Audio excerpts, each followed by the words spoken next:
My name is Li Qiyi, and I am from Blue Star. I originally planned to fly to Western Xinjiang and go deep into the desert to meet my 17th survival challenge. However, the plane suddenly lost control halfway through the flight and I fell directly into a pitch-black cave. When I opened my eyes again, I was already in another world. This was the future, a time when human technology had exploded, humans had officially set foot in the universe, and there were hundreds of colonized planets in the interstellar era. What shocked me even more was that I was participating in a survival challenge program called Challenge the Deserted Planet.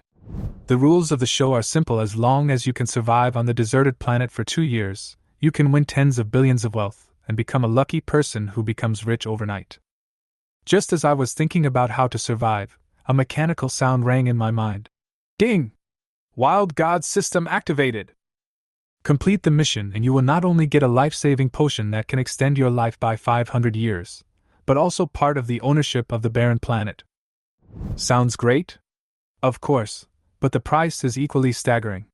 The difficulty of survival on the deserted planet is hellish, and every day is like being on the verge of death. But who am I? I am a survival expert from Blue Star. Relying on the knowledge in my mind, I was able to navigate the dangerous and desolate planet with ease, finding food, building shelters, and even shocking the program crew and the audience. Oh my God! He succeeded in making fire by rubbing 2 sticks together in just a few minutes. How could it be so fast? Just throwing a few leaves around and getting a bunch of fish? How on earth did he do that? There's actually a stilt house on a deserted planet that's warm in winter and cool in summer, and is insect and rainproof. I want to live in it! Facing a crowd of exclamations, I just smiled and said lightly, "Basic operation, the fun has just begun." Drip, drip. Cold drops of water slid down my cheeks, and I slowly opened my eyes. Where is this? I woke up and found myself in darkness. Above my head, a flying saucer-like object was suspended, emitting a faint light that was particularly dazzling in the darkness. Where am I? What is this? I tried to recall and piece together what happened.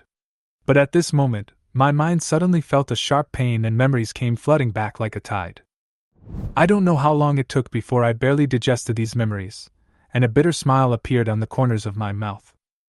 I struggled to stand up, feeling weak and dizzy. Obviously, this was the result of not eating for a long time. We have to find something to eat quickly. If we continue like this, I'm afraid we won't make it to tomorrow. Looking around, my eyes were attracted by a little light in the distance. Perhaps that was the direction of the exit. I staggered towards the light, surrounded by endless darkness and a sense of oppression. My weak body made me afraid to speed up rashly, for fear that I would fall accidentally and never get up again. The light gradually grew larger in my field of vision, and after passing through a narrow passage, I finally saw the entrance to the cave at the end. Is this the desolate planet? I murmured as I stood at the entrance of the cave, a hint of shock flashing in my eyes and my pupils slightly contracted. The scene outside the cave completely overturned my understanding of the desolate planet. The lush forest spread out before my eyes, the verdant trees and intertwined vines seemed to tell the vitality of this land. Colorful flowers dotted the landscape, and occasionally there was a rustling sound coming from the forest, indicating that I was not the only living being here. Full of vitality, no silence at all. How is this desolate? I muttered to myself, and even began to doubt whether I had misunderstood the meaning of the word, desolate. After carefully recalling the information in my mind, I felt relieved. It turns out that in this era, barren planet does not refer to a dead and desolate planet, but a planet that has not yet been developed by humans and is in its original state, more like a vast wilderness. Looking at the forest full of life in front of me, the corners of my mouth slightly raised, full of confidence. A place like this, even if I stay there for the rest of my life, it won't be a problem. After all, I am a veteran of 16 survival challenges. Stepping out of the cave, I looked towards the jungle not far away, and my heart was filled with pride. This deserted planet survival challenge seems like a stage tailor-made for me. Ding! The God of Wilderness system is activated, and the host receives a novice gift package. Just as I was about to step into the jungle and explore this mysterious planet, a cold mechanical prompt sound suddenly rang in my mind. So there is a system. I thought I didn't even have a cheat code after traveling through time. I heard the voice in my head and couldn't help but complain. Then I couldn't wait to start studying the system I had just obtained. After some exploration, I roughly understood the function of the system. This wild god system, as the name suggests, is to let me survive in the wilderness like a duck in water, master all the survival skills, and eventually become a true wilderness god. The system works very simply. Tasks are posted, rewards and experience points are given upon completion. The number of experience points varies depending on the difficulty of the task, and I don't have time to go into detail on the specific role of the experience points. After all, I was so hungry that I had no time to study these trivial things. Wait, I remember there's a newbie gift pack that hasn't been opened yet? Just as I was about to count the only supplies I had and was planning to go look for food, I suddenly remembered the gift pack that the system had prompted me to open, and immediately chose to open it. In wilderness survival, no resources can be wasted, let alone the free gift packages given by the system. With a thought, the gift package opened. Ding! The novice gift package is opened. Congratulations to the host for obtaining 1 low-level healing potion and 1 low-level anti-poison potion. Low-level healing potion can heal minor illnesses such as colds and broken skin within a day. Low-level anti-poison potion. After taking it, you will gain an anti-poison physique, which can resist minor toxin damage. I glanced at the system prompt and was immediately delighted. These two things are just a timely relief for me now. In the wilderness, the most fearful thing is getting sick or poisoned. You can survive a day of hunger, but if you are sick or poisoned, you won't even have a chance to save yourself. On this strange and desolate planet, the chance of poisoning is higher than that of catching a cold biting a wild fruit, or being bitten by an insect could result in direct death. As someone with rich experience in wilderness survival, I know this very well, so I am very satisfied with the rewards in the novice gift package. Since I couldn't use the healing potion for the time being, I decided to store it in the system space, and took out the low-level anti-poison potion directly and injected myself with it. Fortunately, these potions are completely invisible to the shuttle camera overhead, and cannot be seen by outsiders, and will not reveal any information. After injecting the medicine, I began to carefully check the items I carried with me. Soon, I was disappointed to find that there was nothing there. After searching my memory carefully, I realized that this was true. In order to achieve realism, the program crew only allowed the contestants to wear jackets, shoes, and bring a frying pan, nothing else. You start with a pot, and have to pick up all your equipment. However, I lost the pot. I guess the original owner didn't hold it firmly when landing, and it fell into a corner. Starting on hell difficulty? Okay, let's see how I survive. I accepted the reality helplessly, cheered myself up, and fighting spirit ignited in my eyes. I didn't act rashly, but observed the surroundings first. With my current physical condition, I couldn't stand a long period of aimless searching, so I could only choose the target and hit it as quickly as possible. However, after just one glance, I frowned. Apart from the cave at the back, the surrounding area is densely covered with tall trees and hanging vines, which completely block the view and extremely restrict the vision. After a little thought, I simply lay on the ground and carefully observed through the gaps in the vines. As expected, my vision was much wider. I noticed a few small plants, and even caught a glimpse of a dark figure passing by. It was a beast. Judging from its size, it should have a lot of meat on it. But I gave up this goal without hesitation. Not to mention my current poor condition, even in my prime, it would still be difficult to catch prey without traps and weapons. Continuing my observation, my eyes soon locked on a special plant. Its petiole is slender, with several broad oval leaves scattered around. Judging from experience, this is very similar to taro plants, and the rhizome is likely rich in starch, which is an ideal food source in the wilderness. Apart from this, there was no other valuable discovery in sight, so this plant became my only target. I didn't rush to act, but instead carefully observed the surroundings to make sure there were no poisonous insects or snakes before I slowly walked over. Standing next to the plant, I squatted down, gently dug up the moist soil around it with my hands, and soon touched the hard roots. It's taro! I was delighted and quickened my pace, cleaned the dirt, grabbed the petiole and pulled it hard. Snap! A huge taro was pulled out. I waited and looked at the plump rhizomes, and my heart was filled with joy. This was not a bunch of small taro, but a variety similar to the chiapu taro, one of which was enough to fill you up. I pinched a small piece out of concern, revealing the white and slightly rough cross-section. It was definitely edible taro. I couldn't help but smile when I found the food, but I didn't eat it right away. Wild plants inevitably carry toxins, and even with antitoxins, we should not take them lightly. The simplest way to eliminate plant toxins is to cook them at high temperatures. The question is how to make a fire. Fire is essential in the wilderness. It can not only cook food, but also keep warm, drive away wild animals, and dry clothes. However, the disappointing production team didn't even prepare any fire-making tools for the contestants, so they had to rely on themselves for everything. I smiled and recalled my past experience.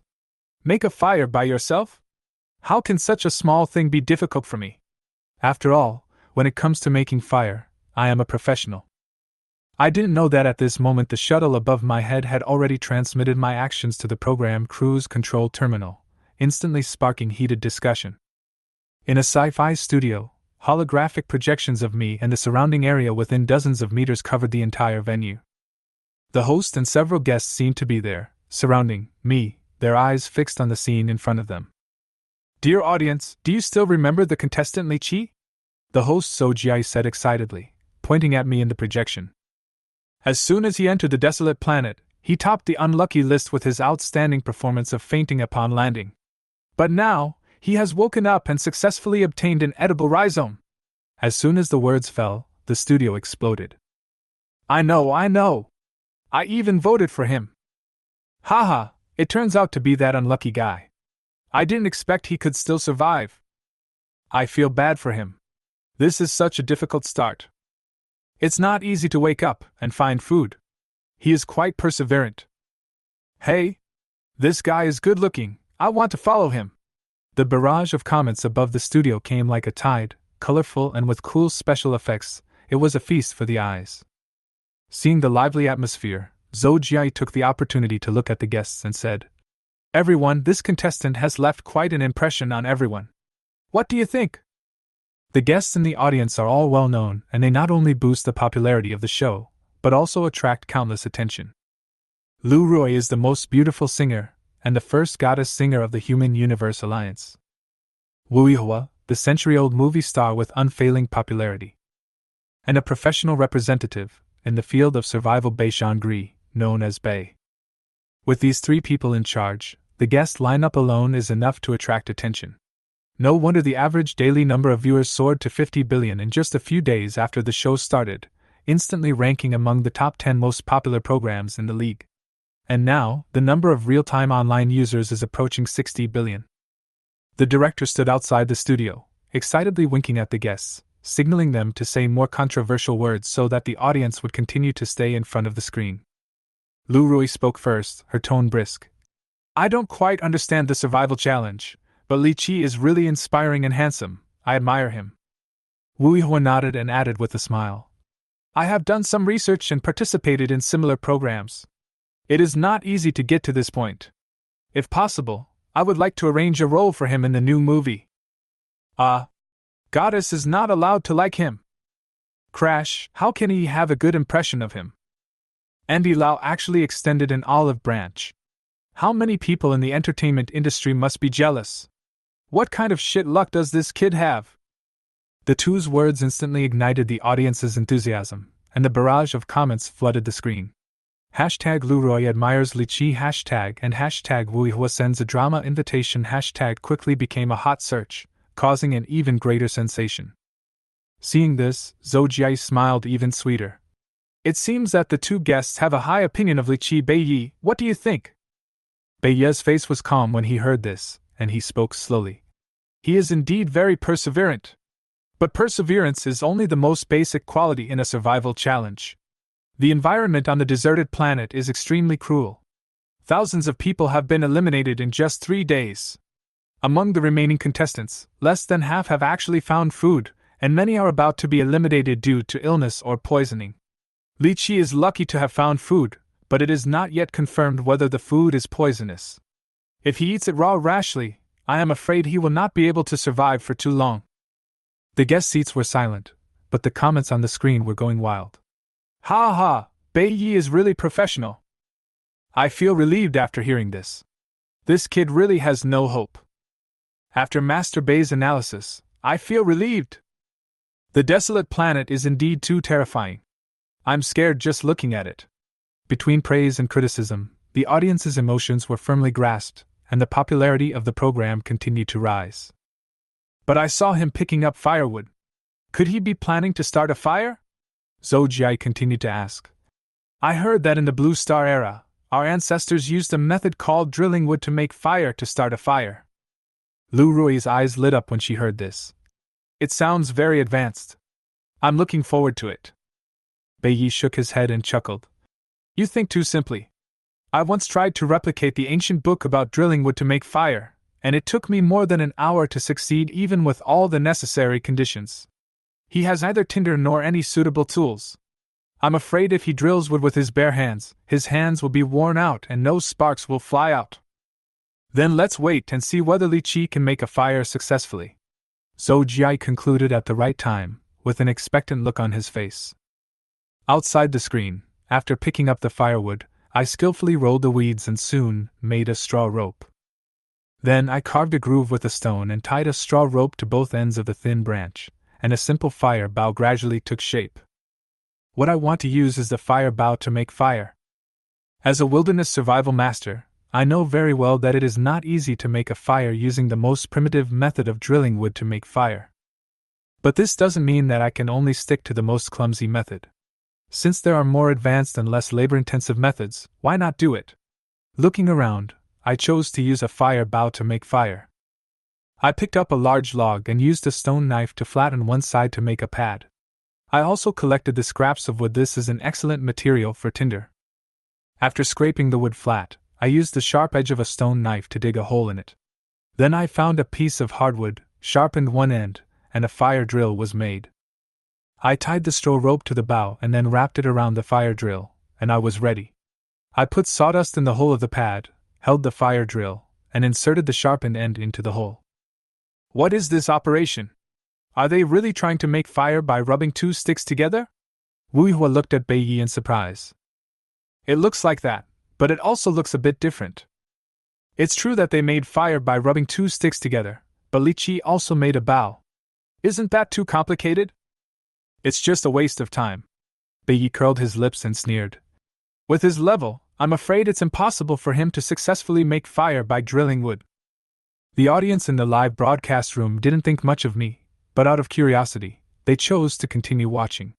For people living in an era of highly developed technology, this primitive way of making fire is somewhat novel. Ding!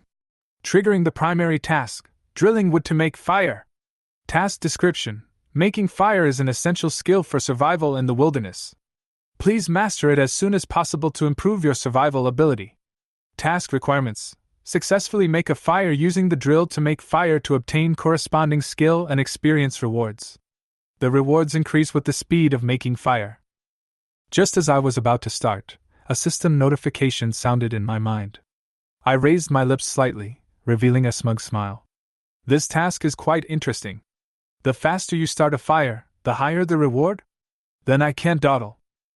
I simply sat down cross-legged, stepped on the top of the fire drill, and quickly pulled the fire bow. The fire drill rotated at high speed, rubbing against the pad to generate heat. The tinder in the hole of the pad gradually turned black, and soon white smoke came out. There's smoke! Could it be successful so soon? Lu Rui's eyes lit up, and she looked at the white smoke in surprise. Billions of viewers in front of the screen also held their breath, waiting for the moment when the flame leaped. Only Bai Yi's face darkened, as if he felt something was wrong. I was not in a hurry. I continued to pull the fire bow. The white smoke became thicker and thicker, and sparks could be seen flashing faintly. Seeing this, I immediately stopped the fire bow, put my hands around the hole, and blew gently. The fire lit up and a bright flame jumped out. I took the hay I had prepared and ignited it. The flames instantly rose up, illuminating the surroundings. A few pieces of wood were placed on the fire, and the warm bonfire quietly burned. Great! Zhou Jia clapped excitedly. Li Qiyi is the first person among 100,000 contestants to successfully start a fire by drilling wood to make fire. The live broadcast room immediately went wild. 666, Li Qiyi is awesome. I wronged him. So handsome. Goddess Lu really has a keen eye. Someone actually managed to make fire by rubbing two sticks together. I feel like I've witnessed history. Haha, look at Bei Ye's expression, it's amazing, a slap in the face. The screen was filled with comments, and there was a warm and joyful atmosphere. Bei Ye's face turned black and he was so embarrassed that he wanted to dig a hole and crawl into it. At this moment, Lu Roi smiled and said, Master Bei, can you explain to everyone why Li Qiyi succeeded so quickly? Bei Ye coughed dryly and quickly adjusted his mood. Well, Li Qiyi performed very well this time, especially the use of the fire bow, which was very clever. The fire-making environment is humid and the wood is difficult to dry. It is quite difficult to successfully make a fire. The principle of drilling wood to make fire is friction to generate heat, but it is difficult to maintain the speed manually. He used a fire bow to drive the wood drilling, which increased the speed and friction, and the efficiency was naturally higher. The audience suddenly realized. So that's it. It's the physical principle of frictional heat generation. Why didn't I think of it? This show must be shown to children. It is very informative. From now on, I am a fan of Li Qiyi. The information explosion in the cosmic age has greatly enhanced people's ability to accept and understand knowledge. They had already learned basic physics knowledge such as frictional heat generation in the second grade of elementary school.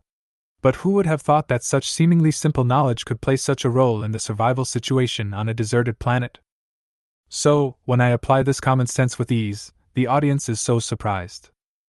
If I could see their comments, I would probably curl my lips. How could people from the future not even think of such basic common sense? However, I can't see the comments, and even if I did, I wouldn't have time to pay attention to them. At this moment, my attention is all in my mind. Ding! The task of making fire by rubbing wood together is completed, which takes 8 minutes and 37 seconds. The host obtains the skill of making fire by rubbing wood together, and is rewarded with 66 experience points. As soon as the system prompt sounded, I felt a slight dizziness, and a strange stream of information flooded into my mind, instantly deepening my understanding of fire making by rubbing two sticks together. Different from the experience I had learned by myself, the skills provided by the system were more systematic and professional, and even formed muscle memory. Now, as long as I use this skill, I can quickly complete the fire-making process in a standard posture without thinking. This makes the already simple process of making a fire much easier. Apparently, this skill is still very valuable.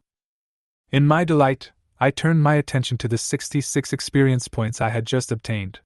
This reward was not small, but it also made me realize how rare the rewards for basic tasks are. Is it so hard to get experience points? If I wasn't so weak, I could have completed the task in 5 minutes, and the reward would have been even greater. The slight regret was fleeting. I began to study what these precious experience points could be used for. After some exploration, a happy smile appeared on my face. Even though it only has 66 experience points, it is quite useful. In the system, there is a function called System Mall, and experience points are the universal currency. The mall has everything from wilderness survival skills to various supplies, such as seeds, beast eggs, and even Star Destroyer blueprints. However, the items are generally expensive, and even the cheapest wheat seeds require 100 experience points.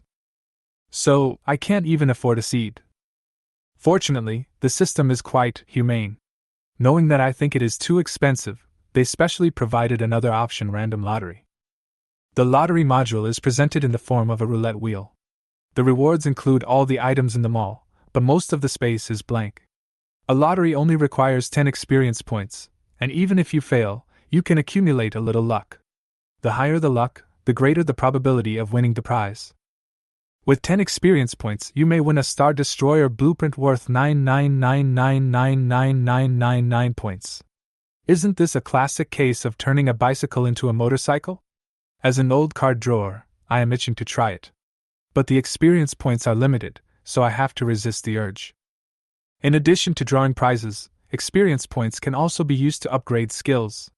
The skills awarded by them all or tasks are very basic at the initial stage. If you want to upgrade skills to master more advanced techniques, you have to use experience points to fill the skill experience bar. For example, my skill of making fire by drilling would only needs 50 experience points to upgrade.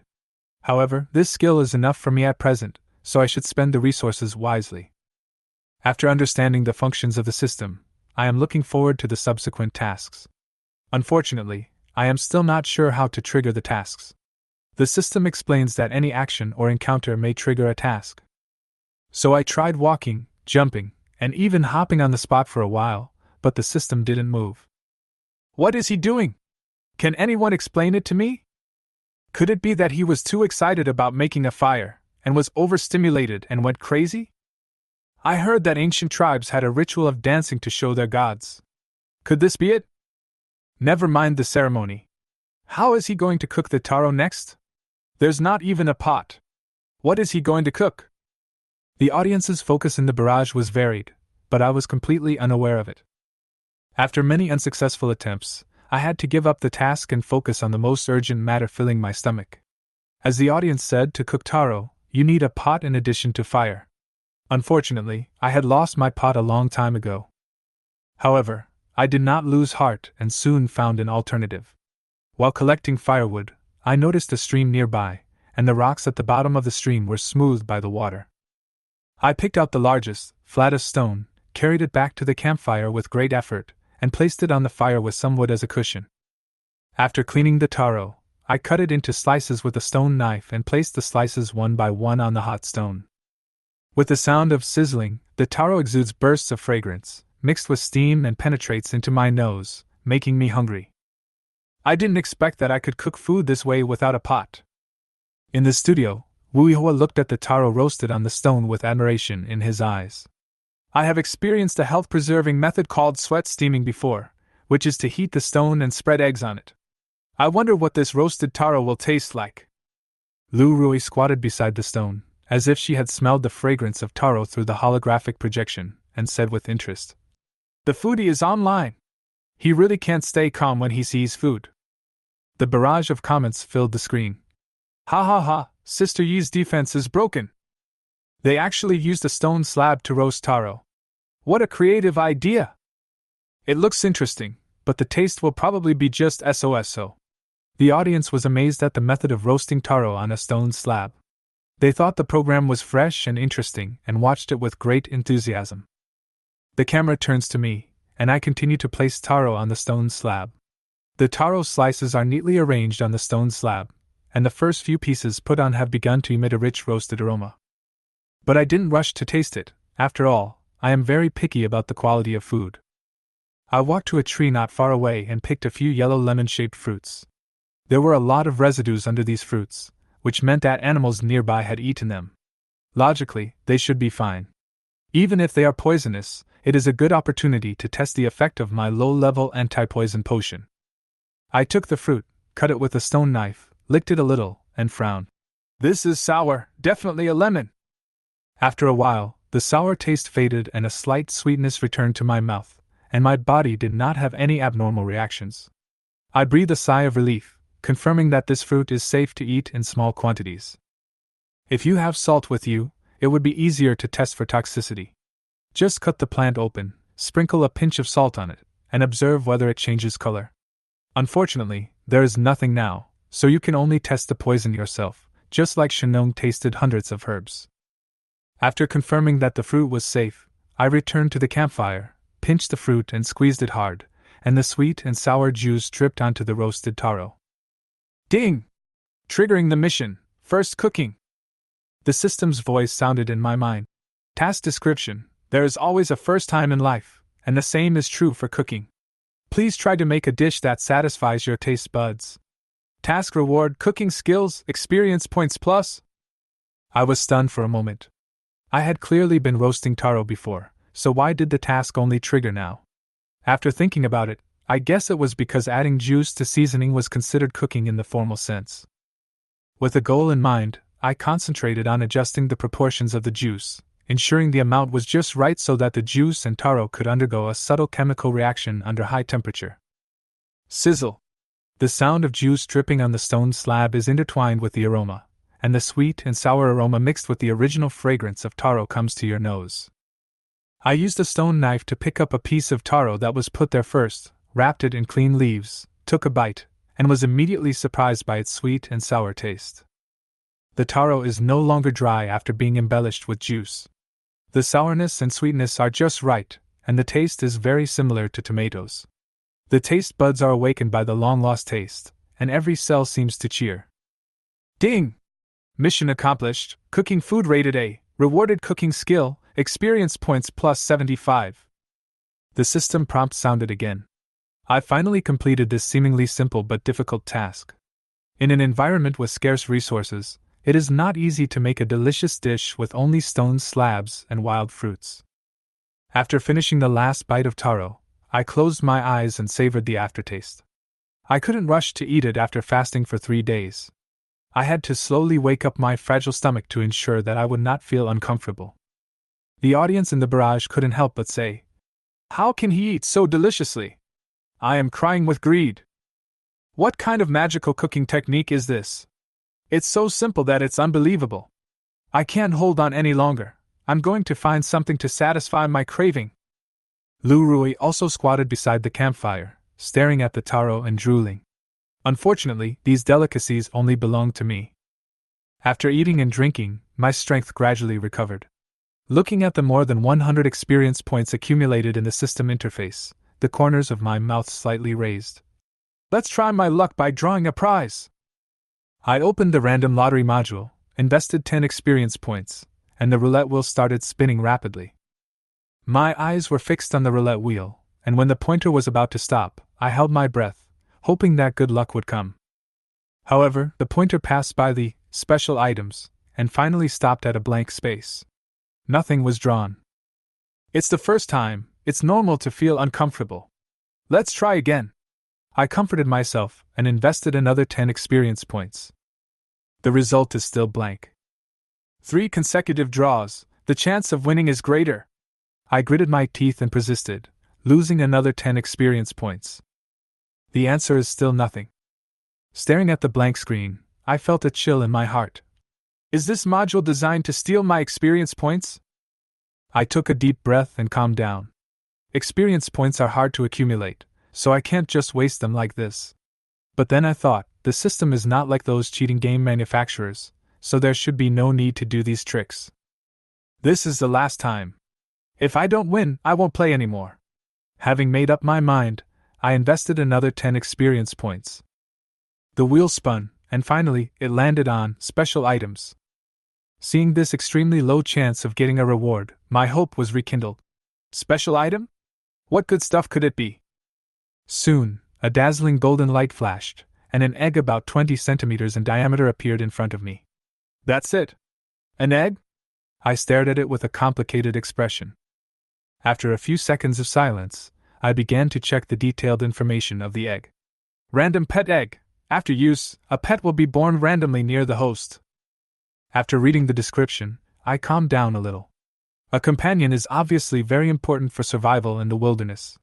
Since there are no human companions, a pet is a good choice. Okay, let me try what my first pet will be. I smiled lightly and directly chose to use the pet egg. The egg disappeared. I looked around but saw nothing. What the hell? Do I have to load the game when my pet is born? This is too inhumane. Just as I was complaining in my heart, I heard a weak cry in my ear. I turned my head to look at the source of the sound and heard a rustling sound in the grass. There is something there. Could it be my pet? I vigilantly picked up a wooden stick and carefully pushed aside the grass. What appeared in front of me was a little black and white fellow. Giant panda? I widened my eyes. I never expected to see the national treasure appear here. With its round body, cute appearance, and iconic dark circles under its eyes, there is no doubt that this is a giant panda. Oh. The little guy was not afraid of strangers at all. He came over with his short legs and hugged my legs. It's cute, but it's not the type I want. I didn't know whether to laugh or cry, feeling a little complicated. Originally, I was expecting a practical pet like a hound, but instead I got a cute one. The audience was extremely excited at this moment, Ah, so cute, a national treasure from the Blue Star era, mentioned in history books. Faced with this heart-meltingly cute giant panda, I finally gave in. It seems like we'll have to depend on each other from now on. I stroked its head gently and said, I'll call you Gong Gong from now on. I hope you grow up quickly and can help me. Keeping a giant panda as a pet on the blue planet is the dream of many people. Since I was lucky enough to have it, how could I give it up so easily? Finding a little more food every day, what's the big deal? I finally have a companion from now on, and who says this little guy can't help? Thinking of the role that Gun Gun might play, I couldn't help but smile. Gun Gun seemed to sense my good mood and immediately became active. It rubbed its furry little head against my arms and stretched its neck to try to lick my face. Haha, he decided to keep the giant panda. What a man! I will support this anchor to the end. As long as Gun Gun is here, I decided to keep watching Li Qiyi's show. I really want this pet. When the audience saw that I decided to take in Gun Gun, they cheered. Only Beiyi shook his head slightly, thinking that this was a wrong decision.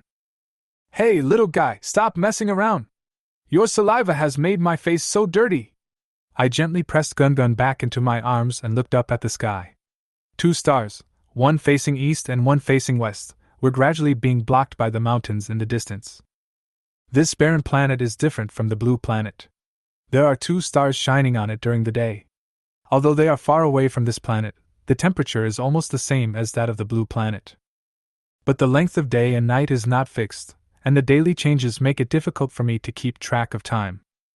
It's getting darker and darker, I have to get more firewood. At the moment, my biggest advantage is the campfire. It not only provides warmth, but also drives away wild animals. The campfire and the cave give me a temporary shelter on this strange planet. But to keep the fire burning all night, I needed a lot of firewood, so I decided to look for it downstream along the nearby stream. The view from the stream side was much wider than that from the jungle. I walked slowly forward holding Gun Gun until we came to a bend in the stream. There was a large pile of branches and firewood here. Not bad! It looks like I'll have to move it several times. I smiled in a good mood and began to check the firewood.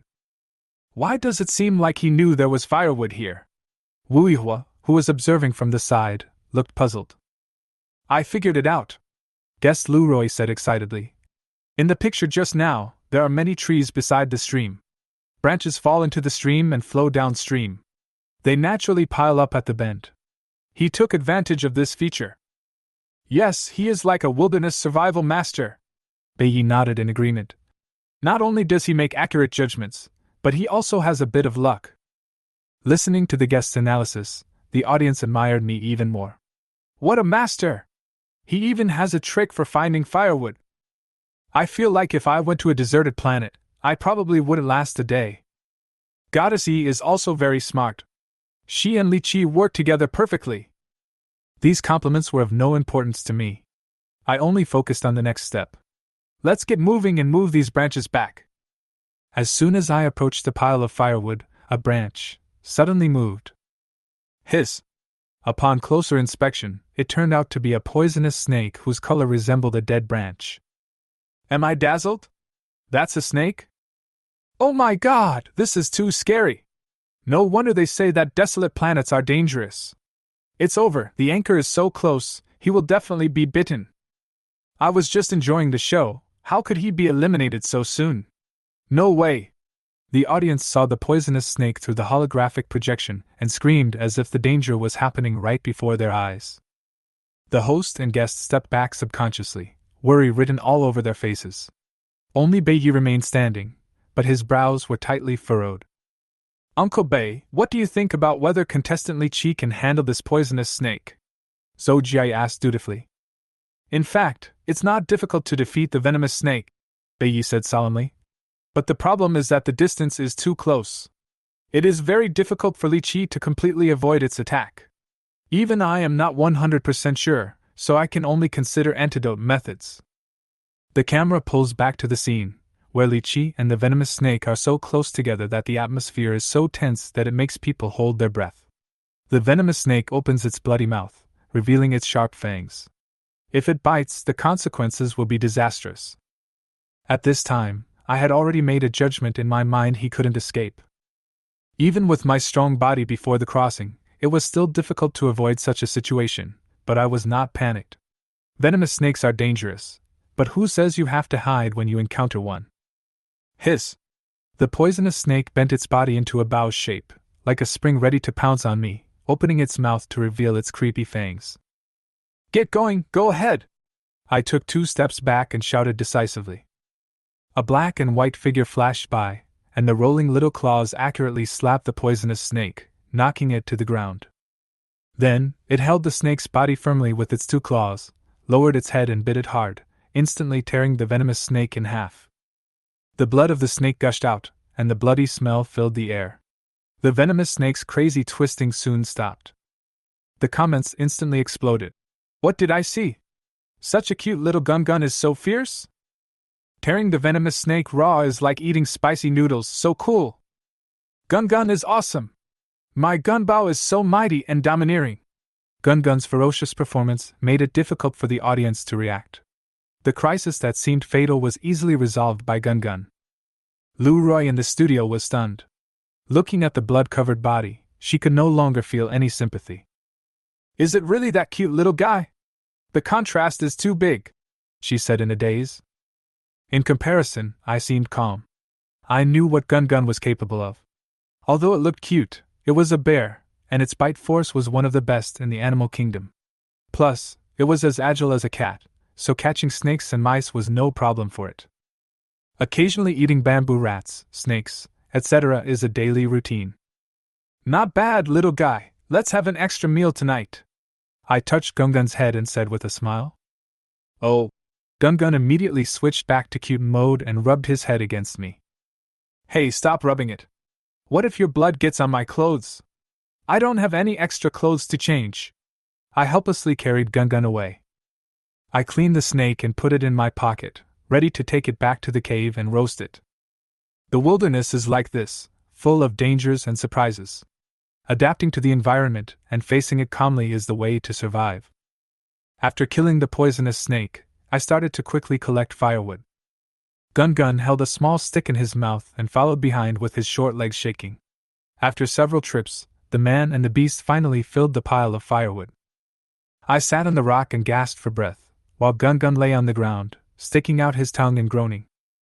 Are you hungry or thirsty? I looked at Gun and asked with a smile. Oh. Gun licked his tongue, a look of anticipation on his face. There's nothing we can do if we're hungry. It's almost dark and it's unrealistic to find food. If we're thirsty, we can boil some water. I comforted Gun. When the audience heard me say that I wanted to boil water, they started discussing in the comments. How to boil water without a pot? He's not going to use stones, is he? It's so late, what tricks can he come up with? Boiling water is obviously not something that can be done in a short time, especially when there is no ready-made pot. But people can't be depressed by the problem. Not having a pot doesn't mean that there is no way to boil water. If you don't have a pot, where should you start?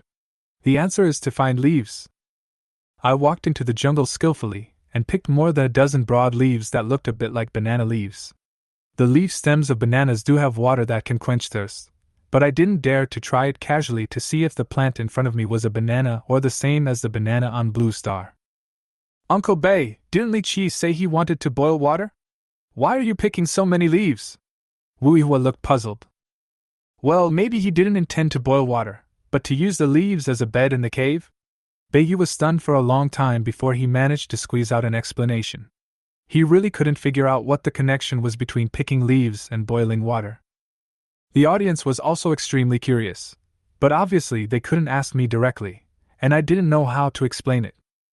After returning to the cave, I used a branch to dig a hole in the corner with a diameter of more than 40 centimeters and a depth of more than 30 centimeters. Then I covered it with layers of banana leaves and pressed it firmly. Didn't we talk about making the bed? Several guests couldn't help but ask Beiyi again. Why are you asking me? I'm not a worm in his stomach. Beiyi was a little overwhelmed. Maybe he wants to make a nest for Gun. After hearing this, everyone looked at each other in surprise, but when Gun saw this, he actually thought it was his new nest and rushed over happily. Don't move!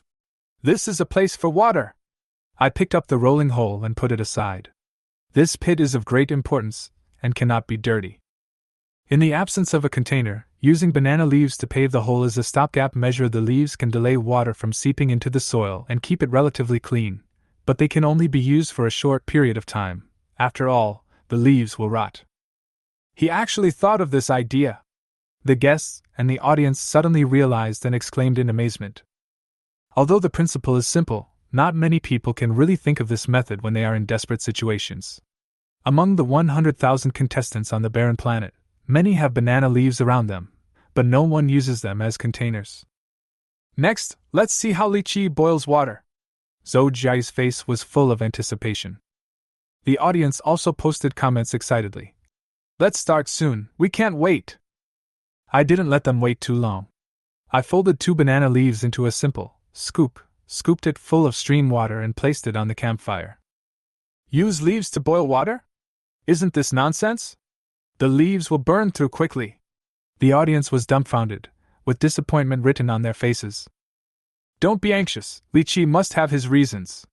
Lu Rui spoke for me. The flames licked the leaves and quickly burned the bottoms black, but surprisingly, the leaves were not burned through. Instead, the water began to bubble and eventually boiled.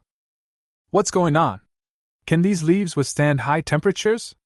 The audience looked confused. Finally, someone solved the mystery. For something to burn, it must reach the ignition point, and water is an excellent heat transfer medium. When the leaves are heated, the heat is quickly transferred to the water. The temperature of the leaves is always lower than the ignition point, so they will not burn. The truth was revealed, and comments instantly flooded the screen. What he learned in kindergarten was completely forgotten. He also received 15 years of compulsory education. Why is he so outstanding?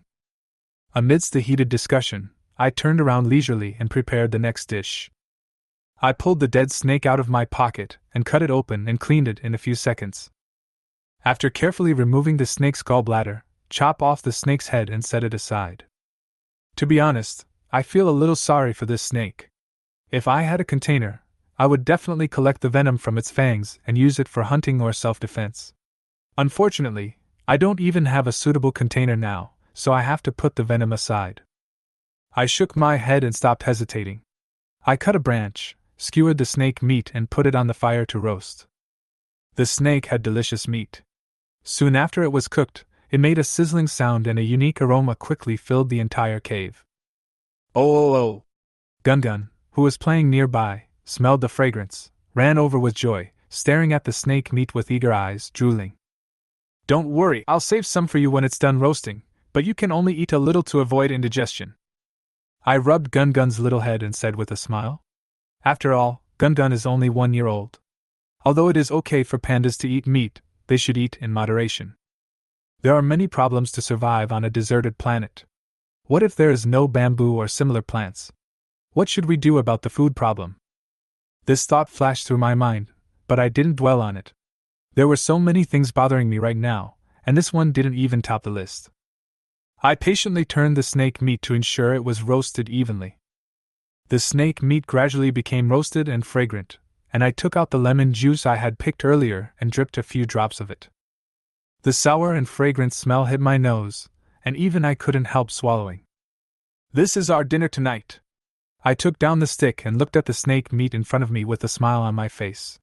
In this wilderness, being able to eat meat is simply a luxury. I blew on the snake meat and took a bite. The snake skin was roasted to a crisp, and it made a crunching sound when I bit it, and the aroma exploded in my mouth. Under the snake skin was the tender snake meat, mixed with the sour aroma of lemon, and the taste was very delicious. The only regret is that there is no salt, so the taste is a little bland. It is not possible to live without salt for a long time in the wilderness, so finding salt resources is an urgent matter. If it was near the sea, it would be fine, but unfortunately there is obviously no smell of the sea here. It seems that finding salt mines or obtaining salt in other ways is one of the major issues I have to solve when I explore tomorrow. I ate up all the snake meat, leaving only a little bit. I smiled and tore off the most tender part of the snake's tail and handed it to Gun. The last piece is for you, eat it, but you can only eat this much.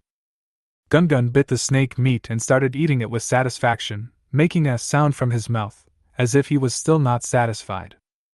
Okay, now that you're full, go play. I still have to prepare for tomorrow. I patted the rolling ball, put it aside, and got busy again. I cleaned the snake's internal organs, head and bones, picked up some wood, and left the cave. Throw the residue into a small pit, and then cleverly build a trap with wood. What is he doing? He doesn't even let go of food scraps.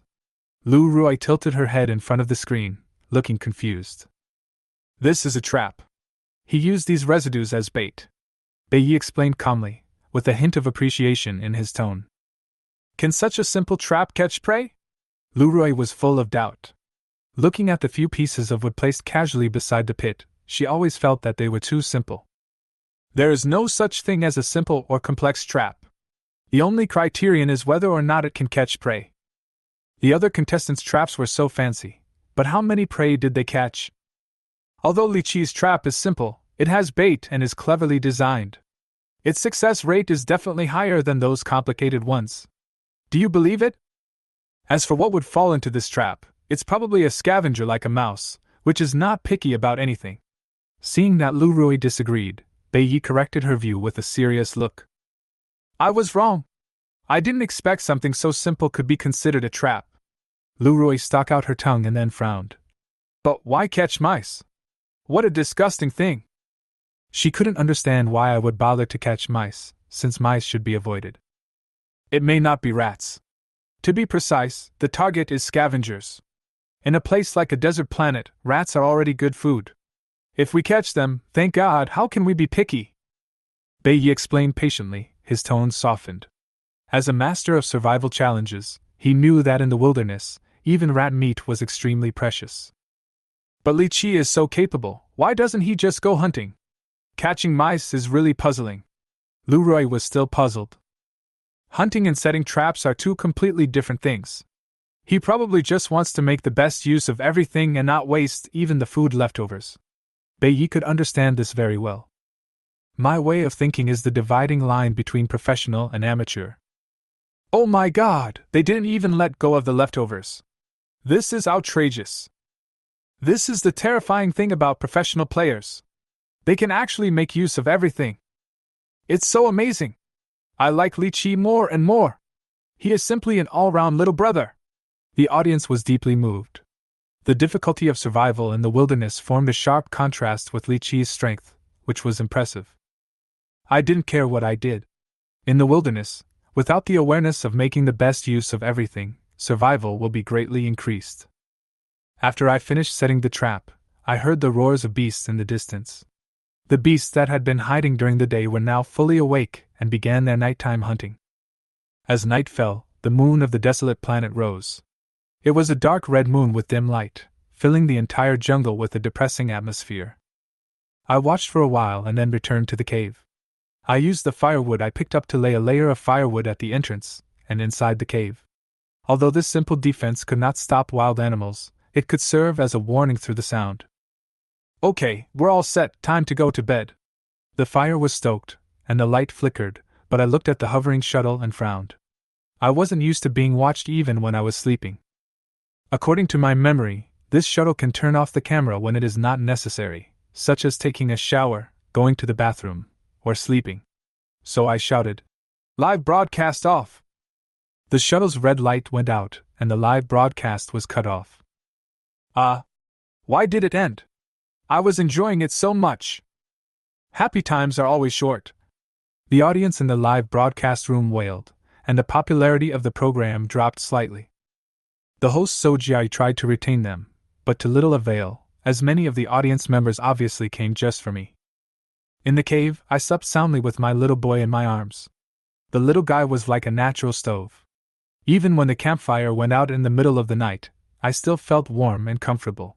There were no wild animals to disturb me, so I slept until dawn. In the early morning, sunlight shone into the cave. I stretched and felt refreshed. I looked up and found that the camera of the shuttle was lit up again, and the live broadcast automatically resumed. Didn't they ask me to shout before they started? Why did it start suddenly? I was confused about this, but didn't dwell on it too much, as long as it didn't involve voyeurism. I moved the branches away from the entrance, walked out of the cave, and headed to the trap to check my harvest. Wow! There really is prey! Wu Yihua in the live broadcast room discovered it earlier than Li Qiyi, and said excitedly, pointing at the screen. Really? Lu Rui hurriedly moved closer, her eyes unable to conceal her shock. This prey is quite big.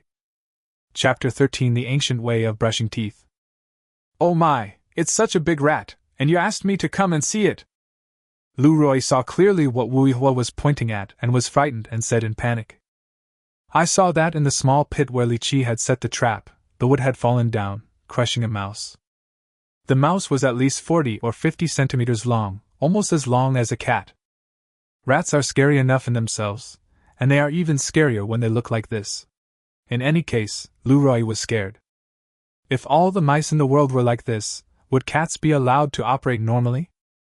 Such a big rat must have a lot of meat. Li Qiyi's trap is really good and worth learning. Bei came over, took a closer look at the trap, and gave Li Haoran a thumbs up.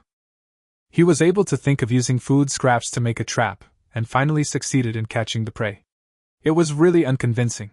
Bei felt that he had learned a trick. This live broadcast is finally on, cheers! Oh my god, this desolate planet is too scary. The rats are so big.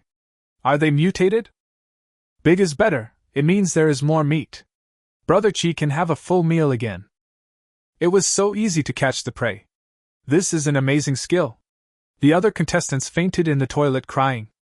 Why are all the other contestants so miserable? When it comes to Brother Yi, the situation changes. It feels like a peaceful and tranquil time. The audience was also shocked when they saw the mouse, but they couldn't help but admire Li Qiyi for catching it so easily. Life on the deserted planet these days has been very difficult for the other contestants, and it is already very good if they can have one meal a day and one meal a day.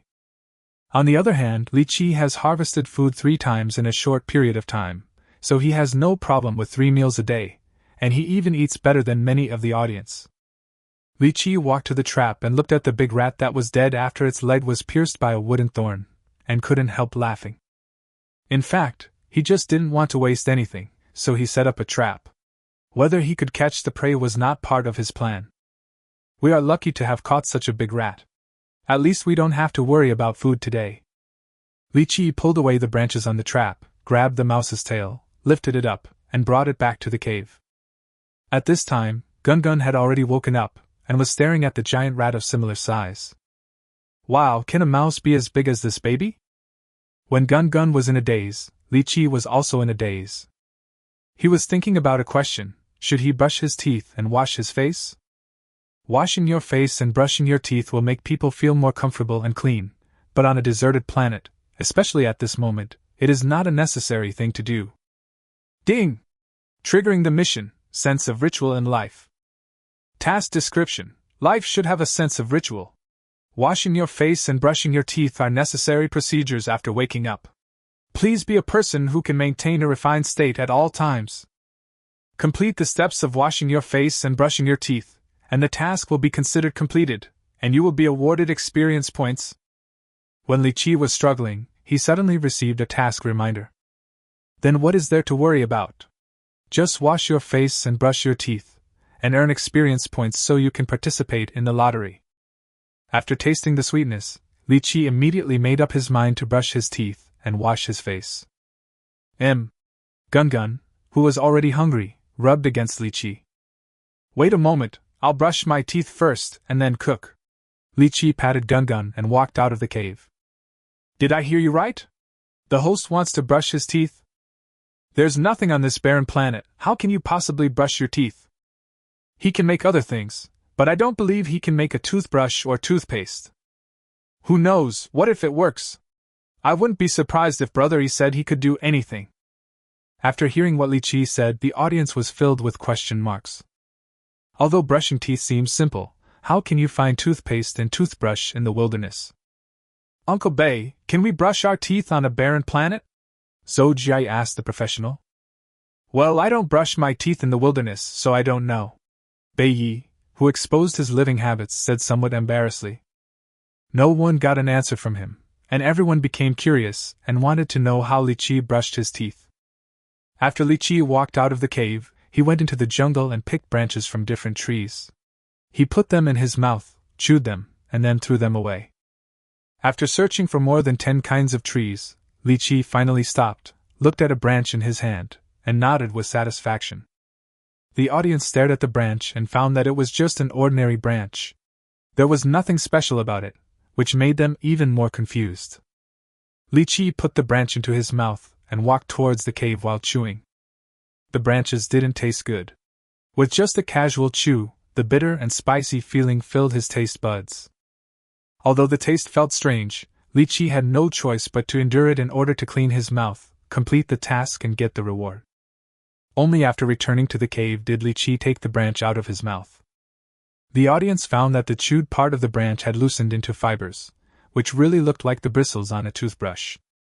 Li Qiyi squatted down, used the toothbrush in his hand to pick up some carbon powder from the extinguished campfire, then put it back into his mouth and started brushing his teeth. Soon, all the foreign objects in Li Qiyi's mouth were cleaned away. Li Qiyi scooped up some water with a banana leaf from the water pit he had prepared yesterday, and simply rinsed his mouth. After clearing the carbon powder in his mouth, his entire mouth felt refreshed. Then apply some water on your face to clean it, and the steps of brushing your teeth and washing your face are complete. Ding! Mission completed, 27 experience points rewarded. The system's prompt just came, the mission has been completed. Listening to the system prompt, Li Qiyi couldn't help but curl his lips. It is indeed a simple task, and the reward is just this little. But it's better than nothing, and it's okay to be able to draw twice. It looks like it can really brush your teeth, it's magical. What on earth is this operation? Why can't I understand it at all? Using tree branches as toothbrushes and carbon powder as toothpaste, can the anchor's imagination be any bigger? At this moment, the live broadcast room was in an uproar. When the audience saw Li Qiyi's reaction, they knew that he had really brushed his teeth, but they just couldn't understand why. Does anyone know what's going on? Leroy, who was also confused, asked curiously. I don't know. Yi smiled bitterly, indicating that he was also confused. I seem to have seen this way of brushing teeth in an ancient book, Wu Hua suddenly said. As soon as he said this, everyone looked at him immediately. This branch should be a locust tree branch. It contains fluoride and saponin, which can nourish teeth, while the charcoal can clean dirt. Combining the two, you can use it to brush your teeth. Wu Hua was already used to the feeling of being stared at by everyone, so he explained slowly and calmly. Chapter 14: Abandoning the Shelter. Wow, there really is a toothbrush made of twigs? I just want to go downstairs and pick 2 branches to use as toothbrushes. They're all natural toothbrushes. Don't mess around with the front. I just checked. Generally, only branches from willow, locust, and peach trees can be used as toothbrushes. In fact, the ancients in the Blue Planet era used twigs to brush their teeth. The idiom morning chewing toothwood refers to the ancient people chewing twigs to brush their teeth. 666. This anchor even knows how ancient people brushed their teeth. He really knows a lot. After listening to Wu Hua's explanation, the audience finally understood Li Qiyi's way of brushing teeth and couldn't help but admire him. Li Qiyi knew the teeth brushing method used thousands of years ago. It was simply too cool.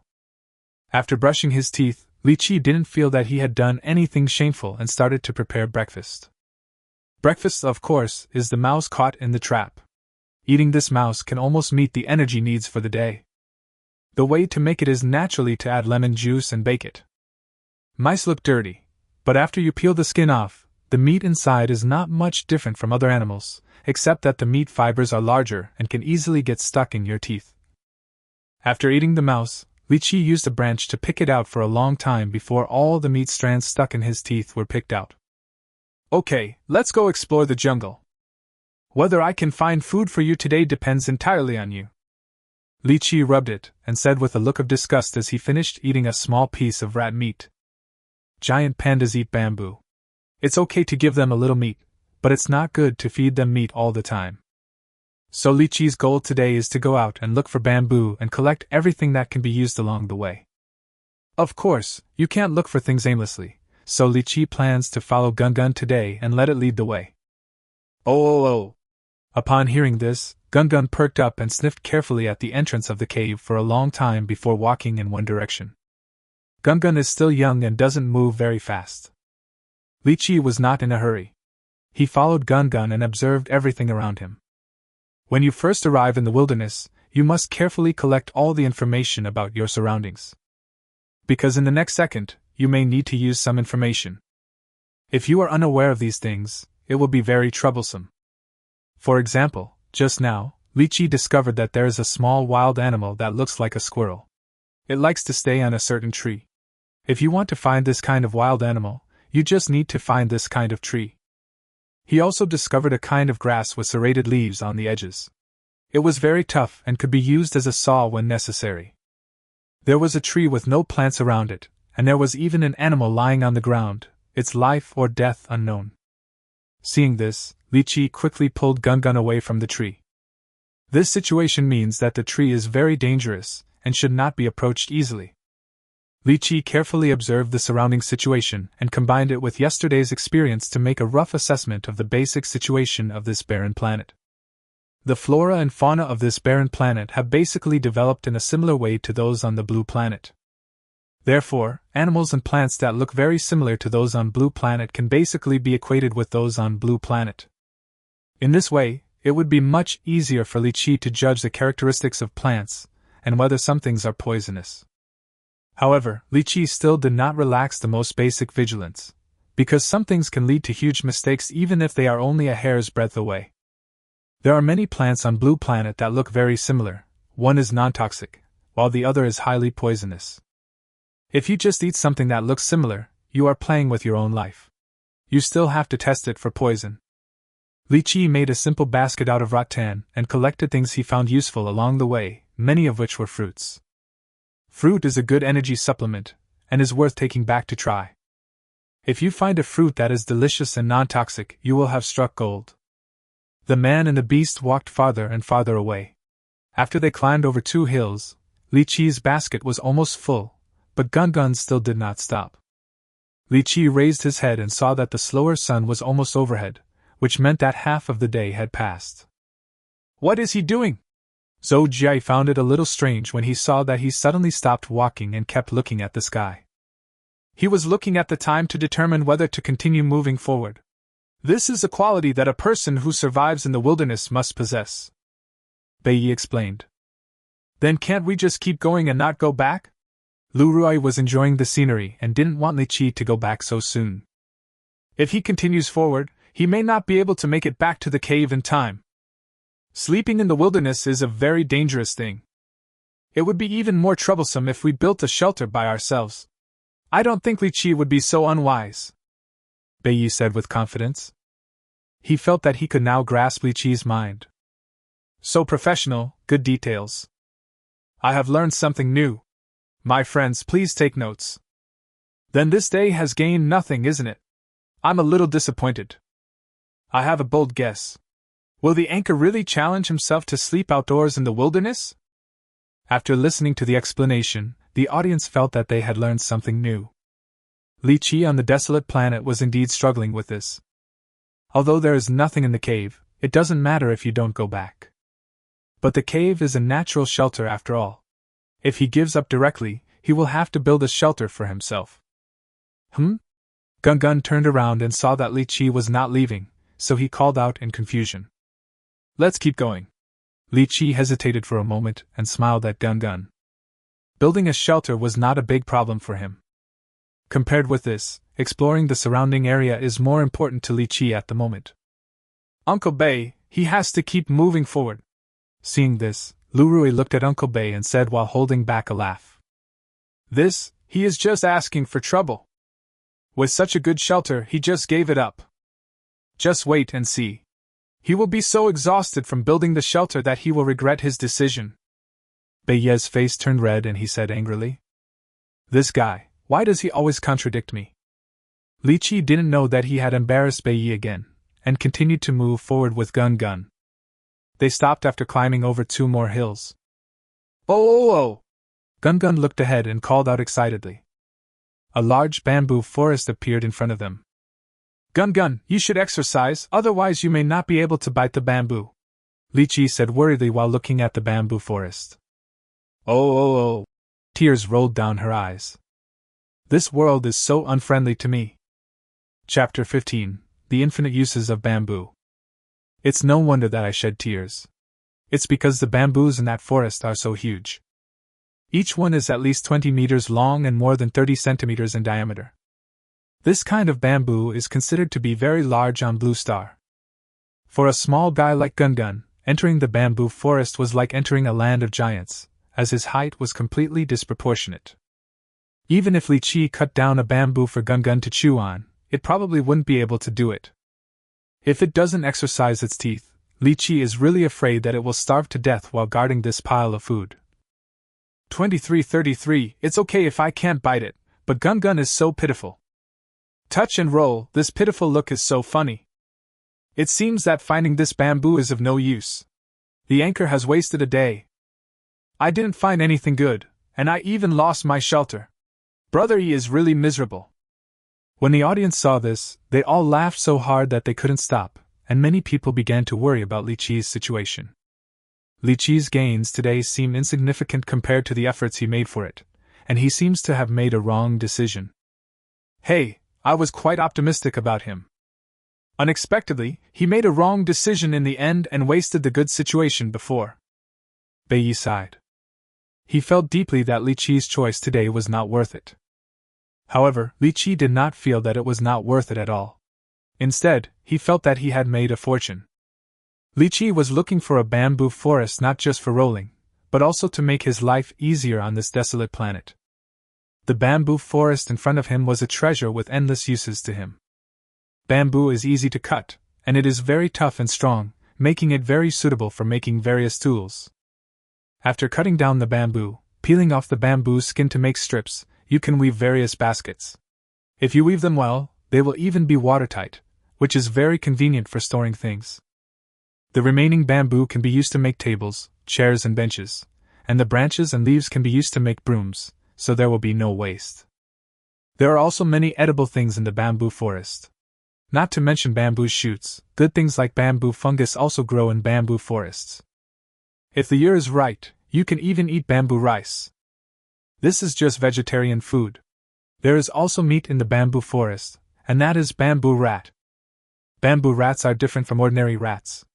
They taste much more delicious and have a high fat content, making them perfect for replenishing energy. It would be even better if there were bamboo worms in the bamboo forest, as it would provide a way to supplement protein. More importantly, these bamboos are excellent materials for building shelters. If you have enough time, there is no problem in building a house with bamboo. With such a nice place, who would care about that cold and damp cave? It wouldn't be a pity to abandon it. I've decided. This will be our base from now on. What do you think? Li Qiyi looked at the bamboo forest in front of him and laughed heartily. Gun still looked depressed. This bamboo forest is really putting me in a difficult situation. Don't worry, you can't eat bamboo, but you can always eat bamboo shoots. You have to think positively. The bamboos here are so big, so the bamboo shoots must be big too. Li Qiyi looked at Gun's depressed look and said with a chuckle. Gun became energetic immediately after hearing that. Why are they so happy? They don't seem disappointed at all. Zhou Jiai couldn't help but ask as she looked at Li Qiyi's happy expression. After hearing what Bai Yi said just now, she thought Li Qiyi had suffered a great loss. But looking at Li Qiyi's expression, he doesn't look like he has suffered a big loss at all. Well, maybe Li Qiyi's mentality is more optimistic. He has no tools, so it's useless to enter the bamboo forest. Bai Yi started to feel embarrassed again. Please don't ask me such embarrassing questions. How would I know why he is not disappointed? It's okay to be optimistic, but can't Mr. Bai find any other reasons? This scene seems familiar. I wonder if Master Bai is going to slap me in the face again. Poor Bai Yi, I don't know how many times he has failed here with Li Qiyi. After a while, Master Bai should get used to it. I'm really looking forward to what the host will do in the bamboo forest. I heard that bamboo can be used to make many wonderful things. The audience looked at Bai Yi's embarrassed expression, and all the comments were gloating. They were also very curious about why Li Qiyi was so happy when he discovered the bamboo forest. Speaking of bamboo shoots, Li Qiyi was hungry after walking all day, so it was time to get some bamboo shoots for dinner. A man and a beast entered the bamboo forest and began to look for bamboo shoots. Soon, Li Qiyi discovered a number of pointed objects just emerging from the bamboo forest. This is spring bamboo shoots. Seeing the spring bamboo shoots, Li Qiyi smiled even more happily. Li Qiyi couldn't determine the current season on the barren planet, so he wasn't completely sure whether he could find bamboo shoots.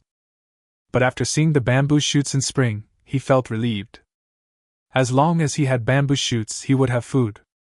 Moreover, spring bamboo shoots are different from winter bamboo shoots. It is much easier for him to dig them as he lacks tools now. For spring bamboo shoots that have already emerged from the ground, you don't even need to look for them. In fact, even if the spring bamboo shoots have not emerged from the ground, it would be easy to find them with Li Qiyi's rich experience. The bamboo shoots underground have absorbed enough rainwater. When the weather warms up, they will grow bigger and push up some fine cracks in the soil surface, and bamboo shoots will appear under the cracks. However, during the growth process, bamboo shoots will be very closely integrated with the soil. Especially when digging spring bamboo shoots, many tender bamboo roots have often grown at the base of the bamboo shoots and penetrated into the surrounding soil. In order to completely remove the bamboo shoots from the soil, you need to control the strength and direction of the removal to keep the shoots intact.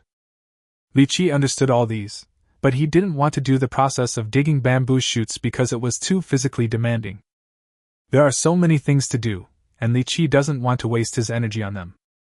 If you want to do your work well, you must first sharpen your tools. Li Qiyi did not start digging spring bamboo shoots immediately, but began to prepare tools. If you hold the stone knife in your hand and slowly chop the bamboo shoots, the efficiency will be too low. Li Qiyi did not go around looking for materials. He just squatted beside the wicker basket he brought and began to search. Soon, he found a flat stone with sharp edges and a straight piece of firewood. Li Qiyi dismantled the rattan basket again and pulled out the thin rattan inside. Now that the materials are ready, it's time to make the tools. Ding! Triggering the mission, making tools. Mission description. The difference between humans and animals is that humans know how to use tools. Please make a tool and start a life of dominating the desolate planet. Quest reward: dexterity, skill, elementary, experience points. Just when Li Qiyi was about to take action, he received the task. Chapter 16: Simple and Useful Stone Axe. Li Qiyi had figured out a little bit of the pattern of how the system issued tasks, and was not surprised at all. He cheered up and prepared to speed up the production of the tools to ensure that it was completed quickly and well. After all, only in this way can you gain more experience points and win more prizes. Li Qiyi first picked up the flat stone, put its sharp side on the stone and polished it, trying to make it sharper. After it was almost finished grinding, Li Qiyi picked up another stone and hit a concave spot on the other side to make it more concave. Don't be impatient at this time. If you use too much force and break the stone, it would be a waste of this good material. After making dents on both sides, Li Qiyi used a rattan stick to tie the stone to the wooden stick along the dents. After doing all this, Li Qiyi grabbed the stone and tried to bend it hard, but the stone did not loosen at all. A simple stone axe is enough. Could it be that the anchor has made a tool? This looks like an axe. Is it so easy to make an axe? The other contestants are still unarmed, but he has tools. To be honest, this stone axe is too crude. I'm afraid it won't last more than a few minutes. I think this is a disposable product. It will be discarded after one use. It's useless to make it. You have to trust Brother Yi and see the results with your own eyes. The audience was surprised to see that Li Qiyi actually made tools. In today's space age, tools are printed out of alloys. They never imagined that they could make a usable tool with such simple materials. Although they were surprised, they were still skeptical about the effectiveness of the tool. In the studio, Beiyi had shrunk into a corner and stopped talking. He also didn't expect that Li Qiyi could really make tools. I just hope this tool looks good but is not practical, otherwise it would be a very painful slap in the face. Ding! Mission completed, skill dexterity basic, experience points 103. The system prompt rang in front of Li Qiyi, proving the success of the stone axe. The reward of hundreds of experience points surprised Li Qiyi. It seems that this stone axe is indeed well made. After looking at his experience points and the skill he had just acquired, Li Qiyi became a little hesitant. He had originally intended to use these experience points for the lottery, but the skill of dexterity he had just acquired was quite helpful to him. The previous firemaking and cooking skills are fine as long as they can be used barely. This skill of dexterity is of great help to him, and it seems that it should be upgraded. Then let's upgrade. It's a good opportunity to try out the effect of the upgrade. Li Qiyi made up his mind and directly spent 50 experience points to upgrade the skill of dexterity. Consume 50 experience points, skill upgrade completed, obtain skill dexterity, intermediate. As soon as his skills were upgraded, Li Qiyi immediately felt the difference. He seemed to have become more proficient in controlling strength and technique. This level has even surpassed his original ability. The intermediate level is so good, how about trying another level? After experiencing the effect of the skill upgrade, Li Qiyi began to feel itchy. However, when he saw the experience points needed to upgrade, Li Qiyi chose to give up directly. Because the experience points needed to upgrade to the advanced level are 500 points, which is 10 times more. Anyway, this skill is enough, and you will also gain some experience points when making tools. If you have enough experience points, you can still level up. There is no need to use so many experience points to level up.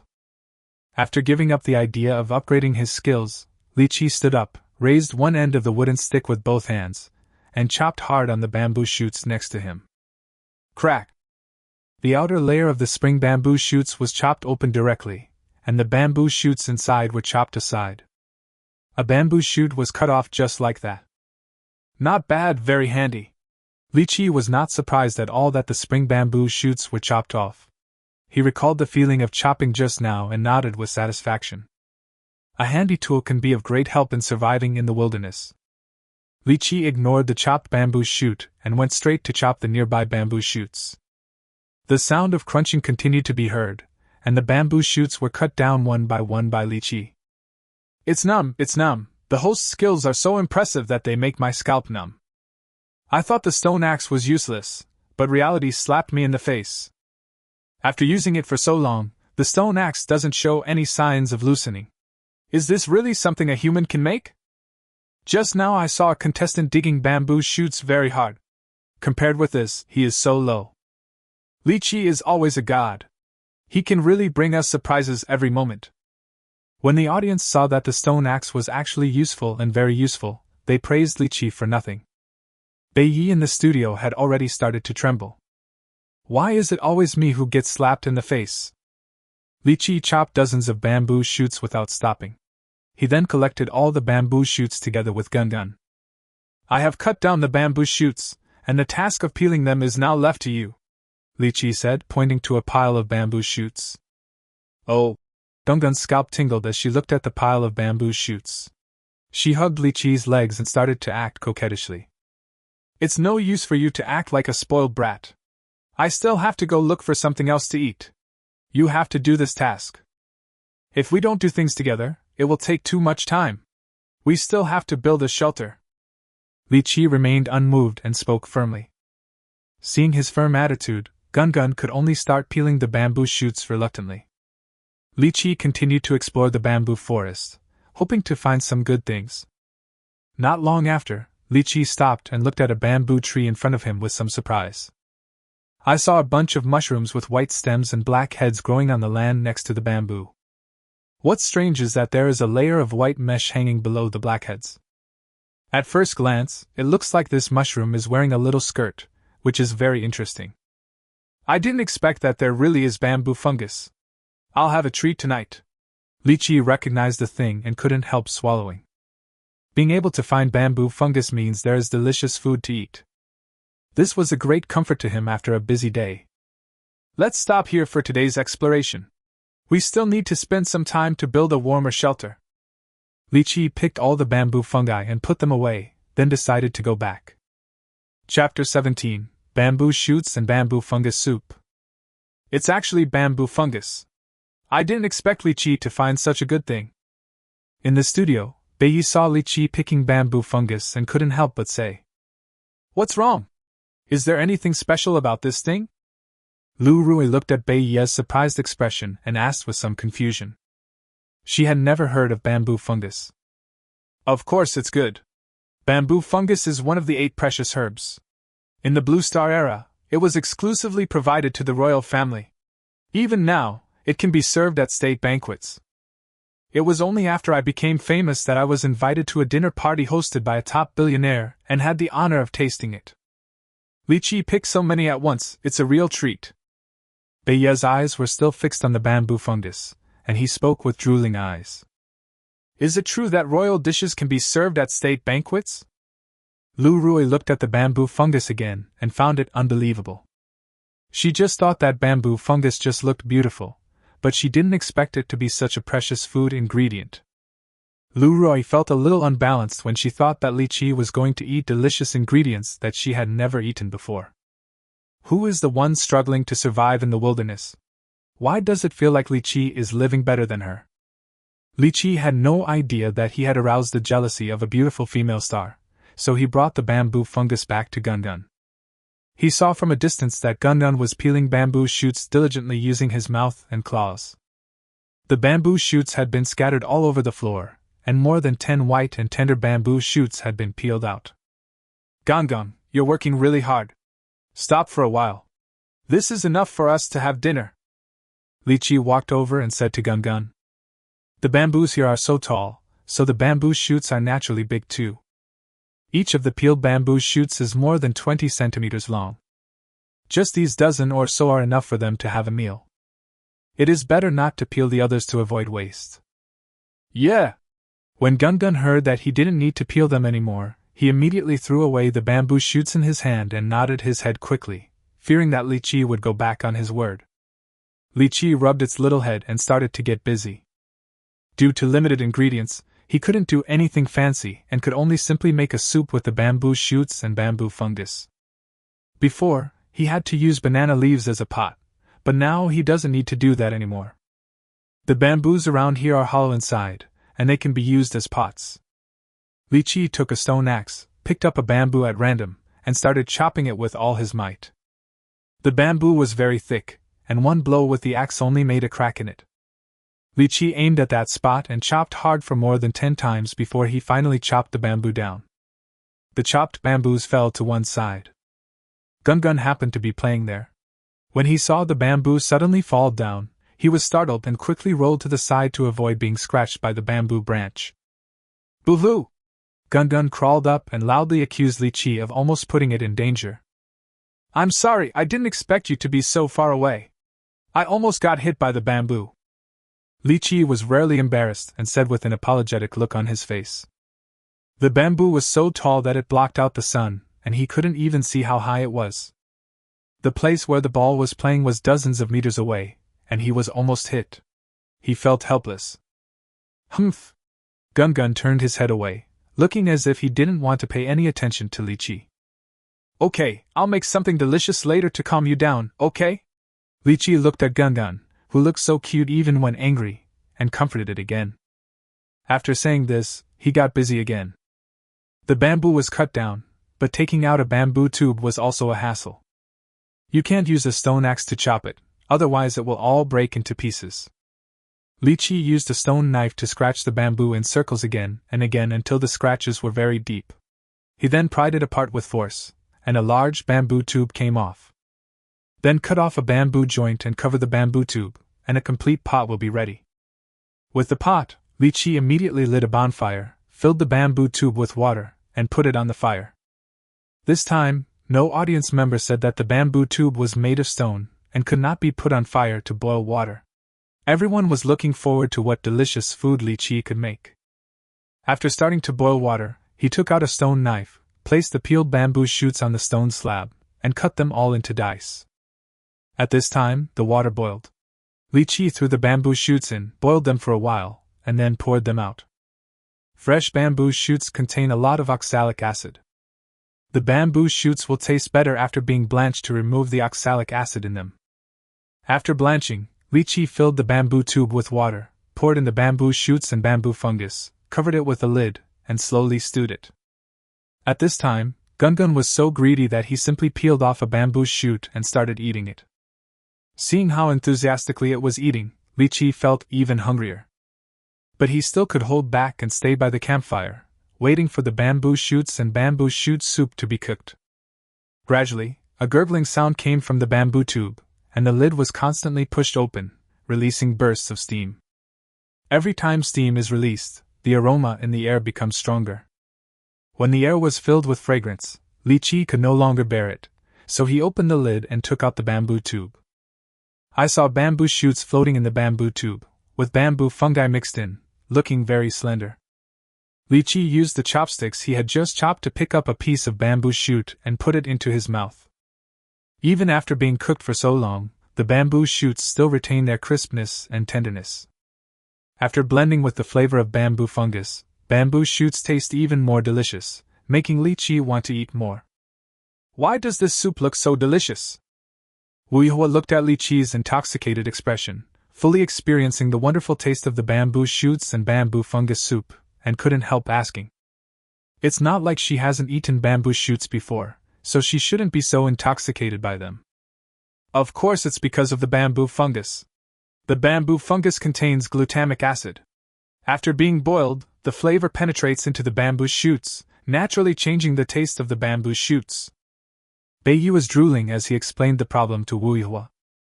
It turns out that bamboo fungus contains glutamic acid. No wonder this soup looks so delicious. Wu Yuhua nodded with sudden enlightenment, smacked his lips and said, "What is glutamate?" Lu Rui next to her asked blankly. Glutamic acid, you can think of it as MSG. It's normal not to know it. Wu Yuhua was embarrassed that Lu Rui's knowledge was exposed, and tried his best to make amends. So it's MSG. Just call it MSG. Why are you talking about glutamate? Lu Rui nodded as if she understood, but she was not saved. Instead, she went further and further down the path of exposing her knowledge. You are right. Wu Yuhua forced a smile and couldn't help covering his face.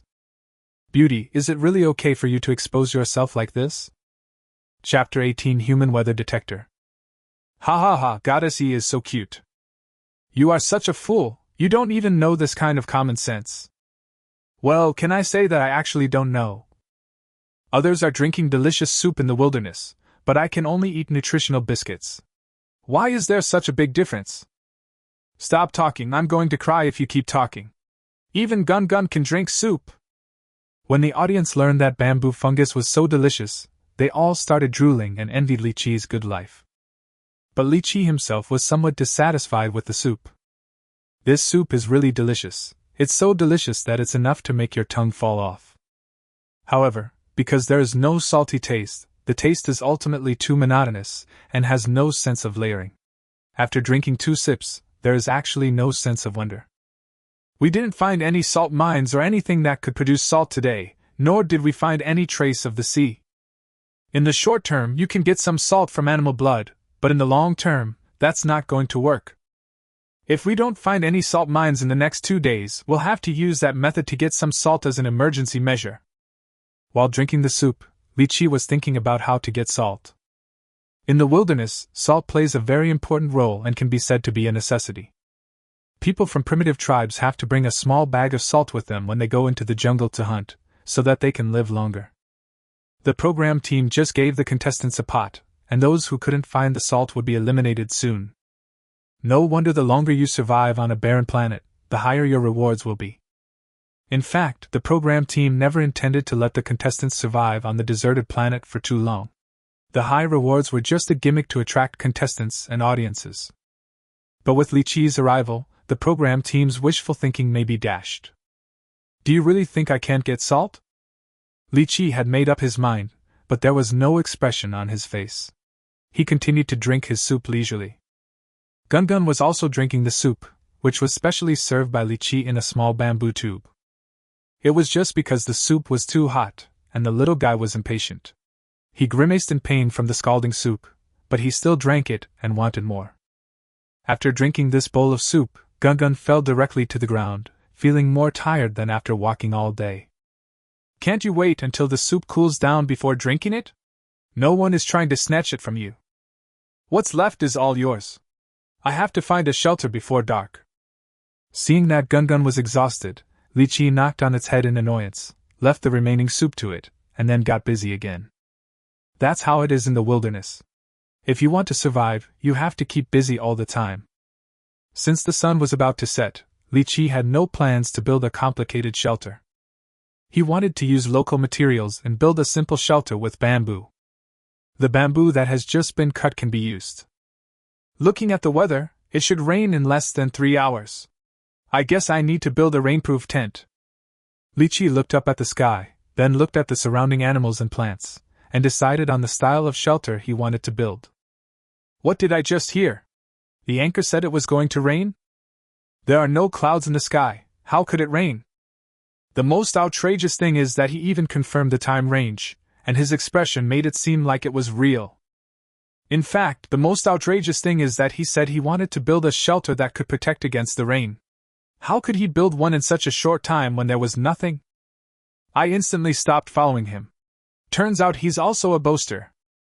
When the audience heard what Li Qiyi said, they became agitated. At this time, there were almost no clouds in the sky above Li Qiyi's head, only a large patch of clouds on the distant hills. Based on this point alone, the audience naturally did not believe Li Qiyi when he said it was going to rain, and their favorable impression of him immediately plummeted. Host, what's the weather like over there with Li Qiyi? Is it really going to rain? Seeing this, Wuihua looked at Zhou Jie. According to the meteorological data analysis report of the desolate planet, it will indeed rain over there on Li Qiyi's side, and the time is in 2.5 hours. The data results are consistent with Li Qiyi's judgment. How did he do it? Zhou Jie contacted the program crew and after confirming the situation, he said with a look of surprise. With the technology of today, there is naturally no problem in analyzing meteorological information. But Li Qiyi gave a similar judgment without any professional equipment, which is amazing. What he said is actually true. Shit, how did he do that? Did he implant a climate monitor? The people in front are stupid, right? To ensure fairness, the production team has already removed all the implants from the contestants. If there is no implanted device, this is simply against the will of heaven. He is a human weather detector. Please explain, how did Master Qi do it? Zhou Jie's words immediately caused a sensation among the audience. They didn't expect that Li Qiyi was not just talking big, but accurately predicted the time of climate change. I heard that the ancients could read the weather by looking at the clouds, and they could also judge the weather based on the reactions of plants and animals. Perhaps Li Qiyi's judgment is based on this. It is indeed an amazing skill. Bei Yi pondered for a long time and looked up a lot of information before giving an explanation. So this is also possible? What kind of magical power is this? Why have I never heard of it before? I cried and cried. I felt like my IQ was crushed once again. I'm really learning from Brother Yi. I just checked and found that it's true. There are also many proverbs for judging the climate. This is the wisdom of the ancients. It's amazing. After getting the answer, the audience searched for information and found a bunch of proverbs about judging the weather, which made them admire Li Qiyi even more. In fact, judging the weather is a basic skill for wilderness survival. I can also read the weather, but I'm not as accurate as him. Li Qiyi's current problem is how he is going to avoid this rain. People who get caught in the rain are likely to suffer from hypothermia and be eliminated due to colds and fevers. Many contestants were eliminated in this way. He said he could build a rain shelter before it rains, but that seems impossible to me. He had no tools, no materials, and even no time. I have no idea how he could accomplish this impossible task. Bei Yi couldn't stand the comments full of flattery and emphasized Li Qiyi's current difficult situation. He had made a mistake before, but building a shelter is different, the difficulties are obvious. I won't be slapped in the face again this time, right? Chapter 19, The Lost Art of Bamboo Weaving. After observing the weather, Li Qiyi began to get busy slowly. Time is short and the task is heavy, but he is confident that he can finish building the shelter before it rains, so he is naturally not in a hurry. He found a long, serrated leaf from the pile of items he had collected along the way, and walked to the bamboo that was several dozen meters long. Li Qiyi estimated the length, sat down on the bamboo, and then used the serrated leaf to scratch the bamboo. This serrated leaf is a natural saw, but it is difficult to operate and will be scrapped after a short period of use. But on a barren planet, it's good to have something useful, and Li Qiyi won't be picky. Using this natural saw to cut bamboo is much faster than chopping it with an axe. With each stroke, the saw went deeper, and after pulling back and forth dozens of times, the bamboo was broken. 666. Is this a saw? Brother Yi actually thought of using leaves as a saw and sawed off a piece of bamboo so quickly. It's amazing. The other contestants should learn from them. They don't know how to make use of local materials at all. With an axe and a saw, Brother Yi's tools are becoming more and more diverse. I am looking forward to what else he can make. Bei Yi said that Iga couldn't do it, but I think he can do it. The audience saw the effect of the leaf and gained more confidence in Li Qiyi. He is just good at sawing bamboo. If you want to build a shelter, you need more than just a saw. This is still a long way to go. Seeing this, Bei Yi felt a little panicked and quickly thought of a reason to comfort himself. If I had a partner, it would be much faster to do these things. Bei Yi felt that Li Qiyi was fast at sawing bamboo, and he even thought it was too slow. If you have a partner to work with, your efficiency will be greatly improved. In the wilderness, the role of partners is also very important. Good cooperation between partners can definitely produce an effect of 1 + 1 greater than 2, which can greatly improve the ability to survive in the wilderness.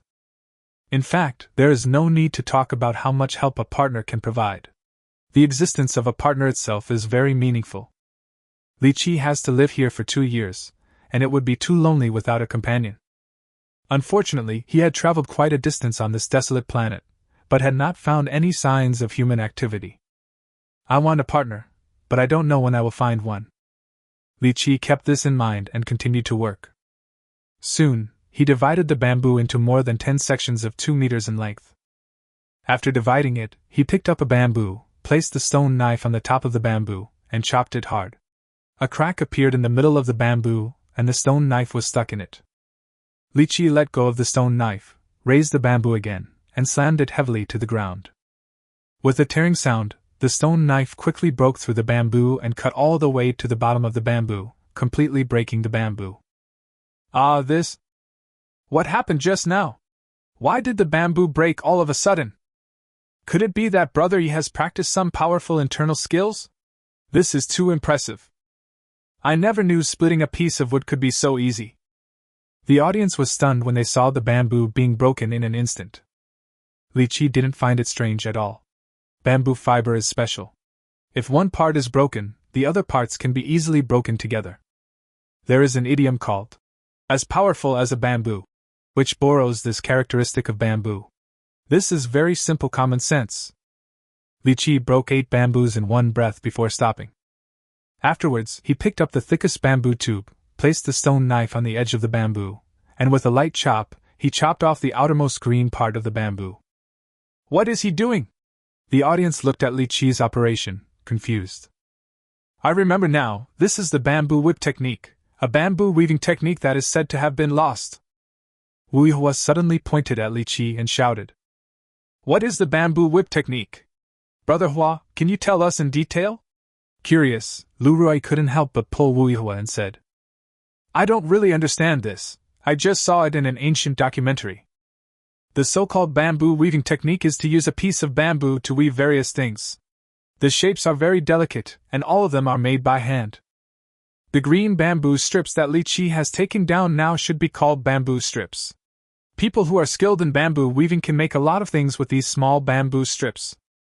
However, this ancient skill has been lost. But looking at Li Qiyi, it seems that he knows this skill, which is really amazing. Wu Yihua looked at Li Qiyi's actions and said in amazement. Is there such a skill? I have never heard of it. What Huazai said is true.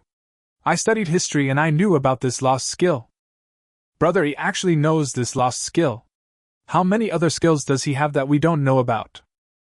I'm looking forward to seeing Brother Yi show off his bamboo weaving skills. It's sure to be very cool. After listening to Wu Yihua's explanation, the audience realized that Li Qiyi's simple action was actually a lost skill, and they all became serious. It is an amazing feeling to witness a lost skill being revived before your eyes. Wu Yihua was not mistaken. What Li Qiyi used just now was indeed the bamboo weaving technique, a bamboo whip technique that is becoming increasingly rare even on Blue Star. The slender bamboo is split with a knife and separated into strips, which are called bamboo strips. When it is cut into silk, it becomes strips of bamboo, which is the basic material for bamboo weaving. The bamboo strips can be peeled into 2 layers. The outer layer with skin is green bamboo strips, which are extremely flexible. The inner layer of fibers is slightly coarser, made of yellow bamboo, and has a brittle and hard texture. The toughness, uprightness, hardness, and flexibility of bamboo come from these 2 colors, green and yellow. Yellow bamboo strips are rolled into shape and green bamboo strips are used to weave the body, and then they can be woven into various utensils. Various backpacks for carrying harvests, large and small scoops for carrying things, and winnowing baskets for cooking and filtering soup can all be obtained from this ever-growing bamboo forest. So this bamboo forest is really a treasure for Li Qiyi. However, those viewers who want to watch bamboo weaving will probably be disappointed. Li Qiyi's top priority was to build the shelter, but he had no time to do bamboo weaving. He split the bamboo strips and cut them into threads just to weave them into bamboo ropes for building shelters. The shelter we are going to make this time is more delicate, and the thick vines are no longer suitable for use as ropes. After Li Qiyi rolled up the bamboo rope, he went to a location next to a small hill, picked out a few bamboos with suitable spacing, and tied the bamboo tube up with the bamboo rope. The frame he built between the bamboos was not flat, but an inclined arc, just like the roof of an old brick house. Once the frame is built, it's time to start building a waterproof roof. Chapter 20 Rainwater Shelters. After Li Qiyi finished building the frame, he went to the bamboo he had just split and knocked off all the bamboo nodes inside. After doing all this, he moved all the processed bamboos to the edge of the frame, found a large stone to pad them, and laid the bamboos with the concave side facing up on the frame. After laying the ground, Li Qiyi picked up the remaining bamboo and covered the area where the already laid bamboo was stuck together. Finally, tie it up with bamboo ropes, and the roof of the shelter is ready. Since there was a small hill behind, which was enough to block the rain from that direction, Li Qiyi only needed to build the roof on the opposite side of the hill. Is this the roof? It looks a bit strange. I remember now, this seems to be the roof of an old-fashioned brick house. The host is really talented. He actually used bamboo to create a tile effect. I just want to know, is this kind of roof really useful? Will it leak? The audience was surprised to see the roof's appearance, and found it was very similar to the roof on a brick house. When Beiyi saw the roof, his brows twitched wildly, and he felt that he was going to be slapped in the face again. Such a roof, as long as the quality is up to standard, seems to be able to withstand strong winds and heavy rains. After finishing the roof, Li Qiyi did not stop for a moment, and went outside the bamboo forest to get a bunch of banana leaves. At this time, the sun is about to set and dark clouds are slowly gathering towards this side. It might rain at any time. Once the roof is done, the rest is much easier. Li Qiyi tied 2 more circles of bamboo on the frame. Then he used the banana leaves to thread the 2 circles of bamboo like threading a needle and put the banana leaves in. In a short while, the walls, in 3 directions, were completed. Oh! Gun circled their new house several times, his little eyes bright. It was so confused that it hadn't realized how a house suddenly appeared here. Gun, don't just stand there. Come in quickly. I still have to block this side with banana leaves. Li Qiyi stood on the side where the banana leaves had not yet covered the area and waved at Gun. Oh! Upon hearing that, Gun immediately spread out his short legs and threw himself into Li Qiyi's arms. Li Qiyi carried Gun into the shelter and looked at the sky. It would still take some time before it rained, so it seemed that the shelter could still be renovated. Without hesitation, he took action immediately and placed a slightly tilted bamboo piece at the bottom of the roof. Then he took the bamboo tube that had been split into strips and used a bamboo stick to poke open the nodes inside, leaving only the one at the bottom. After fixing the bamboo tube under the inclined bamboo piece, Li Qiyi entered the shelter and covered the empty side with banana leaves, leaving no gaps. Boom! Not long after, spring thunder exploded. The rolling spring thunder was so loud that it scared the little guy Gun so much that he crawled into Li Qiyi's arms, trembling. When Li Qiyi heard the thunder, a look of worry appeared on his face. He had predicted that it would rain, but he didn't predict that it would also thunder. We are in the woods now. If lightning strikes here, the consequences will be disastrous. Li Qiyi certainly knew that one should not take shelter under a tree when it was thundering, but there was really nothing he could do now. Fortunately, the bamboos in the place he chose are relatively low. According to the proximity principle, lightning is unlikely to strike here, so he is still relatively safe. Fortunately, the spring thunder did not last long and stopped, followed by heavy rain. The newly built shelter faced a very severe test. With such heavy rain, the shelter won't be able to withstand it, right? They definitely can't hold on. There are several contestants nearby. Their shelters have all been washed away by the rain. They are fleeing everywhere. Don't be like this, Brother Yi is very interesting. I don't want him to be eliminated so soon. Alas, sometimes it's just bad luck, and it's not something that can be changed by human power. When the players saw that it was raining so heavily, they all started to worry about Li Qiyi. If the shelter was destroyed, Li Qiyi would basically be eliminated. As for the situation at the scene, the rain was indeed very heavy. The raindrops hit the shelter densely, making a crackling sound. Rainwater seeped through the surrounding banana leaves from time to time, and it seemed that the shelter would be destroyed by the heavy rain at any time. But Li Qiyi, who was sitting in the shelter, did not look nervous at all and listened calmly to the sound of the heavy rain. The audience became more and more anxious, but after a while, they suddenly discovered that Li Qiyi's shelter had not been destroyed. The originally heavy rain was actually getting smaller and smaller. After more than an hour, the rain stopped completely. This shelter is amazing. It actually withstood such a heavy rain. I was wrong. I shouldn't have distrusted Brother Yi. Brother Yi is always a god. Look, that big bamboo is full of water. Could it be that the host also prepared it? This shelter can not only protect against rain, but also collect rainwater. It's really amazing. I just now realized that a shelter could actually do this. The audience was amazed at the shelter that stood tall and collected a lot of rainwater. I've decided that I will never say that Li Qiyi can't do this again. Nothing is impossible for him. Beiyi stared at the shelter for a long time and suddenly murmured. It was such a painful lesson that I finally learned after being slapped in the face so many times. The audience's observation was correct. What Li Qiyi built was indeed a rainproof and water-collecting shelter. If you remove half of the bamboo joint, you can use it to build a roof like tiles.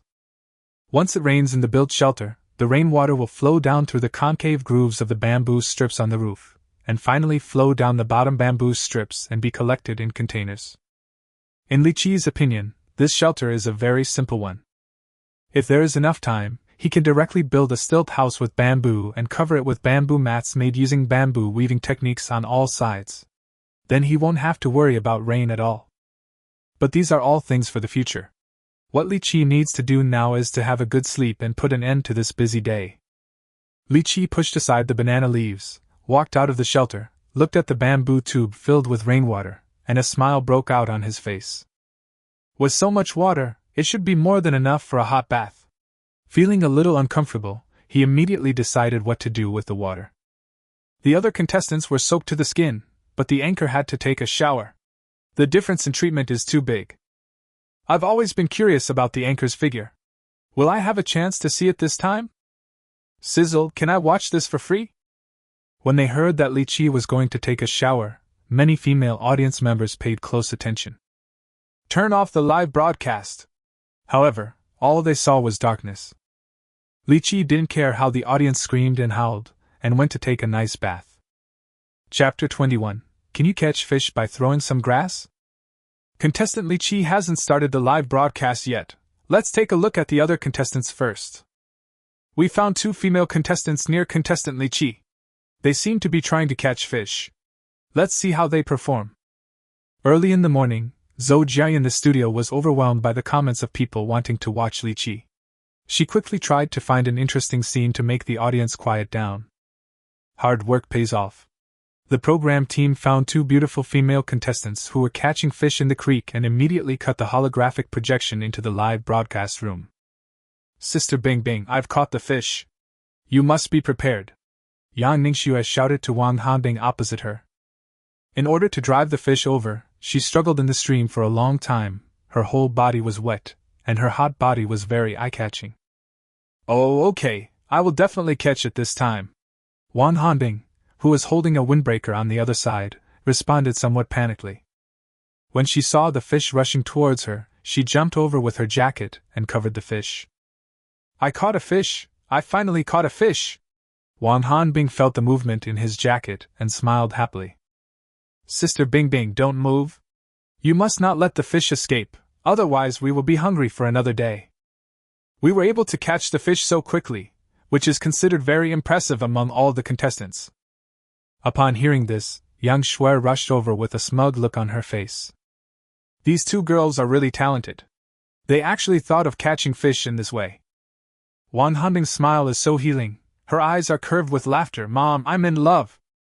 Yang Shuer's figure is really attractive, okay? My nose is bleeding.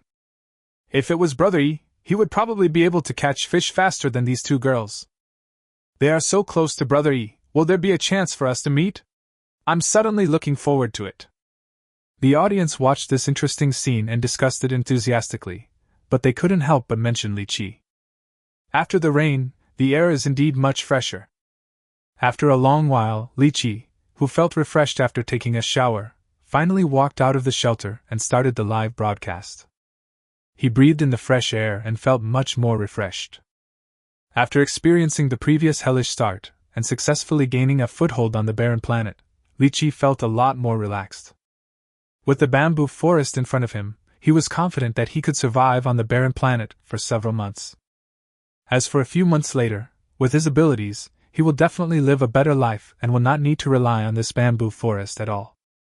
"Come on, Gun Gun, let's go get some food, and then come back and make some tools out of bamboo."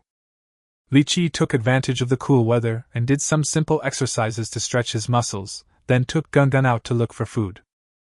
Finding food is always the main theme of survival in the wilderness. Although there are many bamboo shoots in the bamboo forest, it is easy to obtain food. But we can't always eat this kind of food, it is necessary to go out and look for something else. The man and the beast walked out of the bamboo forest and heard the sound of flowing water. They followed the sound and found a stream. Li Qiyi hadn't heard this sound yesterday. It must be because it rained heavily yesterday and the amount of water in the stream increased, making the sound louder, which made him notice it. Li Qiyi was naturally very happy when he found the stream, as it meant that he had found the water source he needed. Li Qiyi stood by the stream, glanced left and right, and smiled even more happily. He walked straight to a grassy area. Li Qiyi walked over there and pulled out several blades of grass with purple-red flower spikes. He was not satisfied with just pulling out a few of them, so he pulled out all the grass nearby and carried the whole bunch to the stream. Gun Gun followed Li Qiyi like a follower. When he saw him go to the stream, he followed him. It walked to the stream, looked out, and saw a shadow in the stream that looked exactly like it. Out of curiosity, it swayed back and forth and found that the shadow would do the same movements as it did. Seeing this, Gun Gun couldn't help but reach out and touch the water surface. Under the ripples, the shadow suddenly became distorted. Gun Gun was frightened by this situation. He stretched out his short legs, ran to Li Qiyi in a hurry, and hugged his legs tightly. Hee, Gun Gun is frightened by his own shadow? How cute! I really want to touch the rolling ball. Host, when can I go to the deserted planet? Lu Rui looked at the cute Gun Gun, with little stars twinkling in her big eyes, and she wished she could hug Gun Gun in her arms. The production team discussed it and felt that we could go to the scene, but not now. Because Li Qiyi's current living conditions are still very difficult, we have only been a burden to him in the past. Zhou Jia explained somewhat depressedly. How could she not want to go to the deserted planet and have some close contact with the cute and adorable Gun Gun, and taste the delicious food made by Li Qiyi? Didn't I tell you to play next to me? Don't interfere with my work. Li Qiyi, who was busy, saw Gun Gun coming over to make trouble, so he picked it up and put it aside. Oh. Gun Gun, who was still in a state of fear, felt very wronged. It didn't dare to walk around, so it just sat beside and watched Li Qiyi work. Seeing that the grass picked by Li Qiyi seemed interesting, Gun Gun couldn't help but pick up one and wanted to taste it. Don't eat anything carelessly. This grass is poisonous.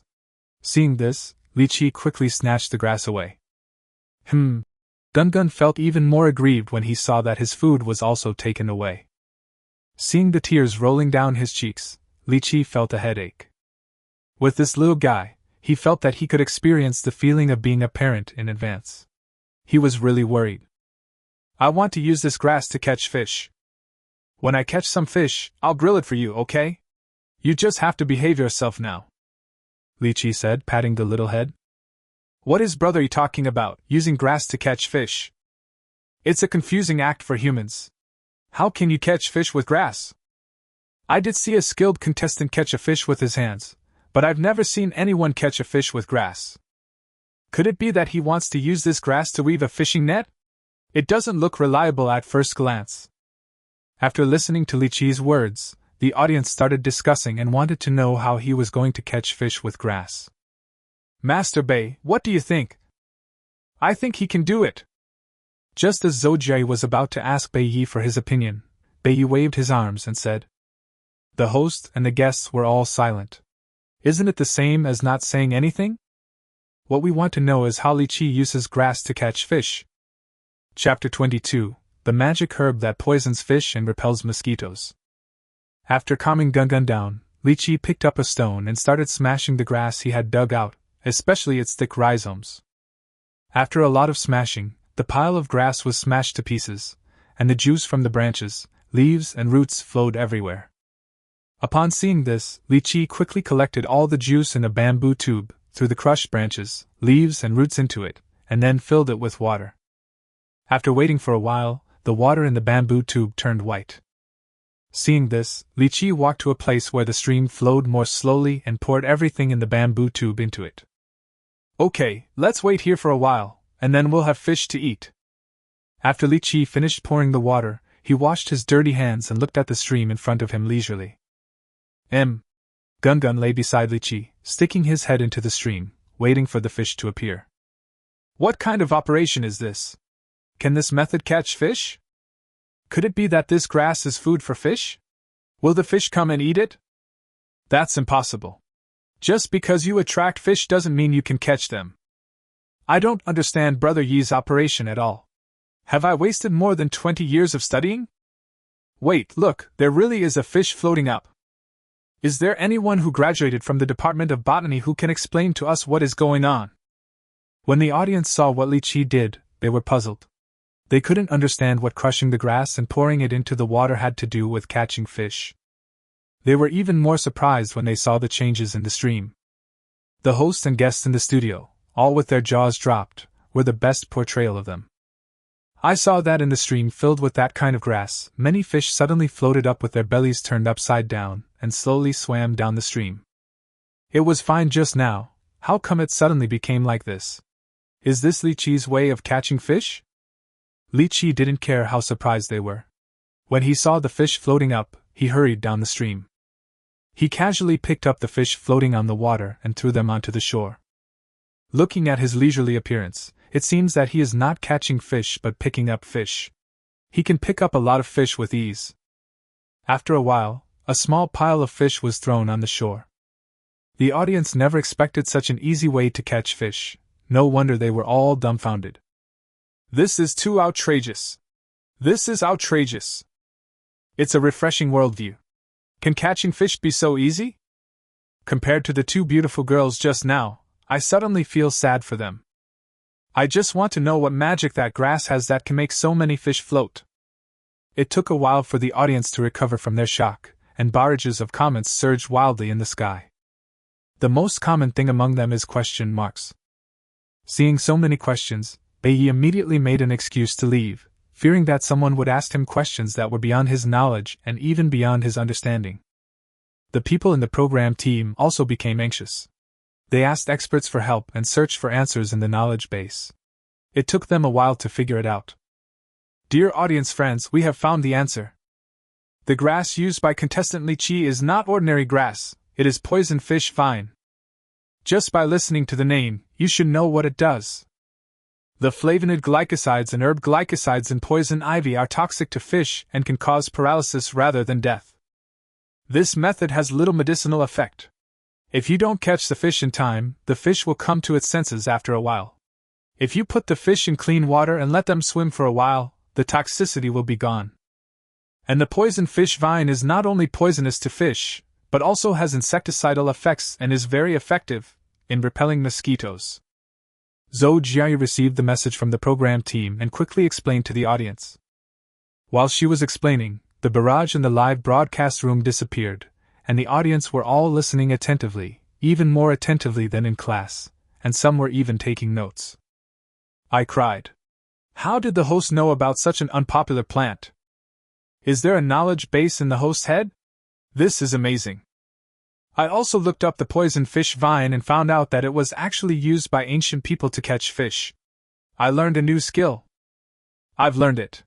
Now I'm going to go to the wilderness and find a pond to fish. I suddenly feel a little swell, and I feel like I can survive in the wilderness. After a while, the barrage of comments appeared, expressing their admiration. It was actually a coincidence that Li Qiyi knew about poison fish vine. When he was surviving in the wilderness, he passed by a small mountain village.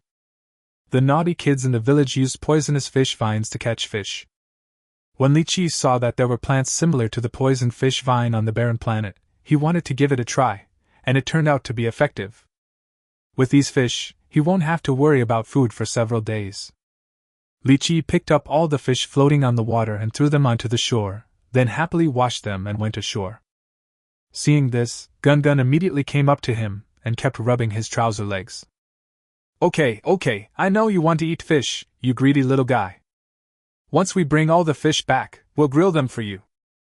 Li Qiyi looked at Gun's greedy look and said with some amusement. Having caught so many fish, he naturally no longer had to look for food. Li Qiyi walked around the stream again and picked up a lot of long and thin grass. At this time, many fish had already woken up and were jumping around on the grass. The scene was quite spectacular. Li Qiyi would not give them the chance to return to the creek. He tied some grass on the fish lips and then returned home with a full load of fish. He brought the fish back to the edge of the shelter and threw them all into the large bamboo tube that was still filled with water. There are so many fish, it's better for them to live longer, otherwise they will become smelly soon. Okay, now it's time to grill the fish, but without salt, it will lack some flavor. Li Qiyi, who was preparing to grill fish, frowned slightly when he thought about the lack of such an important seasoning. He has never given up looking for salt, but until now, he has still not found anything. It seems that I have to make the salt myself. I can't live without salt forever. Li Qiyi thought about it carefully and made up his mind. Salt not only makes the grilled fish more delicious, but can also be used to marinate the leftover fish so that it does not rot and go to waste. What?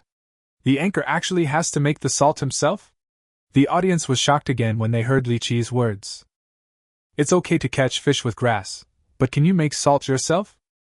Host, please be a human being and stop destroying our worldview. Chapter 23. Can you get salt by burning a pile of grass? When the audience learned that Li Qiyi was going to make salt, they were both excited and afraid that Li Qiyi's approach would once again challenge their cognitive limits and make them doubt their IQ. But no matter what they think, Li Qiyi has to do what he is supposed to do. Ding! Triggering the task, making salt. Task description: salt plays an important role for humans and cannot be ignored. You must obtain salt to survive in the wilderness for a long time. Please obtain salt through your own means. Experience points awarded for completing a mission?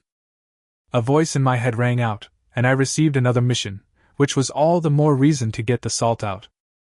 Li Qiyi energetically gathered together all the hay he had collected for burning fire, and lit it directly by rubbing 2 sticks together. Seeing the fire starting, Li Qiyi immediately put a bamboo tube full of water on it.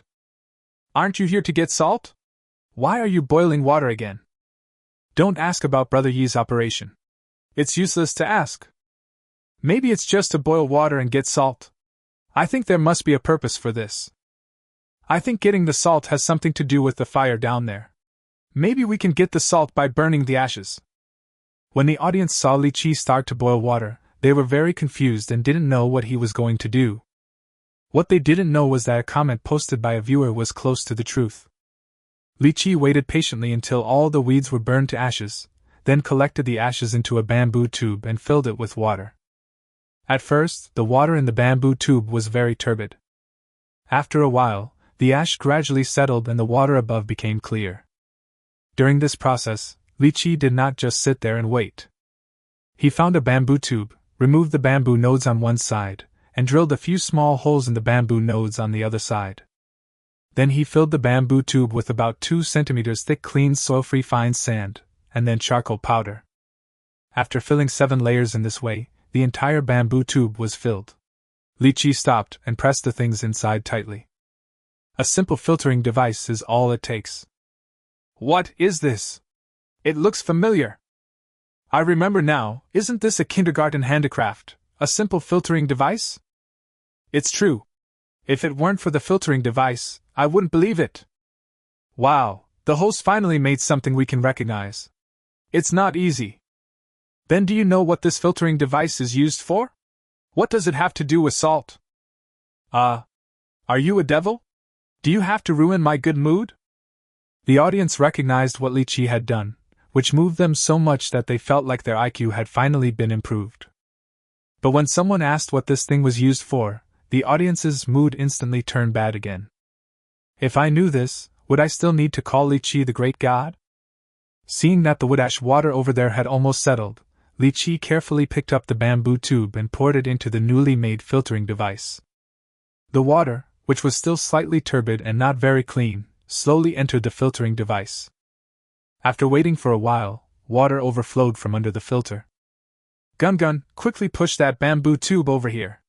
Seeing this, Li Qiyi hurriedly said to Gun.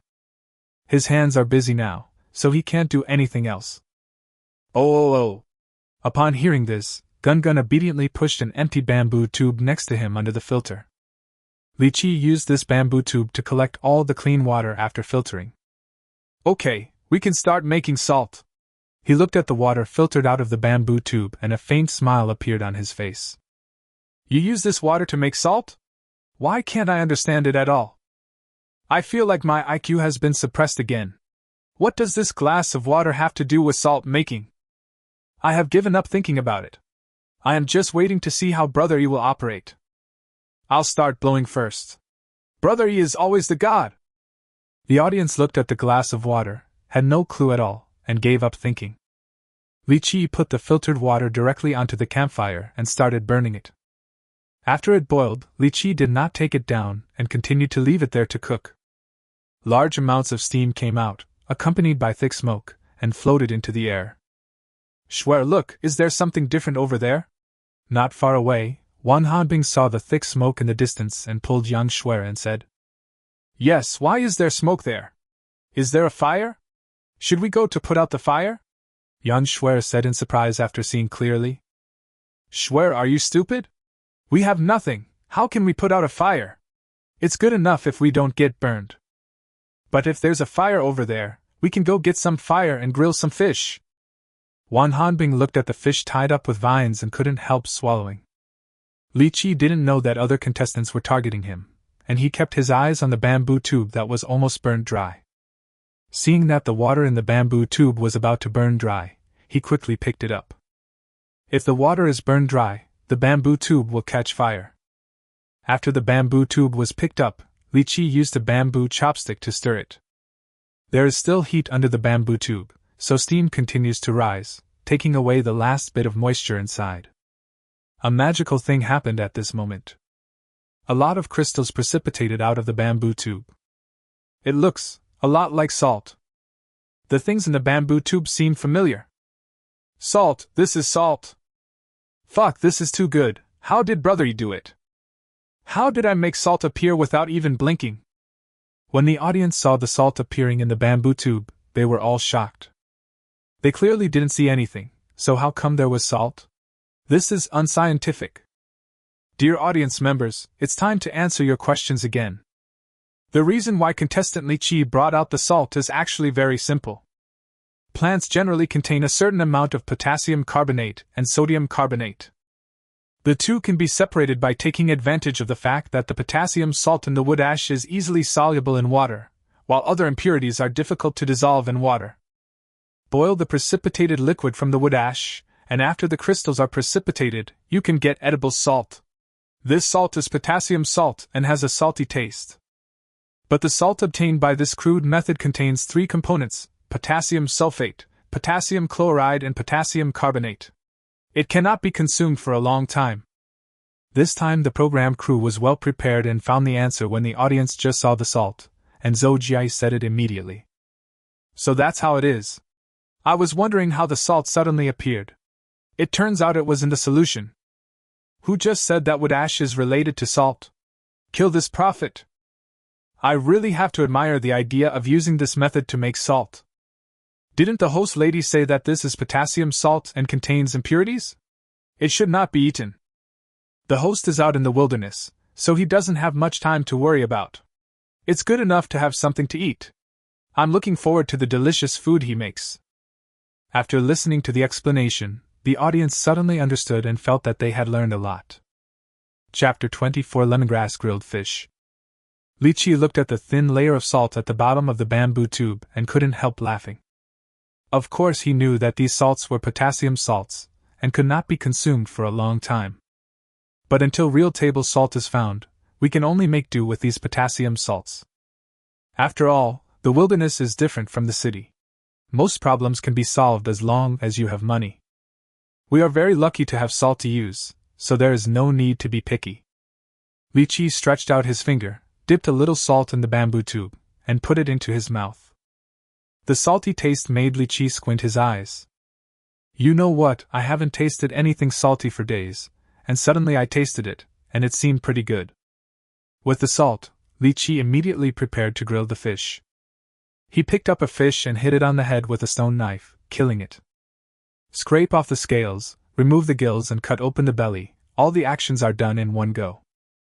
After processing the fish, Li Qiyi found a bamboo tube and started to prepare the sauce.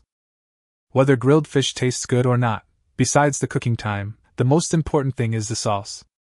Unfortunately, he only had a few kinds of seasonings, so his barbecue skills could not be better displayed. Li Qiyi squeezed half a bowl of lemon juice into the bamboo tube and added some salt. After preparing the sauce, Li Qiyi rubbed the fish inside and out, then stuffed bamboo shoots and several wild vegetables that he had tasted non-toxic into the fish's belly. After finishing all this, he picked up the grass that he had used to tie the fish, cleaned it, tied it to the fish, tightly wrapped the fish's belly, and then started to grill it. What kind of grilling method is this, host? Why haven't I seen it before? It's really rare, but I don't understand what the straw tied on the outside is used for. I think I've seen that kind of grass before. It's called lemongrass. It smells really good when used for barbecue. Poverty has limited my imagination.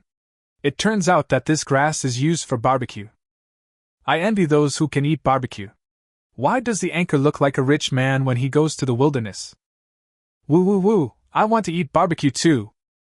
The audience found it very strange when they saw Li Qiyi's way of grilling fish, because they had never seen it this way before and had no idea what kind of grass it was. It was only after an informed audience member explained it that they finally understood and began drooling at the holographic projection. With the advent of the space age, human technology has naturally made great progress, and food is no longer an issue that humans need to consider. Even the poorest people don't need to worry about food. But those foods are basically produced by industrial means. Purely natural foods are more expensive, and eating a barbecue has become a luxury. Therefore, even though the audience was watching Li Qiyi grilling fish through a holographic image, they were still drooling. In fact, they were not the only ones who were greedy. Li Qiyi also felt very greedy when he smelled the aroma of grilled fish. The viewer was right. It was indeed lemongrass tied to the fish.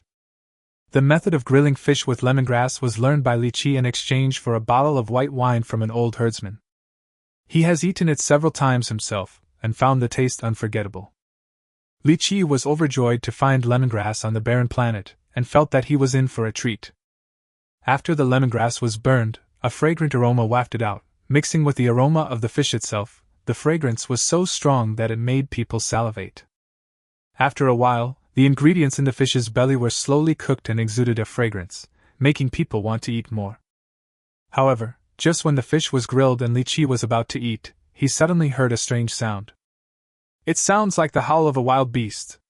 We must go over and take a look. Li Qiyi heard the sound, hesitated for a moment, and decided to go over and take a look. Being able to hear the sound proves that the beast is not far away. It would not be good if he stayed here to eat the grilled fish, and the aroma attracted wild beasts. You must first observe what the situation is so that you can be prepared to prevent any unexpected events. Li Qiyi made up his mind and immediately wrapped the roasted fish with leaves, put it into a bamboo tube, and covered it with a lid to prevent the fragrance from leaking out and attracting wild animals. After doing all this, Li Qiyi looked at Gungun again. "Little guy, do you know how to climb a tree now? Why don't you stay on the bamboo first?" Li Qiyi said to Gungun seriously. "The situation on the wild animal's side is completely unknown, so we naturally cannot take Gungun with us. We have to find a safe place for it." But after looking around, he couldn't find any hiding place, so he had to let Gungun climb up the tree. Oh. Gungun hugged Li Qiyi's legs, looking reluctant. "Be good, go stay on the tree first, I will be back soon, will you be obedient?" Li Qiyi said helplessly. "Yeah." Upon hearing this, Gungun could only nod, then crawled to a bamboo and climbed up quickly. "Wow, Gungun can actually climb trees, how amazing! What's so strange about this? Don't forget that it's a giant panda. It's as flexible as a cat. Aren't you going to eat grilled fish? Why do you suddenly seem to be fleeing? Didn't you hear any strange noises? I guess the host is worried that a wild animal might attack him. Isn't that dangerous? What are you afraid of? Brother Yi is always a god. There is nothing he can't solve." When the audience saw Gungun climbing the tree, they all exclaimed in admiration. As for the wild beast attack, they were not too worried and felt that Li Qiyi would definitely be able to handle it. Li Qiyi was not as confident as them. He picked up a stone axe as a weapon and walked carefully towards the source of the sound. Wild beasts are wild beasts after all, and they are not easy to deal with. If you get hurt by accident, it will be very troublesome in this wilderness. Li Qiyi sneaked over there, trying not to make any noise so as not to attract the attention of the wild beasts. After getting closer, he realized that there seemed to be more than one beast making the sound. Judging from the rapid frequency of the sounds, it seemed that two wild beasts were fighting. After Li Qiyi discovered this situation, a hint of joy appeared on his face. As the saying goes, when the snipe and the clam fight, the fisherman gains. If the two beasts fought fiercely and both were seriously injured, then he would get the upper hand. However, the probability of such a thing happening is very small. Li Qiyi is just thinking about it, but he still has to go over there to take a look. When Li Qiyi turned a small hill, he saw two figures, one black and one yellow, constantly colliding in the jungle. The black one is a wild boar, fat and strong. The yellow one is a leopard, and it moves very quickly. They seem to have been fighting here for quite some time. The surrounding flowers and grasses fell down or rotted, and several small trees were knocked crooked, which showed how brutal the battle was. Seeing this, Li Qiyi simply moved away and watched the show. However, what he didn't know was that at this moment, two people arrived near his shelter. Chapter 25, Beautiful Contestant Comes to Steal the House? "Sister Bing Bing, it seems that the smoke is coming from the front," Yan Shuer, who was in the bamboo forest, said with some surprise as she looked at the curling green smoke in front of her. "Then let's hurry over there. I can't wait to eat the grilled fish." Upon hearing that, Wang Hanbing perked up and walked over there faster. "Hey, why are there signs of human activity here? Look, there is a shelter here. No wonder we can see smoke. It turns out someone started a fire. I don't know how he did it." The two of them walked through the bamboo forest and arrived at Li Qiyi's shelter. Looking at everything in front of them, they felt a little complicated. Thinking about their experiences in the past few days, they could be described as sleeping in the open air and in an extremely miserable state. As a result, here we find a shelter that looks pretty good, and we can even make a fire. It's like a paradise on earth. "Sister Bing Bing, what are you smelling?" Yang Shuer asked curiously when she saw Wang Hanbing twitching her nose. "I seem to smell a fragrance, the fragrance of meat," Wang Hanbing said, blinking his big bright eyes. "The smell of meat?" Yang Shuer was reminded by her, and also smelled the fragrance. She saw a bamboo tube at a glance. She walked forward and opened it. An even stronger fragrance gushed out, making both of them swallow their saliva. "This grilled fish is so delicious!" they both said in unison. What now, should we eat it? That's not a good idea. After all, it's someone else's stuff. But I'm really hungry now. At worst, we can grill the fish we got and give it to him. Then, it's settled. After discussing it, the two decided to eat the grilled fish. There was no way. They hadn't eaten for 2 days and had been caught in the rain yesterday. Now seeing such delicious food in front of them, how could they resist? Just when the two were about to enjoy the meal, a sound suddenly came from the bamboo next to them. When they looked up, they saw Gun squatting on a bamboo branch, roaring at them. Wow, what a cute little guy, so adorable. It looks like it doesn't want us to eat the fish. Could it be that person's pet? If that's the case, then I'm really sad. Others even have pets, but we can't even feed ourselves. The rolling roar did not bring any sense of threat to the two girls, but instead made them feel particularly cute. After realizing that Gun might be someone else's pet, they all became jealous. Ha ha ha, these two little sisters are so cute. It's so cute when it rolls and roars. How can there be such a cute beast? Is this considered stealing? Brother E, please come back soon, or your house will be gone, side-eye smile. Brother E has finally met the other contestants. It will definitely be a good show to watch. When the audience saw this scene, they were all touched by Gun's cuteness. The appearance of two beautiful contestants also made them feel very interesting. Why am I not here? I want to eat grilled fish too. Lu Rui in the studio stared at the grilled fish, wishing she could take a bite. Li Qiyi didn't know that two players came to his house and were watching the fight between the two beasts with great interest. These two beasts are both considered the overlords of the jungle, but after fighting for so long, there is still no outcome. There was a bloody hole in the leopard's leg, which was caused by the wild boar's tusks. There were also many scratches on the wild boar's body, which were caused by the leopard's claws. If the wild boar's skin wasn't thick, it would have bled profusely. The two beasts fought for a while. Seeing that the wild boar's skin was too thick, the leopard finally gave up attacking and ran away. The wild boar did not chase after it. Instead, it walked into a cave with heavy steps and started howling continuously. The wild boar wasn't seriously injured, so why was it still howling? No, I just saw that the wild boar's belly seemed to be bulging. Could it be that the wild boar is about to give birth? Li Qiyi was about to leave, but when he heard the howling of the wild boar, he felt something was wrong. After thinking about it carefully, he thought of a possibility, and suddenly his eyes lit up. If it is really as he guessed, then he will make a lot of money. However, now is not the time to go in and check, so Li Qiyi suppressed his excitement and went back home. Let's go eat some grilled fish first, and then deal with this wild boar. Li Qiyi was walking back, and when he was almost home, he suddenly heard a sound. Someone went to my shelter? When he heard the human voice, his face suddenly turned ugly. Although he has never had any contact with the new humans. But now he is participating in a competition, and other humans on this desolate planet are his competitors. Having a competitor appear in your home is never a good thing. I hope you didn't do anything excessive to Gun otherwise. A trace of gloom flashed across Li Qiyi's eyes, and his whole demeanor changed completely. Even if everything in the shelter was taken away, Li Qiyi wouldn't care. But if something happens to Gun, he won't let them go easily. Thinking of this, Li Qiyi quickened his pace and rushed home. As the voices became clearer and clearer, Li Qiyi realized that the people who broke into his house should be two girls. The atmosphere was relatively peaceful, which made him feel slightly relieved. Sister Bing Bing, this grilled fish is so delicious. I really want to meet the owner here. After finishing the last bit of fish, Yang Shuer licked her fingers somewhat unsatisfied and said with a happy face. Forget it. Have you forgotten the boy we ran into last time? He almost took our things away. I think we should make a little fire and leave as soon as possible.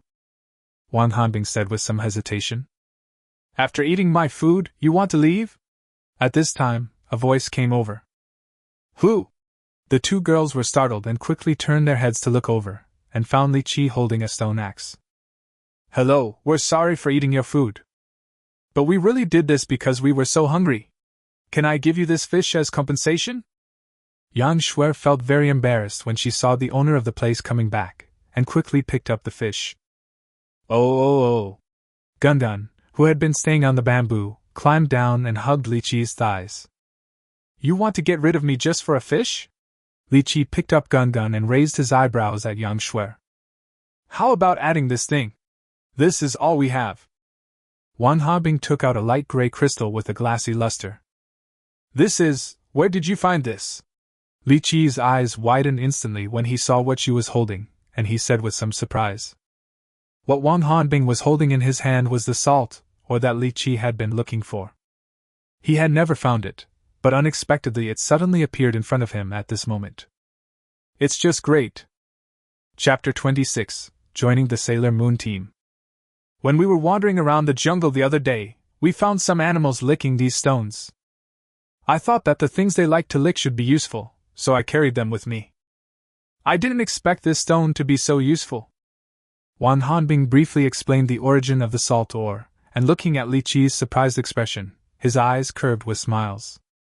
Looking at Li Qiyi's surprised expression, she seemed to have seen a treasure. Do you remember where you found it? Are there other salt ores like this there? Li Qiyi couldn't help but ask. Of course I know. I can take you there, but there is a condition. Wan Hanbing looked at Li Qiyi, pondered for a moment, and then spoke. What conditions? Actually, I just like this kind of ore. If the conditions you put forward are too high, then I don't care about this ore. Li Qiyi frowned slightly and said lightly. He knew that it must be his expression just now that made Wan Hanbing realize that the ore in her hand was very valuable, so she quickly made some remedies. Of course I won't make excessive demands, I just want you to join our Sailor Moon team. You should also know that if we team up together, it will be easier for us to survive on the deserted planet and get the bonus together. Wan Hanbing put away his smile and spoke sincerely. Sister Bingbing, how can you invite him to join us? He's a boy. Yang Shuer didn't expect her to do this, and she pulled her and whispered anxiously. What's wrong with the boy? The shuttle is following him. Are you afraid that he will do something excessive? And you can see that this boy is very capable. Don't you want to eat delicious grilled fish? Wan Hanbing said this with a firm look in his eyes. Don't be fooled by her naive smile, she actually has her own ideas in mind. From the moment she saw Li Qiyi, she had been observing him. Li Qiyi saw these two charming beauties, and there was no evil thought in his eyes. Even though his fish was eaten, he was not too dissatisfied. When I find something I want, I have no intention of snatching it away from them, but instead discuss it with them. In addition, Li Qiyi is so capable and has great cooking skills. If we don't bring such a person over to be a teammate, would we leave him to others? That makes sense. Yang Shuer thought about it carefully and found that it was true, so she immediately chose to accept it. Isn't it too early for you to discuss this? Do you think I will agree? Li Qiyi looked at the two people discussing as if they were alone and felt a little amused. Where do you get your confidence from? Why don't you agree? We are two beauties after all. Would you suffer any loss if you join us? Upon hearing this, Yang Shuer pouted in dissatisfaction. You have to think clearly. Only we know where the ore you want is. And if you join us, we can help you do a lot of things. There aren't many good teammates like us. If you miss this opportunity, you'll never get it again. Wan Hanbing did not expect Li Qiyi to refuse. He was suddenly a little flustered and said while shaking the salt ore in his hand. Li Qiyi looked at the salt ore and frowned slightly. He really needed salt ore, which could be said to be the key to his survival on the deserted planet for 2 years. And what Wan Hanbing said seems to be correct. There aren't many contestants as innocent and harmless as them. It would be a pity to miss them. Li Qiyi's only concern was their gender. He had formed a team when he was surviving in the wilderness in his previous life, but they were all boys. This was his first time teaming up with girls, and he always felt a little inconvenient. Okay, I can join you, but the name of the team has to be changed. After carefully weighing the pros and cons, Li Qiyi finally spoke. No matter what, agree to their conditions first and get the salt ore. If the cooperation goes well, then you can continue to stay. If not, you can just leave. The program team didn't say that you can't quit once you form a team. But he could tolerate everything else, but he really couldn't tolerate the team name. What a crappy name. Very good. While Li Qiyi was considering, The two girls stared at him closely, fearing that he would not agree. Seeing that he finally agreed, I was naturally overjoyed. Can we not change the name? This is something I came up with great difficulty. Yang Shuer was not happy for a moment, and when she heard that the team name was to be changed, she said weakly. What do you think? Li Qiyi said unhappily. Then let's change the name to Ice and Snow and You Team. That's it. Wang Hanbing made the decision directly. Wow, Brother Yi actually teamed up with two fairies. I'm so envious. It will be interesting to see these three groups come together. Maybe Brother Yi will be dragged down. Those two girls don't seem very reliable. Why did Brother Yi join their team? How are they better than Brother Yi? What kind of team name is this? It feels weird. I seriously suspect Bing Bing is carrying some ulterior motives. I smell a CP. CP, where is CP? I love CP the most. When the audience saw them team up, their reactions were mixed, but they were all looking forward to it. Since we are already teammates, can you take me to find the ore you have? When Li Qiyi heard the name of the new team, he wanted to complain, but he held it back because there were more important things to do. No, that place is quite far away. By the time we get there, it will probably be dark. That would be too dangerous. We'll go there early tomorrow morning. It'll be just the right amount of round trip in one day. Wang Hanbing shook his head and refused. Upon hearing this, Li Qiyi frowned and stared at Wang Hanbing. He couldn't tell whether Wang Hanbing refused because the place was really far away or he was deliberately making excuses. But after a while, he felt relieved. Anyway, he would know what happened tomorrow, so it didn't matter what she thought. Since we can't go looking for ore, then do me a favor. We are already teammates, right? Li Qiyi's eyes rolled, and he gave up looking for ore. Okay, what do you want us to do to help you? Yang Shuer nodded without hesitation. Just follow me first, and you'll know later. It may require some physical work, I hope you can accept it. Li Qiyi kept the question in suspense, and turned around and walked forward. Upon hearing this, the two girls looked at each other, not knowing what Li Qiyi was trying to do. However, they had just formed a team and had just rejected Li Qiyi's offer to go look for ore. It seemed a bad idea not to help now. What should we do, Sister Bing Bing? Should we go? Yang Shuer asked hesitantly. Go ahead. There are two of us here. We don't have to worry about him playing any tricks. If it's really a physical job, we'll just grit our teeth and help him. Wang Hanbing thought about it and decided to follow and see. Chapter 27, Stealing the Wild Boar's Home.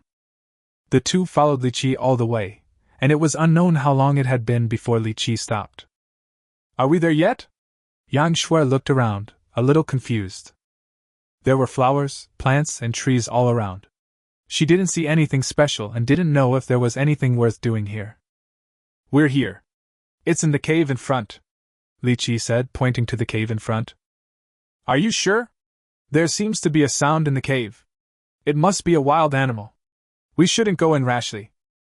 Listening to this sound, it can't be the squeal of a pig. Then we can't go in. Wang Hanbing noticed the movement in the cave and immediately felt a little resistant. When she first arrived on the deserted planet, she thought the wild animals were all docile, like those seen in the zoo. So when she was hungry on the first day, she really thought of attacking a wild beast. The result was naturally terrible. If she hadn't been lucky, she would have been eliminated directly. So when she found out there were wild beasts in the cave, she didn't want to go in at all. There are wild boars in the cave. You asked us to help you, so you don't mean that you want us to be bait to attract the wild boar, right? When Yang Shuer heard this, her mind was opened up and she felt that she had guessed the purpose of Li Qiyi asking them to come here. I have to say, there is a word that is very appropriate to describe you. Li Qiyi was dumbfounded when he heard this. How could Yang Shuer come up with such a unique idea? What words are you using? Don't think that I will agree to help you just because you praise me. Yang Shuer felt a little embarrassed when she heard that. Oh, there's nothing I can do about my natural beauty. People keep praising me in different ways. I'm tired of hearing them. Xiongde is brainless, Li Qiyi said lightly with a fake smile on his face. Xiongde. Ah? Yang Shuer didn't react at first when she heard that. After a while, she realized that Li Qiyi was not praising her, but scolding her. What kind of person is this? So annoying. 2333, brother is a straight man and he is not running away. Big Bear is brainless. What kind of divine adjective is that? You know what, that's quite fitting. I'd like to call Brother E the king of big talk. You can imagine that Brother E wants to use them as bait. You really deserve the title. Am I the only one who is curious about what Brother E is doing here with them? Of course it's a PK with wild boars. We will soon be able to see exciting battle scenes. The audience heard their conversation and the barrage was filled with joy. Ha ha ha, I didn't expect him to be so strong. Even his way of confronting others is so refreshing. Lu Roy in the studio laughed so hard that she fell to the ground in an ungraceful manner. The other guests smiled and shook their heads. None of them had expected to see this. In fact, Li Qiyi was a little unwise. The wild boar has thick skin and tough flesh. He has no weapon. Even if the wild boar stood there for him to hit, it would be difficult to injure it. Wild boar meat is indeed very good, but he was too greedy this time. Bai Yi shook his head and sighed. He had encountered wild boars several times and had even killed one with his own hands, so he knew how difficult it was to kill a wild boar. He was holding a sharp blade and needed to fight for his life.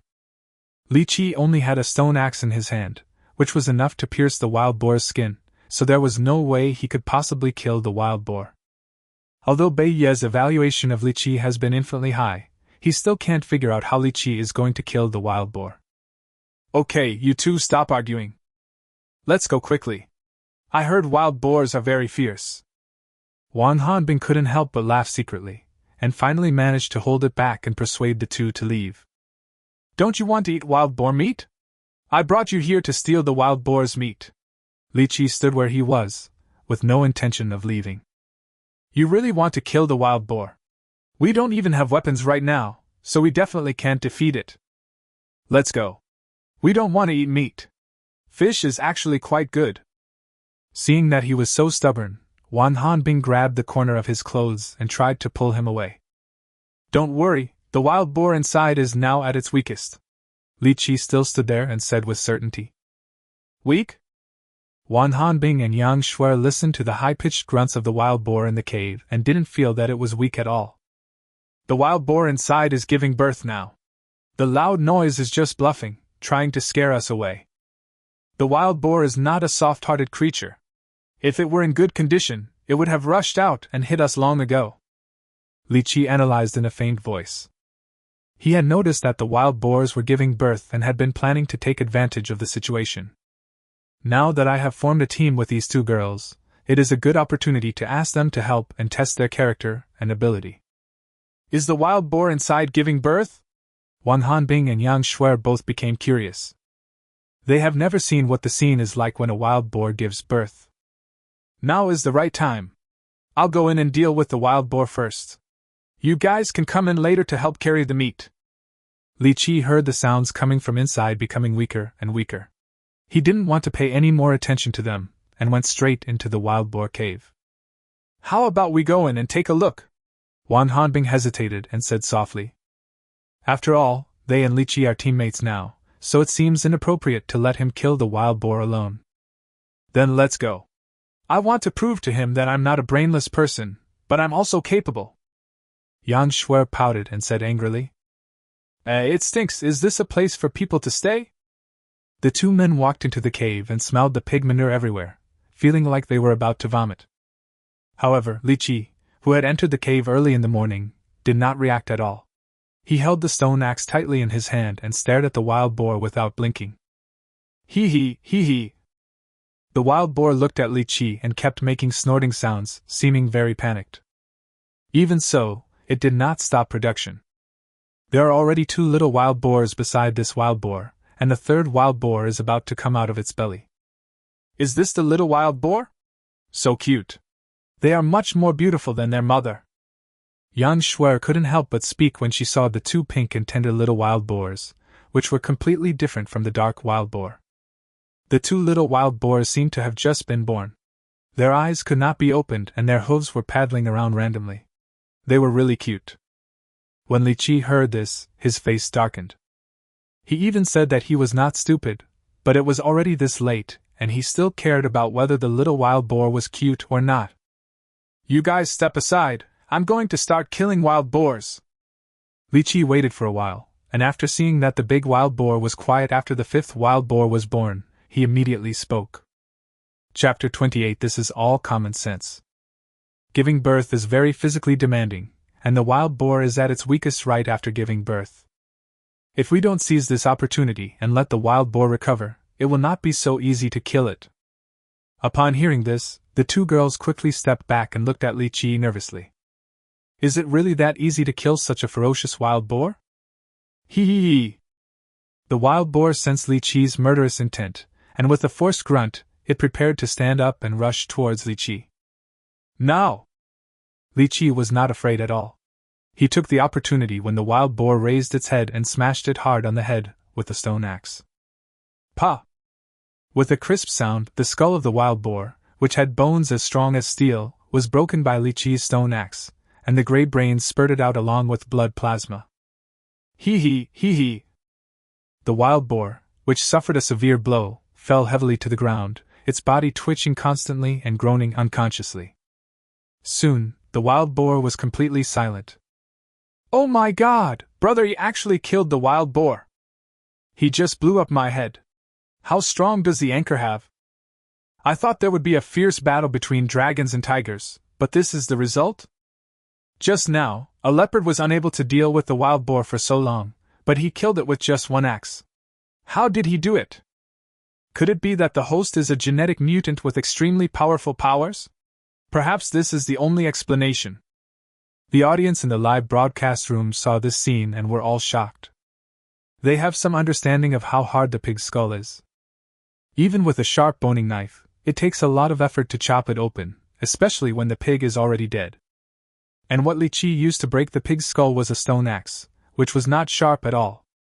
The only remaining explanation is that Li Qiyi is extremely strong. According to the physical examination report before Li Qiyi entered the desolate planet, he is not a genetic mutant, so his strength should still be within the range of ordinary people. But the scene just now, if it was the strength of a normal person, it can't be explained. What do you think, Master Bei? Seeing the audience's doubts, Zhou Jie quickly checked Li Qiyi's physical examination report, and was even more surprised to find that there was no problem. "I can't understand this either. Are you sure there is no problem with the physical examination report?" Bei thought hard but couldn't come up with any good explanation. No matter how you look at it, it is more credible if there is a problem with the physical examination report. "Master Bei, are you questioning the professionalism of our production team? We hired the best medical examination team." Zhou Jie's mentality collapsed when he heard this. A guest questioned the program team. Is this really a good idea? Then I have no idea.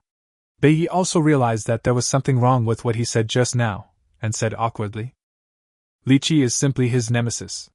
He has experienced all the embarrassments that he has never experienced in the first half of his life in these few days." It was so easy to kill a wild boar? On the desolate planet, the two girls covered their mouths in shock as they watched the wild boar die tragically in an instant. No matter how weak the wild boar is now, it can't be killed with just one axe. Is it still a human being? What are you looking at? Li Qiyi felt puzzled when he saw them suddenly take a few steps back and look at him with wariness. He was clearly killing a pig just now. Could it be that they had any empathy with the wild boar? "Li Qiyi, are you a new human being who has undergone genetic modification? How did you avoid the physical examination? To ensure fairness, didn't the production team not allow newcomers to participate?" Wan Hanbing hesitated for a while, but couldn't help but ask. "What the hell are you thinking? I just used a little common sense, okay? The weakest part of a wild boar is just above the center between its eyes. If you hit it accurately, a heavy blow from a heavy object can kill it. This is common sense, common sense." After hearing this, Li Qiyi finally understood why their expressions were so strange. It turned out that they thought he was not human. He couldn't help but rolled his eyes and complained. "We are still in the cosmic age, but you don't even know this little common sense. It's really shameful for humanity." I'm shocked. Common sense, this is common sense? Common sense, how come I don't know this? I feel like I've wasted more than 10 years of studying. I'm so ashamed! Stop cursing, stop cursing. If you keep saying this is common sense, I'm going to jump off the building out of shame. Wow, I don't even dare to say that I was one of the top 10 students in the Universe Alliance. Foreigners, we are all in so much pain, and you are still acting like Versailles. Be a decent person. When the audience heard Li Qiyi say that this was common sense, they felt as if countless divine beasts were running through their hearts. How come they don't know all the common sense that Li Qiyi knows?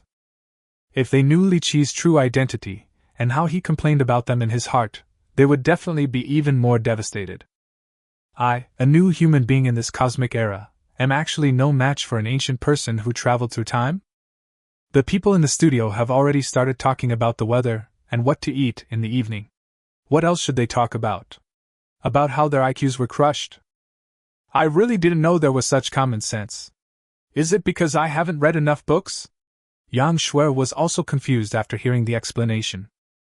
You are really strong. It is indeed a wise decision to bring you into our team. Wan Hanbing also felt that his IQ was crushed, and he felt depressed but more excited. Li Qiyi is her teammate now. The stronger he is, the more help he will be to them. It's a huge profit. Can you guys stop talking and get down to business? Now that the wild boar is dead, some wild animals may come here smelling the blood, so we have to bring the wild boar back as soon as possible. And these 5 little wild boars must also be taken back and raised, so that we can have a constant supply of meat in the future. Li Qiyi sincerely thought that this was just common sense, so he was not at all impressed by the two people's admiring expressions. He just wanted to take the pile of meat back as soon as possible. The wild boar in front of me has at least several hundred kilograms of meat. Add to that the 5 newly born wild boars, and if they can be raised to adulthood, they will never lack meat in the future. Got it. Upon hearing this, the 2 girls started working angrily. Li Qiyi, come and see if this little wild boar is dead.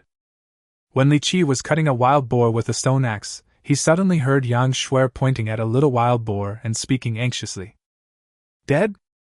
Hearing this, he didn't bother to cut the wild boar meat. Li Qiyi leaned over to take a look and found that the little wild boar had its eyes closed and did not move at all. It looked like it was really dead, and he frowned. Chapter 29 Postpartum Care of Sows. There are only 5 little wild boars in total, and if one dies it would be a huge loss. I remember that there seemed to be related books for sale in the system. Li Qiyi thought about it and thought of the all-encompassing store in the system. When he was bored, he would often look through the system store to see if there was anything interesting there. One of the books seemed to contain knowledge on how to resolve the current situation. The name of this book is Postpartum Care for Sows, and it is very cheap, costing only 200 experience points. The price of a piglet in the system store is as high as 5,000. You'd better buy the book. After all, there's more than one little wild boar. If the other little wild boars have a similar situation and all die, there will be no meat to eat. Li Qiyi thought about it carefully and decided to buy the book. He had always kept around 200 experience points for emergencies, and now they were finally ready to use. Li Qiyi chose to buy Postpartum Care for Sows. He was thinking about how to avoid the 2 girls and Feisuo. When he checked the relevant information, he suddenly felt that there was a lot more knowledge in his mind. The way the books in the system mall are distributed after purchase is not to give him a book, but to directly instill the knowledge in the book into him. It's great that you can master it completely without having to learn it. After a little thought, he found a description of the little wild boar's current situation and a solution. Li Qiyi, who has always criticized the system for being stingy, couldn't help but want to give the system a thumbs up this time. This function is too powerful. This little wild boar is so pitiful. It died just after it was born. While Li Qiyi was buying books, the emotional Yang Shuer's eyes were already blurred with tears. Don't worry, it won't die, Li Qiyi suddenly said with a smile. Really? Yang Shuer looked at Li Qiyi expectantly after hearing that. She still vividly remembered the scene where Li Qiyi killed the wild boar with one move just now, and had already established the image of Li Qiyi as an omnipotent person in her mind. Hearing him say this now, I was suddenly filled with anticipation. Brother Yi, are you talking nonsense? The little wild boar is clearly dead. How can he be brought back to life? Who knows? Maybe he knows something that only he knows. Just trust him. Whatever he says is what matters. I don't dare to doubt Brother Yi anymore. There is nothing he can't do. He is a man with a cheat code. When the audience saw that Li Qiyi seemed to want to save the wild boar, they thought it was unscientific, but they did not dare to question him anymore. Whatever happened to him seemed normal. They watched the holographic projection intently, wanting to know how Li Qiyi was going to operate. Li Qiyi grabbed the little wild boar's 2 hind legs and lifted it up backwards. After picking up the little wild boar, he reached out and slapped the little wild boar's back hard, making a paw-paw sound. How can you be so cruel? The little wild boar is already dead and you still want to beat it. Yang Shui couldn't bear it anymore and wanted to stop Li Qiyi. She originally thought that Li Qiyi wanted to save the little wild boar, but who knew that he actually wanted to beat it? Even if he wanted to vent his anger, he couldn't do that. Humph. But before she could act, the little wild boar suddenly came back to life, began to grunt softly, and its 2 front legs that had not been caught began to flap wildly. Oh, this little wild boar was actually saved. Wang Hanbing looked at the scene with wide eyes and was very surprised. How come the little wild boar came back to life by clapping twice? I'm so impressed. Brother Yi's operation really impressed me. It can even revive a dead wild boar. I just want to ask, what else can't Brother Yi do? Don't exaggerate, this is not a resurrection, it's just bringing back a boar that pretended to be dead. That's amazing, too. How many people can think of a solution when seeing that situation? I just want to know, is this some kind of common sense that I don't know? When the audience saw this scene, they felt it was unexpected yet reasonable. They were already accustomed to Li Qiyi doing things that made the impossible possible. In fact, they had no idea that Li Qiyi was also very excited.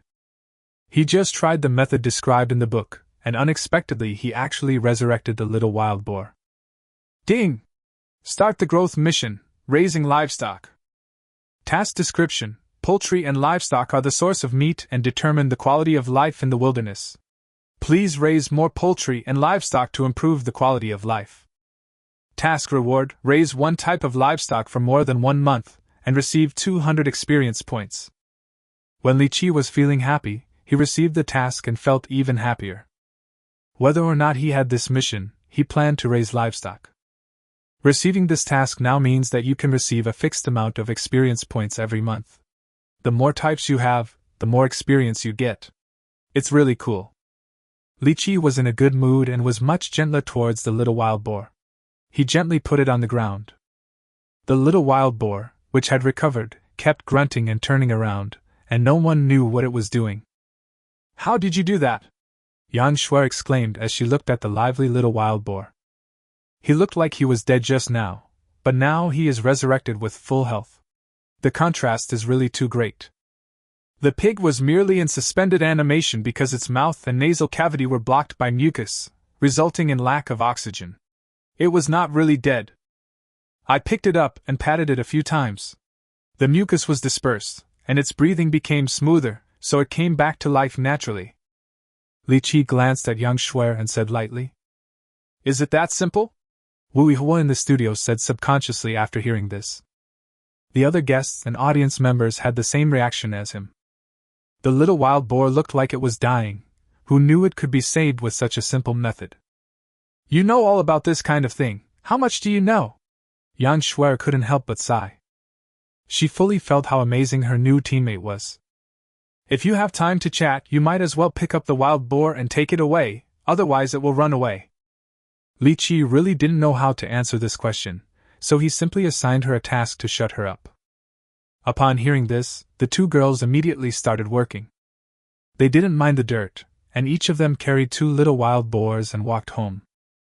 Seeing how efficient they were, Li Qiyi nodded slightly, picked up the remaining little wild boar, and followed behind carrying half a piece of wild boar meat. The remaining pork can only be kept here temporarily and taken back later.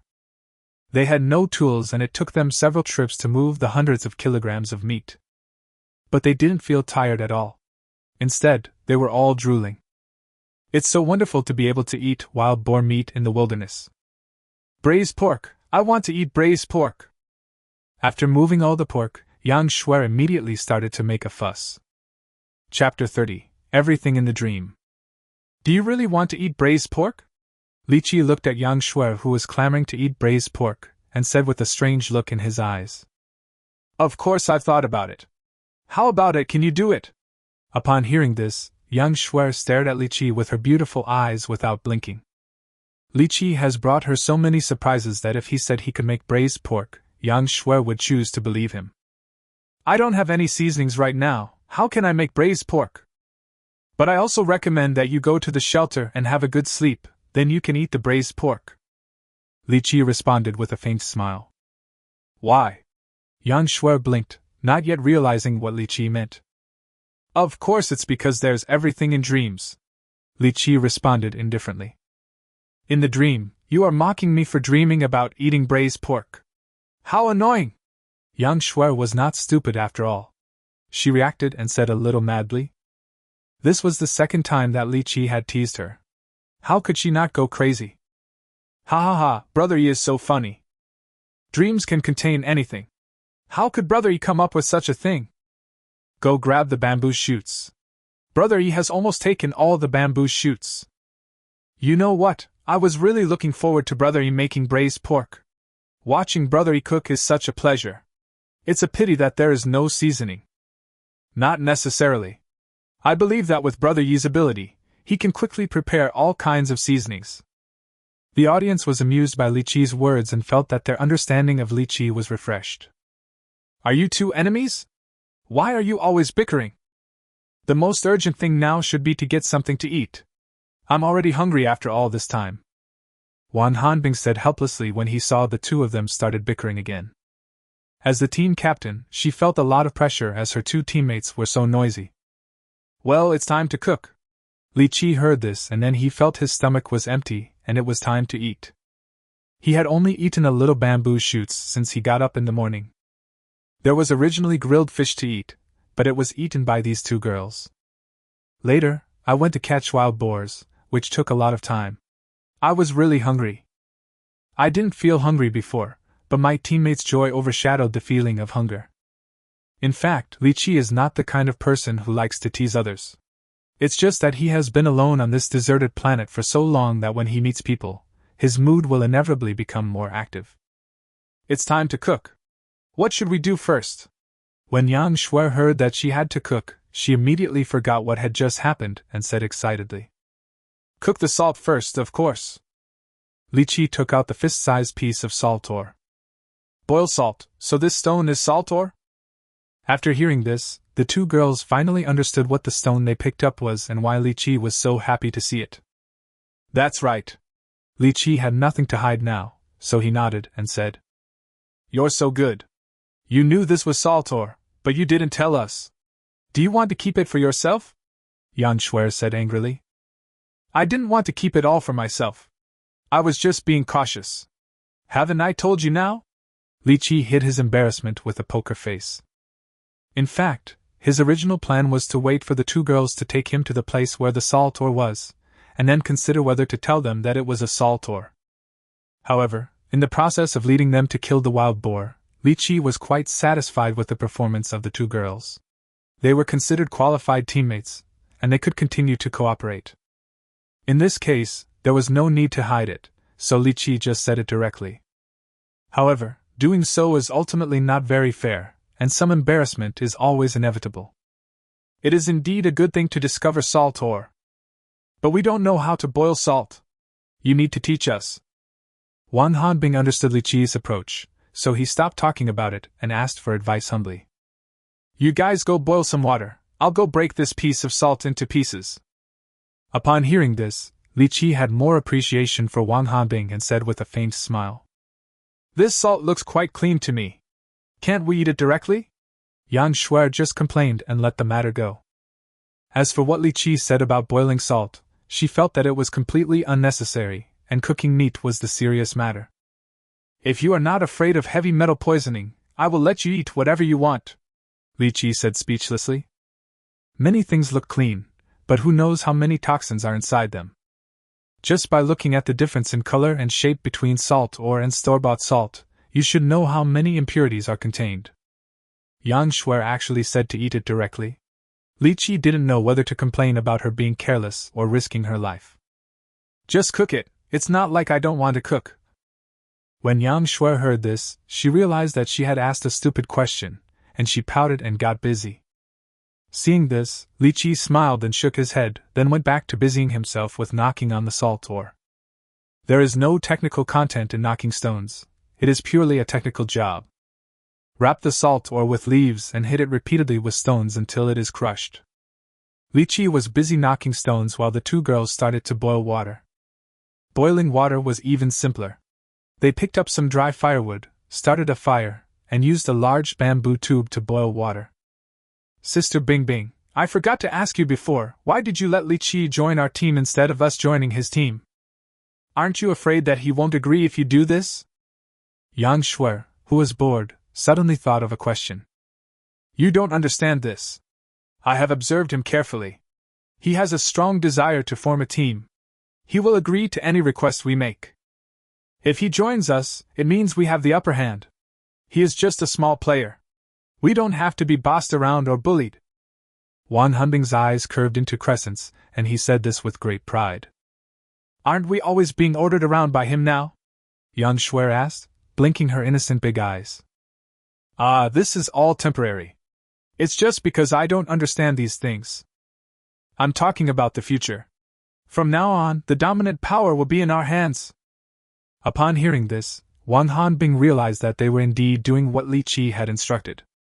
She was so embarrassed that she could only speak out. So, Sister Bing Bing, you will be able to understand more than Li Qiyi in the future?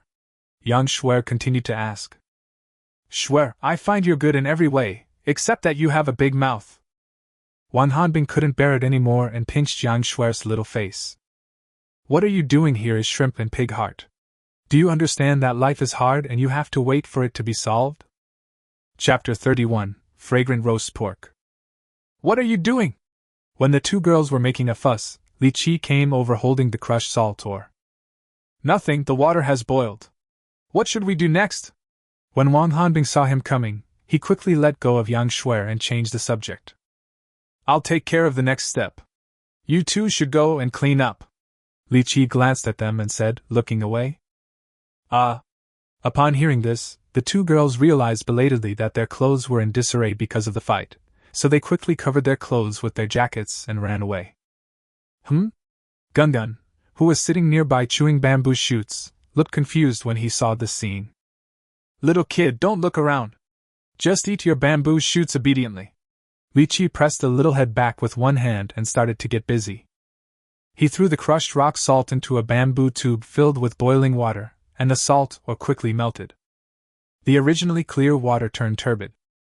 Li Qiyi put a small bamboo stick in and stirred it slowly. When the two girls came back after cleaning up, they frowned at the turbid water. Can you really get salt from such dirty water? Could you have made a mistake? Yang Shui couldn't help but ask. She had begun to doubt whether it was actually salt ore. Just wait and see, Li Qiyi said confidently while stirring with his hands.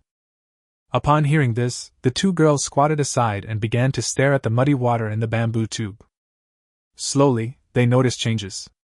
From time to time, small white dots floated up in the turbid water, and they looked exactly like the salt they ate.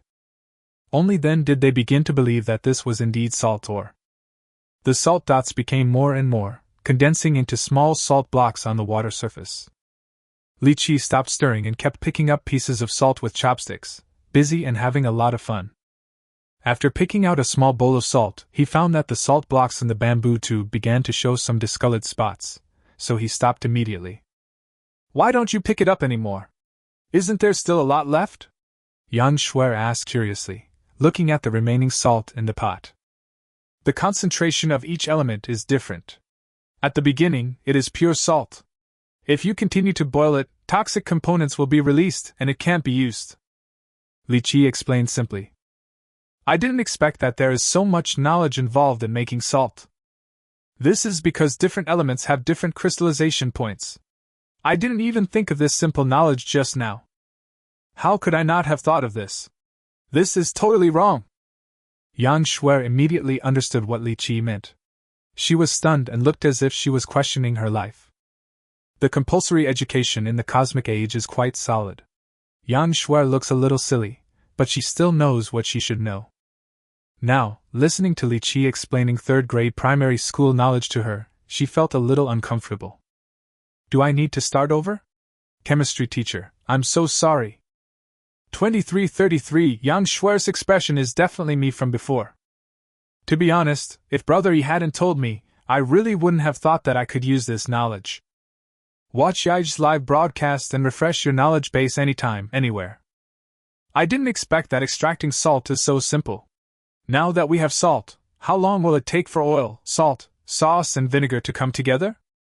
The audience looked at Yang Shuer's expression and thought of themselves back then, and found it very funny. It's time to cook, start cooking quickly. The people in the studio have become completely immune to this kind of thing, and Lu Rui kept urging Li Qiyi to cook. Next to her was an exquisite food box. Obviously, she was planning to watch Li Qiyi cook while eating. Li Qiyi did not disappoint her expectations. After crushing the collected salt, he started cooking. Li Qiyi, what delicious food are you planning to cook? Yang Shuer asked with anticipation when she saw Li Qiyi cutting meat. What else can we do? The conditions are so simple now, so we can only make barbecue, Li Qiyi said helplessly. The conditions on the barren planet were so simple that he had cooking skills but no place to use them. It's just barbecue. I guess I can only eat it reluctantly. Upon hearing this, Yang Shuer's anticipation dropped significantly, and she said a little depressed. You're just trying to force yourself to eat at once. Shuer, have you forgotten how we lived before? Wang Hanbing couldn't help but rolled his eyes. Yeah, it's good to have meat to eat. Yang Shuer reacted and stuck out her tongue playfully. Upon hearing this, Li Qiyi became interested in their previous interests, and wanted to learn more about the other contestants. But now I'm so hungry that I have to give up for the time being and concentrate on preparing the barbecue. The biggest trouble Li Qiyi encountered when grilling meat was cutting the meat. He only had a blunt stone knife, and the wild boar meat was very tough, so it took a lot of effort to cut it. So Li Qiyi didn't plan to cut it into small pieces. After cutting a suitable large piece, he directly skewered it with a wooden stick and started roasting it. The piece of meat he cut was the perfect blend of fat and lean.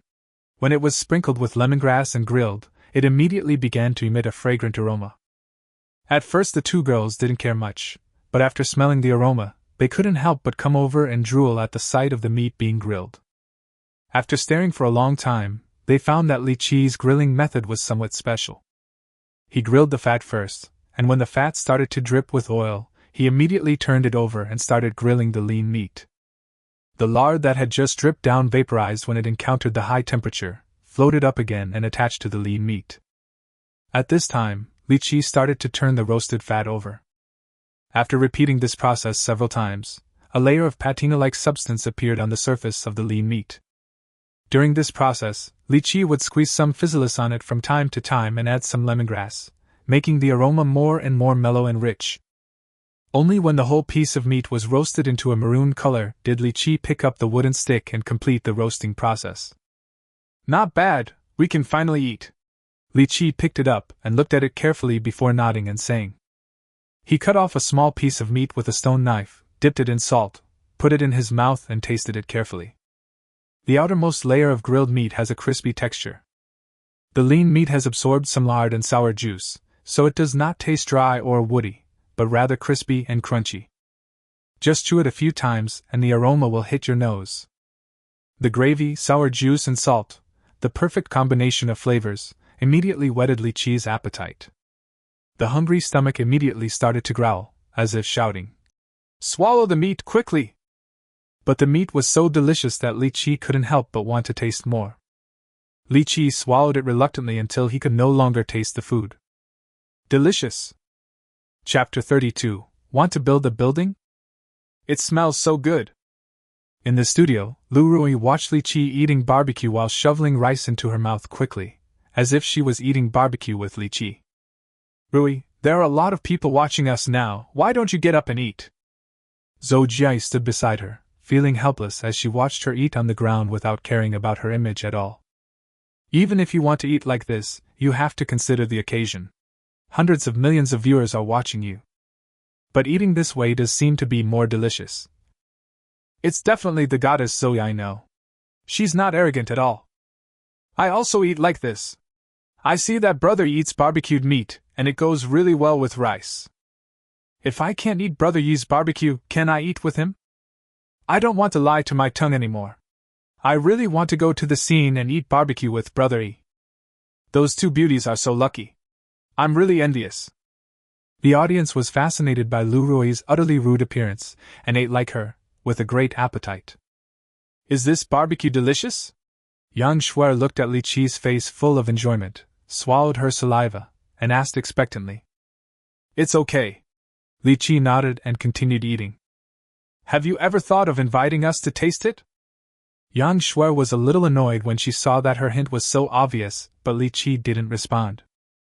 Two beautiful girls are watching here, but he is just focusing on eating. He is too straight. If you want to eat it, you can grill it yourself. I'm hungry now. Li Qiyi refused directly. As long as I can eat a few more bites, it doesn't matter if I'm a little straight.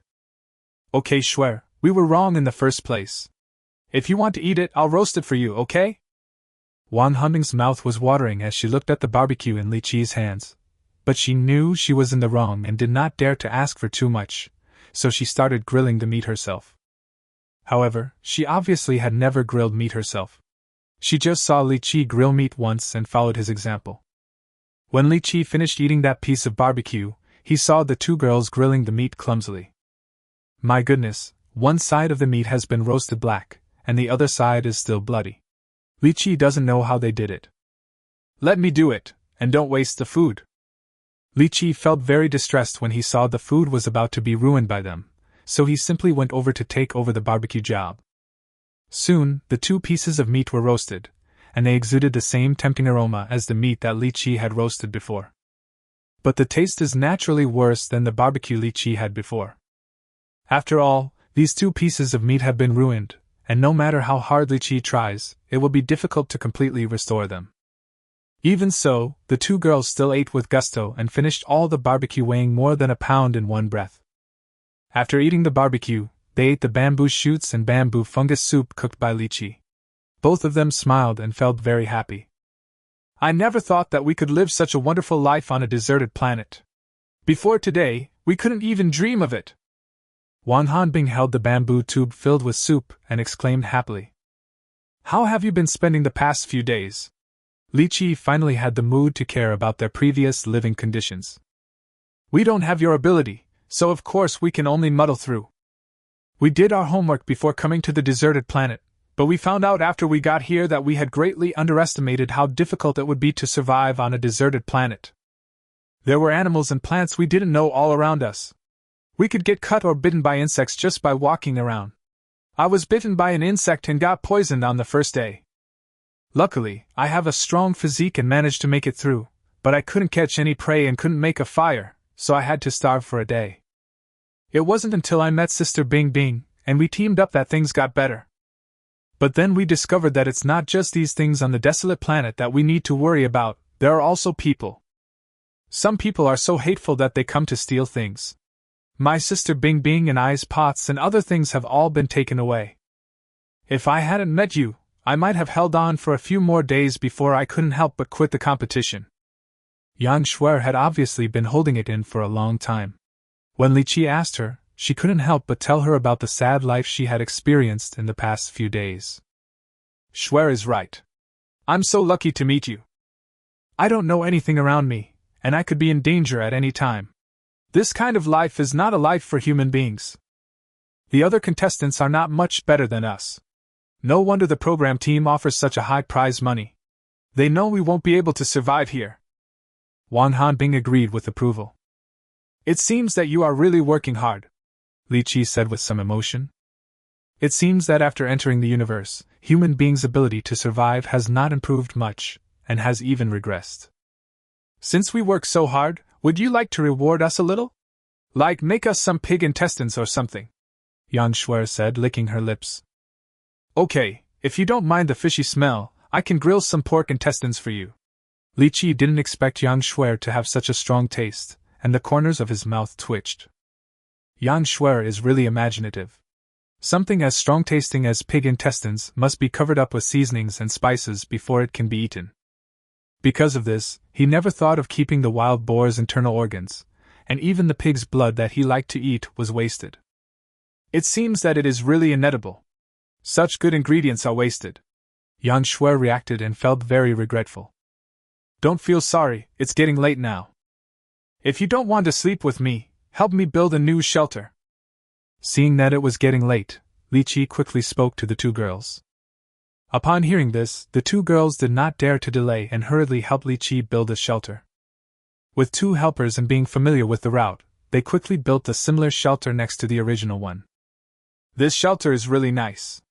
It seems like it would be nice to be able to live in it for 2 years. The two girls looked at the newly built shelter and gave it high praise, saying it was much better than the shelter they had built before. How can we possibly live here for 2 years?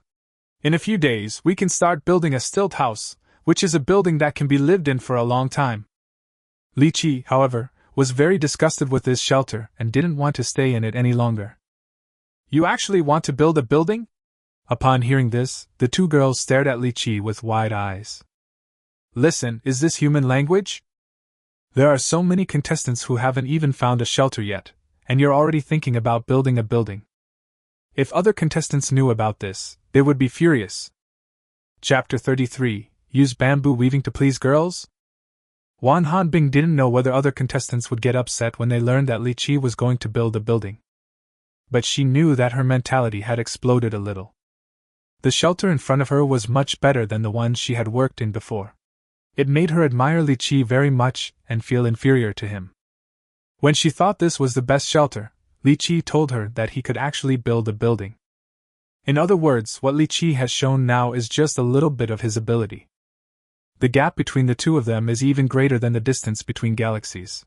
How can Wang Hanbing bear this? She is a top student from the top university in the Human Universe Alliance, yet she is far inferior to Li Qiyi. Why is the gap between people so big? Brother Yi is too arrogant. He wants to build a building on a barren planet now. You've just learned to walk, but you want to run already. If you take too big a step, you might tear your balls. It does sound difficult, but I believe in Brother Yi, he can do it. It's over. Another diehard fan of Li Qiyi is born. Look at that girl's expression. She's already upset. 2333. Anyone who hears this will be shocked. Brother Yi is just too outstanding. I'm really looking forward to what the house that Brother Yi will build will look like. I've never heard of a stilt house. When the audience heard that Li Qiyi was going to build a building, they thought he was too radical, but they also liked it. Host, when can I go to the desolate planet? I really want to go there and take a look. In the studio, Lu Rui mentioned the matter of going to the desolate planet again. Let's wait a little longer. Wait until Li Qiyi finishes building the house and we have a place to live before going there. Zhou Jiai felt a little hesitant. She couldn't afford to offend a big star like Lu Rui. Using Li Qiyi to build a house to delay time should be able to delay it for a long time, right? What's that look in your eyes? On the deserted planet, Li Qiyi was shocked to find that Wang Hanbing was staring at him with misty eyes. We just met, why does it act like I deceived her feelings? I am a serious person. Nothing. Can we go to bed now? Wang Hanbing said in a very depressed mood. Not yet.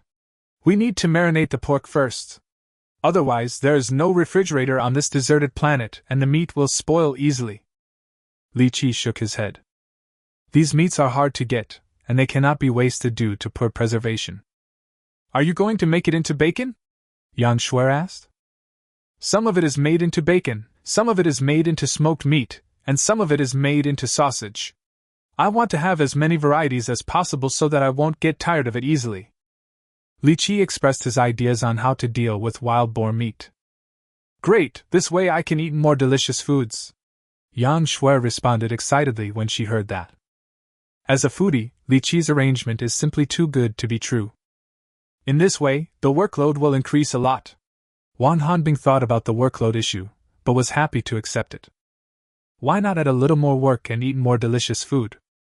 The three of them worked together to simply marinate the pork with salt and put it into a bamboo tube. In order to marinate the pork, all the freshly cooked salt was used up. This is also the reason why Li Qiyi does not directly make most of the meat into bacon, because making bacon consumes too much salt. After finishing all these, they built a small nest, crammed the 5 little wild boars into it, and then went to sleep with peace of mind. After the 2 girls entered the shelter to sleep, Li Qiyi did not go in immediately. Instead, he found a bamboo and cut some strips. Li Qiyi moved very quickly, splitting the bamboo tube in half and then cutting it into thin strips. Finally, he peeled the bamboo strips into 2 layers, inner and outer, and separated the green and yellow, like peeling silk from a cocoon. Only at this time did Li Qiyi complete his preparations. What is the anchor doing? It looks amazing. It can't be bamboo weaving, it looks very similar. Great! We can finally see the host weaving bamboo. What does he want to weave? I guess it's a little doll. It's perfect as a gift for those 2 young ladies. You are just daydreaming. How could a straight man like Iga make something so flashy? The audience watched Li Qiyi's actions, guessing that he might be doing bamboo weaving, and immediately became excited. Their guess was correct, Li Qiyi really wanted to do bamboo weaving. But of course he wouldn't make some gadgets to please girls. What he wanted to make was a useful tool. I'm going to get salt ore tomorrow, and I must bring back as much ore as possible. I can't do without something to hold the ore. So Li Qiyi planned to use bamboo weaving techniques to weave a few bamboo baskets for convenient use tomorrow. Ding! Triggering the task, bamboo weaving skills. Task description: through bamboo weaving skills, you can make countless tools from bamboo. It is an important means of obtaining tools in the wilderness. Please learn it as soon as possible. Make a bamboo weaving product. After completing it, you can get bamboo weaving skills and experience points. Just when Li Qiyi was about to start production, he received another task. After hearing the mission, Li Qiyi hesitated. He only has a rough understanding of bamboo weaving and is not proficient in it. However, making a backpack is obviously quite difficult for a bamboo weaving novice like him. If he learns the bamboo weaving technique, or even upgrades it, his work efficiency will definitely be greatly improved. So, a gleam of light flashed in Li Qiyi's eyes. He made up his mind and started to act immediately. He pulled out 5 bamboo strips and arranged them into the shape of a 5-pointed star. He then tightened it in the middle and added another bamboo strip, weaving it back and forth between the 5-pointed star. Li Qiyi's hands kept flying back and forth between the bamboo strips, dazzling the audience, who had no idea what he was going to do. After a while, when Li Qiyi stopped, the audience could see clearly what he had made. It was a small round bamboo ball that looked delicate and cute. Wow, this is bamboo weaving, it's so powerful. I haven't even seen it clearly yet, and it's all over. How did brother you do it? I just want to know, what is this thing good for? This thing must be used as a gift for a young lady. I guessed it right just now. Maybe it's true. It turns out that brother he has a side that's not so straight. The audience looked at the small bamboo ball and thought that Li Qiyi was using it to please Wang Hanbing and Yang Shui. If Li Qiyi could see the barrage, he would definitely roll his eyes and think that they were being too sentimental. Who said he was going to give it to the 2 girls? He clearly made the simplest bamboo weaving tool in order to complete the system task as quickly as possible. Moreover, does this thing have to be given to those 2 girls? Gun, come here, I have something good for you. Li Qiyi hooked his finger at Gun, who was dozing off on the side. Chapter 34. You don't even let the ants go. Oh! Gun heard Li Qiyi's call and crawled over with some curiosity. I'm giving you a toy, do you like it? Li Qiyi held the bamboo ball in front of Gun and said. Yeah. Gun's eyes lit up suddenly when he looked at the bamboo ball, and he nodded quickly. Take it and play with it. Li Qiyi gave the bamboo ball to Gun. Ah, this, turns out it's for Gun. It's still the same straight guy Iga. He actually gave Gun a gift but didn't prepare any for those 2 girls. How do you know he won't give Miss Sister a gift? Maybe he will make one for Miss Sister later. No matter who I'm giving it to, I really want a bamboo ball like the one the anchor made. It's so interesting. I just searched on the almighty gold mining website, but I couldn't find the same one. I'm so sad. When the audience saw Li Qiyi gave the bamboo ball to Gun, they were all at a loss whether to laugh or cry. Some viewers were attracted by the small bamboo balls and wanted to buy the same ones, but they couldn't find them. They couldn't help but envy Gungun. When Gungun got the bamboo ball, he was so happy that he sat on the ground and fiddled with the ball with his paws, having a lot of fun. Seeing this, Li Qiyi ignored it and went back to his own business. When he finished making the bamboo ball, he received a notification that the task was completed. Because the things I made were too simple, the system only awarded 62 experience points. However, Li Qiyi was already very satisfied and immediately upgraded his bamboo weaving skills. After the upgrade, his understanding of bamboo weaving deepened by several levels. Li Qiyi could feel that no matter what kind of bamboo weaving tools he wanted to make, he could do it with ease. With the help of dexterity skills, it will not be a problem. Li Qiyi cut a few thick bamboo strips, bent them into the desired shape, and then put the bent parts over the fire to roast. The bamboo, which would originally bounce back, is fixed in its bent state after being heated by fire. Li Qiyi used these curved bamboo strips as a frame, and moved the strips back and forth, and soon he made a sturdy bamboo basket. He poured some water into the bamboo basket. The water did not leak out directly but dripped slowly, which shows how dense the bamboo basket is. Whether bamboo weaving is good or not depends on how much bamboo strips are used. The bamboo basket made by Li Qiyi uses a lot of bamboo strips, and each strip of bamboo strips is tightly fitted together to prevent water from leaking out quickly. This is still a relatively simple bamboo weaving. If it is made with complex pine needle weaving, the tools made can even be watertight. Li Qiyi knows how to weave pine needles, but since he doesn't need to use it for the time being, he is naturally too lazy to do it. Even so, he stunned the audience. No one expected that simple bamboo strips would undergo a magical transformation in Li Qiyi's hands. After Li Qiyi finished weaving one bamboo basket, he weaved 2 identical bamboo baskets before stopping and going back to sleep. The next morning, they got up early and set out to look for salt mines.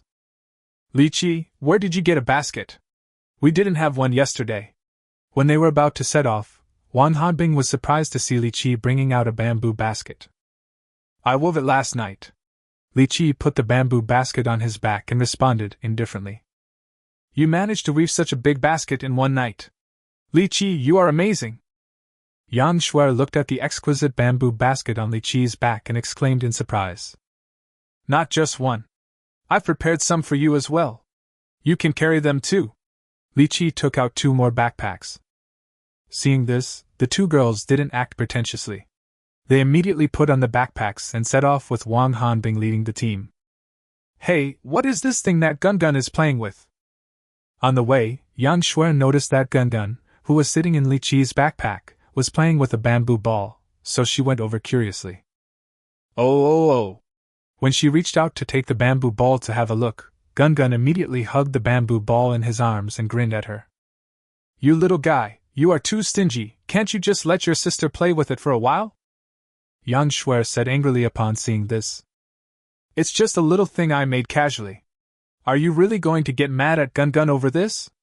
At worst I can make you another one. Li Qiyi turned around and saw that Yang Shuer's face was red with anger, and he said with a smile. Yang Shuer sometimes acts like a little child. Really? When will it be done? Yang Shuer suddenly became excited. Right away. Seeing this, Li Qiyi simply cut a few bamboo strips on the spot, and soon weaved them into a small bamboo ball and gave it to Yang Shuer. Yang Shuer took the bamboo ball and tossed it around, having a lot of fun, and even showed off in front of Gungun. Seeing this, Li Qiyi was truly helpless. He ignored her and focused on following Wang Hanbing on the journey. Wang Hanbing did not lie to him. The location of the salt mine was really far away.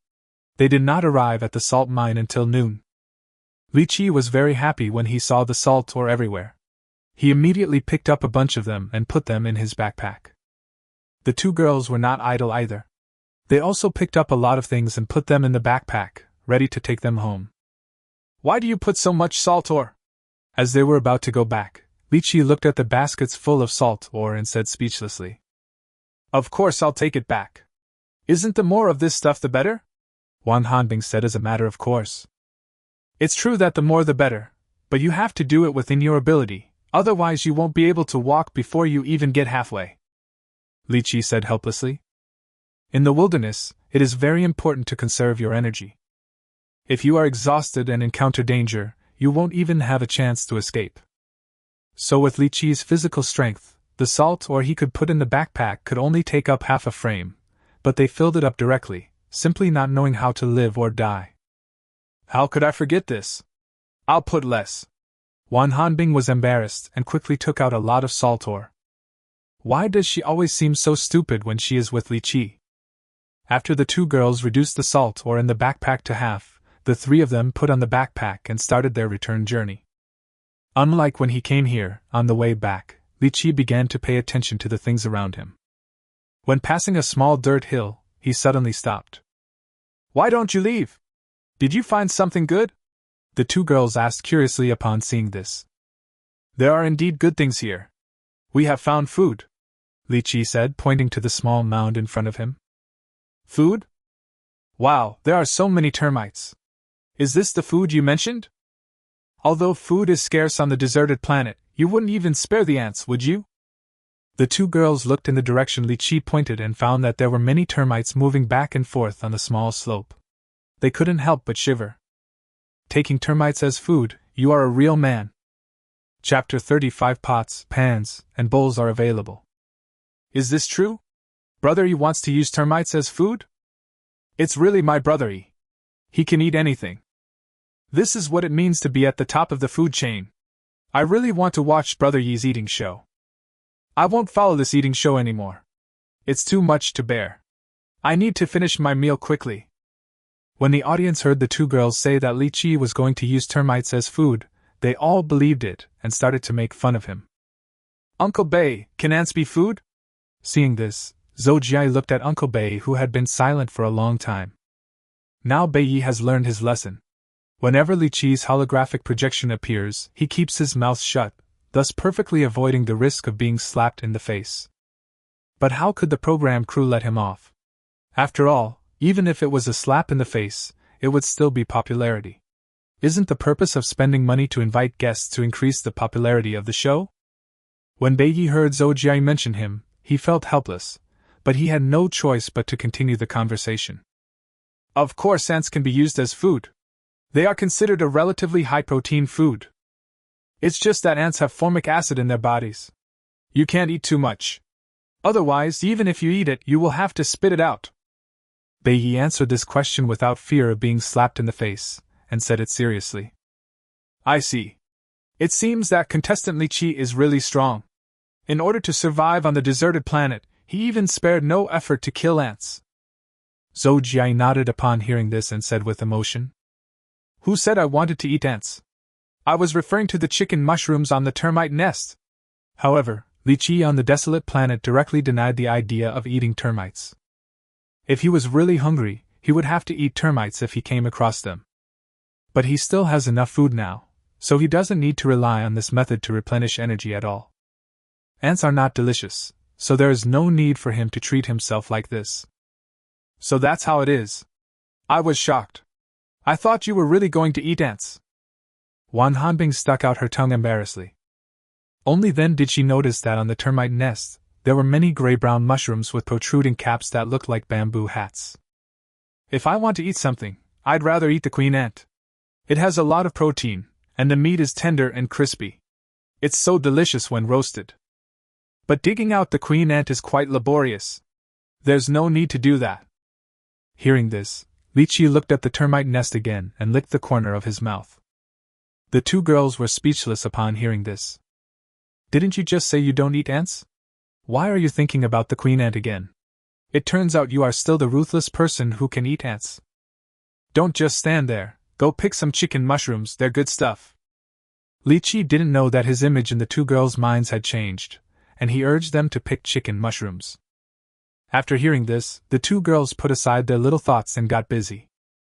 Soon, they picked a large bunch of chicken mushrooms and had a good harvest. It's really strange that mushrooms can grow on termite nests. I thought mushrooms only grow on trees.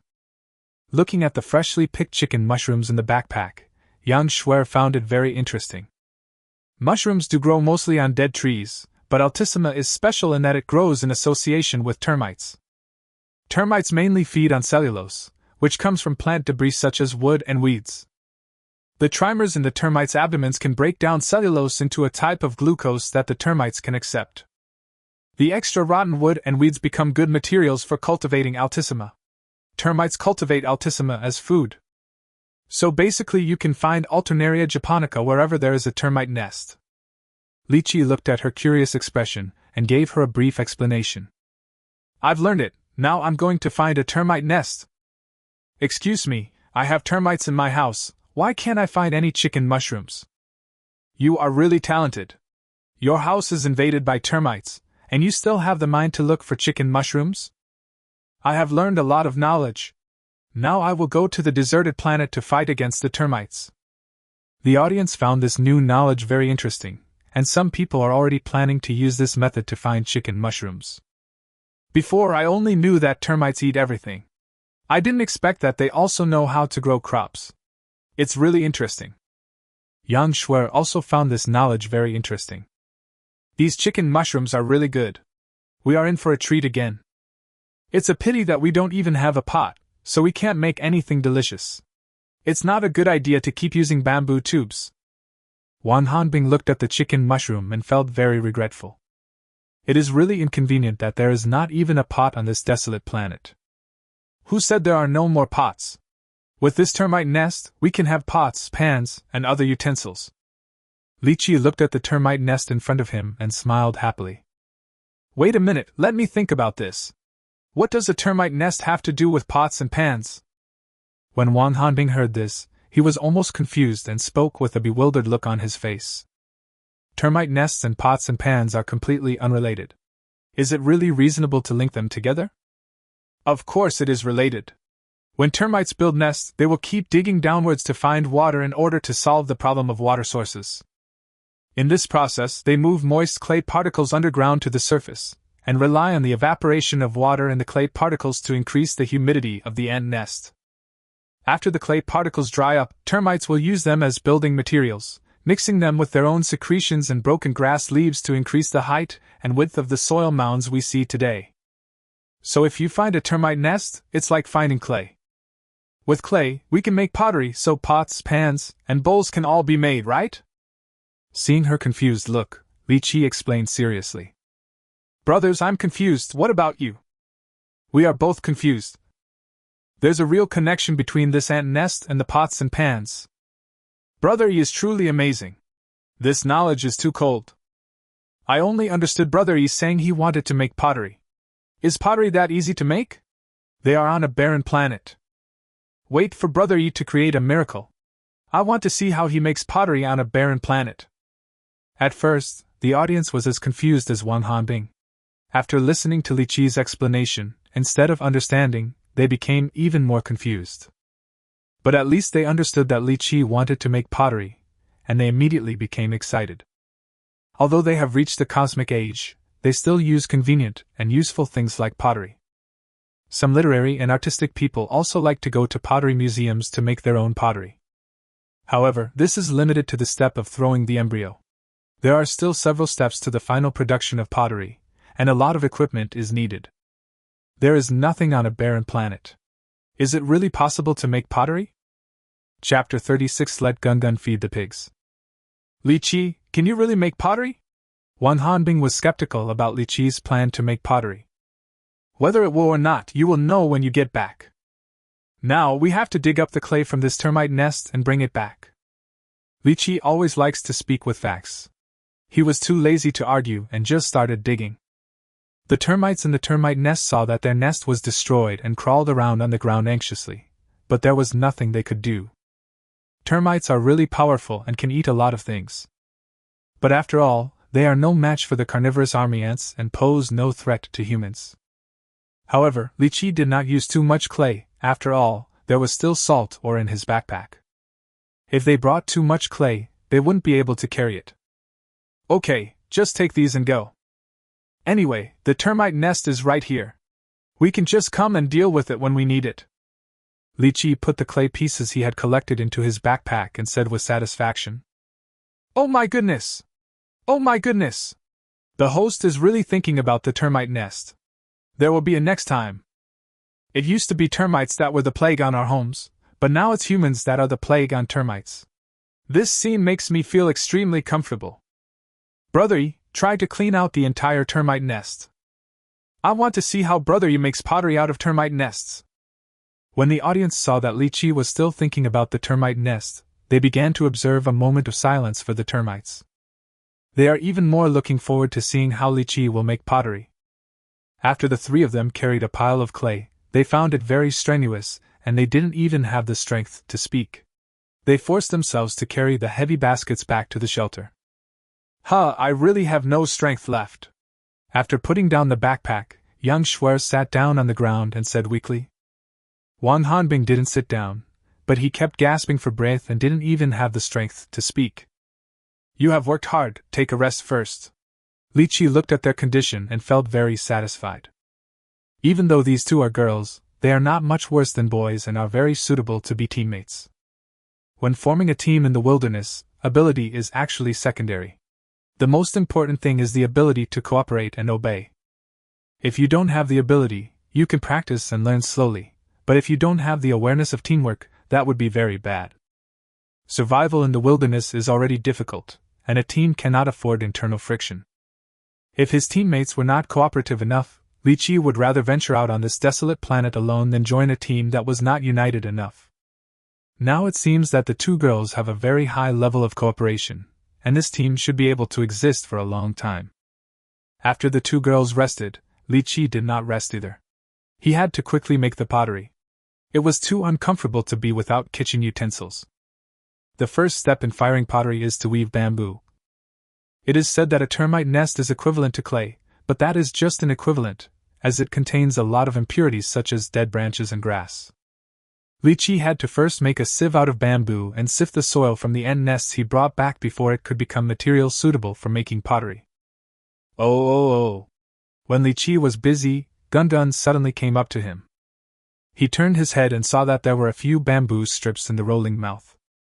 It seems that Gun broke the bamboo ball. What's wrong? Do you want me to make a bamboo ball for you again? Li Qiyi asked with a smile. Yeah. Gun nodded quickly. Then go over there and pull some grass and put it in the pig pen. If you do well, I'll make you another bamboo ball, how about that? Li Qiyi changed his mind and put forward a condition to Gun. It just so happened that he was quite busy and the two girls were too tired to feed the little wild boars.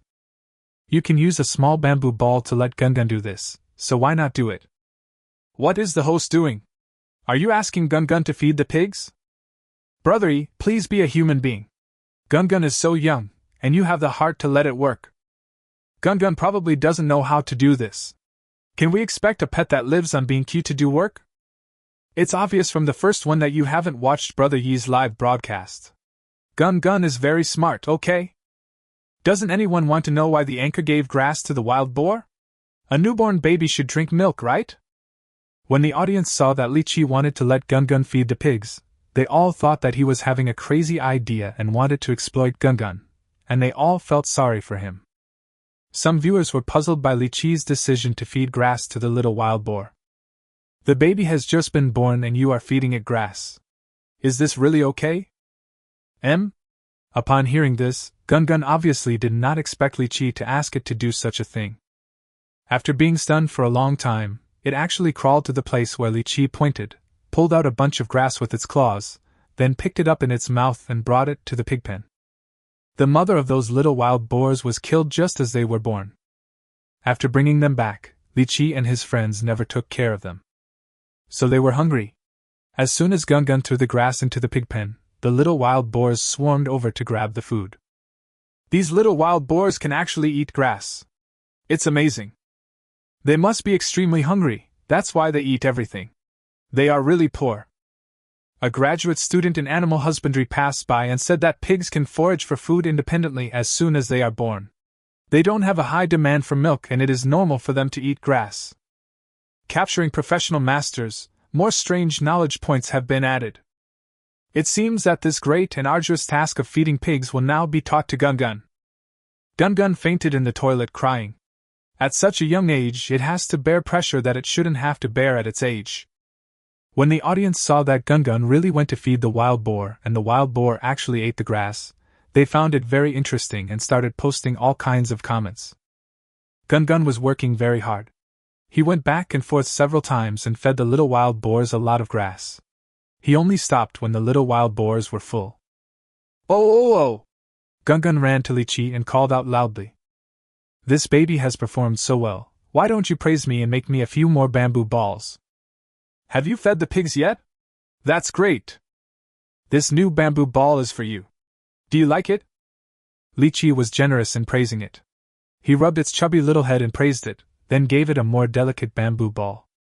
When Gun saw the little bamboo ball, he was so happy that he went to play with it in his mouth. The clay has been sifted almost completely, and it's time to start firing pottery. Li Qiyi looked at the pile of sifted clay in front of him, ready to start firing pottery. Chapter 37. Do you understand the craftsmanship from tens of thousands of years ago? If you have rested enough, come and help me make the clay. I am going to start firing the pottery. Li Qiyi found the two girls who were still resting and said, Here we come. Upon hearing this, the two girls stood up and walked over. What should we do? We don't know how to make clay models. Yang Shuer looked at the pile of clay on the ground and said with some distress. You know how to play with mud, right? Just hydrate the clay and shape it into the shape you want. Li Qiyi got a bamboo tube of water and poured it directly into the clay pile, then slowly mixed it. If your requirements are so low, then of course I will. Upon hearing this, Yang Shuer felt relaxed at once and started to get busy. Wang Hanbing also squatted down, got a large piece of clay, and started to knead it carefully. After a while, they each molded the clay in their hands into a bowl-like shape. It's just that Wang Hanbing's is more delicate, while Yang Shuer's is rougher, crooked, and looks a bit strange. Shuer, you should pinch it more carefully. How can you use it if it's so crooked? Wang Hanbing frowned as he looked at the clay figurine pinched by Yang Shuer. Just be casual. Sister Bing Bing, do you really think you can make pottery? Yang Shuer said indifferently. It's okay. Whoever made it can use it, as long as she doesn't mind. Li Qiyi glanced at her and said calmly. Then I'll make some changes. Upon hearing this, Yang Shuer immediately picked up the clay model again. If it really is fired, it won't do if the bowl she uses is so ugly. Is this enough? Does it need any further decoration? Wang Hanbing asked while holding the finished bowl. Of course. Please give me that bowl. Li Qiyi put down the pot he had just prepared and stretched out his hand to say. Wang Hanbing handed his bowl to Li Qiyi, and he picked up a small piece of clay of a slightly different color and rubbed it around the bottom of the bowl. What are you doing? Is it necessary to add a circle on it? Wang Hanbing looked at Li Qiyi's operation, somewhat confused. If we weren't in the wilderness, we would have to make the bowls with great care so that they could be sold.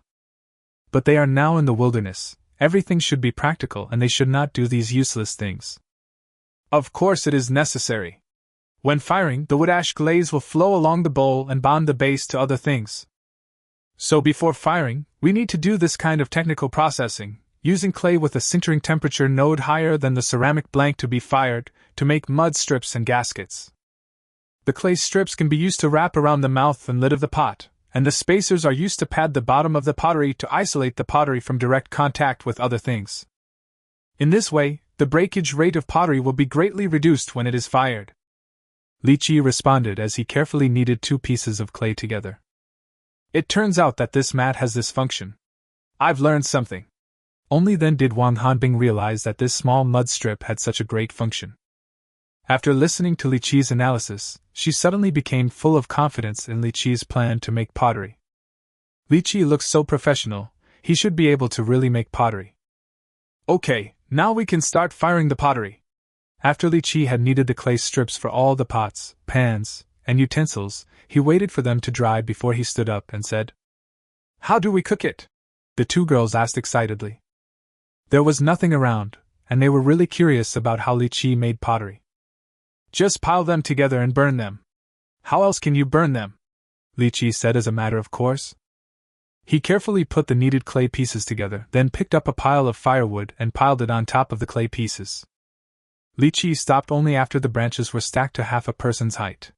He lit a fire with flammable dead leaves, causing the pile of branches to burn fiercely. Just make pottery like this. The two girls were stunned when they saw Li Qiyi's actions. They thought Li Qiyi would do something grand, but this is the result? That's it, what else do you think is going to happen? Even if I want to make it more advanced, I still need the conditions to do so. Under the current circumstances, I can only resort to the method of burning it on the ground. Li Qiyi looked at the disappointed expressions of the two people and was speechless. They clearly know that the conditions on this desolate planet are limited, yet they still think about all kinds of high-end operations. Isn't this just wishful thinking? Making use of limited conditions to achieve your desired goals is the true meaning of survival in the wilderness. It's not that we're overthinking it, it's just that your approach is too simple. Can you really make pottery this way? Wang Hanbing said with a look of doubt. She really couldn't believe that pottery could be made in such a simple way. Of course. The conditions for making pottery are nothing more than water, clay, and fire. Now that the three conditions are met, why can't we make pottery? Did you know that tens of thousands of years ago, our ancestors used the method of firing pottery on the flat ground?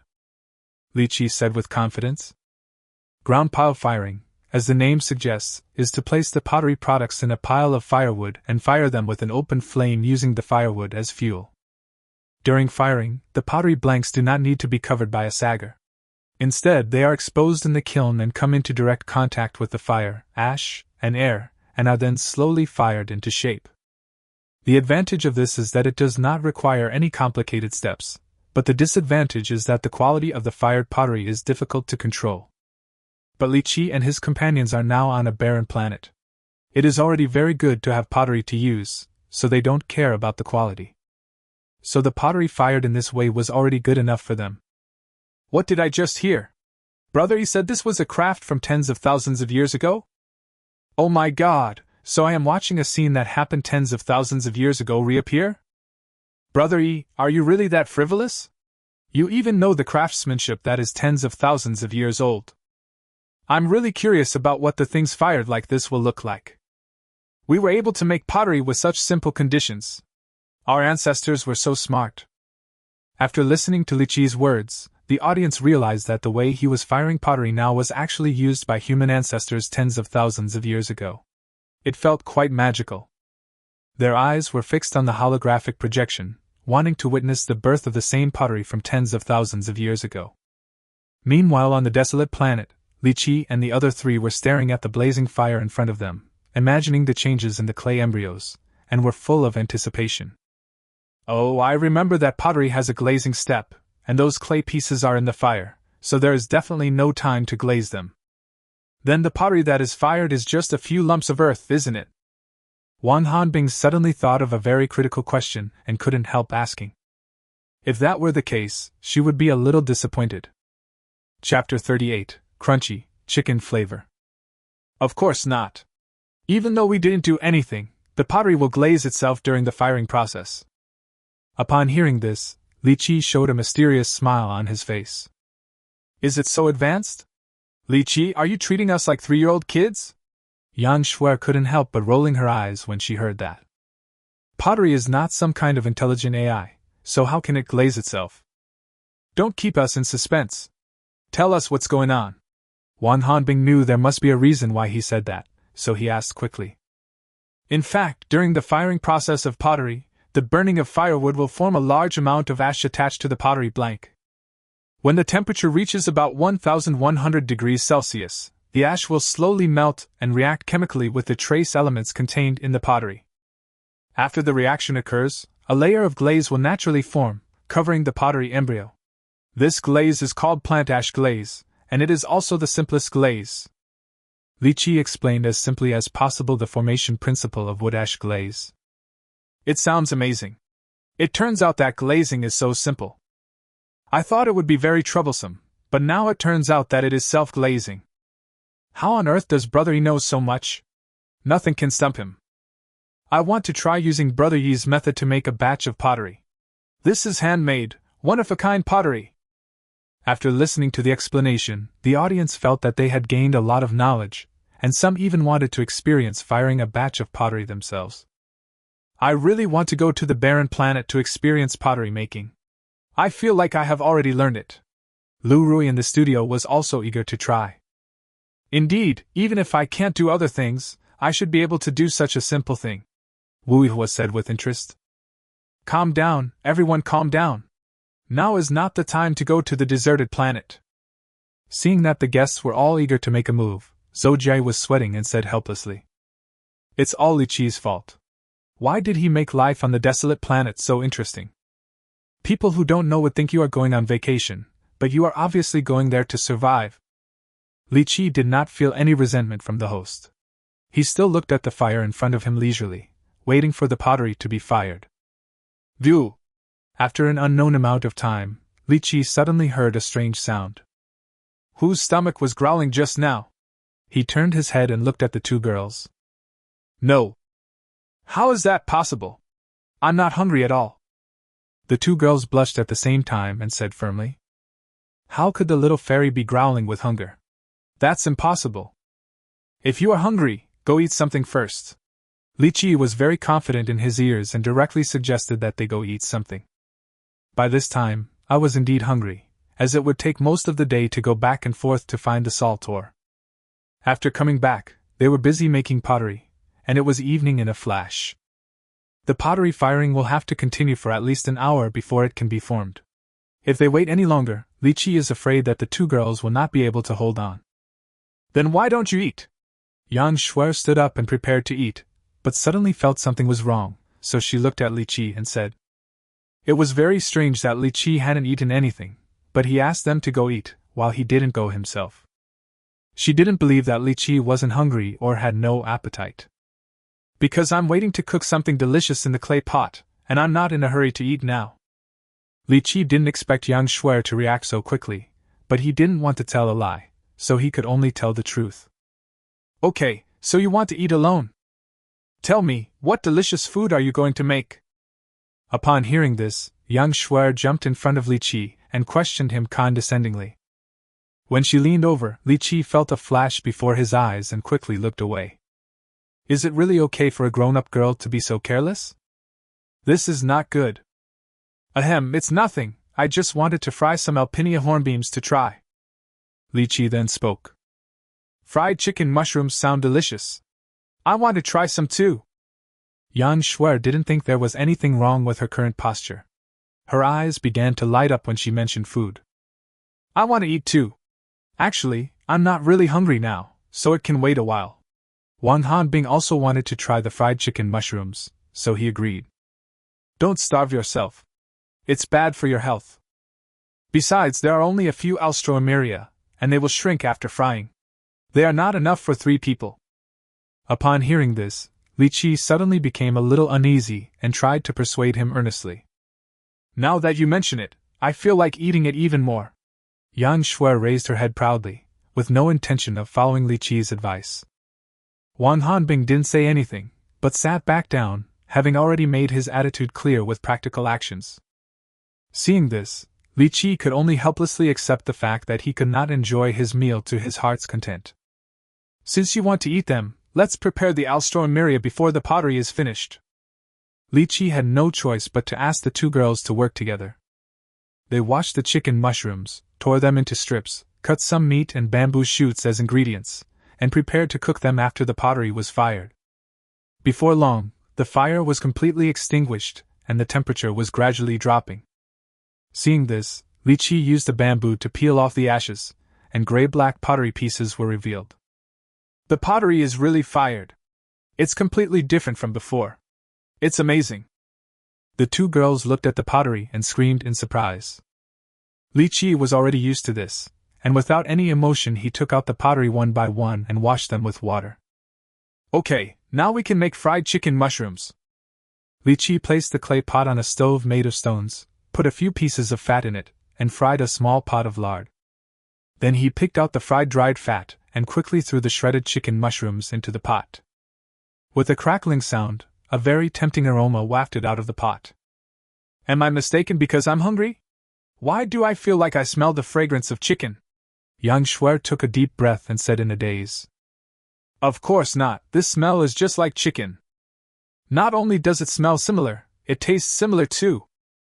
Li Qiyi used a bamboo colander to scoop up the freshly fried chicken mushrooms from the pot.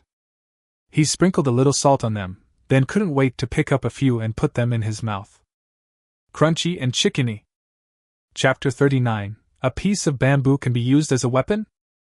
Let me have a taste! When young Shuer saw Li Qiyi pick up a piece of fried chicken mushroom with chopsticks, she couldn't wait any longer and quickly picked up a piece of chicken mushroom with chopsticks. She hadn't eaten all day and had been hungry until now. The aroma of the fried chicken mushrooms was so tempting that she had no time to care about her modesty. The chicken mushroom was still quite hot after entering the mouth, but Yang Shuer didn't care about that, because the wonderful taste of the chicken mushroom had fully activated her taste buds. Although only a little bit of salt was added, the flavor of the chicken mushroom is very rich. Li Qiyi fried the mushrooms to just the right degree, making them crispy and crunchy. The freshness of the chicken mushroom itself, the saltiness of salt, and the rich taste of lard make the chicken mushroom taste very rich. What's even more amazing is that although the acanthopanax is a mushroom, it tastes like chicken, which is very memorable. Yang Shuer was completely conquered after just one bite. She wanted to eat more and her mouth never stopped eating. Wan Hanbing was in a similar situation. She was originally somewhat resistant to greasy foods and just wanted to have a light taste. But after taking a bite, she forgot about the idea of just trying it. Let's talk about body management later. With the efforts of the three people, the small pot of chicken mushrooms was all eaten by them. I haven't had such a good meal in a long time, and it's on a deserted planet. This chicken mushroom is so delicious, it's even better than eating meat. After finishing the meal, Yang Shuer licked the corner of her lips with an unsatisfied look before she began to exclaim in praise. That's right, I didn't expect that a mushroom could be so delicious. Wang Hanbing nodded in agreement. This chicken mushroom is carefully cultivated by termites, how can it be too bad? And we eat it right after we pick it, when it's at its freshest. If it has been transported over long distances, it would not be easy to eat such delicious food. Although this desolate planet is not good in every way, there's one good thing about it, which is that you can always find rare ingredients outside, and you can eat the freshest ones. Li Qiyi satisfied his appetite and became more interested in talking. He spoke with great emotion. Brother Yi, please stop talking. Please be a decent person. If you keep talking, I'm going to drown myself with all the saliva I'm going to drool with. There's nothing wrong with what you said. They can eat delicious food every day on the deserted planet. They are much happier than us. Wow, I signed up, why wasn't I chosen? Do you think you can enjoy delicious food just because you were chosen? Didn't you see that the other contestants are so hungry that they want to eat dirt? That's right. Brother Yi and his family are doing so well because Brother Yi is here. Brother Yi is always the god. The audience couldn't help drooling at the sight of them eating so deliciously. Now, hearing them describe the taste of fried chicken mushrooms, he couldn't stand it anymore. He wanted to pass through the holographic projection and rush to Li Qiyi. Several people in the studio were so greedy that they simply bought some snacks and pastries to satisfy their appetites. On the desolate planet, Li Qiyi and his team had been busy until late at night. After a simple tidying up, they were so tired that they went to bed. Have a good night. Since there were no special plans today, the two girls originally planned to sleep until they woke up naturally. However, they were eventually awakened by a burst of aggressive noise. Li Qiyi, what are you doing again? Wan Hanbing put on his clothes and walked out of the shelter sleepily. Seeing Li Qiyi busy, he said helplessly. She finally had a good night's sleep, but was woken up by the noise. She was in a bad mood. I was trying to make some tools. Did I wake you up? Li Qiyi looked at Wan Hanbing, who was still a little confused, and said apologetically. He also knew that the two girls were very tired yesterday and needed a good rest to restore their energy, so he tried to make as little noise as possible while working. But he was using a stone knife, and no matter how careful he was, the noise would still be loud, so he still woke up the two girls. No, we slept in. You should have woken us up earlier to help. What are you doing again? I understand this. It should be a mat, the kind used for sleeping. But what is this sharpened bamboo used for? Upon hearing this, Wan Hanbing felt embarrassed and felt that he was being lazy. She looked at what Li Qiyi had made and felt very curious. She was familiar with that large mat made of bamboo strips. Even in the cosmic age, there were still people who liked this kind of handicraft mattress. But she had no idea what the sharpened bamboo was for. These are the weapons. These are bamboo spears. We each have one for self-defense. Li Qiyi picked up a bamboo spear and waved it casually. Bamboo spear? It's just a sharpened bamboo pole. Can it be used as a weapon? Yan Shuer just walked out at this time. After hearing what Li Qiyi said, she almost suspected that she had heard it wrong. Can a piece of bamboo be used as a weapon? No matter how you look at it, this thing doesn't look like a weapon. Ms. Shuer is right. This is just a bamboo pole. How can we make a weapon out of it? No matter what, we have to get a knife as a weapon. Even a stone axe is much more suitable than this bamboo. I'm afraid this bamboo will break after just 2 uses. Could it be that Brother Yi wants a disposable weapon? Brother Yi is probably being lazy and trying to save trouble. But weapons are very important on a deserted planet, right? Can you just be perfunctory about this? When the audience saw the bamboo weapons Li Qiyi mentioned, they thought Li Qiyi was joking with them. Can this be used as a weapon? Uncle Bei, can this bamboo really be used as a weapon? Zhou Jia couldn't help but look at Uncle Bei, habitually asking for the opinions of professionals. Well, Li Qiyi said it's okay, so of course it's okay. But I have never used bamboo as a weapon. I only use it to spear fish occasionally. Perhaps that is what Li Qiyi meant. After being repeatedly slapped in the face by Li Qiyi, Bei Yi became much more cautious in his words and did not dare to say with certainty that bamboo could not be used as a weapon. No, Master Bei, you are being so euphemistic. He must be afraid of being slapped in the face. Where is the fearless Bei Yi? It can't be used as a weapon anyway, so why should I be afraid to say that? When the audience saw Bei Yi speaking so vaguely, they couldn't help but complain. Bei Yi ignored the comments. These audiences just talk without any back pain. If you have the guts, try to experience the feeling of being slapped in the face by Li Qiyi. I'm afraid you're not even as good as me. Chapter 40 Encountering a Lone Wolf. Don't think that using a piece of bamboo as a weapon is too crude. In fact, it is very practical, but its durability may be a little lacking. And this bamboo spear isn't completely finished yet. It still needs some work. Li Qiyi didn't know that so many people were questioning the bamboo spear, and he still showed full confidence in the bamboo spear. He put the pointed end of the bamboo over the fire and roasted it until it carbonized.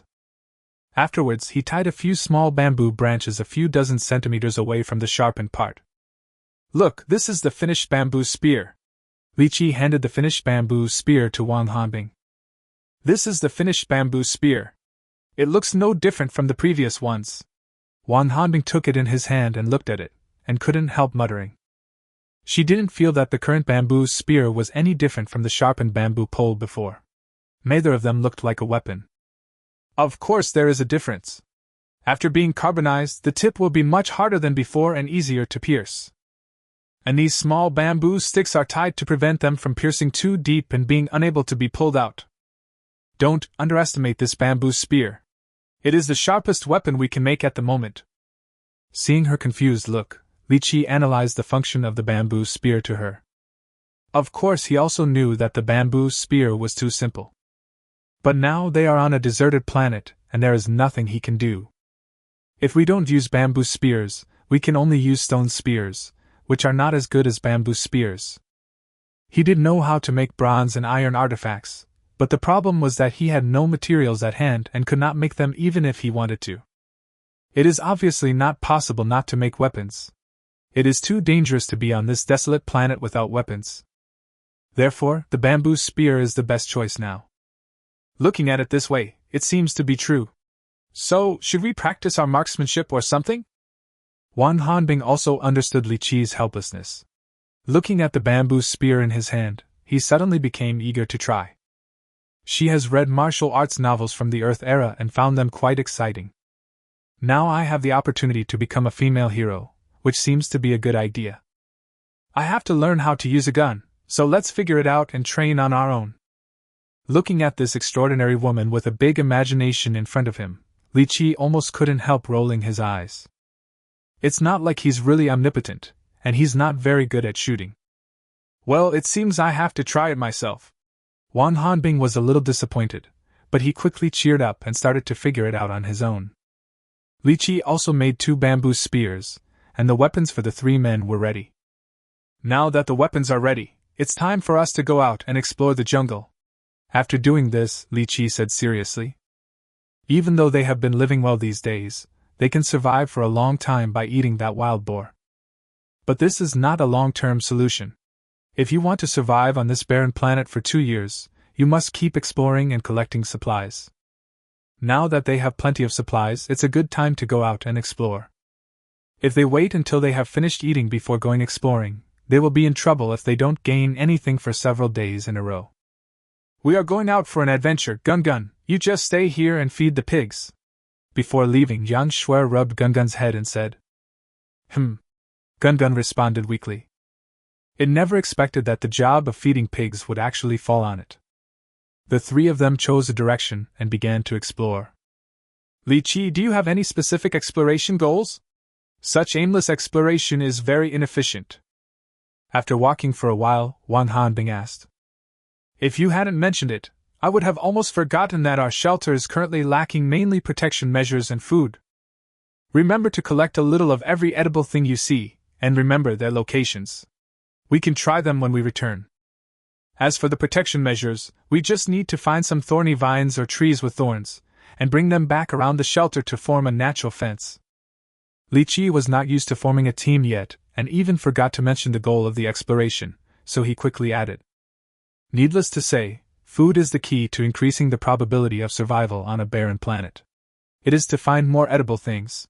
The more types, the easier it is to survive. As for looking for thorns, it was because Li Qiyi wanted to have a good sleep. At night on a deserted planet, danger can happen at any time. If there are no protective measures, you may die without knowing how you died. During these 2 days, Li Qiyi and Gun took turns to keep watch to prevent any danger from happening. If you can find thorns to surround your shelter, you don't have to worry about wild beasts invading. These thorns are enough to give them a hard time. I understand. We will try our best to find these things. Wang Hanbing thought about it, and thought of the functions of the things Li Qiyi mentioned, and nodded solemnly. The three of them continued to set off, each standing a few meters apart, exploring the front side by side. If they found any special plants, or any traces of animals, or any special soil or stones, they would record them. Even though these things may not seem very eye-catching, they are all very important information. Before long, they had a lot of things in their backpacks. However, Li Qiyi never found the thorny things he was looking for. While Li Qiyi was observing his surroundings, he was also observing his 2 teammates. Seeing how serious they were, he couldn't help but feel very happy. These 2 girls are simple and unpretentious. They work hard, seriously and cooperatively. Even their looks are so pleasing to the eye. Apart from being a bit stupid and not knowing a lot of common sense, he has no shortcomings. Li Qiyi didn't know whether this was a common characteristic of humans in the universe, or whether these 2 girls were more outstanding. Anyway, he is already very satisfied with these 2 teammates. Ah, there's a wolf! Li Qiyi was sighing when he suddenly heard a cry of surprise. The voice came from Yang Shui. She was being targeted by a wolf. His face changed and he quickly ran towards her. Wang Hanbing, who was farther away, also heard the sound. He was very panicked and ran over with gritted teeth. Li Qiyi crossed a small jungle and found Yang Shui and the wolf she mentioned. It was a lone wolf, standing dozens of meters away from Yang Shui, hunched over, staring at Yang Shui, as if it would pounce on her at any time. There's only one wolf? That's good, that's good. At this time, Wang Hanbing also came over, and when he saw the wolf, he was relieved. She had just thought that Yang Shui had encountered a pack of wolves, but now she only saw one wolf, which was good news for her. But it may not be as good as you think. This is a lone wolf, much more powerful than you think. Li Qiyi didn't think there was anything good about it. He stared at the wolf cautiously and clenched the bamboo spear in his hand. The first crisis after he woke up on the desolate planet has come. Chapter 41. The Lone Wolf is Stolen. When Li Qiyi went to pick up dead branches that day, he encountered a poisonous snake hiding in the dead branches, which was considered a dangerous encounter. But that was not a crisis for Li Qiyi, because he was confident that he could kill the snake. However, facing the lone wolf in front of him, Li Qiyi was not very confident. The reason why a lone wolf is that its individual strength is very strong, and it can survive alone away from the wolf pack. If it wasn't so strong, it would have returned to the wolf pack or starved to death long ago. This lone wolf looks fat and strong, with shiny black fur. It doesn't look like it's starving to death, so it must be very powerful. Li Qiyi was confident that he could deal with an ordinary wolf, but he was not sure about this lone wolf. Plus, there were two girls around him. Seeing how frightened they were, they obviously couldn't help much, and they had to distract him. This time, he encountered a real crisis. Ding! Mission triggered, lone wolf encounter. Mission description: dangers are everywhere in the wilderness. Please use the bamboo spear in your hand to kill your opponent. Complete the mission and you will be rewarded with basic spearmanship skills and experience points. At this moment, the task reminder sounded in my mind. However, Li Qiyi had no time to care about the mission. All his attention was focused on the lone wolf in front of him. This little brother, it seems that you have run into real trouble this time. The wolf looked very powerful judging by its size. Li Qiyi even said it was a lone wolf. Master Bei, is there any special meaning to lone wolf? Wu Yihua looked at the scene, his face darkened, and he became worried about Li Qiyi. However, the lone wolf mentioned by Li Qiyi made him somewhat confused.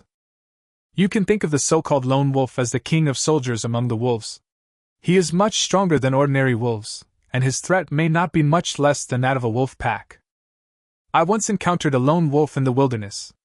That was the closest I ever felt to death. I still have the wounds from that time on my body. I can show them to you. Bei looked at the lone wolf with a heavy expression. He lifted up his clothes and exposed his belly. I saw an obvious dent on his abdomen with obvious tooth marks on it, which was obviously caused by biting. In human society in the cosmic age, medical technology is naturally much more advanced than that in the Earth age. For a laceration like this, there is no need for hemostasis or sutures. The wound can be healed instantly by using a therapeutic device. So it will be the same as it was then, and it will be the same as it is after the treatment. Fuck, it turns out that Master Bei has encountered such danger before. That wound is so scary, I can't even look at it. The wilderness looks really dangerous. Master Bei once fought a bear and won, but he was injured like this by a lone wolf. Aren't the three of them in even greater danger? When the audience saw Bei's shocking wounds, they were shocked and began to worry about Li Qiyi and others on the desolate planet.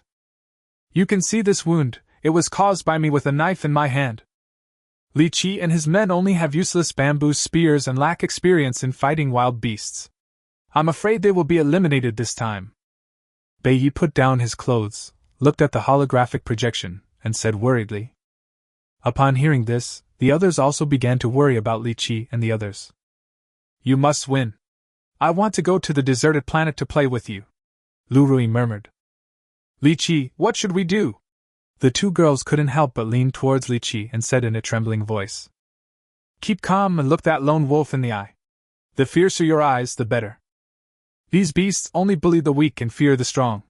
The more afraid you are, the more trouble they will cause you. So you must not retreat. Point your bamboo spear at it, and it will not dare to act recklessly. Leave the rest to me. Li Qiyi stared at Lone Wolf and gave him a low warning. Upon hearing this, the two girls took a few deep breaths, tried their best to remain calm, and looked at the Lone Wolf. The Lone Wolf saw that the two girls seemed no longer afraid of it, and looked a little hesitant, but it had no intention of letting them go. It bared its teeth, looking for an opportunity to attack.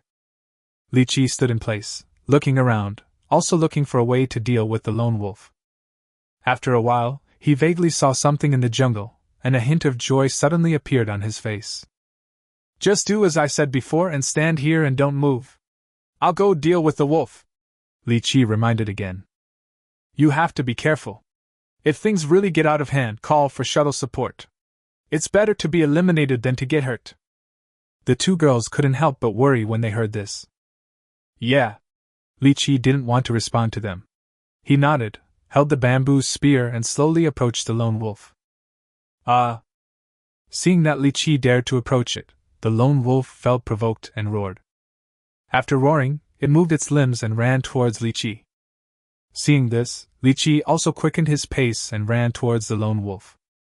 When the distance between them was less than 2 meters, Li Qiyi stretched out the bamboo spear in his hand, stabbed it hard at the Lone Wolf, and then stepped aside. When the Lone Wolf saw the bamboo spear coming at it, it naturally tried to dodge subconsciously, but it failed to dodge in the end. The bamboo spear pierced its shoulder, making it cry out in pain. Yeah! Li Qiyi is awesome! Yang Shuer couldn't help cheering when she saw Li Qiyi's performance. An injured beast is the most ferocious. There was no joy on Wang Hanbing's face, but he became more worried. Li Qiyi was hit by the move, but there was no joy on his face.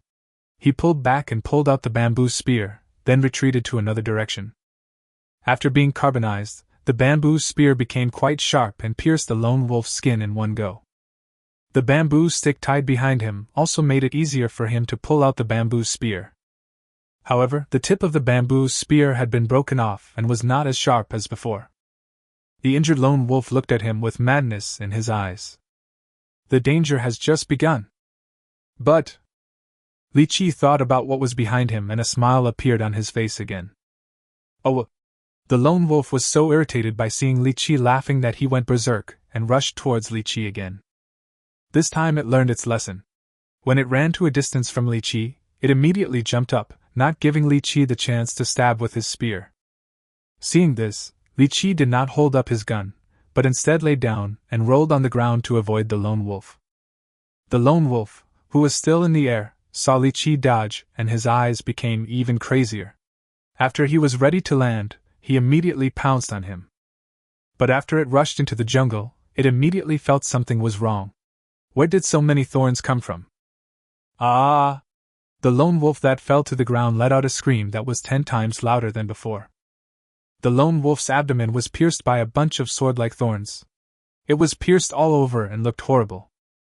Chapter 42. I hope there is no Li Qiyi in heaven. What happened?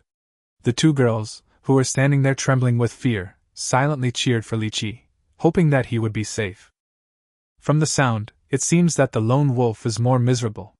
What happened? From afar, they could hear the lone wolf's voice becoming weaker and weaker, as if it was dying, so they bravely moved towards that side.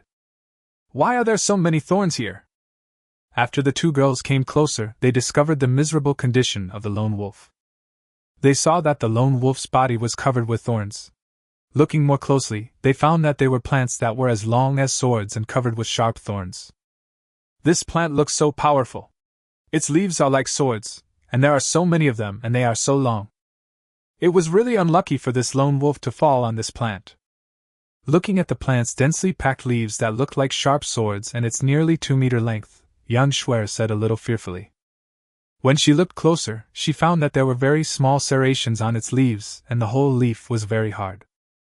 The bloody streaks on the lone wolf's body showed how sharp the plant was. If you suddenly encounter this plant, you will be skinned alive if not killed.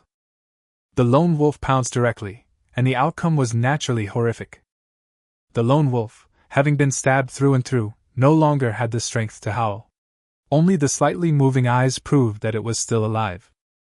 Oh my God, I'm so scared. There must be a mosaic here. What a ferocious wolf it was just now, and now it's dead in the blink of an eye. This lone wolf is so unlucky. How could he end up there? It's so tragic. I don't think it was just bad luck for the wolf. It's very likely that Brother Yi planned it all along and let the wolf fall there. Now that you mention it, I feel the same way. It's really scary when I think about it. It turns out that everything was planned by Brother Yi. You really have to be so awesome. It's really giving me a headache. Is it really that easy to deal with a wolf? The audience also saw the miserable state of the lone wolf, which made their scalps tingle. When some people speculated that this was planned by Li Qiyi, the audience instantly became excited. Li Qiyi is so cool that he can come up with such a method to deal with wild wolves. The audience is saying that all this was planned by Li Qiyi. What do you think, guests? Zhou Jie asked. I think it's normal. Li Qiyi is just so awesome. Lu Rui seemed to have become a loyal fan of Li Qiyi, saying with stars in her eyes. That shouldn't be the case. If it was planned, then his ability to control the overall situation would be too terrifying. Wu Yihua hesitated and didn't quite believe it. There is a detail you may not have noticed just now. Li Qiyi glanced over here and smiled. I was confused at the time, but now I understand everything. Li Qiyi must have seen some kind of plant and thought of a way to use it, which made him laugh. Look at how they deal with lone wolves, and then think about what I did in the past. It really is the latter wave pushing the former wave forward. Bei Yi, who had been paying attention to Li Qiyi, told the details he had just seen and said self-deprecatingly, "Wow, it turns out that Mr. Bei is a detail freak." He told the truth right away. "So, this is all planned by Brother Yi. Brother Yi is always the best." The way Bei Yi laughs at himself is very cute. I guess he is a little mentally broken. Why does a monster like Yiga exist? After listening to Bei Yi's explanation, the audience felt that they had found the truth and admired Li Qiyi even more. However, Li Qiyi's focus at this moment was not on the lone wolf in front of him, but on the voice in his mind. Ding! Mission accomplished. Reward basic marksmanship skill, 217 experience points. Li Qiyi was not too concerned about the basic marksmanship, as that was something he would practice later. What surprised him was that the experience points awarded by the system this time were as high as 217 points. This has never happened before. It seems that he did a great job in killing the lone wolf just now. The system gave him a very high evaluation, which is why he got such a high reward. Looks like I can finally have some fun and draw more prizes. Li Qiyi thought happily as he looked at his experience point balance. Li Qiyi. Just as he was about to draw the lottery, he suddenly felt himself being pushed and came back to his senses. Li Qiyi, what's wrong with you? Are you scared silly by the tragic situation of this lone wolf? As soon as he came back to his senses, he heard what Yang Shuer said, and couldn't help but twitching the corners of his mouth. It's true that Yang Shuer cares about him, but why does this sound so awkward? I was just thinking about how to get this wolf down. If I can't get it off, it would be a waste of all this good material. Li Qiyi casually found a reason to explain why he was in a daze just now. Brother Yi is too cruel. The wolf isn't dead yet, but he's already planning to kill it. I can already foresee the scene where the lone wolf skins his hands and tears them apart, leaving nothing behind. 3 minutes of silence for the lone wolf. You can only blame yourself for running into Brother Yi. May there be no Li Qiyi in heaven! After hearing what Li Qiyi said, the audience felt deeply sympathetic towards the lone wolf. Being targeted by Li Qiyi is definitely the greatest misfortune in its life. Li Qiyi, it's already like this, just let it go. By the way, what kind of plant is this? It looks scary. Wan Hanbing also felt sympathy for the lone wolf, but he was more curious about the plants in front of him. This thing is called sisal, but it's a good thing. Li Qiyi looked at sisal, and his eyes began to light up again. Sisal, as its name suggests, really does look like a sword. I think I have found the material for the fence. If I use sisal to make the fence, who would dare to touch it? When Wan Hanbing learned the name of sisal, he suddenly thought of the functions of sisal. Sisal can be used for more than just fences. It has many uses. It's really a treasure. Li Qiyi couldn't help but get excited when he thought about what could be made with sisal. I didn't expect to find plants for the fence so easily. Let's dig it up and take it home to plant. Yang Shuer felt a little strange seeing Li Qiyi so excited. However, she was still very happy that she had successfully found something that could be used as a fence, and she immediately thought about taking it back. Well, it's time to go back. With sisal as the fence, we can sit back and relax and build the stilt house in a down-to-earth manner. Li Qiyi also felt that he should go back and put the building of the building on the agenda. Once the stilt houses are built, the quality of life will definitely improve dramatically. With a stilt house, living on a barren planet for 2 years is actually quite simple. Chapter 43. Are the stilt houses shoddy constructions? Do we need to build the building so urgently? Are the conditions ripe so soon? Wan Hanbing was a little puzzled when Li Qiyi mentioned building a building again. Of course she would be happy if she could really build a building. But if you think about it, you will know that this is definitely a huge project.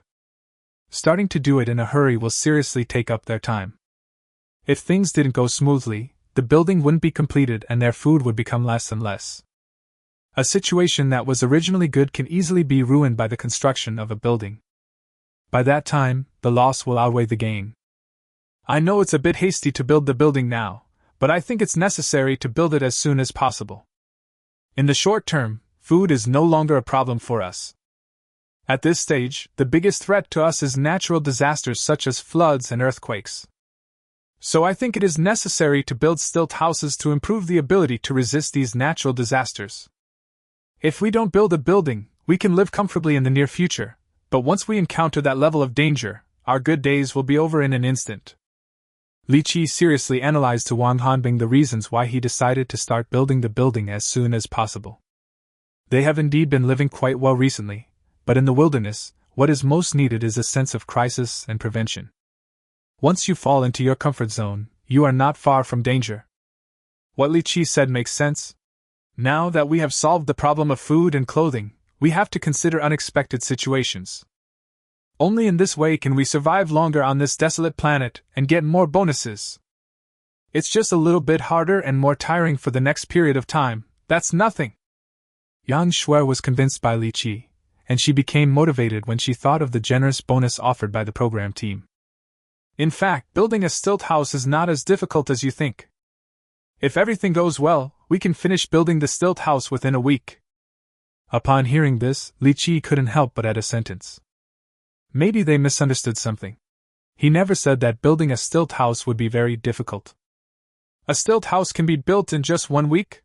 Then I agree.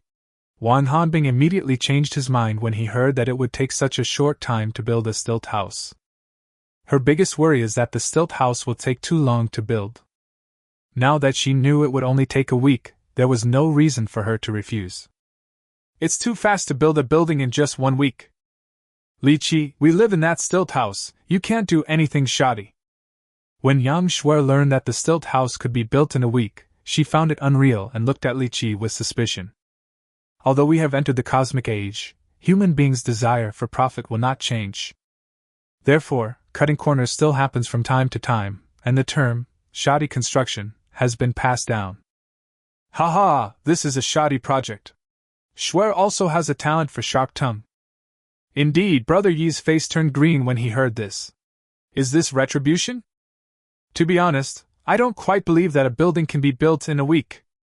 I'm really curious, what exactly is a stilt house? Can Brother Yi really build one so quickly? If it's completed, Brother Yi will be the first one to build a building among the 100,000 contestants, crushing the others. After hearing what Yang Shuer said, the audience couldn't stop laughing.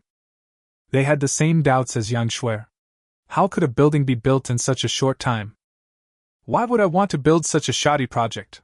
Stilt houses are quite special and can be built very quickly. I can't explain the details, but when construction starts, you'll understand why it can be done so quickly. Li Qiyi said unhappily.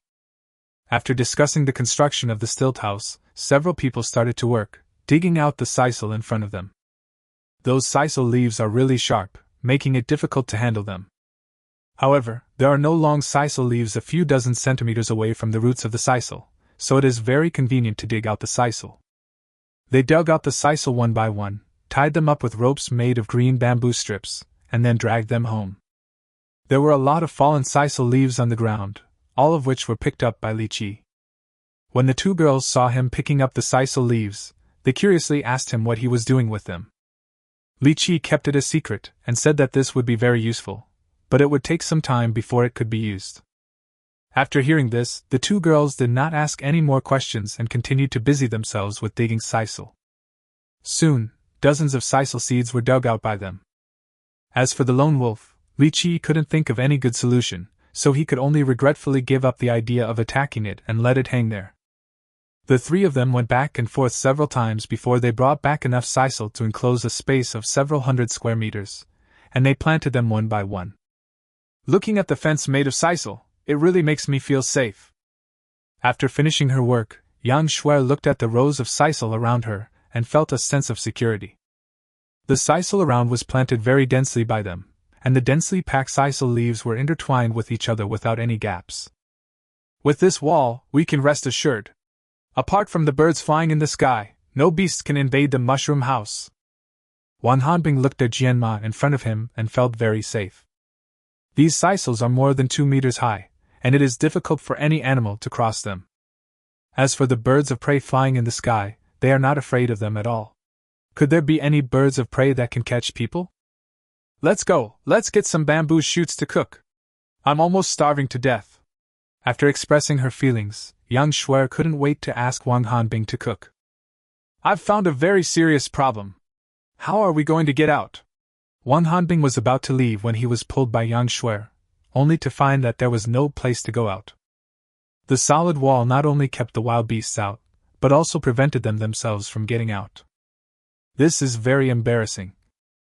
Oh, look at my head, I forgot to leave a door! Hearing this, Yang Shuer blinked her big innocent eyes, looked at the wall without a single crack, slapped her forehead, and said in annoyance, 2333, it's okay if there's no door. These two young ladies seemed quite smart before, why are they acting so stupid now? I think they don't need to leave a door open, just dig a tunnel directly. These sisals are growing like this, leaving the door open is a big problem, it's not easy to solve. Upon hearing this, the audience couldn't help laughing again, and the barrage was filled with a joyful atmosphere. Don't worry, I've already left a door open. Li Qiyi spoke when the two girls were feeling annoyed. Chapter 44, The Magical Gate. There's a door? Where is it? After hearing this, the two girls looked around again and found that there was no gap at all. The door that Li Qiyi mentioned did not exist at all. There is no door at all. Can you create one? Wang Hanbing felt that he was being fooled and said to Li Qiyi with some displeasure. Li Qiyi's words had always been to the point, and he never played any empty words, so Wang Hanbing trusted him and was very curious about where the door he was talking about was. But now it turns out that there is no chance at all. They were so happy for nothing. Li Qiyi is really despicable. I can't transform, but I made one in advance, Li Qiyi said calmly. He walked to a nearby sisal plant, grabbed a green bamboo rope, and pulled it gently. I saw two sisal trees leaning against each other, with their leaves, which were originally densely intertwined, being pulled up, leaving a triangular space. Fuck, there really is a way! Brother Yi's idea is too extreme, 666. I was wondering what Brother Yi was doing just now. It turns out he was trying to build a big door. What on earth is wrong with Brother Yi's brain? He can even think of a door like this. One more reason to go to a deserted planet. I really want to experience a gate like this. As the audience watched this scene, the barrage of comments instantly skyrocketed, with all kinds of compliments being blown out. But it's no wonder that they are so excited. Li Qiyi's idea is indeed very strange. He used a green bamboo rope to pass back and forth between two sisal plants and tied up a pile of sisal leaves. Then he tied a slip knot, and as soon as he pulled the rope, the green bamboo ropes would shrink the sisal leaves and create a gap. This way, by pulling the rope, a door will appear. When the rope is lowered, the sisal leaves return to their original shape without leaving any gaps. It is safe and convenient. Hey, there really is a door. This is so magical. Looking at the triangular gate in front of her that was more than 1 meter wide and nearly 2 meters high, Yang Shuer felt refreshed as she ran in and out, having a lot of fun. After Yang Shuer came in, Li Qiyi loosened the green bamboo rope, and the sisal gradually closed, leaving no sign of being opened. Li Qiyi, I really didn't expect that you would be so creative and could make a door like this. After observing carefully at the door, Wang Hanbing also sighed. The color of the green bamboo rope is exactly the same as that of the sisal leaves, so they had no idea that anything had been done here before. Such a door is easy to open and close, and does not reduce the defensive function of the wall at all. It is an excellent design. Even if she racked her brains, she couldn't come up with such a design. Li Qiyi's idea was really brilliant. This door is so funny. If someone comes here, they won't even be able to find the door. Yang Shuer thought of the other contestants coming over and seeing Jianma in front of her with a confused look on his face, and she couldn't help but laugh. Don't say that others can't find it. If you weren't standing next to the door, could you find the rope to open the door? Li Qiyi couldn't help but teased when he heard it. This really can't be done. This green bamboo rope is hidden too well. Yang Shuer stared at Jianma carefully, then shook her head awkwardly. She really couldn't tell the difference between the sisal used for doors and other sisal. It's a bit embarrassing that I can't even find the door of my own house. Next time just tie something here as a mark. Let's hurry up and cook. Wang Hanbing told Yang Shuer a solution, pulled the rope, and went out with Yang Shuer to get bamboo shoots. After they came back with bamboo shoots and some wild vegetables, Li Qiyi started cooking. Now that you have a pot, you naturally don't need to grill meat anymore. Li Qiyi used that pot to make a dish of bamboo shoots and meat, which made the two girls very satisfied. It's a pity that I can't eat rice, otherwise it would be very delicious if I used this soup to soak the rice. After finishing the dish, young Shuai looked at the remaining soup in the pot and said with regret, "They have been living a really good life these days, eating meat for every meal. But eating meat all the time is not good." Young Shuai began to miss white rice. Rice is definitely not available. I don't know if there is rice or wheat on the barren planet. But I know there's a place where taro grows. It can barely be eaten as a meal. I'll go dig some up next time. When Li Qiyi heard young Shuai mention rice, he felt a little regretful and immediately thought of taro as a substitute. Okay. If you don't have any rice, it's good to eat some taro. The two girls nodded immediately after hearing this. It's not easy to get a meal on this desolate planet. If there is no rice to eat, I can only eat taro to satisfy my hunger. If the contestants who are struggling to survive on the deserted planet knew what they were thinking, they would go crazy. It is very difficult for us to even find food to eat. We are hungry one day and full the next. And you are actually thinking about how to improve the food? Be a human being. We have time now, let's deal with the remaining pork, otherwise it will be too late. Seeing that the sun had not yet set and there was some time, Li Qiyi asked the two girls to process the pork. The pork should have been disposed of long ago, but they were very busy over the past 2 days and had no time at all, so it has been delayed until now. Upon hearing this, the two girls did not hesitate. Some were boiling salt, some were cutting meat, and they were busy having fun. Li Qiyi was not idle either. He found some branches and prepared to start smoking the meat. The branches used for smoking meat are very particular. They must be cypress branches, so that the smoked meat will be fragrant. But Li Qiyi couldn't find any cypress branches at the moment, so he could only make do with some random branches. Maybe it can create a special flavor. The three people cooperated with each other, and worked hard to pickle and smoke the pork. Finally they managed to process the several hundred kilograms of pork. As for the sausages he had originally planned to make, Li Qiyi thought about it and decided to give up. It takes too much time to make, and there are no suitable tools to grind the meat, so it's better not to do it. After finishing, they found some bamboo poles to hang all the meat on to dry in the sun. Several bamboo poles are filled with things, and it is obvious that this is a wealthy family. When they did this before, they would worry about attracting wild animals to steal the food. But with the sisal fence, they don't have to worry at all. Think about the fate of a lone wolf. Come and give it a try if you have the courage. Okay, let's call it a day. We can go to bed now. Yang Shuai washed her hands vigorously for several minutes before washing away the smell from her hands, and happily prepared to go to bed. Wait, I'm afraid we still have to put all this meat away. It's going to rain again soon. Li Qiyi looked up at the sky, frowned, and called out to the two of them. It's only been a few days and it's going to rain again. Li Qiyi always has a bad feeling. Chapter 45, Winning the Wooden Ox and Flowing Horse. Are you sure it's going to rain? There aren't many clouds in the sky. Besides, it rained so heavily a few days ago. It shouldn't rain again today.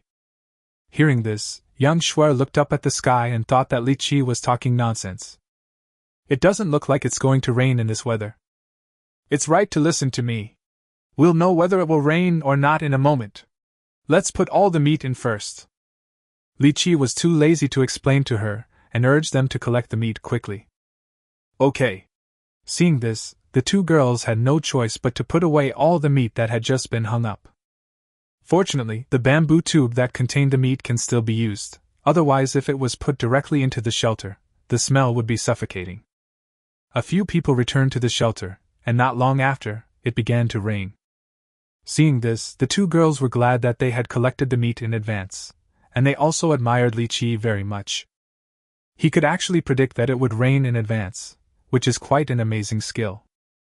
When Li Qiyi saw the rain, he did not feel proud at all, but was very worried instead. It rained heavily again, at such a short interval. It looks like the rainy season has arrived here. If that's the case, then it's troublesome. Not to mention that rain hinders people from going out. Once it rains too heavily and causes floods, that would be a real problem. It seems that we need to speed up the construction of the stilt house. Li Qiyi made up his mind and began to prepare silently. As for what preparations to make, that is of course the lottery. When it comes to building a stilt house, he doesn't need to make any preparations and can start right away. So it's time to draw a prize now.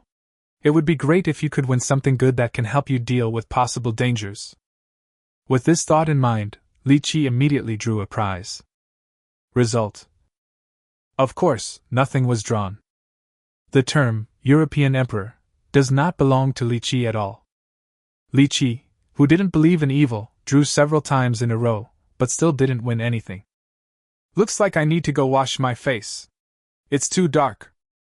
Seeing this, Li Qiyi couldn't help but laugh at himself. He opened the shelter directly, caught some rainwater and wiped it on his face, then started drawing the lottery again. The roulette wheel spun quickly, and then the pointer slowly approached the area where the special items were written. You must hit it, you must hit it! Li Qiyi became nervous instantly when he saw this, even more nervous than when he was facing a lone wolf. Finally, the pointer stopped at the area for special items. Ding! The host has drawn a special item, the manufacturing blueprint of the wooden ox and flowing horse. When the pleasant voice sounded, Li Qiyi's mood became very happy. Sure enough, washing your face is useful. Isn't this good luck? I will do the same next time. Li Qiyi summarized the steps before drawing the lottery before he began to care about what he had won. The manufacturing drawings of the wooden ox and flowing horse. Wow, I've drawn a treasure. Li Qiyi felt even better when he looked at the drawings he had drawn. That's right, what he drew was the legendary wooden ox and flowing horse invented by Zhuge Liang. This is a labor-saving and convenient transport vehicle. If it is manufactured, it will provide great convenience for Li Qiyi, as he will no longer have to carry things in a backpack. It was not difficult for Li Qiyi to obtain a license for the wooden ox and flowing horse. The manufacturing drawings of the wooden ox and flowing horse are very magical. Just by taking a look at them, you can know its manufacturing method, specific structure, and distribution of stress points. In other words, as long as he is given enough materials, with his skillful hands, he can make a wooden ox and horse in a very short time. Thinking of this, Li Qiyi began to feel itchy, but he quickly suppressed himself. The wooden ox and flowing horse is indeed a good thing, and he is confident that he can make it. But it takes at least a day to actually make it. And if his previous guess came true, the flood might come at any time, and what he lacked most now was time. Therefore, the most urgent task is to build the stilt house, and the wooden ox and flowing horse can only be discussed later. With a trace of regret, Li Qiyi fell asleep, while outside the shelter, the rain was still falling. When Li Qiyi woke up at dawn, the rain had stopped and the air became very fresh, but the soil outside had also become very muddy. He observed for a while and then went to wake up the two girls. Li Qiyi, don't be so anxious, can't we just sleep a little longer? You know, beauty sleep is very important for girls. Yang Shuer, who was a little grumpy when she woke up, was like an angry kitten, showing her teeth and claws, but without any deterrent effect. There is no time left. As far as I can judge, it will not be long before there are likely to be continuous heavy rains, and the possibility of flooding cannot be ruled out. So, we must race against time and build the stilt house as quickly as possible. Li Qiyi said with a serious face. There are continuous heavy rains and there is the possibility of flooding. Is this true? No matter how good the anchor is at reading the weather, it's impossible for him to predict such climate change, right? Program team, didn't you place a weather satellite on the desolate planet? Is what Brother Yi said true or false? When the audience heard Li Qiyi's shocking words, they were shocked at first, and their first reaction was disbelief. They also understood that Li Qiyi could predict that it would rain in a few hours. But it is too incredible that he can even predict such large-scale climate change. Do you really think he is a human weather detector? Based on the meteorological data collected by the program team, the area where contestant Li Qiyi is located will indeed experience large-scale rainfall in 2 days. To be precise, a typhoon is coming. If the players in that area don't prepare in advance, I'm afraid it will be very difficult after the typhoon hits. I don't think Li Qiyi really knows about climate change, he just guessed, but he actually guessed it right this time. Seeing this, Zhou Jie quickly asked the program team, and after getting the weather data, he said with some surprise. She didn't expect that Li Qiyi actually guessed it right. Brother Yi is amazing. He even guessed the typhoon. Although it's just a guess, it's amazing to have such a guess. It's over. A typhoon and a flood. How can we survive this? The contestants over there are probably going to be wiped out. Brother Yi is probably not going to be spared either. I'm really worried about them. Brother Yi, you have to hold on. I still need you to eat my meals. When the audience learned that there would really be floods and typhoons, they admired Li Qiyi but also began to worry. It is not easy to survive such a natural disaster. Can Li Qiyi really do it? Chapter 46, Building in Progress. Will there be a flood? Li Qiyi, you just want us to work, isn't it okay for us to do it? Don't scare us like this. Wang Hanbing was shocked when he heard that there would be a flood. She didn't know that the program crew had already determined that there would be a typhoon, and subconsciously thought that Li Qiyi was trying to scare them. Whether you believe it or not, I'm serious. So, you should all be prepared to fight for your life. I won't be polite. Li Qiyi's expression was still extremely serious, without any intention of joking. Just do it. Don't think we are delicate girls. We will never complain of being tired when we are working. Seeing that he didn't seem to be joking, Yang Shuer couldn't help but believe it a little. She heard from Li Qiyi's words that he thought girls were not good enough, so she immediately said it proudly. You'd better keep your word. I got some bamboo strips and will teach you how to weave green bamboo ropes. This is your task now. Upon hearing this, Li Qiyi was very satisfied with her attitude and immediately took a handful of bamboo strips and handed them to them. He tried to slow down his movements as much as possible so that the two girls could see clearly how he twisted the bamboo strips into ropes. The two girls were smart and learned how to do it once taught, and they were able to weave decent green bamboo ropes in no time. Seeing this, Li Qiyi asked them to continue weaving ropes while he started to do other things. He took the stone axe, walked to the bamboo bush nearby, and swung the stone axe to chop it hard. Building a house naturally requires building materials. The bamboo in front of him was the building material he wanted. Li Qiyi wielded a stone axe, transforming himself into a ruthless bamboo cutting machine, chopping down one bamboo after another. Li Qiyi stopped only after cutting more than 10 bamboos. The stone axe could no longer bear the weight, and its sharp parts had all been worn down and could no longer be used. Li Qiyi was well prepared for this and didn't feel sorry at all. He took the stone down and placed it in the gap of the sisal wall. If it can't be used as a stone axe, at least it can serve as a leak plugger.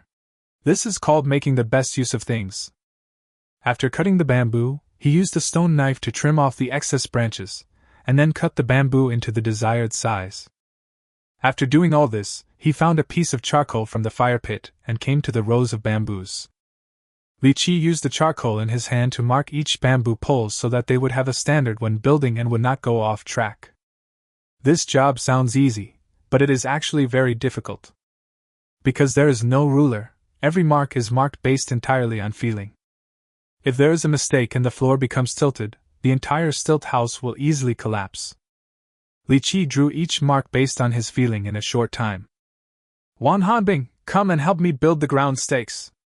After doing all this, Li Qiyi called to Wang Hanbing. Coming. Upon hearing this, Wang Hanbing quickly put down the green bamboo rope in his hand and ran to Li Qiyi. How do we set up the ground stakes? She asked curiously after she came over. She had only seen building houses in videos and had never done it herself, so she found it very new. It's not complicated. Just stick these bamboos on those bamboos, wrap them around and tie them up tightly. Li Qiyi picked up 2 thick bamboo poles, walked to a bamboo, pointed at several bamboos nearby and said. The bamboos he pointed to could almost form a square, about 4 meters apart. It was obvious that they were carefully selected by Li Qiyi. Is this what you call laying ground stakes?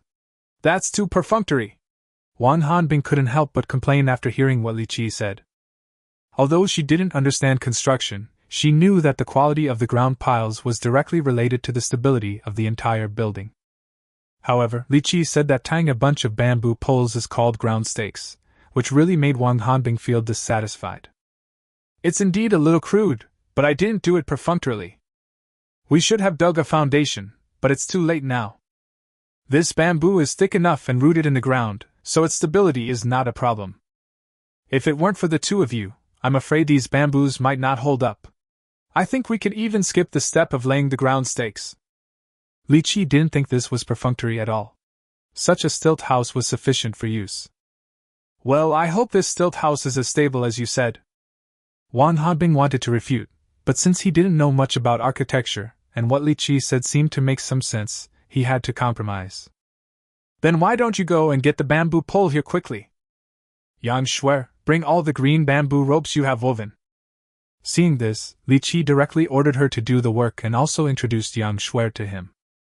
Originally, the ground piles would be more secure if connected with mortise and tenon joints, but now time is tight, so we can only use flexible green bamboo ropes instead. The green bamboo rope is very flexible and the effect is not much worse than that of mortise and tenon joints. There will be no problem at all in the short term. I got it. Yang Shuer trotted over with a large ball of braided green bamboo rope. Looking at her hands full of marks, you can tell that she suffered a lot in order to speed up.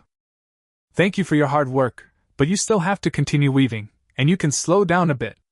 Li Qiyi looked deeply at her hands and said softly. This little girl is really just as she said, she works very hard. Okay. Yang Shuer heard Li Qiyi's gentle voice for the first time in a rare occasion. She was so happy that she ran back quickly and started working enthusiastically. Wang Hanbing, come here and help me lift this bamboo to the place I marked. Li Qiyi lifted one end of a bamboo and gestured to Wang Hanbing. This bamboo is tall and straight, with a large diameter and hard texture, making it an excellent choice for making ground stakes. As long as it is placed in the right position and supports the stilt house, there will be no problem at all. Okay. Wang Hanbing nodded, and cooperated with Li Qiyi to put the bamboo in the corresponding position. Tie it up with a green bamboo rope, and remember not to let it tilt. After each bamboo was placed in its corresponding position, Li Qiyi threw the rope to Wang Hanbing and gave him instructions. Don't worry, I won't make any mistakes. Wang Hanbing was still very reliable and tied up the bamboo seriously. With the concerted efforts of the two, a ground stake was quickly set up. It looks a bit weird to have so many bamboos tied around a bamboo, but the diameter has expanded a lot and it seems to be quite supportive. The two of them followed suit and quickly finished making the other 3 bamboo stakes. The ground piles are ready, and we can start putting up the beams and laying the floor. At this speed, the stilt house will be completed soon. Li Qiyi looked at the completed piles and said excitedly. Chapter 47, Fat Rat. It was somewhat beyond Li Qiyi's expectations that the laying of the ground piles went so smoothly. I can only say that it feels great to have teammates working together, and the efficiency is so high. It doesn't seem that difficult. Even if there is a flood as you said, we can definitely build the stilt house before the flood comes.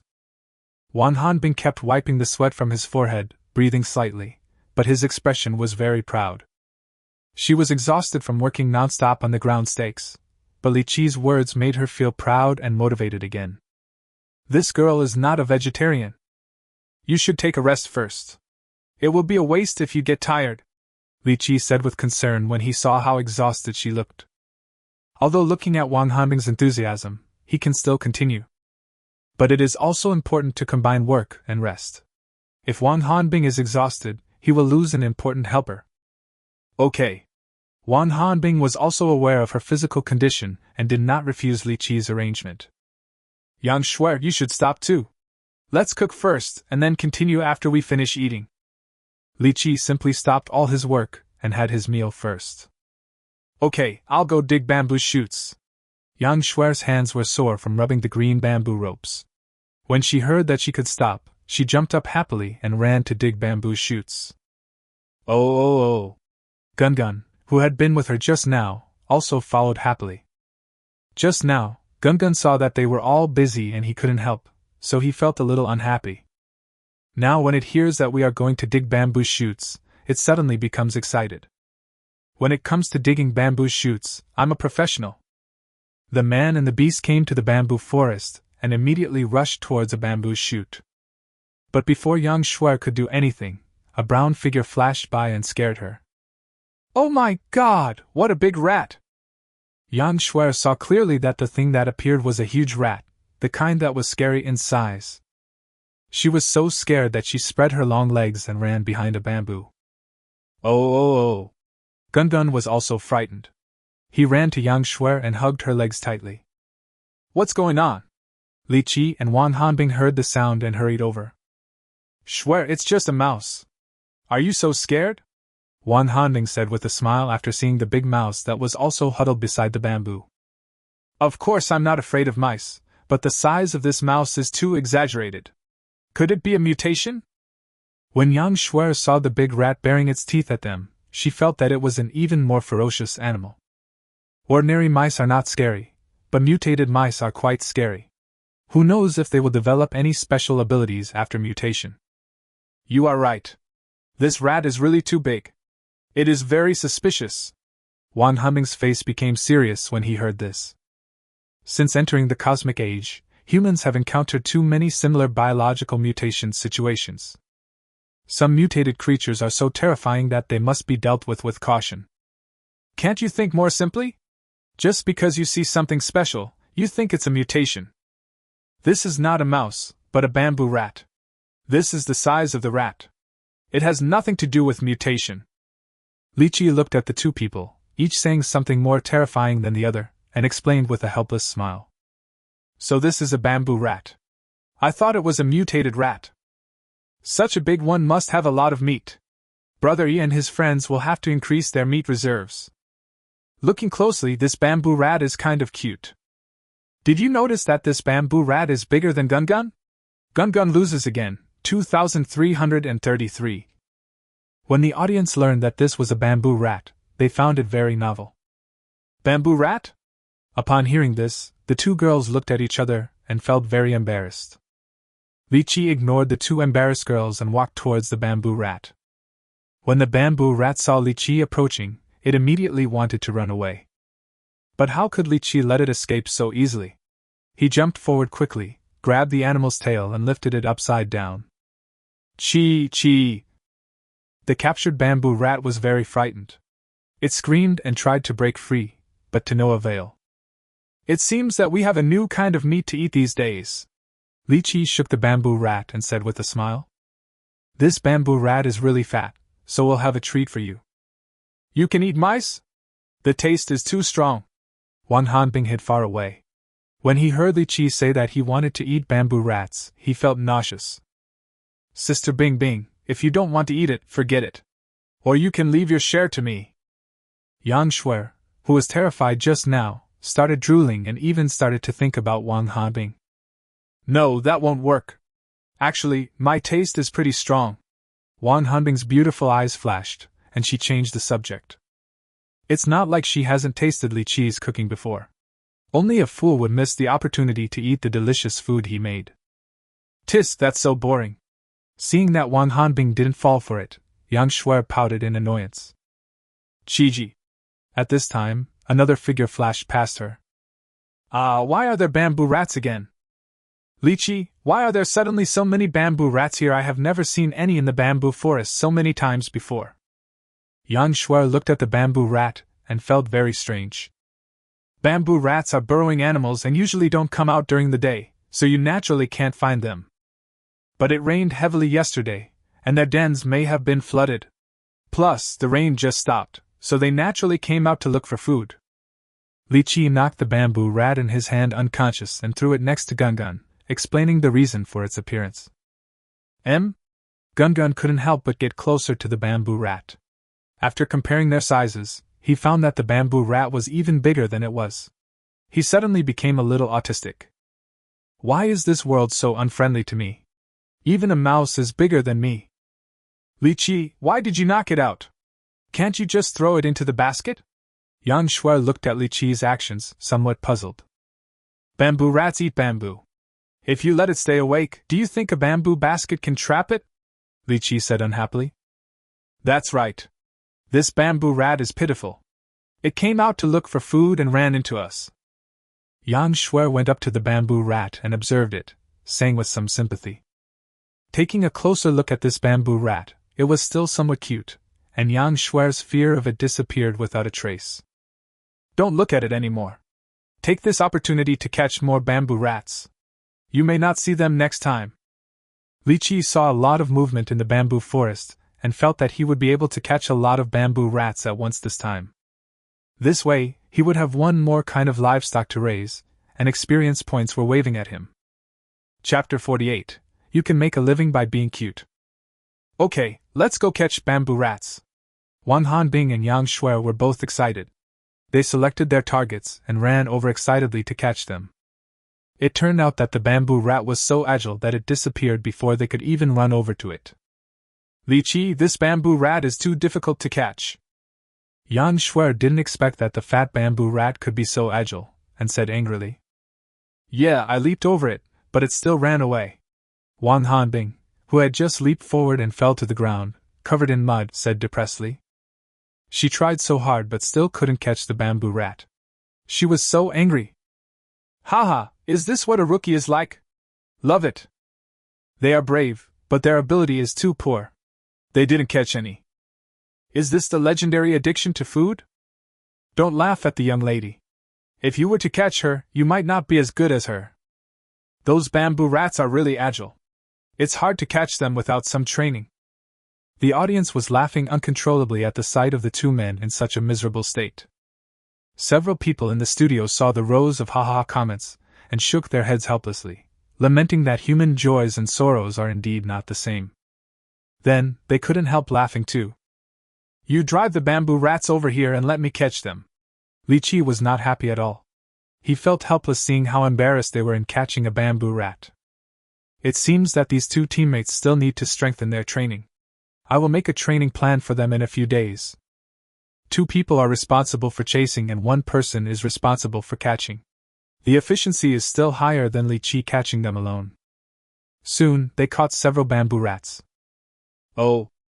Seeing how busy they were catching bamboo rats, Gun also became interested. When it saw a bamboo rat passing by, it ran over quickly, pounced forward and accurately caught the big bamboo rat. But the bamboo rat was bigger than it, so how could it be caught so easily?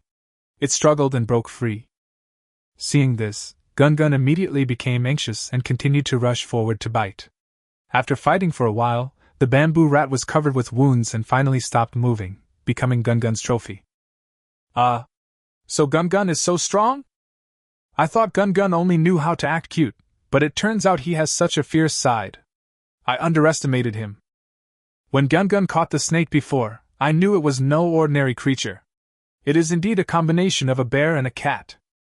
You can make a living by being cute, but you insist on relying on talent. You're getting more and more addicted. There is no harm without comparison. Gun can catch a bamboo rat, so what about the 2 young ladies? Shrimp and Pig Heart, please give the young ladies some face, ha ha ha. The audience looked at Gun's record and refreshed their impression of him. They couldn't help but recall the scene of the 2 girls catching bamboo rats just now, and they laughed even more happily. The 2 girls also saw the bamboo rat caught by Gun, and they couldn't help blushing and worked even harder to catch the bamboo rat. If they can't even compare to the cute little Gun, then they will really be ashamed. After the 2 worked harder, the efficiency of catching bamboo rats increased a lot. The 3 of them worked hard for a while until the baskets were full and then they stopped their frantic catching operations. We have caught more than 20 bamboo rats. Now, even if there is a flood, we will definitely have enough food to eat. Wang Hanbing, who was covered in mud while chasing bamboo rats, smiled happily when he looked at the 3 full baskets of bamboo rats. Go back quickly, it's going to rain soon. Li Qiyi looked up at the sky and said with a frown. Just as the 3 people were about to leave, they were hit in the face by huge raindrops. No way, it's raining so soon. It's raining too frequently. Looking at the dense raindrops falling, Yang Shuer shouted in frustration. The 3 of them put their jackets on their heads to keep out the rain, picked up the baskets full of bamboo rats, and ran quickly back to the shelter. It seems that your guess, Li Qiyi, may really come true. It just rained last night, and now it's raining again. It seems likely that there will be a flood, and if we are not prepared, it will be terrible. Wang Hanbing looked at the heavy rain outside and said with some relief. Before, she thought Li Qiyi was overly worried, but now she sees that he was clearly foresight. As long as they can complete the construction of the stilt houses before the flood comes, their current food reserves will be enough to survive this disaster. Whether you have one or not, it's never wrong to be prepared. It's raining now, so let's take a break. When the rain stops, we have to rush to work. Li Qiyi looked at Wang Hanbing's admiring eyes without any sense of complacency, and responded very calmly. Stop chatting and come and look at these bamboo rats. They have woken up and are chewing on the bamboo baskets. If we wait any longer, the basket will be chewed and they will come out. Then all our work will be in vain. At this time, they heard Yang Shuer's very urgent voice. When they came closer to take a look, they discovered that several bamboo rats that had been knocked unconscious earlier had woken up, and were gnawing at the bamboo basket with their mouths wide open. In a short while, several small holes had been eaten in the bamboo basket. It was just as Li Qiyi said, the bamboo basket couldn't trap it at all. Boo, boo, boo! Gun Gun felt that his dignity was offended as he watched the bamboo rat gnawing on the bamboo frantically. Wow, there is actually a creature that eats bamboo even better than this baby? Don't our national treasure have dignity? Hurry up and put on another bamboo basket. Don't let them out. Seeing this, Wan Hanbing hurriedly picked up the bamboo basket and put it into a larger bamboo basket. That won't work. They'll bite through it in no time. If only there was an iron cage, there wouldn't be such trouble at all. Yang Shuer still felt distressed when she saw this. Judging from the ability of bamboo rats, even if you put up several layers of bamboo baskets, they probably wouldn't be enough for them to chew. Do you think the iron cage is useful? The teeth of bamboo rats are very hard. If you give them time, they can still chew through the iron cage. Li Qiyi doesn't think that bamboo rats can be trapped in an iron cage. Hey, stop making sarcastic remarks. Where should we lock them up now? We can't be busy all this time and then let them go, right? When Yang Shuer heard that even an iron cage couldn't trap the bamboo rat, she said anxiously. The entire shelter is made of bamboo and cannot hold bamboo rats. If they were allowed to escape, all their efforts would be in vain. Don't worry, you can just weave a bamboo cage with processed bamboo strips to trap them. Li Qiyi had already considered this problem and said it calmly. Chapter 49. Trap bamboo rats with their food? Didn't you say it eats bamboo? Why do you use bamboo to make a cage? Isn't that a contradiction? Besides, even an iron cage can't trap a bamboo rat, so how can a cage made of bamboo possibly trap one? When Yang Shuer heard this, her mind was full of question marks. What Li Qiyi said before and after is totally inconsistent. The premise for bamboo rats to chew things is that they can chew on them, and there must be at least a point where they can bear the force. As long as the bamboo pieces are smooth enough for them to bite through, they won't be able to bite through even a cage made of bamboo, so they can be trapped naturally. Li Qiyi didn't think there was anything wrong with his words and explained calmly. Is there such a thing? The two girls were in disbelief when they heard it. It is simply a fantasy to trap bamboo rats with their food. Brother Yi actually said that he wanted to use bamboo to trap bamboo rats. Why am I so unconvinced? I don't believe it either. I just checked and found that bamboo rats can bite through cement cages. How could they be trapped by bamboo? Let's wait and see. I'd still like to trust Brother Yi. After all, he has never missed a thing. Now I just want to know what delicious food Brother Yi is going to make with bamboo rats. I'm looking forward to the delicious food that Brother Yi will make. I'm drooling just thinking about it. The audience also expressed disbelief, but based on Li Qiyi's previous performance, they dared not believe it, and their mentality was very conflicted. Don't get cold, come and help us, otherwise the bamboo rats will wake up and we won't have a place to keep them, which will be troublesome. Even the two girls didn't seem to believe it, so Li Qiyi didn't continue explaining. Once the bamboo cage is made, they will naturally know whether it is real or fake. The two girls shuddered at the thought of the bamboo rat waking up and running around the house, and hurriedly helped Li Qiyi. Li Qiyi taught them step by step how to split bamboo into strips and polish them clean. You have to remember this step.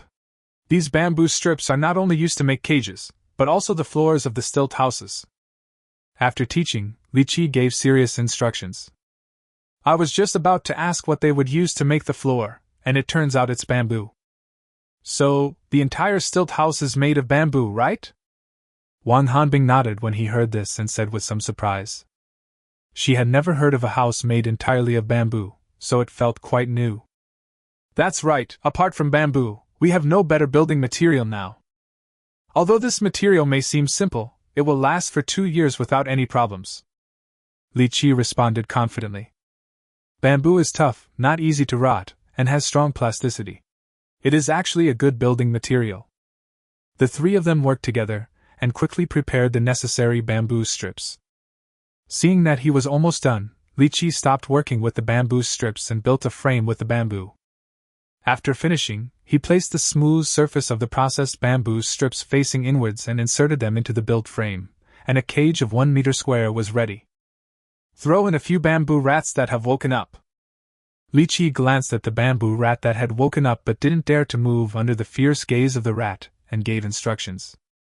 After hearing the instructions, Wang Hanbing and Yang Shuer threw the awakened bamboo rats into the cage. Squeak, squeak!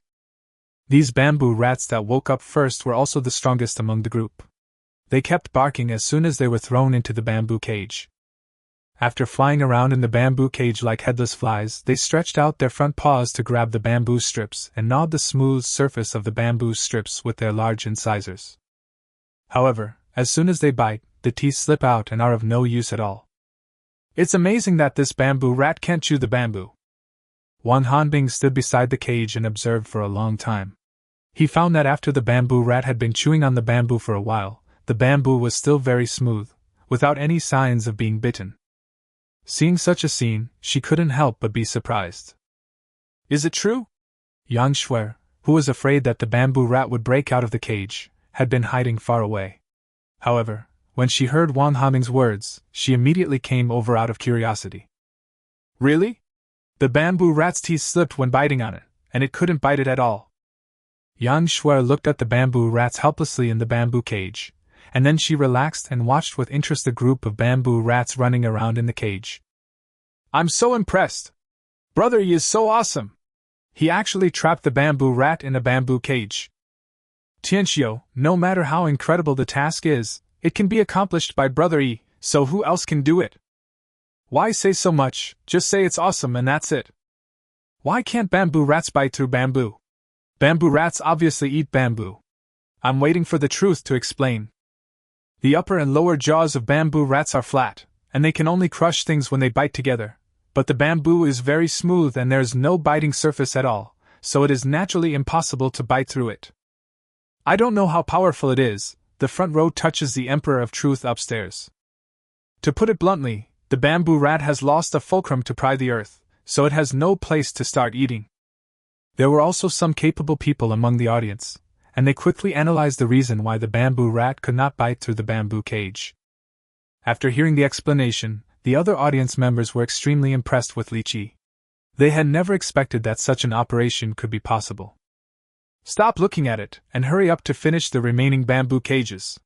The bamboo rats are about to wake up, Li Qiyi said helplessly when he saw the two girls standing around the bamboo cages and watching them curiously. Got it. The two girls happily got busy. Soon they had made 5 cages. Putting 4 or 5 bamboo rats in a cage wouldn't be too cramped. I've been busy for so long that I've missed my meal. I might as well catch a few bamboo rats to eat. Let's eat these 2 first. After finishing his work, Li Qiyi grabbed 2 bamboo rats and prepared to cook. One of them was the one that was covered in bruises from rolling, and the other was the very active one. It's understandable to catch the injured one, but why are you catching this lively one? Yang Shuer asked curiously. It's because it's too active. It's easy for it to fight with other bamboo rats when it's in a cage with them. It's better to eat these stubborn elements first. The reason why Li Qiyi sentenced it to death was because it was too active. Poor bamboo rat! Just because it moved a few more times, it was eaten. Yang Shuer, filled with sympathy, looked at the bamboo rat that was still jumping around, unaware that its death was approaching. However, you still have to eat. After I'm full, I will pray for you for a second. Li Qiyi used smooth movements to easily skin and gut the 2 bamboo rats. The skin of this bamboo rat is white after peeling it. It looks delicious. Wang Hanbing, who originally thought bamboo rats were ugly and didn't want to eat them, became more hungry after seeing the skinned bamboo rats. This bamboo rat may look ugly, but it actually has fine meat and delicious taste. It is a rare delicacy. Especially the wild bamboo rat, which is even more delicious. We are in for a treat. Li Qiyi said with some excitement. Chapter 50. The stilt house is about to be completed. A good cook needs good ingredients to fully display his cooking skills. For Li Qiyi, bamboo rat is such a good food. Li Qiyi feels much happier when cooking with such good ingredients. After listening to Li Qiyi's words, the two girls became more excited about the bamboo rats. They surrounded him and watched him roast the bamboo rats. After preparing the bamboo rat, Li Qiyi was not in a hurry to start roasting it. Bamboo rat meat is very firm and will become very hard if roasted directly over fire. Li Qiyi marinated it with lemongrass, salt, and some seasonings before starting to grill it. After the bamboo rat has been cut several times, the marinade can easily enter the inner layer of the bamboo rat meat. After being roasted over high fire, the flavor is fully integrated into the bamboo rat meat. After a while, the aroma of the braised bamboo rat meat was blended with a more fragrant smell. The smell does not have any fishy feeling of meat, but only the meaty and burnt aroma emitted by the meat fat roasted by the fire. The pure white skin of the bamboo rat slowly began to turn yellow under the scorching fire. As the yellow color deepened and the aroma of meat spread, Li Qiyi turned the bamboo rat faster. By the time he sensed that the taste of the roasted bamboo rat was just right and took it out of the fire, it had already been roasted into a golden color.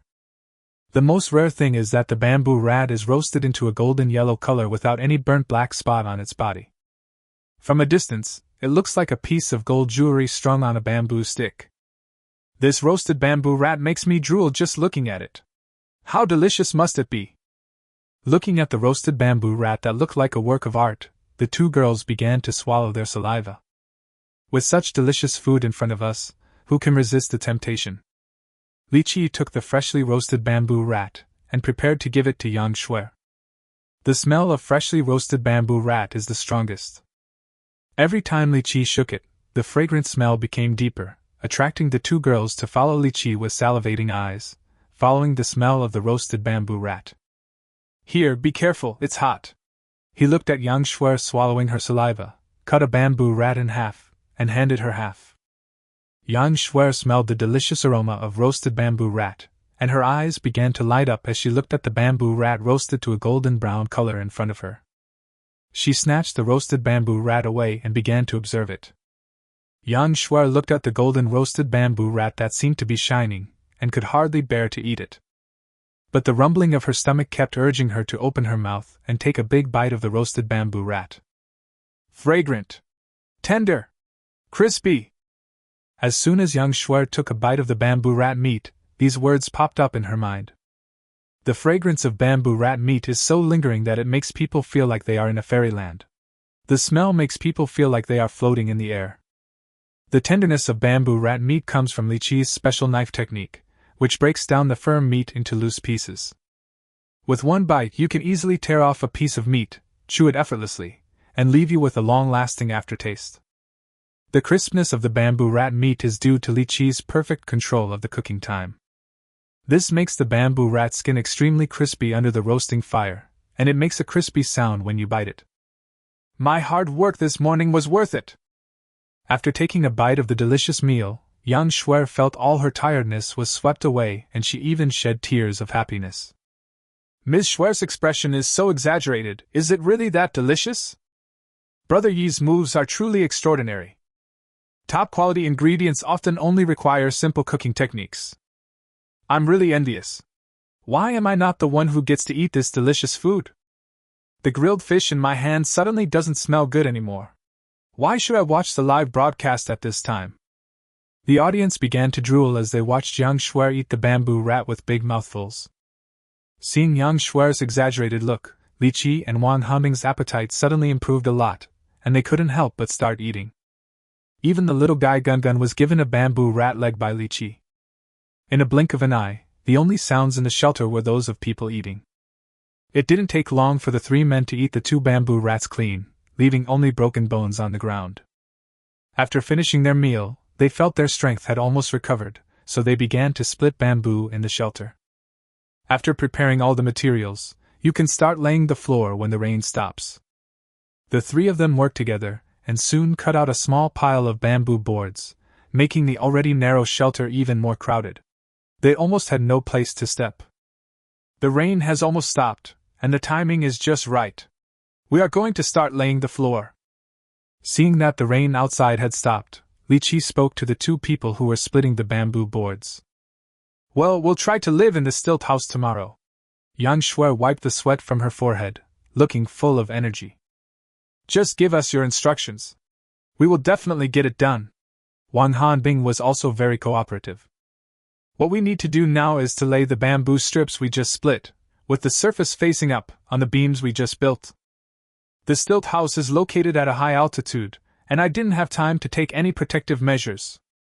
So we are working in midair, so you must remember to always pay attention to your feet and don't fall down. Li Qiyi reminded seriously. Don't worry, we will be careful. The two girls responded cautiously when they heard that there might be danger. After understanding what to do, several people began to climb up the beam that was nearly 2 meters high and started working. Laying the floor is actually not a difficult task. Just arrange the bamboo strips, press the two ends with bamboo, and tie them up with green bamboo ropes, and it's done. The paved floors have some curvature, so if you want to make them smoother, you need to slowly flatten them. However, these are things that can be done slowly in the future. The main task now is to build the stilt house as soon as possible.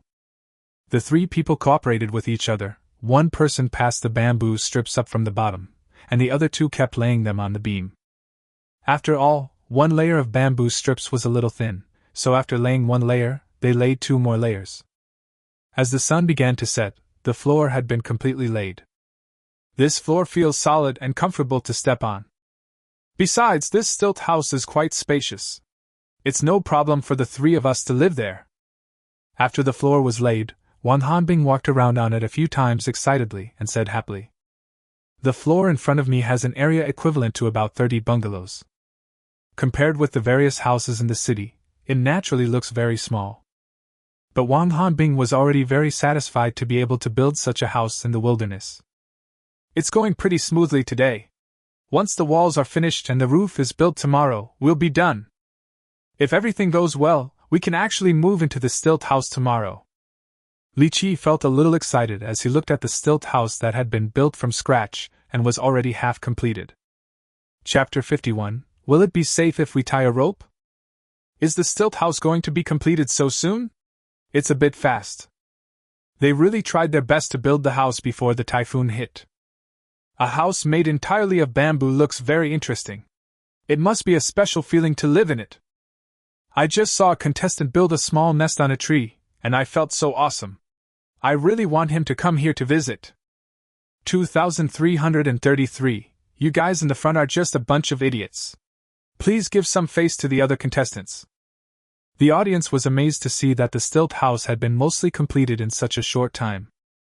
They never imagined that building a building could be completed so quickly. They all began to look forward to what the fully built stilt house would look like. Unfortunately, they were going to be disappointed. Since it was getting late, Li Qiyi did not continue to build the stilted building. It would be impossible to complete it today. Instead of continuing to work hard on it, it is better to take a break and do some easy things like preparing materials. In this way, we can not only recharge our batteries, but also prepare ourselves for continued construction tomorrow. Now I will teach you how to weave bamboo mats. This is a very simple bamboo weaving product, as long as you have patience. After resting for a while, Li Qiyi said to the two girls, Are you going to do something again? I don't even want to move now. I can weave bamboo mats and stuff after the house is built.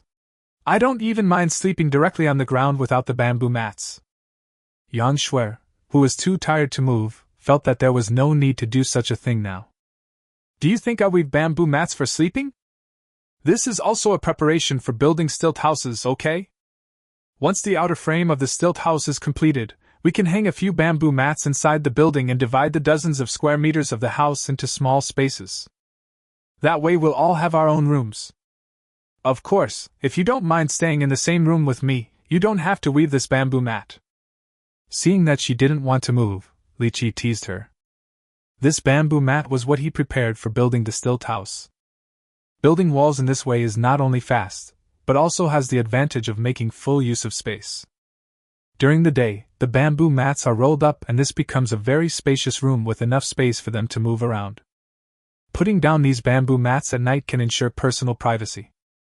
He took so much pains, all for the two girls. As a result, Yang Shuer seemed to be unappreciative, so he didn't mind not making the bamboo mat wall. No, the wall still needs to be built. It's just weaving bamboo mats, can I do it? Upon hearing this, Yang Shuer immediately stood up and spoke. Yang Shuer tried her best to have a room of her own. Just as Li Qiyi said, weaving bamboo mats does not require any advanced skills, only patience. Li Qiyi split the bamboo strips, and the two girls worked together to weave bamboo mats. Soon they had woven several bamboo mats. After doing all this, they had a simple dinner and went to rest. Early the next morning, they started working again. The first task was relatively easy, which was to build the outermost wall of the stilt house. The framework has been completed, so it is naturally easy to build the walls. They just need to put the bamboo poles into the prepared frame and then tie them with ropes, and the wall will be ready. As for the doors and windows, they didn't have time to do it for the time being, so they just left them empty and would deal with them later. All that's left is a roof, which is also the most difficult part of building a stilt house. The most dangerous part is erecting the roof beam. In order to drain rainwater quickly, the roof of the stilt house has a large slope and the top beam is much higher than the roof beam of an ordinary house, more than 5 meters above the floor. The only tool they had available was a simple bamboo ladder that had just been made, and if they were not careful, they could easily fall down. Working without any protection, at a height of more than 5 meters in an unstable place, is a big challenge to one's psychology. Of course, Li Qiyi is not afraid of this. He has experienced more dangerous situations and is not at all nervous. However, it is difficult to put up the roof beam by one person, and it requires 2 people to cooperate with each other. In other words, one of the 2 girls must climb up with him. Which of you 2 is going to go up? You'd better make a decision quickly. We don't have time to waste. Li Qiyi asked seriously. Then, how about I? Yang Shuer's face was full of hesitation. She looked at Wang Hanbing, made up her mind, and decided to go up herself. I'll go!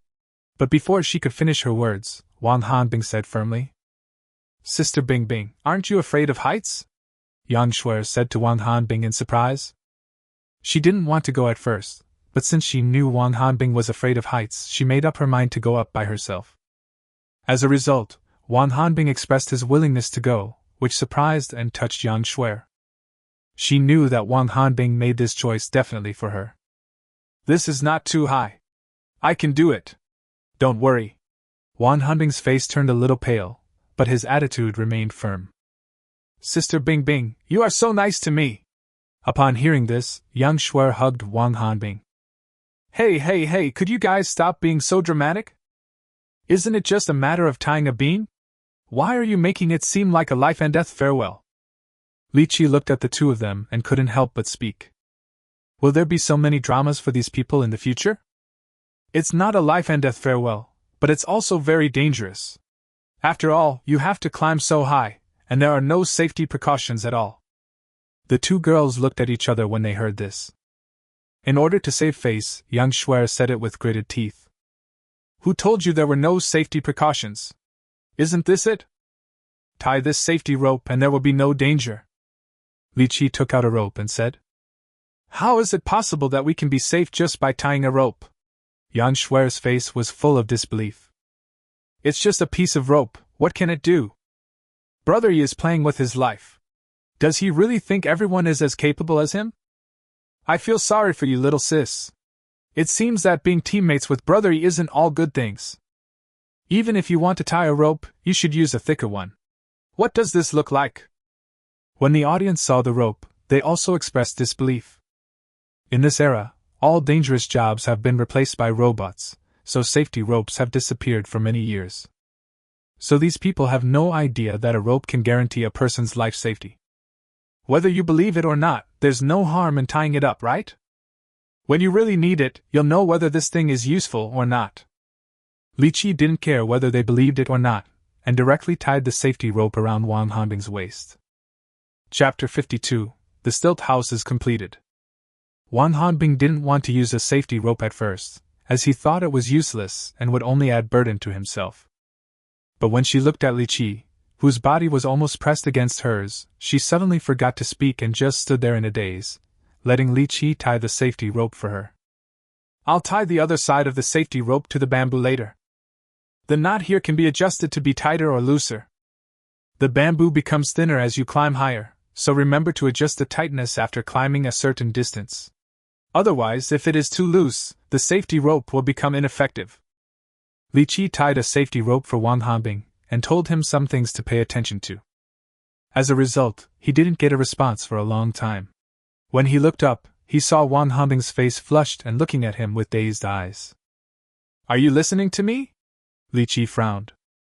I was listening. You said to control the tightness of the safety rope. Wang Hanbing came back to his senses and pretended to be calm. Little did she know that her heart was actually in turmoil and her emotions were surging. Looking at him from such a close distance, Li Qiyi seems to be quite charming. Why didn't I notice it before? Well, we are ready, let's go up there. Li Qiyi didn't notice Wang Hanbing's little thoughts. Seeing that she had returned to normal, he asked her to start taking action. Each of them held one end of a beam and climbed up the bamboo ladder. When they reached the appropriate height, the two men stopped and began tying the beams to the bamboo. This is actually the most dangerous time. Because when tying the beams, you can't do it with one hand, you need two hands. This means that they can only rely on their two legs to stand firmly on the thin bamboo poles to ensure that they do not fall down. This is obviously very difficult, especially when you are nervous, you can't help shaking, and it is even more difficult to maintain balance. Li Qiyi is doing fine and has started working smoothly. Wang Hanbing stood there and prepared himself mentally for a long time before he began to work tremblingly. I have to say that she was very courageous. She endured her inner fear and gritted her teeth to tie Liang up. I've finished this side. I'm done too. The two men spoke one after another, and the top beam was successfully tied up. Wow, that's great, the task was completed so smoothly. Sister Bing Bing, please come down quickly. You don't need to stay so high up anymore. Yang Shuer didn't expect the progress to be so smooth, and greeted excitedly. Yeah. Wang Hanbing smiled and nodded to Yang Shuer out of habit. But when she looked down and saw that she was so high off the ground, her fear of heights instantly kicked in. She felt dizzy, her feet went weak, and she slid directly off the bamboo ladder. Yang Shuer screamed in fright when she saw this. She rushed to the bamboo ladder and tried to catch Wang Hanbing. Otherwise, if Wang Hanbing fell like this, who knows what would happen? But when Yang Shuer ran to the bamboo ladder, she found that Wang Hanbing had stopped falling halfway and was hanging in the air. When she looked carefully, she found that Wang Hanbing was hanging by the rope tied around her waist. Oh my God, I was so scared. Fortunately, the little sister is okay. What's going on? Did that rope really save the young lady's life? It turns out that rope is really useful. This is amazing. A rope saved a life. Such a simple thing actually had such a powerful effect. It seems like Brother Yi is well prepared and won't put his teammates in danger. I really want to be his teammate. It makes me feel so safe. The audience was also shocked when they saw this thrilling scene. After discovering that Wang Hanbing was hanging by a safety rope, the shock turned into surprise. They never expected that a small piece of rope could have such a big effect. The knot of the rope was very special. After Wang Hanbing fell down, the knot was immediately tightened and locked on the bamboo, hanging Wang Hanbing on it. Li Qiyi is so smart to ensure safety in such a simple way.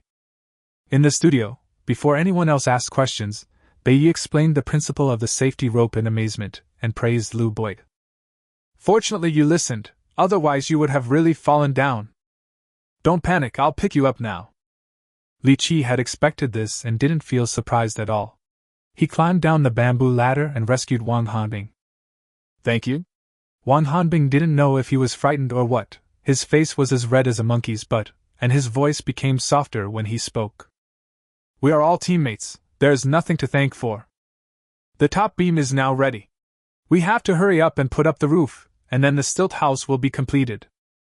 Li Qiyi didn't care at all about what had just happened and asked the two girls to continue working. After hearing this, the two girls no longer cared about the frightening scene and continued to work hard. The way to build the roof is the same as the way Li Qiyi built the roof of the shelter before. Split the bamboo tube into 2 halves and knock off the bamboo nodes. Then line them up, cover the gaps and tie them securely. It sounds simple, but it is actually very complicated to do. Even with the cooperation of 3 people, it still took most of the day to finish. At this point, the stilt house is officially completed. The entire stilt house looks like it is suspended in the bamboo forest.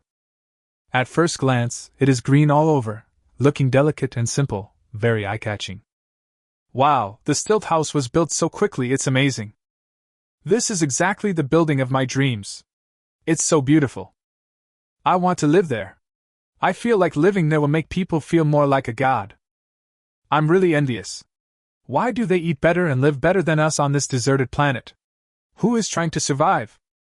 The audience looked at the completed stilt houses and thought they were incredibly beautiful, and were extremely envious of the people who were about to move in. I want to live there. Host, didn't you say that we guests can go there once the building is completed? Now is the time. Lu Rui looked at the stilt house and wanted to go to the desolate planet even more, so she pestered Zhou Jie and said, Well, wait a moment. Don't forget that a typhoon is coming to Li Qiyi's place soon. It's really not appropriate for us to go there now. Wouldn't it be better to wait until the typhoon is over? Zhou Jie was very embarrassed when he heard this, but fortunately he thought quickly and found another excuse. But what she said was right, the typhoon was indeed coming, and Li Qiyi and his friends had already felt the winds getting stronger and stronger. Chapter 53. Typhoon is coming. The wind is quite strong. Could it be that Huangxing is also happy that he built a stilt house for us? Yang Shuer didn't realize what these gusts of wind meant, and even made a joke.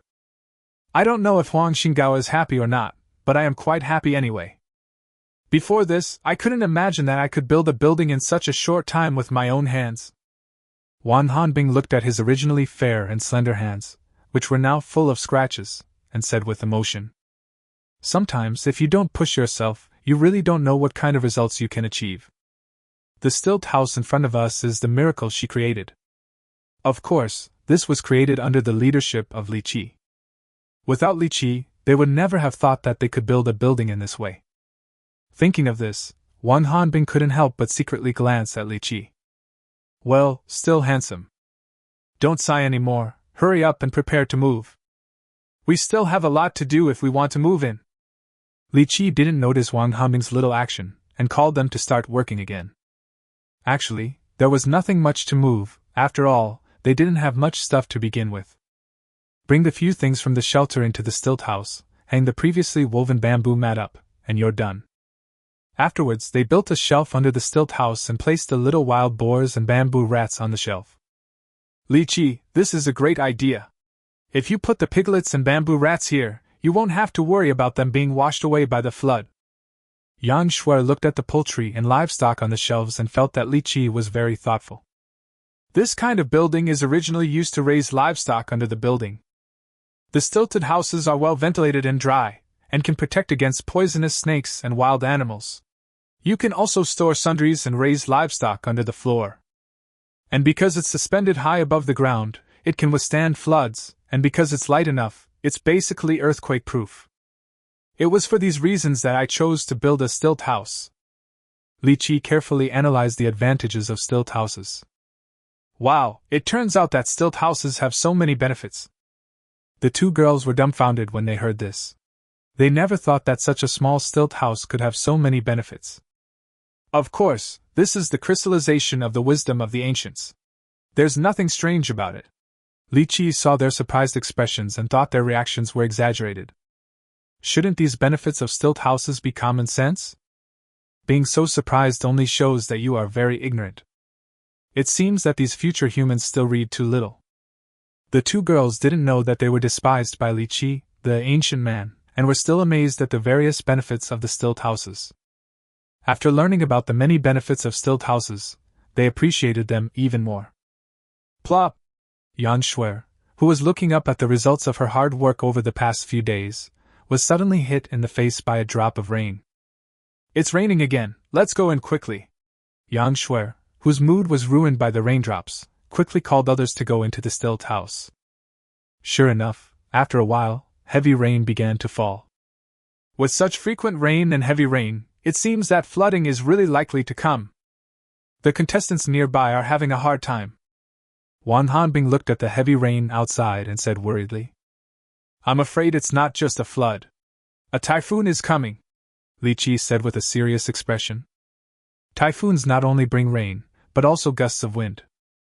If the typhoon is strong, the big trees will be blown down, and their bamboo forests may not be spared. Even the stilt houses they have just built will be blown down. That's when things get really bad. The only consolation is that places where typhoons blow are generally closer to the sea. But now Li Qiyi would rather this place be farther away from the sea and the typhoon be not so strong, otherwise it would be really bad. A typhoon is coming? The two girls looked very unhappy when they heard the bad news. They built houses on stilts, and floods no longer posed any threat to them. But when a typhoon comes, the threat becomes greater. Just when I felt a little safe, such bad news came again. Is this really a good thing? The two girls hoped from the bottom of their hearts that what Li Qiyi said was not true. But when they heard the rustling sounds of the strong wind sweeping through the bamboo forest outside, they had to believe that this was probably true. Li Qiyi, do you think our stilt house can withstand the typhoon? Wang Hanbing said worriedly as he listened to the violent storms.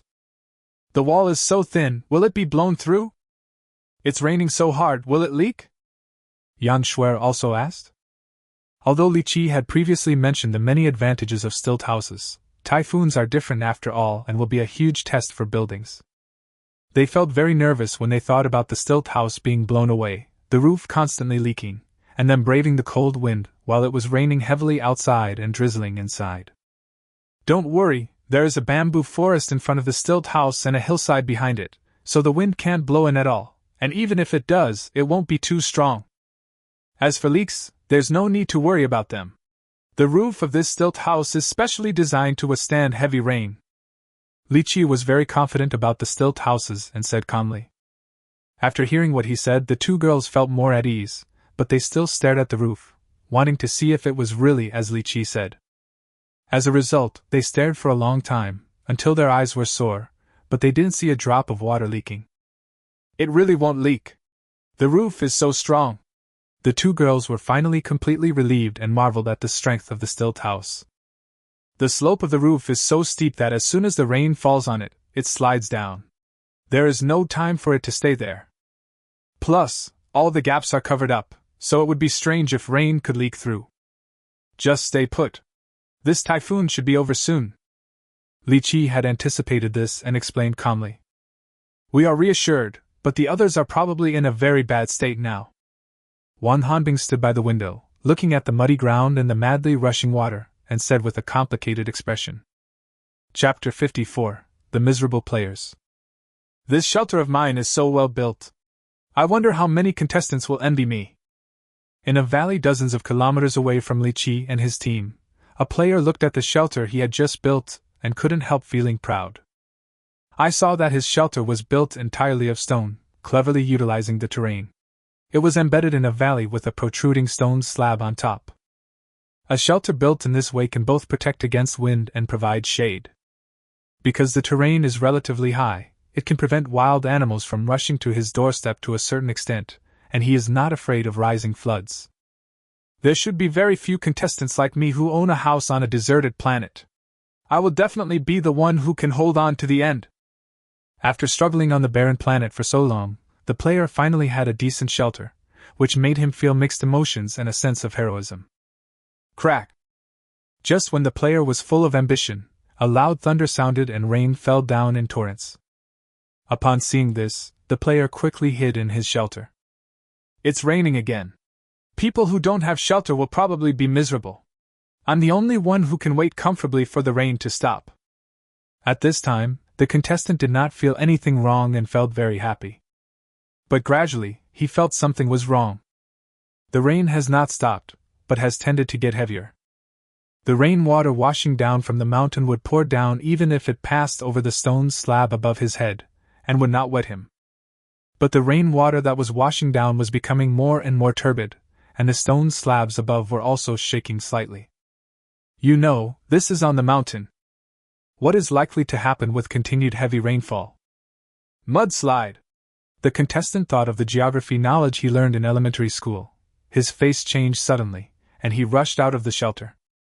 He stood in the heavy rain and turned his head to see the rainwater rushing down from the mountain, mixed with mud and rocks, pouring down. He was so scared that he quickly ran to the side. Crash!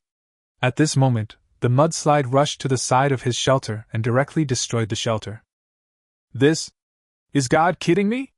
This is the shelter I just built!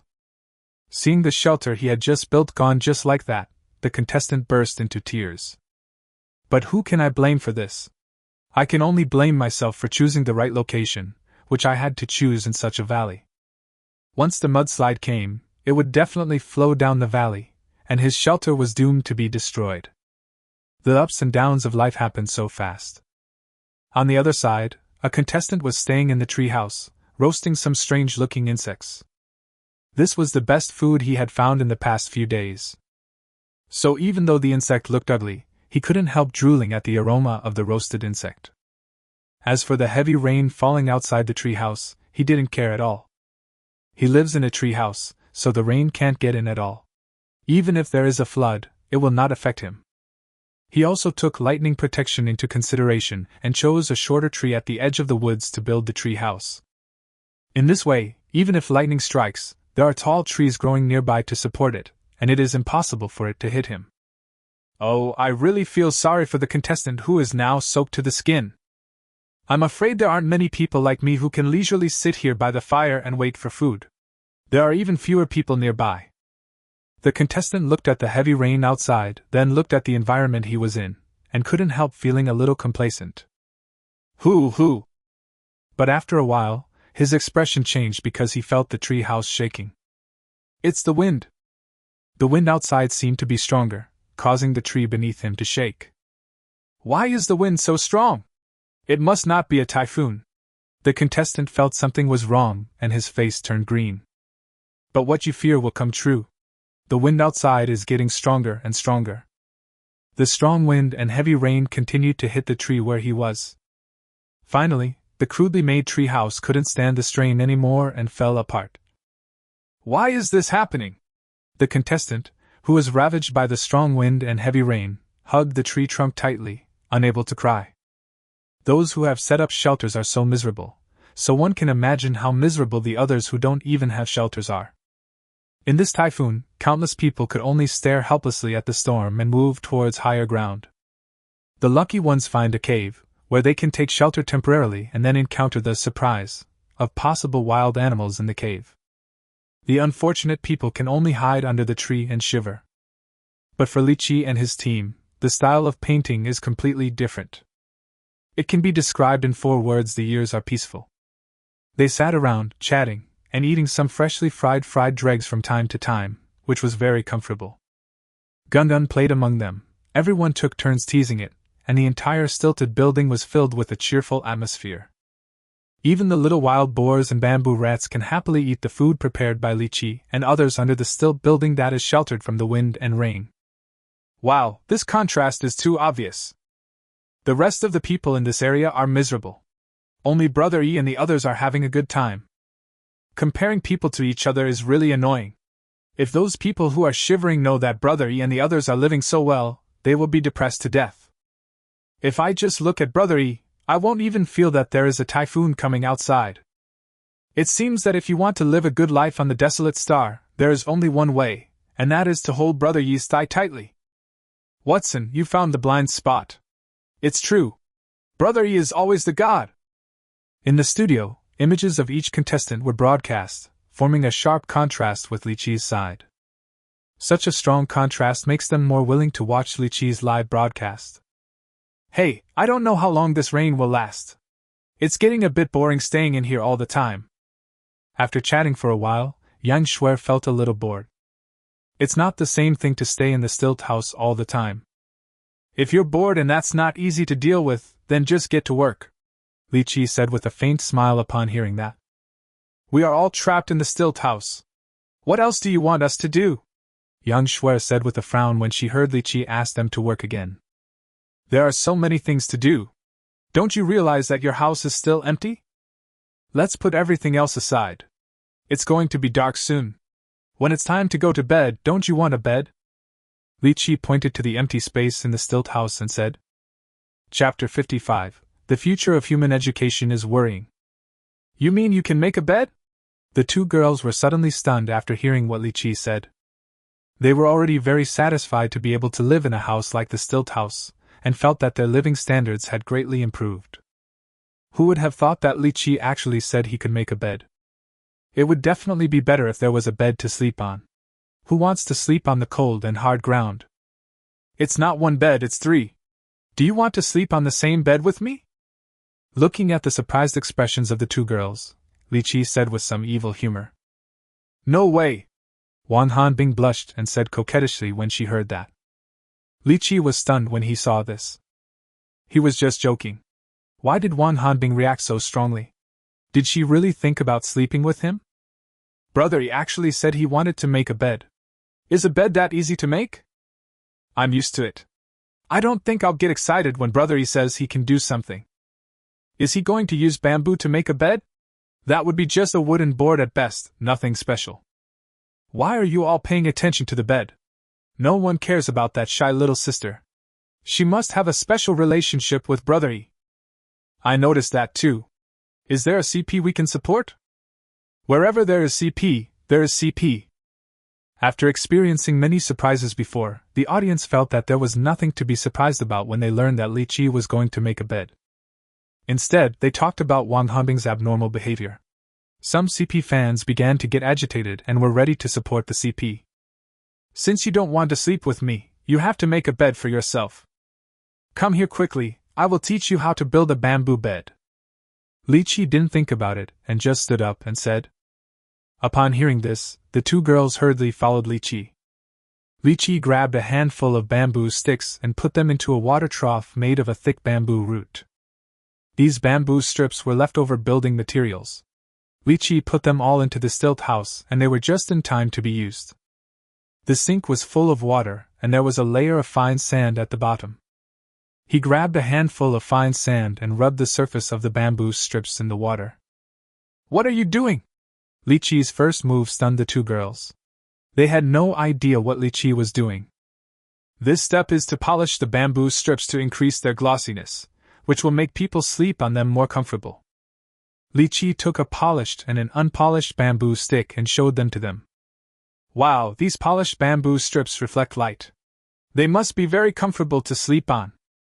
Yang Shuer looked at the sharp contrast between the two bamboo strips, touched the one that had been polished smooth, and became even more excited about the bamboo bed she was going to build. It turns out that you can use a handful of shisha to polish things. I've learned something new. Wang Hanbing's focus was not on sleeping. He felt that he had gained new knowledge and was very happy. After polishing, the bamboo strips can be put on the fire to remove the oil. Once you see the green skin turn yellow, it means it's done.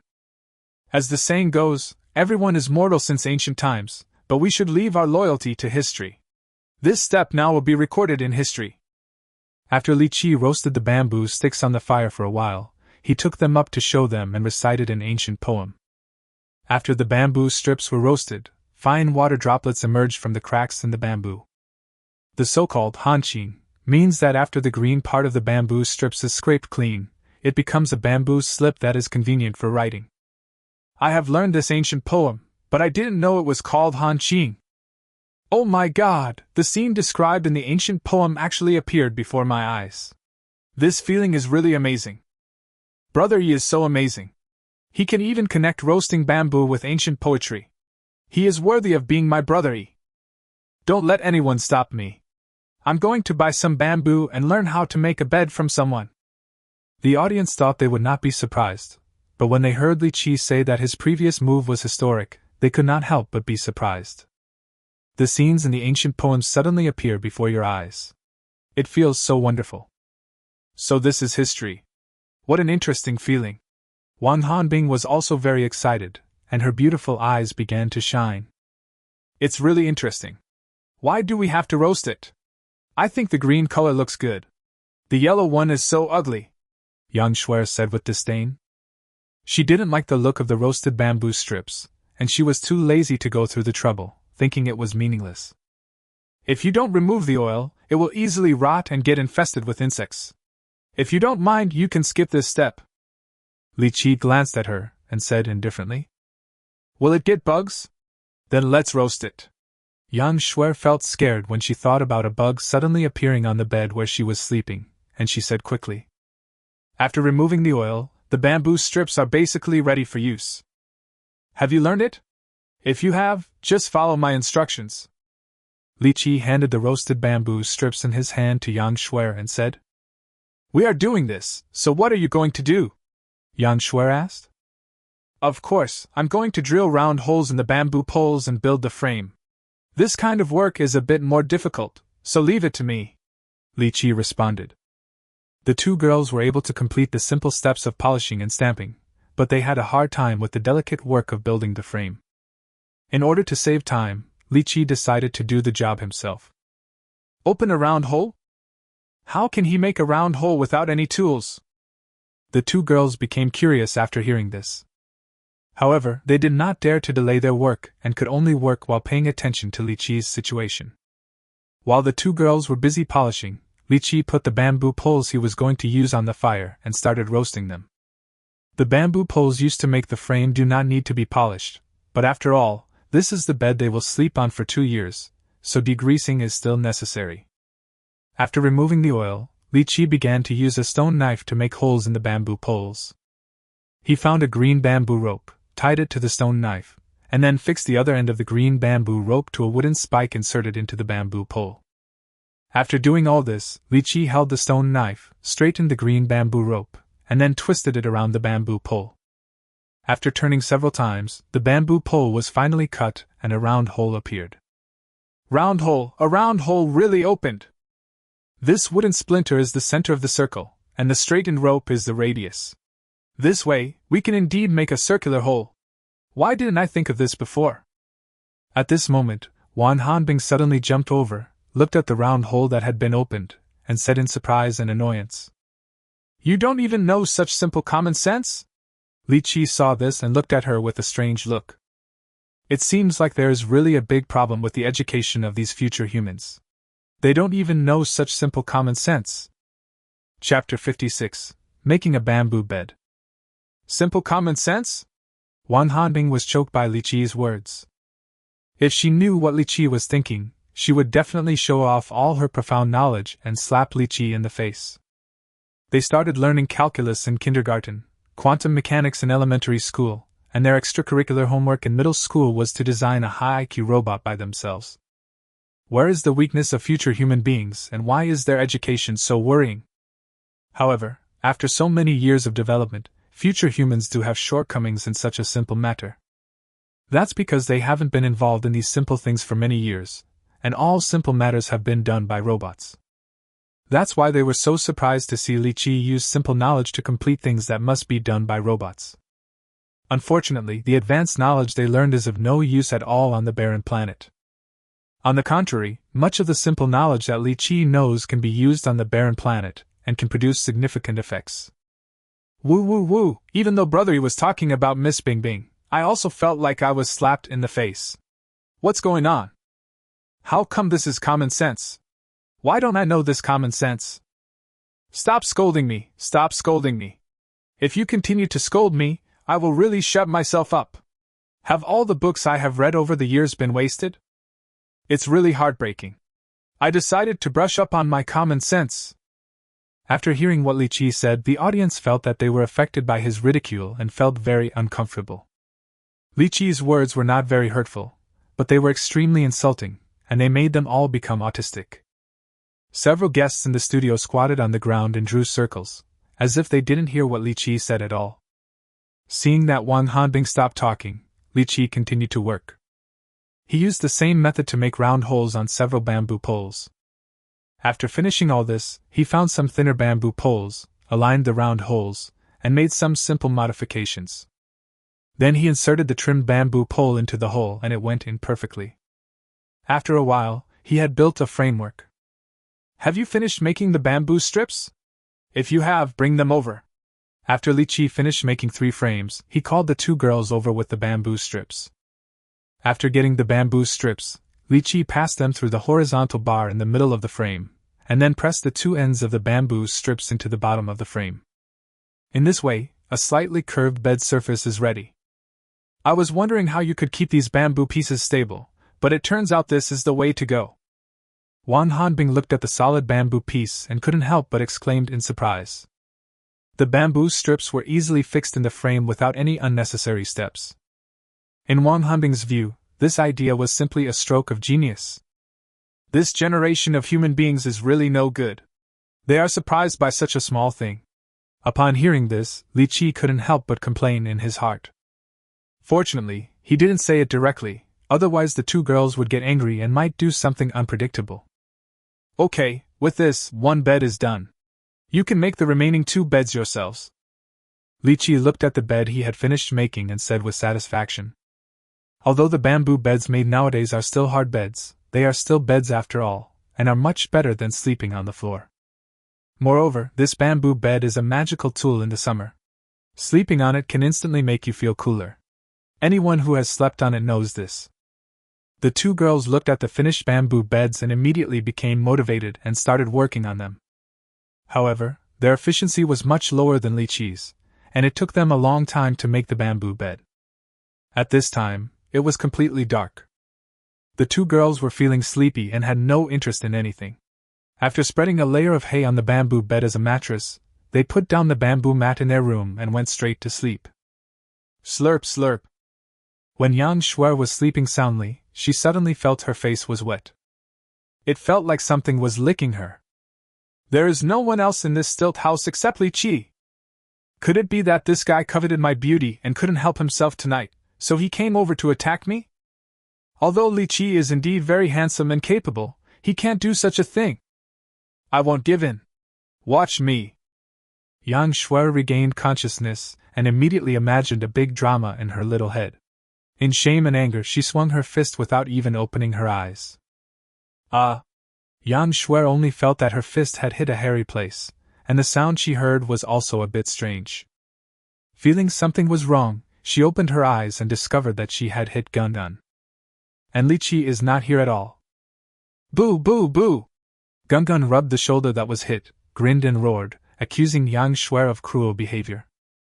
This baby is so cute, and I called you to wake up with good intentions, but you had the heart to hit me.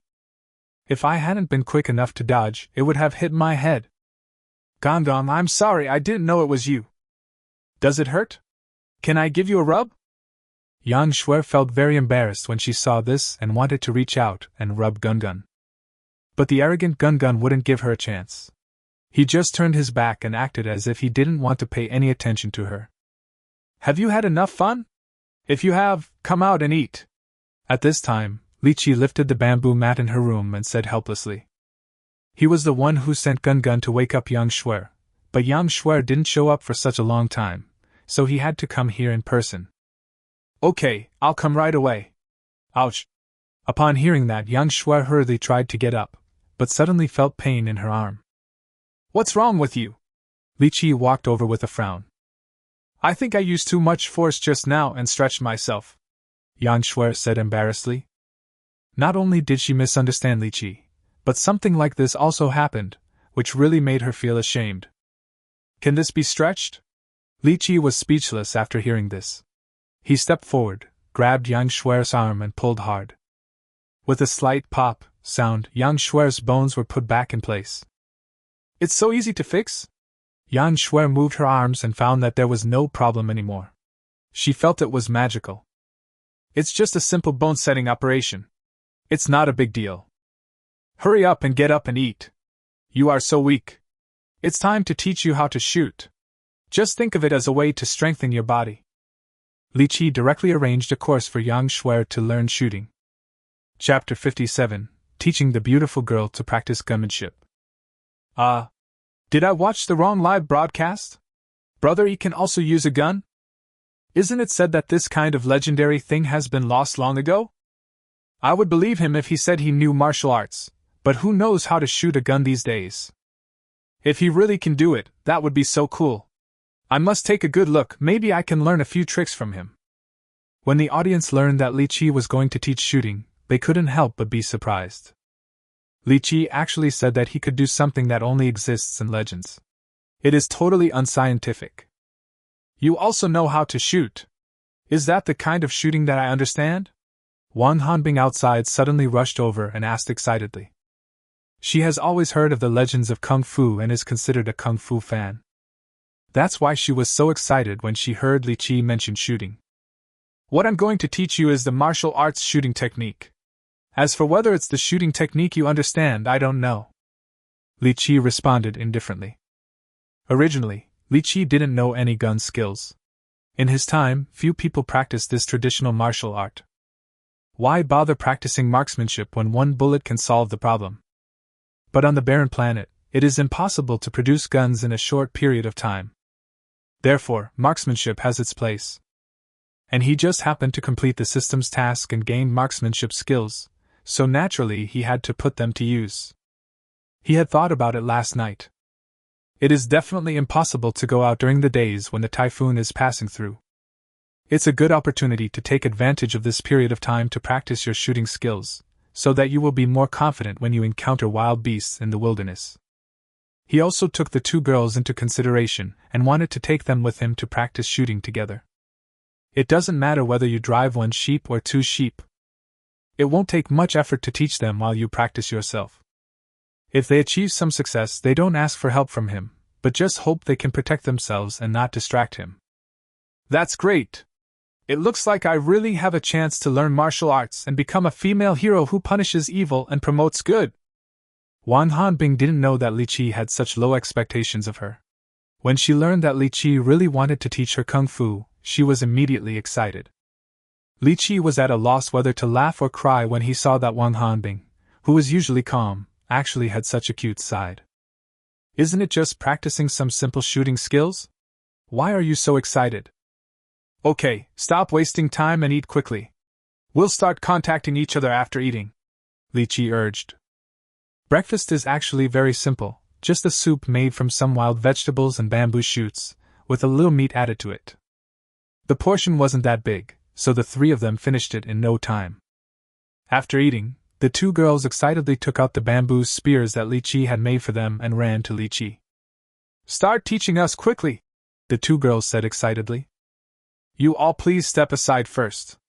I will demonstrate my spear skills to you, Li Qiyi said in a deep voice, holding a bamboo spear. In fact, the two girls were still some distance away from him. However, after this shooting system was given to him, he never had the time to practice it, and this was the first time he used it. If I lose control by accident, I will hurt these two girls, so it's better to keep them away. Upon hearing this, the two girls obediently stepped aside and watched Li Qiyi's every move with wide eyes. Li Qiyi didn't let them wait too long. After taking a deep breath, he swung the bamboo spear in his hand. His movements were not fast, he followed the shooting movements in his mind methodically. To the two girls in the audience, these movements just looked like random movements, and did not seem very powerful at all.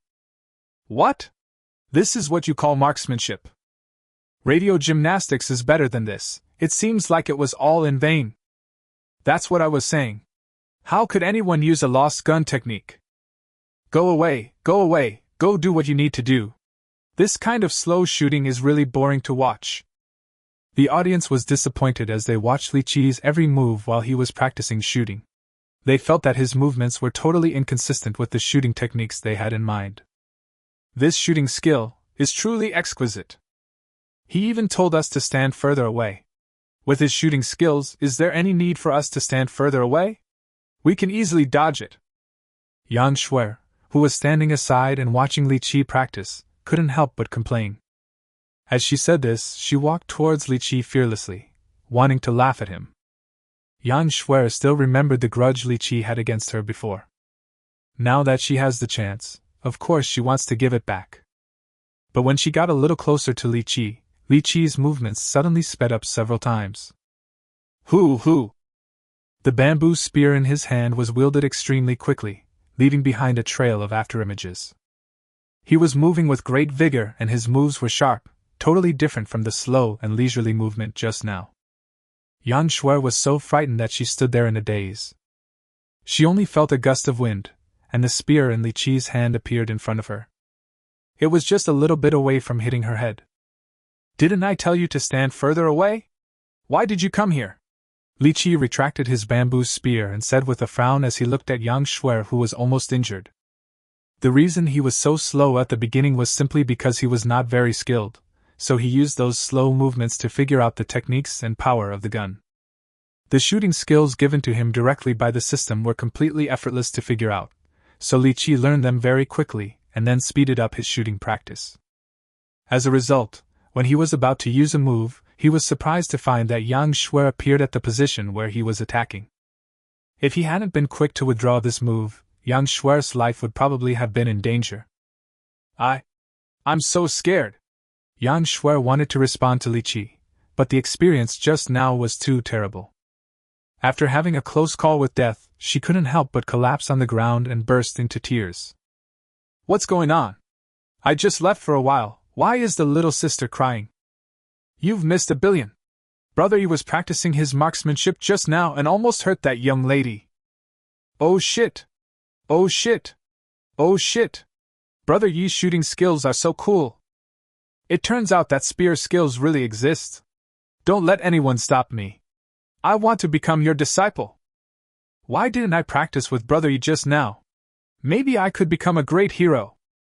My youth is back, and I can finally realize my martial arts dream. The audience was extremely excited at this point, as they saw Li Qiyi demonstrate his marksmanship with their own eyes. Even through the holographic projection, they could feel how sharp his marksmanship was, and their hearts were suddenly filled with excitement. Who doesn't have a martial arts dream in their heart? Chapter 58. How miserable is the life of a pig. Hurry up and get up. It's not like you're really hurt. Li Qiyi didn't feel that way. He thought it was nothing great that he knew a few gun skills.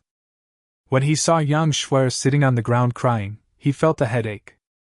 However, after hearing what he said, Yang Shuer not only did not stop crying, but cried even harder. Shuer, don't forget that this place is being broadcast live all the time. Do you want to cry in front of so many viewers and let them see your ugly face? Just when Li Qiyi was at a loss, Wang Hanbin came over and with just one sentence, Yang Shuer stopped crying instantly. I'm not crying. I was just scared and too emotional. Yang Shuer touched her face and said with her head raised. Apart from her slightly red eyes, Yang Shuer couldn't show any signs of having cried. Li Qiyi felt helpless when he saw this. As expected, women understand women. As soon as the topic of appearance was mentioned, Yang Shuer stopped crying immediately. In fact, she was not ugly when she cried. Her tearful look could only make people feel pity for her, and it added a touch of charm to her. To put it in layman's terms, as long as a person is good-looking, he or she will still be good-looking even if he or she cries with snot and tears. Li Qiyi, did you do that on purpose just now? When I wasn't there, you were so slow, but when I got there, you sped up. After sorting out her feelings, Yang Shuer went to Li Qiyi to question him. The scene just now was so thrilling that she almost got her heart jumping out of her chest with fright. Yang Shuer was very suspicious that Li Qiyi was deliberately trying to scare her. Do I really need to scare you? I just haven't practiced my shooting skills for a long time. I slowed down and got used to it. Once you're familiar with it, your speed will naturally increase. I was totally focused on my shooting skills at that time, so I didn't notice you coming. And I clearly told you before that you should stay away and not get close to me. Li Qiyi was annoyed when he saw Yang Shuer actually questioning him. Oh. I'm sorry, I misunderstood you. Upon hearing this, Yang Shuer realized that she had wronged Li Qiyi and said embarrassedly. Do you two still want to learn how to use a spear? Li Qiyi didn't take it seriously. Seeing that they had been delayed for so long, he frowned. Of course we have to learn, the two girls said in unison. They had just witnessed with their own eyes how powerful Li Qiyi's marksmanship was, so how could they miss such an opportunity? Then let's start practicing. You two just stand opposite me and follow my movements. First, learn the routines of spearmanship. After you have mastered it, I will teach you more advanced force techniques and some variations. Li Qiyi started teaching immediately without any hesitation. The two girls, who were determined to learn how to shoot, naturally cooperated very well and began to learn seriously. What Li Qiyi didn't know was that there were more than just the two girls in front of him who were learning shooting from him. I don't know how many viewers were moved and had their dreams of becoming martial artists ignited after seeing the marksmanship he just demonstrated. Seeing Li Qiyi start to teach shooting, they could no longer hold back and started looking for handy things at home, wanting to practice alone. As for what they were looking for, there were many things to look for. Some families just happened to have guns, so they just used them. Some families don't have one, so they simply dismantle their own robots and use some parts to make do. What's even more outrageous is that they rushed directly into the community and broke off branches from the landscape trees for use. However, in order to maintain biodiversity, the Human Cosmic Alliance has strict protection for plants. As a result, they were discovered by the mechanical guards and taken directly back to the police station for admonition, without even having the chance to learn. Naturally, the guests in the studio had no lack of suitable tools. Each of them held a spear and learned marksmanship from Li Qiyi. After practicing for several hours, Li Qiyi stopped when he saw that the two girls' hands holding the guns were a little unsteady. "Okay, let's stop here today. There's no rush to practice shooting," Li Qiyi announced the end of today's shooting practice. You're not going to practice so soon? I haven't memorized several of the moves yet." Unexpectedly, Wang Hanbing didn't want to finish so soon and said with some annoyance. "I haven't learned it either. Why don't we practice it again? Otherwise, it will be very dangerous if we don't practice well." Yang Shuer was also not satisfied and strongly requested to continue training. "If you keep practicing, your bodies won't be able to handle it. It won't be worth it. If you still want to practice, you have to listen to me. But your words reminded me that I need to upgrade your guns to increase your combat effectiveness." Li Qiyi was not shaken at all and had no intention of continuing to teach them. Thinking about upgrading the two girls' guns, a playful smile appeared on his face. "How do you want to upgrade our guns?" The two girls were a little disappointed when they learned that they could not continue practicing. When they learned that Li Qiyi was going to upgrade their bamboo spears, they couldn't help but become curious. "Of course we'll use the pig we killed earlier. Don't forget, its tusks are great for making gun tips." Li Qiyi pointed to the pig's head piled among a pile of things and said. What he was pointing at was the head of the wild boar he had killed before. At that time, there were no suitable tools, so Li Qiyi and his team had no way to deal with the hard pig head, but they still brought it back. Now, Li Qiyi has obviously set his sights on the wild boar's pair of fangs. Without any hesitation, he took the stone knife and started to pry open the fangs. "Brother Yi, what is this doing? You ate the wild boar's meat, stole its baby, and now you're not even going to let go of the fangs on its corpse? Brother Yi, please be a human being and let this wild boar go. Why do you have to squeeze its value completely out of it? The life of a pig is so miserable. I hope it won't be a pig in its next life. This is too miserable." The audience looked at Li Qiyi's behavior, raised a series of question marks, and found his behavior unbelievable. Even if you want to fleece someone, you can't just point at one sheep and do it. You have killed the wild boar, but you still don't let it go. It's so cruel. However, Li Qiyi on the desolate planet felt that there was nothing wrong with his behavior. He is now on a barren planet, so naturally he will make use of anything available. Wild boar's tusks are so hard, why not use them as gun tips? Being too compassionate in the wilderness can be very costly. "Okay, the fawn has been removed. Bring your guns here and find a way to drive the fawn in. Practice your marksmanship for a few more days. The typhoon should be almost over by then. Then we can go out and find wild beasts to practice with."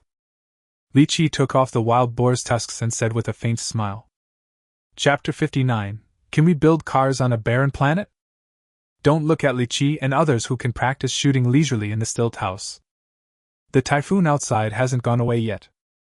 Not only did it not go away, but it was even more violent than yesterday. Strong winds and heavy rains triggered several mudslides in the area. I don't know how many trees were blown down, the ground seemed to have turned into a vast ocean, and a large area of the original land was covered by the flood.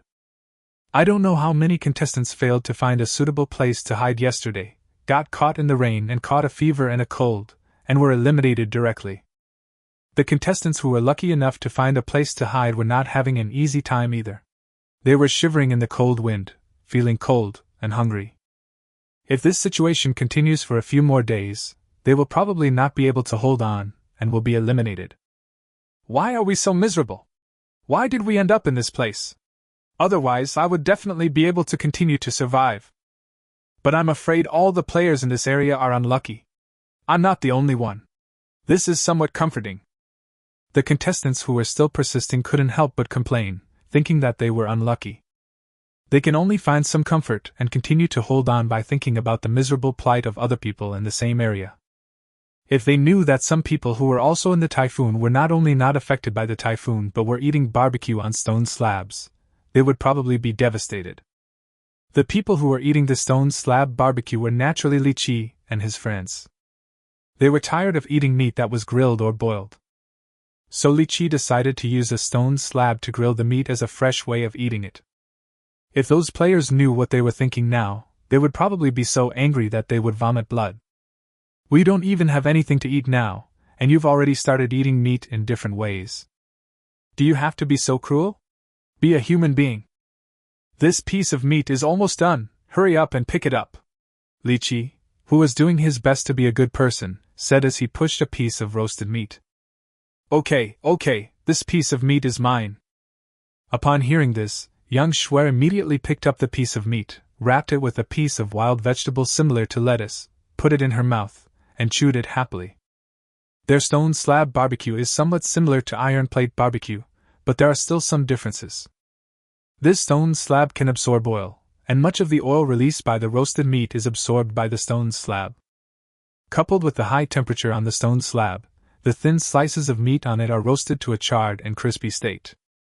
Sprinkle some salt and lemongrass on it, wrap it in lettuce and put it in your mouth. It is a perfect delicacy. The three of them were very satisfied with the barbecue made in this way. They felt that they had tasted a different flavor, and they all flocked to it, eating the barbecue for a full 2 hours. They didn't stop until they couldn't eat any more. This barbecue tastes really good. I can make it a few more times in the future, Li Qiyi said with some reluctance as he smelled the barbecue aroma wafting through the room. It's delicious, but there's not much fresh meat left. The rest is bacon and smoked meat, Wang Hanbing said with some regret. There was indeed a lot of meat on that wild boar.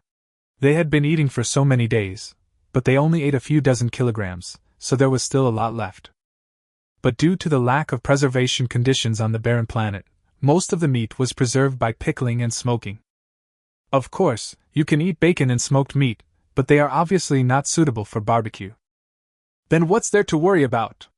Haven't we practiced shooting? When the typhoon passes, we can go out and find another wild boar to kill.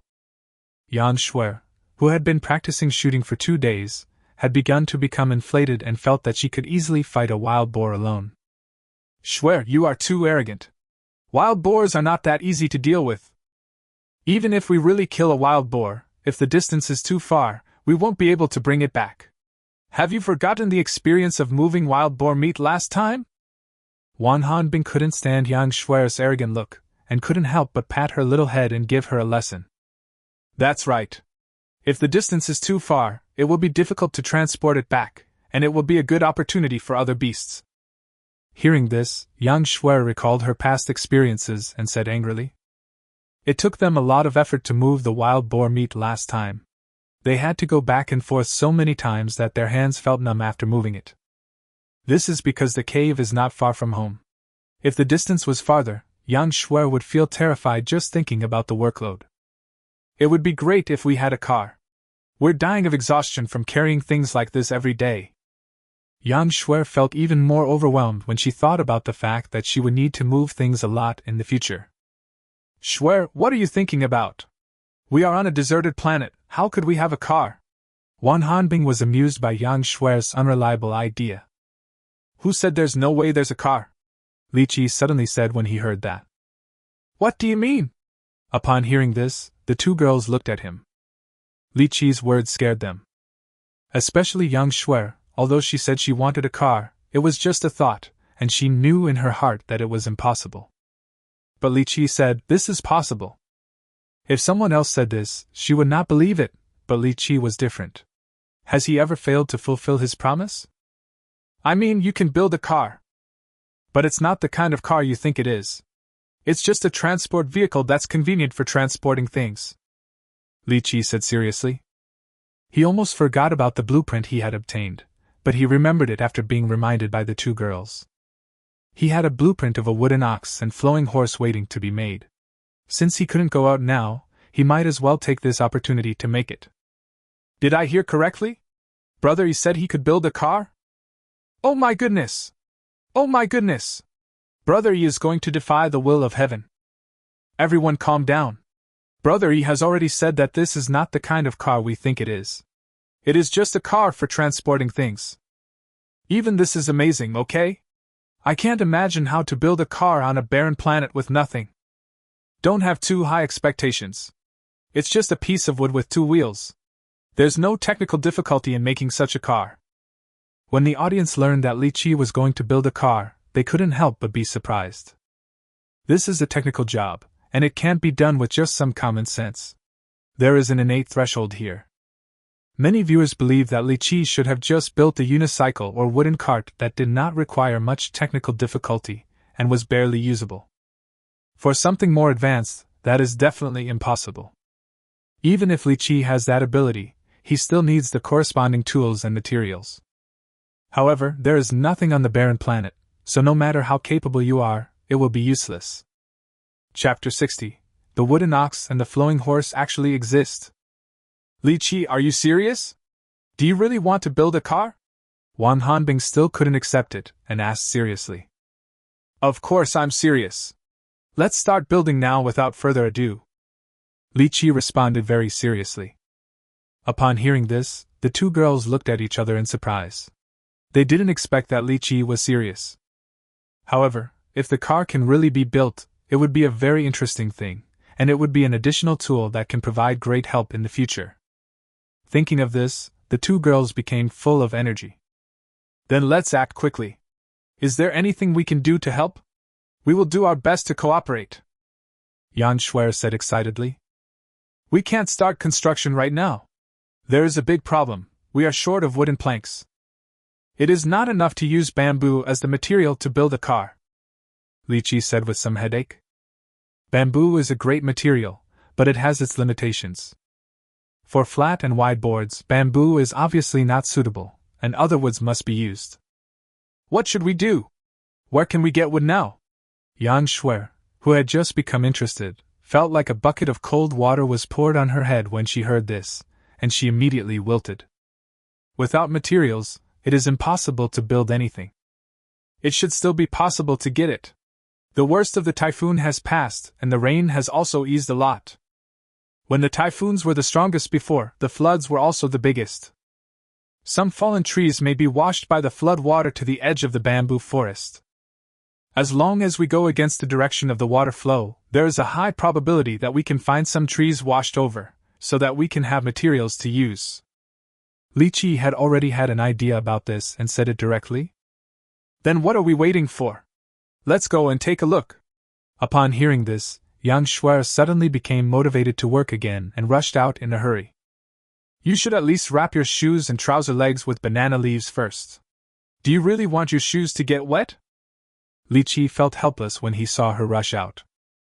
Although the bamboo forest is not a depression and there will not be a large amount of flood water here, there is still a lot of water on the ground. If Yang Shuer proceeds like this rashly, she will end up in a terrible situation. Oh, I see. Upon hearing that, Yang Shuer hurriedly ran back and said embarrassedly. After the three of them were dressed, they set out again and slowly walked down the stilt house. This is the first time they have gone out in a few days. Before, they were staying in the stilt house and didn't feel it was real. Only after they actually came down did they realize how fierce this typhoon was. The originally tall and straight bamboos in the bamboo forest are now leaning to one side or the other, and many of them have been blown off. The ground was full of traces of being washed away by the flood and was in a mess. The original wild flowers and weeds were all covered by the soil. All kinds of small animals, no one knows whether they hid somewhere or were washed away by the flood. The place that was once full of vitality suddenly lost a lot of its color. When the two girls saw the scene around them, they looked at Li Qiyi at the same time, their eyes full of relief. If they had not teamed up with Li Qiyi and had not listened to Li Qiyi's advice to build stilt houses, who knows how miserable they would have been in such a fierce typhoon. Let's go that way. That's the opposite direction of the water flow. Li Qiyi didn't care about these things. After a brief observation, he pointed in a direction. After hearing this, the two girls followed Li Qiyi obediently. The soil in areas washed by floods became very soft, causing them to walk with 1 foot deep and 1 foot shallow. In addition, there was a layer of turbid water on the ground, so they didn't dare to walk too fast, for fear of stepping into a pit, which would be very uncomfortable. Pay attention to your surroundings. Although wild animals won't come out at this time, some snakes and poisonous insects will hide in the water. If you get bitten accidentally, it will be troublesome.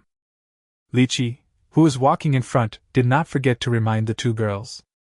In the wilderness, always be careful. Otherwise, no matter how well you were doing before, if you are not careful, everything may be reduced to zero. Got it. The two girls now became extremely well behaved. They simply did whatever Li Qiyi said and carefully observed their surroundings. They trudged along and finally reached the edge of the bamboo forest. A few trees were washed away. That's great. We have solved the problem of materials.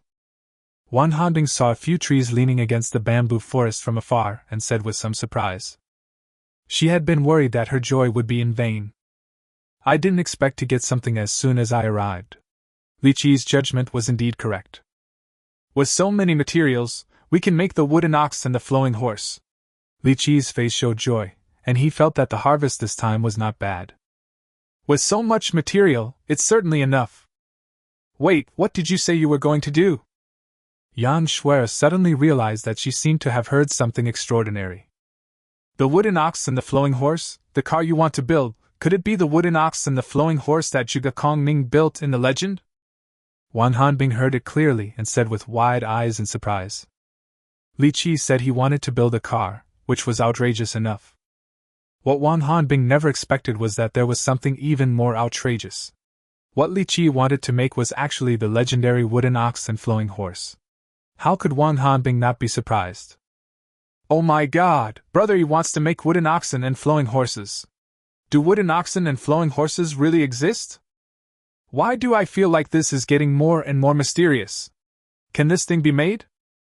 The legend says that the wooden ox and horse are made of wood, can move by themselves, and are very durable. The Wei army can't move them, but the Shu army can move them as soon as they are moved. Is this possible? Of course it exists.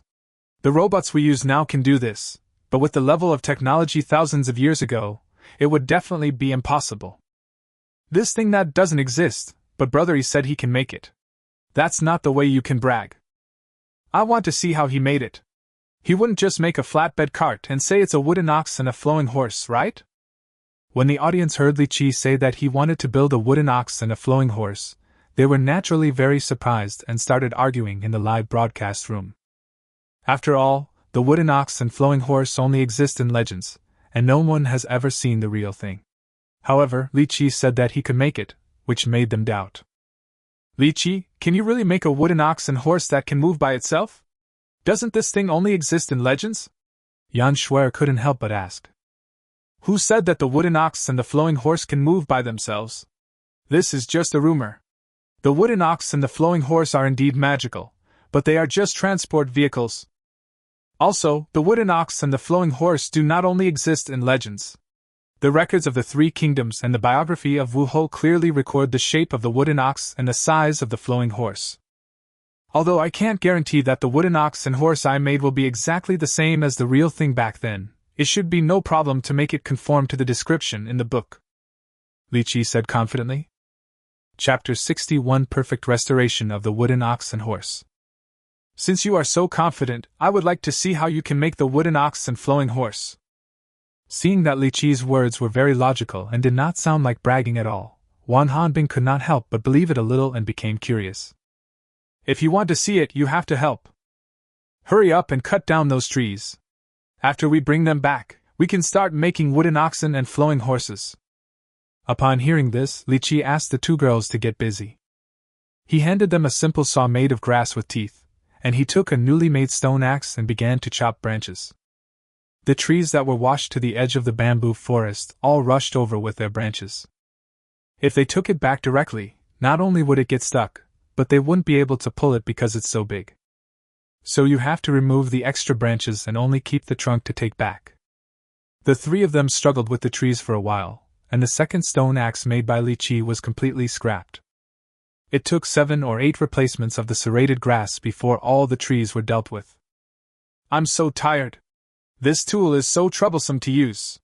My hands are calloused. After finishing her work, Yang Shuer looked at the grass that was scrapped again and couldn't help but complain. This straw-made saw is like a shoddy product. It will be scrapped after a few uses. It is also very troublesome to use and very annoying. Shuer, don't complain. After all, we don't have iron. It's good to have a tool like this. If we don't even have this, we might not be able to break these branches even if our hands are broken. Wang Hanbing was quite content, and didn't think it was a big problem that the saw was not easy to use. Iron and other things are actually possible. Li Qiyi responded softly while sitting on the tree trunk, rubbing his sore wrist. He also thought that it was time to find a way to upgrade the tools. Using stones and grass as tools was not only inefficient but also very laborious. It was not a good idea. Did I hear you correctly? You mean we can make iron tools? Upon hearing that, Yang Shuer ran to Li Qiyi excitedly and asked. It would be great if we could really use iron tools. It is possible, but the conditions are not met now. If you want to smelt iron, you must first find iron ore. Our main task at the moment is to find enough food. We can only find iron ore and other things based on luck. Li Qiyi was very confident about making iron tools, but he felt helpless when it came to iron ore. At present, finding minerals really depends on luck. If I'm lucky, maybe I can find iron ore tomorrow. If he is unlucky, he might not find any iron ore even after staying here for 2 years. Then, no matter how much he knows, it will be useless. Is that so? It seems I can only look for it slowly later. Upon hearing this, Yang Shuer knew that owning iron tools would obviously be a long way off, and felt very disappointed. Okay, things have to be done step by step. You can't become fat in one bite. Our main task now is to make the wooden ox and the flowing horse. Shuer, don't you want to make the wooden ox and the flowing horse? Wang Hanbing looked at Yang Shuer's listless appearance, put his arm around her shoulders and said, Of course I did. Let's go back now. After hearing this, Yang Shuer finally felt that she could do it again. It just so happens that the rain has gotten heavier and the water level has risen a bit, so it would be easier to drag the tree trunks back now. Hurry up and go. If you delay any longer, it will rain harder, and it will be troublesome. You don't want to become a drowned rat, right? Li Qiyi looked at the sky and walked back directly, pulling a piece of tree trunk. It was actually raining all the time they were working. However, the rain jackets they wore were very rainproof and they were not afraid of even a little rain. But if the rain is too heavy, we won't be able to bear it, and we have to go back quickly. The 2 girls naturally didn't want to get drenched, so they hurriedly dragged the tree trunk and walked back with difficulty. They were actually lucky, as the water flow saved them a lot of effort.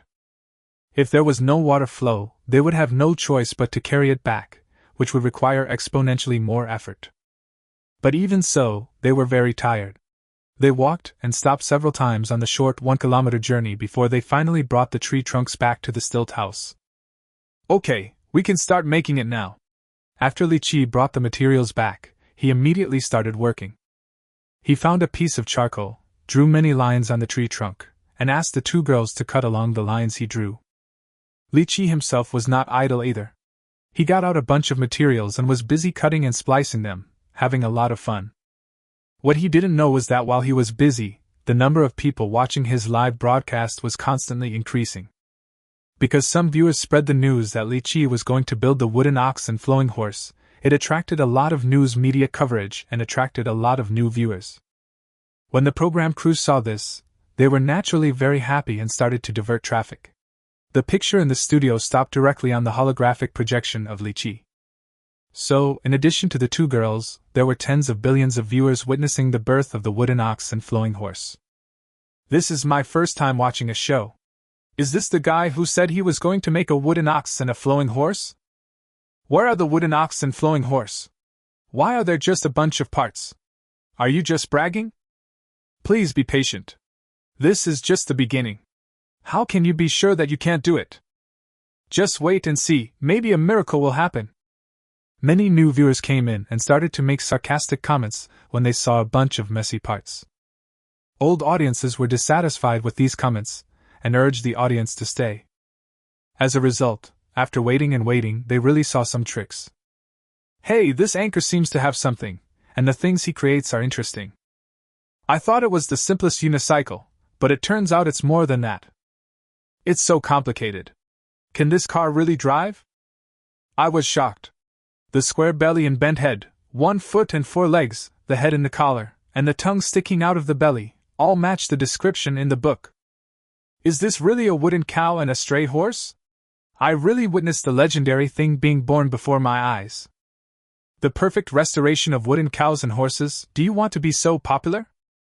The audience watched Li Qiyi slowly put the parts together, and when the prototype was gradually formed, no one had the intention to ridicule him anymore. Looking at the wooden ox that was gradually assembled, they were really shocked. Regardless of whether this car is really useful and labor-saving, its shape is exactly the same as described in the book. It's okay to have a perfect restoration. Chapter 62. Is pulling a wooden cart so easy? Is this the wooden ox and flowing horse? It looks quite interesting. After Li Qiyi finished the assembly, young Shuer couldn't help but run over and circled the wooden ox several times, finding it very curious. This is not a wooden ox or a flowing horse. This is just a wooden ox. A flowing horse is another kind of vehicle. Li Qiyi corrected her little mistake and did not deny that it was a wooden ox. It turns out that the wooden ox and the flowing horse are 2 different things. I always thought they were the same.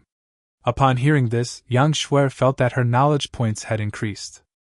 This wooden ox looks good, but it's so complicated and heavy. Can it really be used? Wang Hanbing also walked around the wooden ox twice, frowning and looking suspicious. The entire wooden ox is made of wood and has many parts, and it finally looks like a wooden ox. This thing looks very powerful, but in Wang Hanbing's opinion, it seems to be flashy and impractical. Transport vehicles are used to transport things. If they are too heavy, people will be exhausted after transporting for a while. Not only does it not save effort, but it requires more effort. So what is the point of having this kind of transport vehicle? So even if this is really the legendary wooden ox, Wang Hanbing feels that there is no need for such a transport vehicle. You'll know whether it works or not after you try it, Li Qiyi said to Wang Hanbing with a smile without any explanation. Seeing Li Qiyi's confident look, Wang Hanbing couldn't help but become curious and approached the wooden ox, really wanting to give it a try. But after walking around the wooden ox, she felt like she had no idea where to start. This wooden ox really looks like a cow. How do you push it? Wang Hanbing thought about it over and over but couldn't figure it out, and suddenly felt embarrassed. Others have already built the car, but she doesn't know how to pull it. It's really embarrassing. See the raised horns in front of the wooden ox? That's where you put your hands. Seeing her embarrassment, Li Qiyi took the initiative to remind her. Upon hearing this, Wang Hanbing's expression relaxed. He walked forward with a red face and broke off the 2 horns. After she broke it off, she pushed it forward. It didn't take any effort at all. It felt like 1 finger was enough to push it. You know, this ox cart is very heavy. How can it be moved so easily? Look at this young lady, she seems to be very relaxed. This is fake, this car isn't made of foam, how can it be so easy?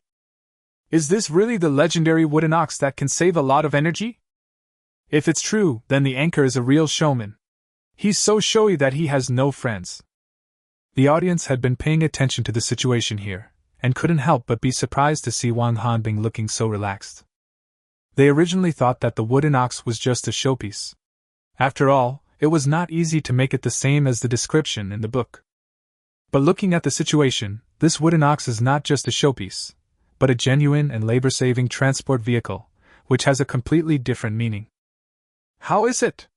Li Qiyi was not surprised at all that Wang Hanbing pushed and shoved effortlessly, and said with a raised eyebrow. Just now Wang Hanbing actually doubted him. Is there any need to doubt his ability? After all, this is a drawing given by the system, how can it be bad? It's just that there's nothing loaded. The transporter needs to be loaded with something to be tested accurately. Wang Hanbing was somewhat unwilling and suggested putting some things in. Upon hearing this, Li Qiyi chuckled and said nothing. He simply stuffed in all the smoked and cured meats stored in the house, which weighed several hundred kilograms in total. See, I told you this wouldn't work. After putting the things in place, Wang Hanbing felt that it was a lot harder to push, but he felt relieved instead. This makes sense. It must have been an illusion just now. Don't be impatient, we haven't finished yet. Li Qiyi brought over a few stones, opened the bull's head, and stuffed them in. Try it again. After finishing, he pointed at the wooden ox cart and said. Wang Hanbing walked over doubtfully, broke off the bull's head again, and found it was a lot easier. How on earth is this possible? She said in amazement, having experienced the difference herself. It's unscientific that it can be pushed so easily with so many things in it. It's simple. This wooden ox cart uses the principle of lever balance and lever effort saving. Using the body of the wooden ox as a lever and the foot and body axes as fulcrums, by changing the fulcrums, effortless forward motion can be achieved. With the addition of special components such as the head, feet, teeth, and ribs, it forms a transport machine that is suitable for mountain road transportation. After putting the goods in, put stones in the bull's head, and you can change the weight on both sides of the lever to achieve a balanced lever, which will make it easier to push. Li Qiyi folded his arms and casually revealed the secret of the wooden ox cart. Leverage balance, is it that simple? No way, the principle can't be that simple, right? I can't even think of something that the ancients thousands of years ago could understand. I really want to dig a hole and bury myself in it. It should be said that Prime Minister Zhuge is indeed a top-notch wise man. He was able to use the principle of leverage to build a car so early. No more talking. I'm going to go build a cart. I'm also going to restore a wooden ox cart. Here, are you selling the car you built? The price is negotiable. I want the same one. I want one too. After listening to Li Qiyi's explanation, the audience understood everything, as if the fog had been cleared. After all this effort, this wooden ox cart was made so complex just to achieve leverage balance. When they realized what was going on, they immediately began to feel ashamed of themselves. If you are not even as good as the ancient people thousands of years ago, what qualifications do you have to call yourself a cosmic human being? This car is so complicated, it can't be just for lever balancing. Many parts don't look like they were made for lever balancing at all. After Wang Hanbing understood, he wanted to dig deeper and asked seriously. It's more than just a lever balance. You see, the wooden ox has no legs at the back. If you press down on the horns, they will lean forward. When the horns are put up, they will fall down. After this step, the ox cart moved forward one step, which was very convenient for climbing stairs. This is also the origin of the rumor that the wooden ox can walk by itself. There is also the tongue under the horn. This thing is used for braking. You can use it to pull the hind legs so that the hind legs are close to the ground, and then you can brake. Li Qiyi admired Wang Hanbing's thirst for knowledge and naturally did not keep anything to himself, so he told him all the tricks of the wooden ox cart. This bullock cart can even go up the stairs. Is it really that amazing? The wooden ox and horse seemed to be designed by Zhuge Liang for transporting things on the plank road. Of course, it had to go up the steps. In this case, there is no place this wooden ox can't go. It's amazing that a wooden transport vehicle can be so powerful. Not only that, but even the brakes are ready. This design is so ingenious that I can't believe it was designed by someone thousands of years ago. Brother Yi is also very cool, okay. With just a few words, he actually made the wooden ox. Didn't Brother Yi say he was going to build a liuma?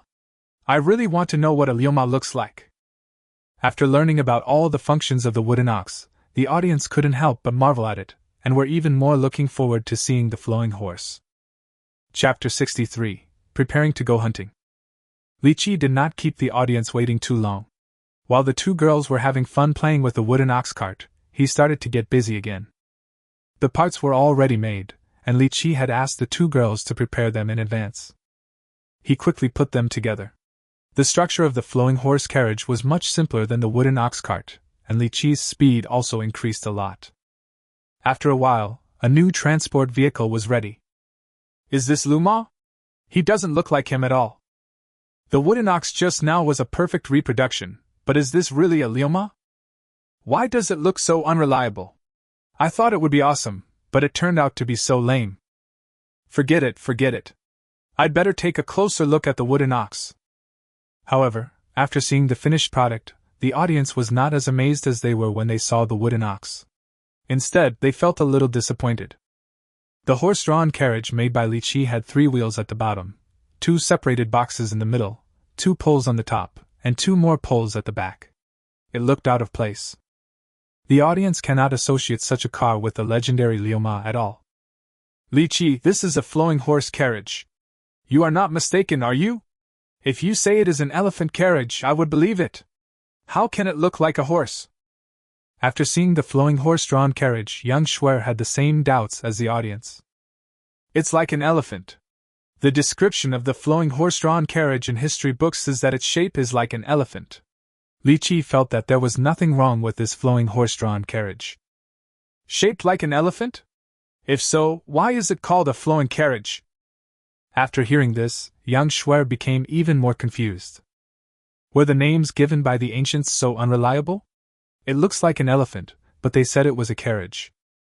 Because when it is working, the front and rear boxes will float up and down, like flowing water and as fast as the wind, so it is called Liu. Li Qiyi explained seriously. It's like flowing water and as fast as the wind. Is that so exaggerated? Upon hearing this, Wan Hanbing felt that Li Qiyi was exaggerating. You will know whether it is an exaggeration or not if you try it, Li Qiyi said, pointing at the flowing carriage. Try again? Wan Hanbing thought of the scene when he tried the wooden ox cart before. He didn't want to be slapped in the face again, so he shrank back. Let me do it! Seeing this, young Shuer stepped forward, pulled the bar behind the wooden ox cart, and pushed the horse-drawn carriage. I saw the wheel in front of the carriage spinning rapidly as young Shuer pushed it, and the 2 wooden boxes in the middle swayed back and forth, which really had a sense of flowing water. But after a while, young Shuer stopped. Li Qiyi, you're a big liar. You said you were as fast as the wind. It's so tiring to push. Can you show me how fast you push? Young Shuer kept gasping for breath and felt that she had been tricked by Li Qiyi. Who told you to just do it without even listening? This car is not meant to be lifted up, it needs to be pushed down. When you press the upper bar, the Liu moves with the front foot, and when you press the lower bar, the Liu moves with the back foot. This turns the whole movement into a partial movement, which can save effort. You just lifted up the rear bumper, which means you're carrying the whole car. Isn't that tiring? Upon hearing this, Li Qiyi did not feel ashamed at all, but instead spoke in a bad mood. He was really speechless about people who used the product without listening to the instructions, and then thought the product was useless if they didn't use it properly. Turns out my operation method was wrong. Yang Shuer knew it was her fault, and stuck out her tongue embarrassedly. She followed Li Qiyi's instructions and pushed the rear bar down, and indeed she felt a lot more relaxed. Li Qiyi, with the wooden ox cart, it should be able to fully meet our needs, and it can carry more than a horse-drawn carriage. It seems like there's not much point in you building this flowing carriage. Wan Hanbing looked at the flowing carriage and felt that it seemed a bit redundant. You think so because you haven't used either car yet. The wooden ox cart is good, but it is a 4-wheeled vehicle. When you need to turn, you will know how troublesome it will be. But the Liu carriage is different. The front feet of the Liu are on a single wheel, and the back feet are on 2 wheels, which ensures the stability of the Liu. When turning, people can lift the rear bar to lift the rear wheel off the ground, and the Liu becomes a unicycle, which is more suitable for turning. So for large-scale transportation along a predetermined route, wooden ox carts are very suitable, but at other times, flowing horse carts are more convenient. Li Qiyi analyzed the characteristics of these 2 cars with her. There was a reason why Zhuge Liang designed 2 cars at once. So the wooden ox cart is a starship with a fixed route, and the flowing horse cart is a flying skateboard that can travel anywhere. Upon hearing this, young Shuer made an analogy between the wooden ox and the flowing horse and the existing means of transportation. Hearing this, Li Qiyi blinked and did not respond to young Shuer. He had never seen a starship or a flying skateboard, so how could he know whether young Shuer's analogy was appropriate? I have to admit that there is still a generation gap between him and modern humans, and I can't understand what they say. Now I understand. It turns out that these 2 types of cars are different. The wooden ox and flowing horse that had been lost for thousands of years have reappeared. Can I be considered to have witnessed history? This feeling is simply wonderful. Brother Yi is so young, but I didn't expect he is such a master. I think the analogy the young lady just made is very good. Why is Brother Yi ignoring me? Isn't it said that he is a master? Masters are always very cold and aloof. How could he possibly care about such childish words? As expected of a great master, his aloof look is simply stunning. After learning about all the details of the wooden ox and flowing horse in detail, the audience was finally convinced that the legendary wooden ox and flowing horse had been truly restored in front of them. Naturally, they were full of admiration for Li Qiyi, who restored the wooden ox and flowing horse. After having the idol filter, they even thought that Li Qiyi's failure to respond to Yang Shuer was being arrogant. Yang Shuer on the desolate planet originally thought that her analogy was very good and worthy of praise. But Li Qiyi just ignored her, which made her very depressed. Is it so difficult to get a compliment? Shuer, you put it very well. I think your analogy is very appropriate. With a wooden ox and flowing horse, it will be very convenient for us to transport things outside in the future. Wan Hanbing noticed that Yang Shuer looked a little depressed, so he hugged her, his eyes curved into crescents, and praised her in a sweet voice. It's very appropriate, right? I think it's very appropriate too. Now that we have a car, we should go hunting in the wilderness and return with a full load. Yang Shuer walked down the stairs, her face filled with joy, and she couldn't wait to go hunting in the wilderness. Not yet. We have to wait for the flood to recede before we can go out hunting. It will be ready in 2 days. Li Qiyi observed the situation outside and made a judgment. Chapter 60. For it's time to show real skills. Although the typhoon has passed, the flood did not recede so quickly. So Li Qiyi and his friends had no choice but to continue staying in the stilt house. Their life in the stilt house is quite fulfilling. They started practicing shooting early every morning. When they were tired from practicing, they stopped to rest and did some simple bamboo weaving to enrich the furniture and various tools in the stilt houses. Within a few days, the originally empty stilt house was now equipped with tables, chairs, benches, cabinets and boxes, and everything was in order. Early that morning, they finally stopped practicing shooting, but packed up their things, pushed the horse-drawn carriage, and walked out of the house. By this time the typhoon had passed, and the 2 long-lost suns in the sky made them feel very warm. The water on the ground had almost receded at this time. Although it was still a bit muddy, it was not so difficult to walk. So, Li Qiyi decided to go out hunting today. Li Qiyi made this decision, not because Yang Shuer insisted on testing her shooting skills, but mainly because there was not much food left in the stilt house. They have no shortage of meat for the time being, but only bacon and cured meat. They had already eaten up all the fresh vegetables the day before.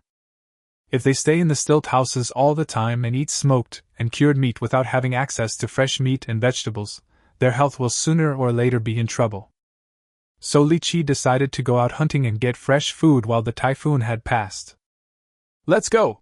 Yang Shuer, who was pushing the horse-drawn carriage, shouted like a child, and rushed out. Boo, boo, boo! Gungun, who was sitting on the flowing horse-drawn carriage, also started shouting and screaming. It was obvious that he was also feeling suffocated in the stilt house. It's fine if it's just Gonga making a fuss, but Yang Shuer is also shouting and yelling, it's really. Li Qiyi looked at them, feeling somewhat helpless, but a smile appeared on his face. With these 2 funny guys around, he felt a lot more relaxed and comfortable. This is probably one of the values of teammates and pets. The 3 people and the beast chose a direction and kept walking forward, feeling much more relaxed than before. Before, the wilderness was really full of dangers for them. Now that they have learned how to use a gun, ordinary dangers are nothing to them. The 3 of them walked forward, and the vitality around them was indeed much less than before the typhoon came. Many wild flowers and weeds have disappeared, and it is very difficult for them to pick some wild vegetables. I don't know where those small animals have gone, and the surroundings are too quiet. The 3 of them were busy for a while, but they didn't gain much, and they didn't even see any wild animals. What's going on? Why aren't there any beasts? You don't even give me a chance to use my marksmanship? Yang Shuer was originally very excited and wanted to find a wild beast to practice with. But she hadn't seen any wild beasts yet, which made her feel quite depressed. Swear you have to be patient. You will definitely encounter the wild beast. Wang Hanbing encouraged her. No way, I clearly didn't see it, Yang Shuer said coquettishly while hugging Wang Hanbing. Sure. At this time, Li Qiyi suddenly signaled them to be quiet. The two girls didn't understand, but they still shut up and blinked their beautiful eyes at Li Qiyi, wanting to know what he was doing. Li Qiyi tilted his ear, listened carefully, and a hint of joy appeared on his face. I heard the sound of the beast. Didn't you want a chance to show off your marksmanship? Now is your chance, he said with a smile. Really? Did you hear the sound of a wild beast? Upon hearing this, Yang Shuer immediately understood what Li Qiyi was doing just now and said happily. Yes, I heard a pheasant calling. Li Qiyi nodded.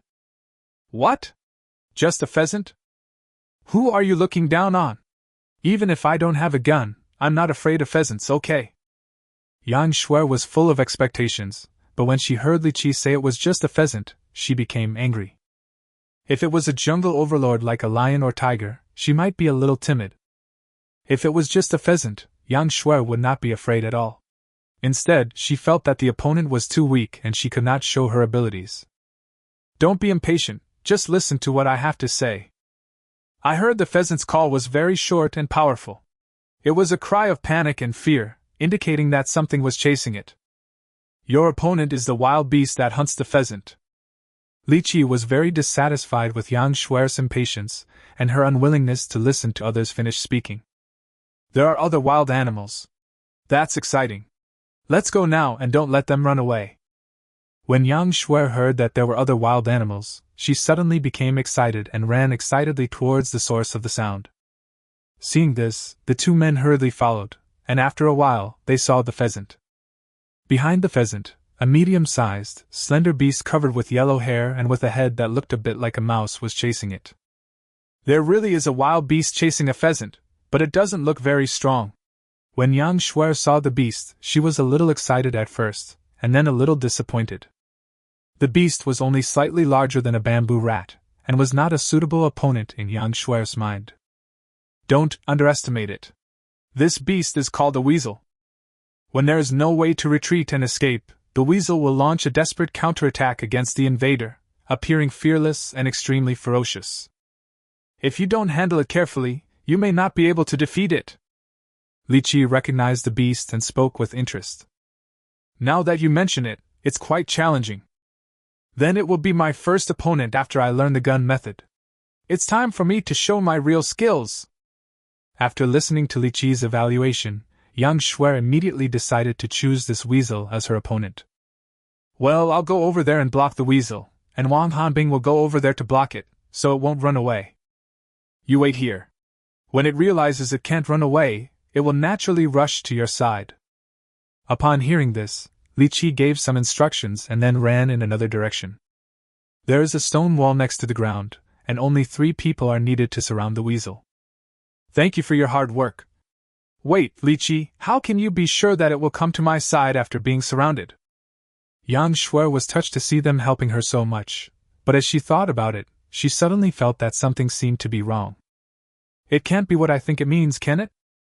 Of course it's because you are the weakest. Beasts also have brains. They know where to break through, which makes it easier to rush out. Unfortunately, Li Qiyi ruthlessly told her the situation she had just thought of. Chapter 65. Where did this primitive man come from? 2333. Brother Yi is too straightforward. How can he be so direct? The young lady's face turned green. I really want to know the psychological trauma she is experiencing now. If it were me, I would have immediately shut myself up. Brother Yi is killing people and destroying their hearts. It would be really embarrassing if I couldn't even beat a weasel. Come on, little sister. Prove yourself with your shooting skills. When the audience saw this scene, they laughed so hard and felt that Li Qiyi was simply a chat killer. They were also very tolerant of Yang Shuer, who brought them happiness. A group of people cheered her on, and hoped she would defeat the weasel. Ha ha, these people are so interesting. I also want to go hunting on a barren planet. Lu Rui in the studio couldn't stop laughing when she saw this scene. She had expressed her desire to visit the deserted planet countless times. As soon as she said this, Her eyes began to steal glances at Zhou Jia. You don't have to look at me anymore. I was just about to tell you the good news. The production team has decided to send several guests to the deserted planet to interact closely with the contestants. However, in order to ensure fairness, guests are not allowed to eat the contestants' food, use their belongings, or stay in their homes without the contestants' consent. Even if they agree, the guests should obtain these things through the exchange of goods and necessary labor. Zhou Jia knew what Lu Rui meant. When she mentioned this, Zhou Jia could only pretend not to hear it. But this time it was different. She had already received a notice from the program team and told the guests the news excitedly. That's great, we can go to the desolate planet. Lu Rui jumped up with joy when she heard that, not wanting to maintain her goddess look at all. It's a pity that I can't go. It's such a shame. Wu Yihua, who had just fallen ill and was not fit to leave, felt very sorry. Do I need to go? This desolate planet doesn't pose much of a challenge to me. Beiyi was a little conflicted.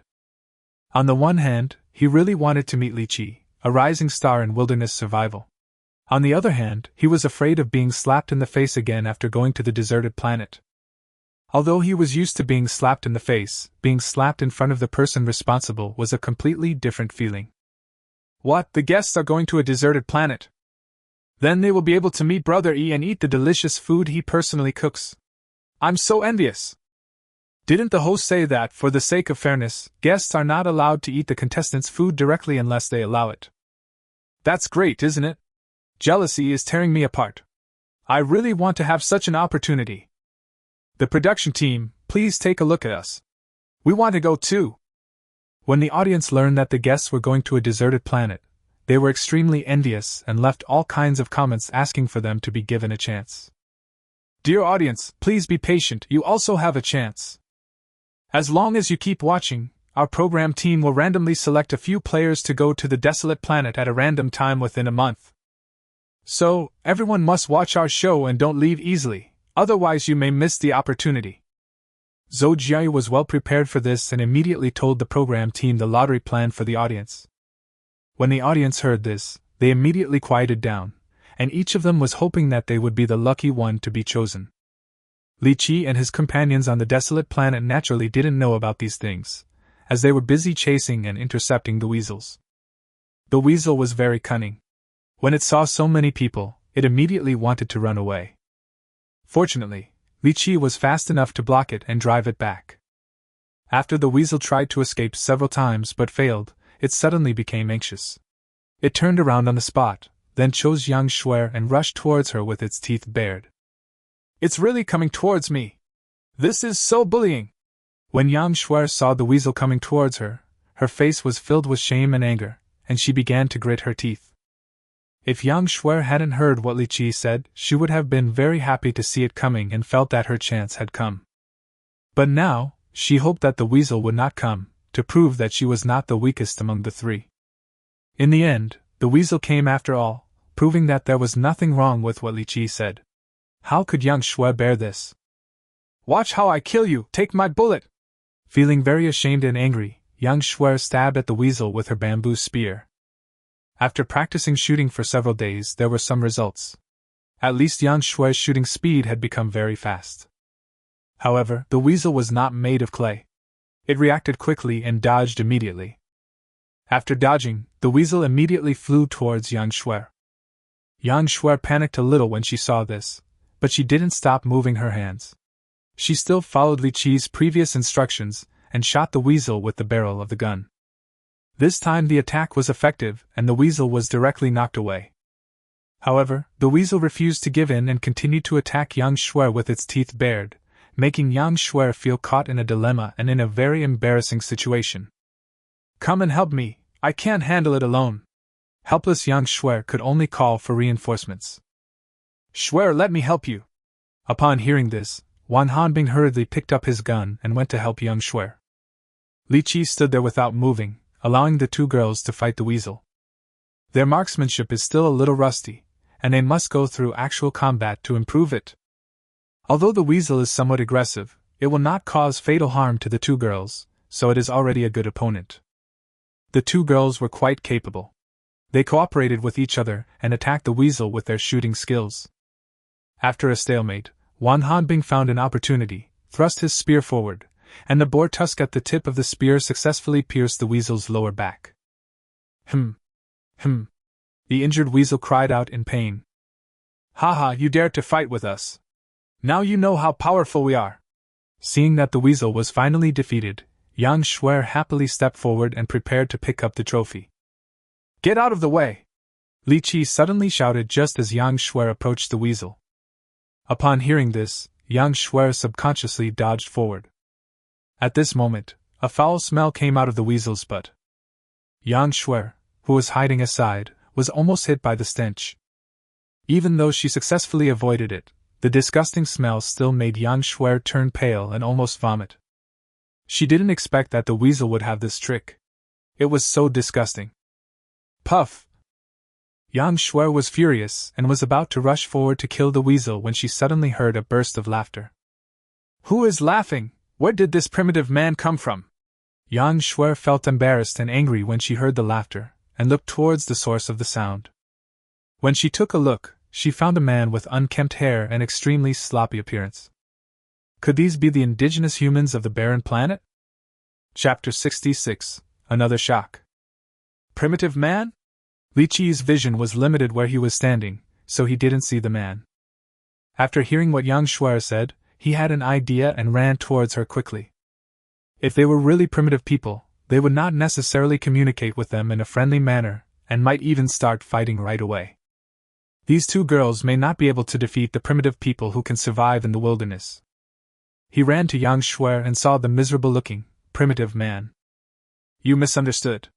I'm not a primitive man. I'm also a contestant who came to the deserted planet to participate in the survival challenge."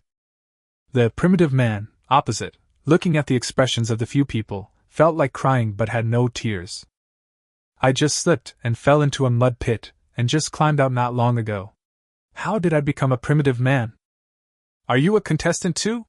Yang Shuer then noticed that there was also a shuttle following the primitive man's head, but she didn't notice it just now. She never expected that a contestant could end up in such a miserable state. Li Qiyi looked at him with a strange look. He originally thought that being as miserable as Yang Shuer and Wang Hanbing was already considered very miserable among the contestants. "I didn't expect that there is no worse, only worse.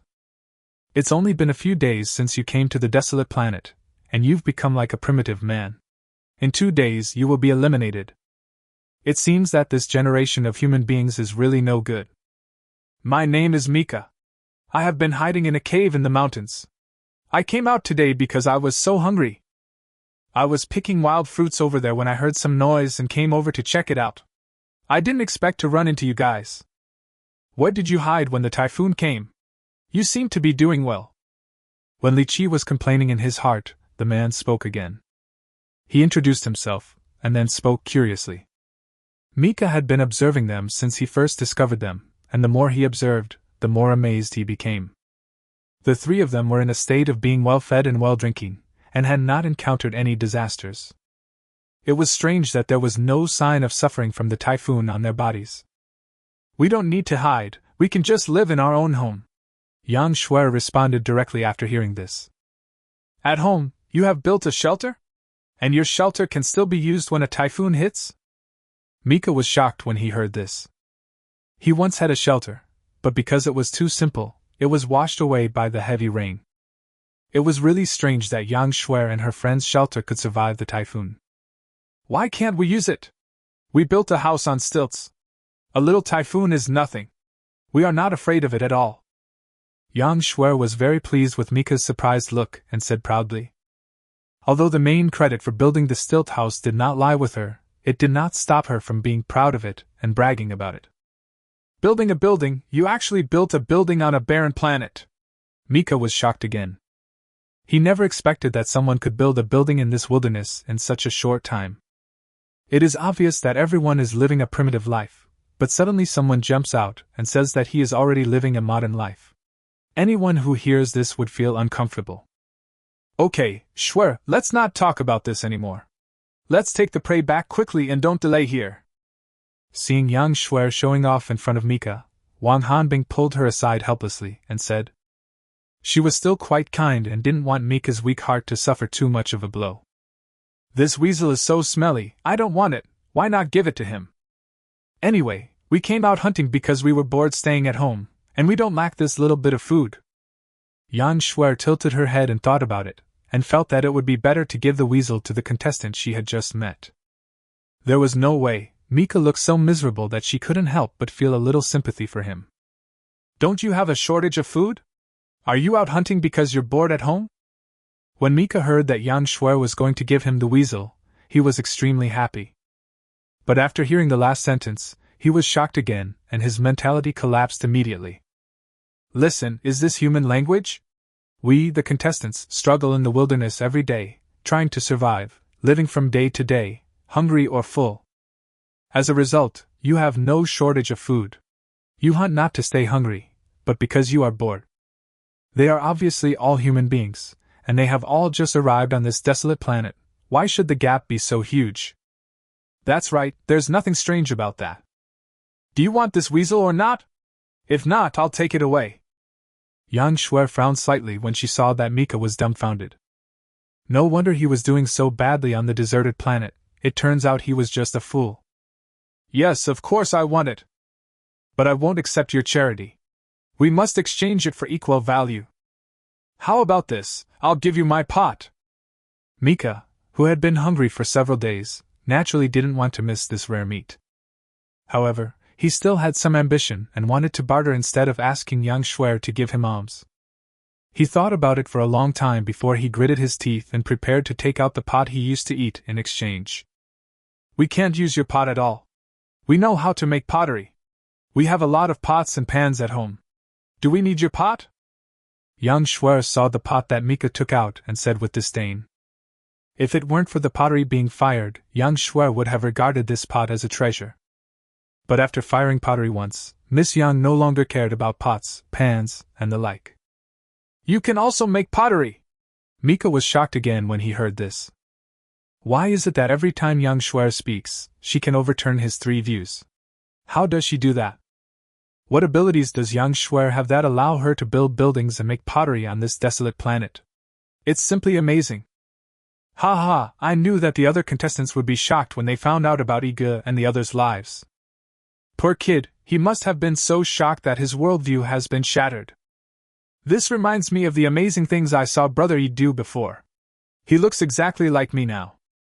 There is no harm without comparison. Compared with Brother Yi, these players are really doing too badly. To be honest, these 2 young ladies are able to live so well only because they live with Brother Yi. The first rule of survival on a deserted planet is to hold on to Brother Yi's thighs tightly. The audience saw Mika being shocked several times in a row with a distorted expression on his face, and they immediately thought of themselves who had been equally shocked. The live broadcast room was suddenly filled with a joyful atmosphere. Chapter 67, Mika becomes a vassal? You can even make pottery, so it seems that there is nothing on me that you would like. After Mika came back to his senses from his shock, he looked at the weasel on the ground, swallowed, looked at the pot in his hand, and a wry smile appeared on his face. He treats this pot as a treasure. During the days he came to the barren planet, he used this pot to cook food and to fight off wild beasts. This was the most valuable thing he had. But he didn't expect that the thing he regarded as a treasure was worthless to Yang Shuer, which made Mika feel very uncomfortable. Why is this seemingly delicate girl so incredibly strong? Mika, right? We are both human beings. It is fate that we met on a deserted planet. So you can just think of this weasel as a welcome gift from us. It is definitely not our charity. Wang Hanbing looked at Mika, who was so devastated, and felt sympathy for him. He chose his words carefully, fearing that Mika's already broken heart would collapse again. Li Qiyi looked at Mika, not knowing what he was thinking, and didn't say anything. Okay, I know you are all good people, and you found an excuse to save my face. But since you said this is a gift from you to me, I must return the favor. Everything I have is here. You can pick whatever you like. Just take whatever you like. Mika was very moved when he saw Wang Humming's cautious look, and he was reluctant to give up the weasel. So he gritted his teeth and took out everything he had on him. This time when Mika came out of the cave, he wanted to find a new place suitable for shelter. He didn't think about going back, so he took all his belongings with him. Although it was said to be all the family's possessions, in fact there was not much. Just a dozen or so stones of various types and some miscellaneous wild fruits. "You're too polite. We really don't need anything." Yang Shuer took a quick look and didn't find anything of interest, so she couldn't help but refuse. Players who come to the desolate planet basically have this habit, collecting all kinds of miscellaneous things, hoping that they can be used. The salt ore that Wang Hanbing had taken out before was also collected. These stones have different functions, but it is very troublesome to really use them. Yang Shuer doesn't think much of them.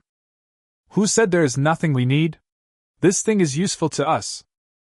At this time, Li Qiyi, who had been silent, suddenly spoke. He walked over to the pile of things where Mika had placed them with some excitement, and picked up 2 stones. These 2 stones, one is a blue crystal with a smooth surface, just like a gem.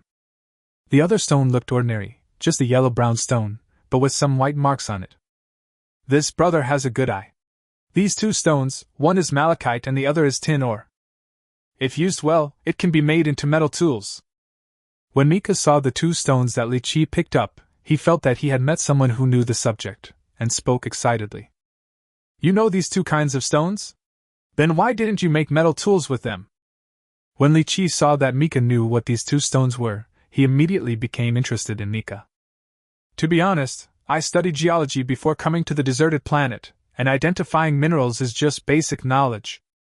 As for using them to make tools, I had a plan before, but the typhoon came and all my plans went down the drain." Mika explained why he knew about the ore, and thought of the typhoon that had just passed, and smiled bitterly. "So you are a geology major?" Upon hearing this, Li Qiyi's eyes flashed and no one knew what he was thinking. "What are you talking about? Malachite tin ore, what is it used for?" Yang Shuer listened to the conversation between the 2, but was confused and couldn't help asking. "This malachite is actually a type of copper ore. If used together with tin ore, it can be used to make a copper-tin alloy. I believe these 2 pieces of ore will be of use to this brother. I can also accept your gift with peace of mind." Mika looked at Li Qiyi deeply and explained with a smile. He finally realized that Li Qiyi was the backbone among the 3.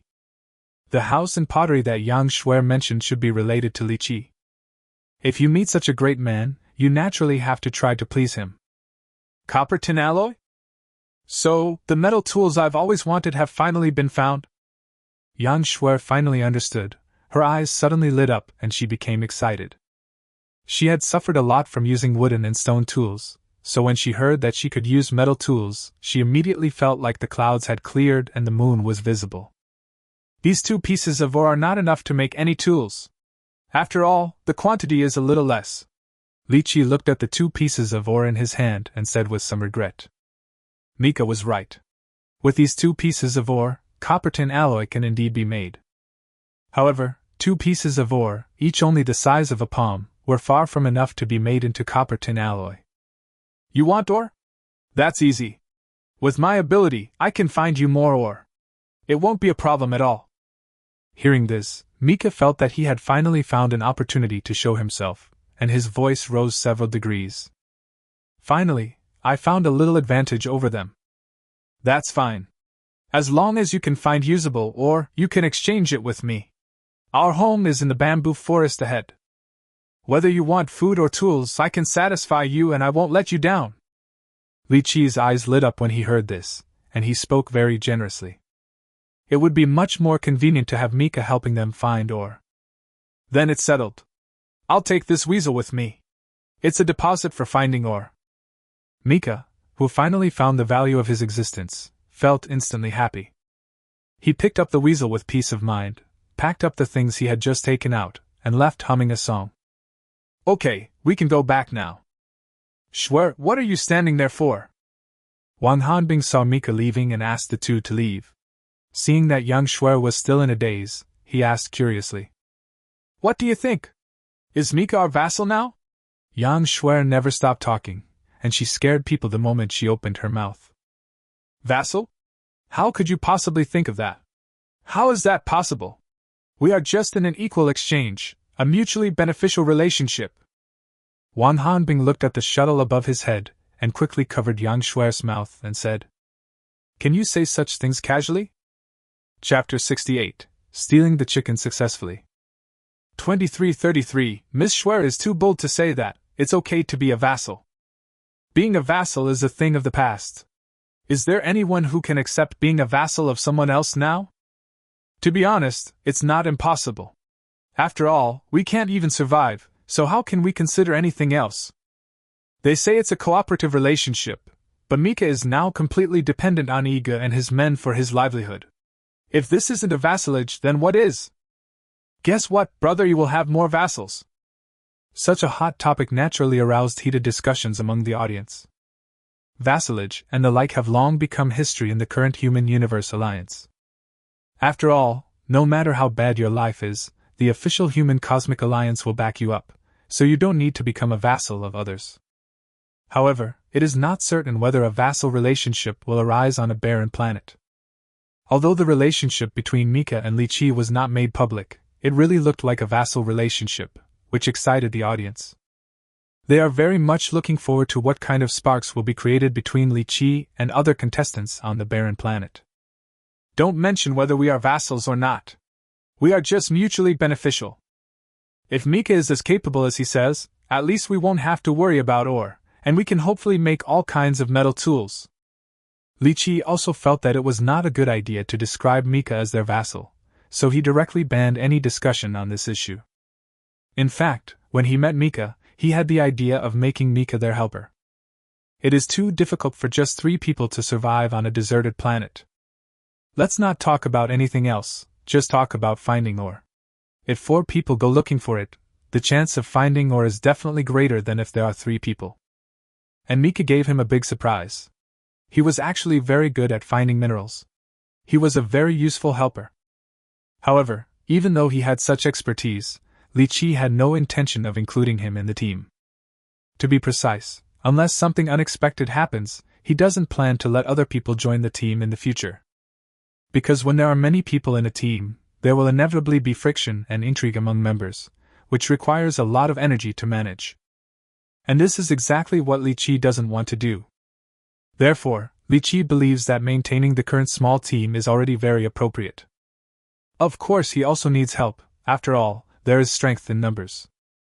He can get others to do his work for him by exchanging interests, which can also achieve the corresponding effect and make the relationship between them simpler. And he is confident that he always has something that other contestants want very much, so they have to cooperate with him. The actual result is actually similar to Yang Shuer's. Those people will eventually become Li Qiyi's vassals. Li Qiyi is right. Let's not talk about this anymore. Let's go home quickly. Wang Hanbing agreed with Li Qiyi's statement and pulled the talkative guy back. Don't be in such a hurry to go back. Have you forgotten that we have other prey? Seeing that they were about to leave, Li Qiyi spoke out to stop them. Other prey? I would have forgotten if you hadn't mentioned it. There was also the pheasant that was chased by the weasel. Where did it go? Yang Shuer was stunned when she heard that.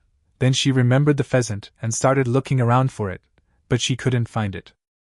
As meat, pheasant is definitely better than weasel. Yang Shuer felt very regretful for missing out on such wild game. It went that way, Li Qiyi said, pointing in a direction. Since you saw it running away, why didn't you stop it? That's not like you.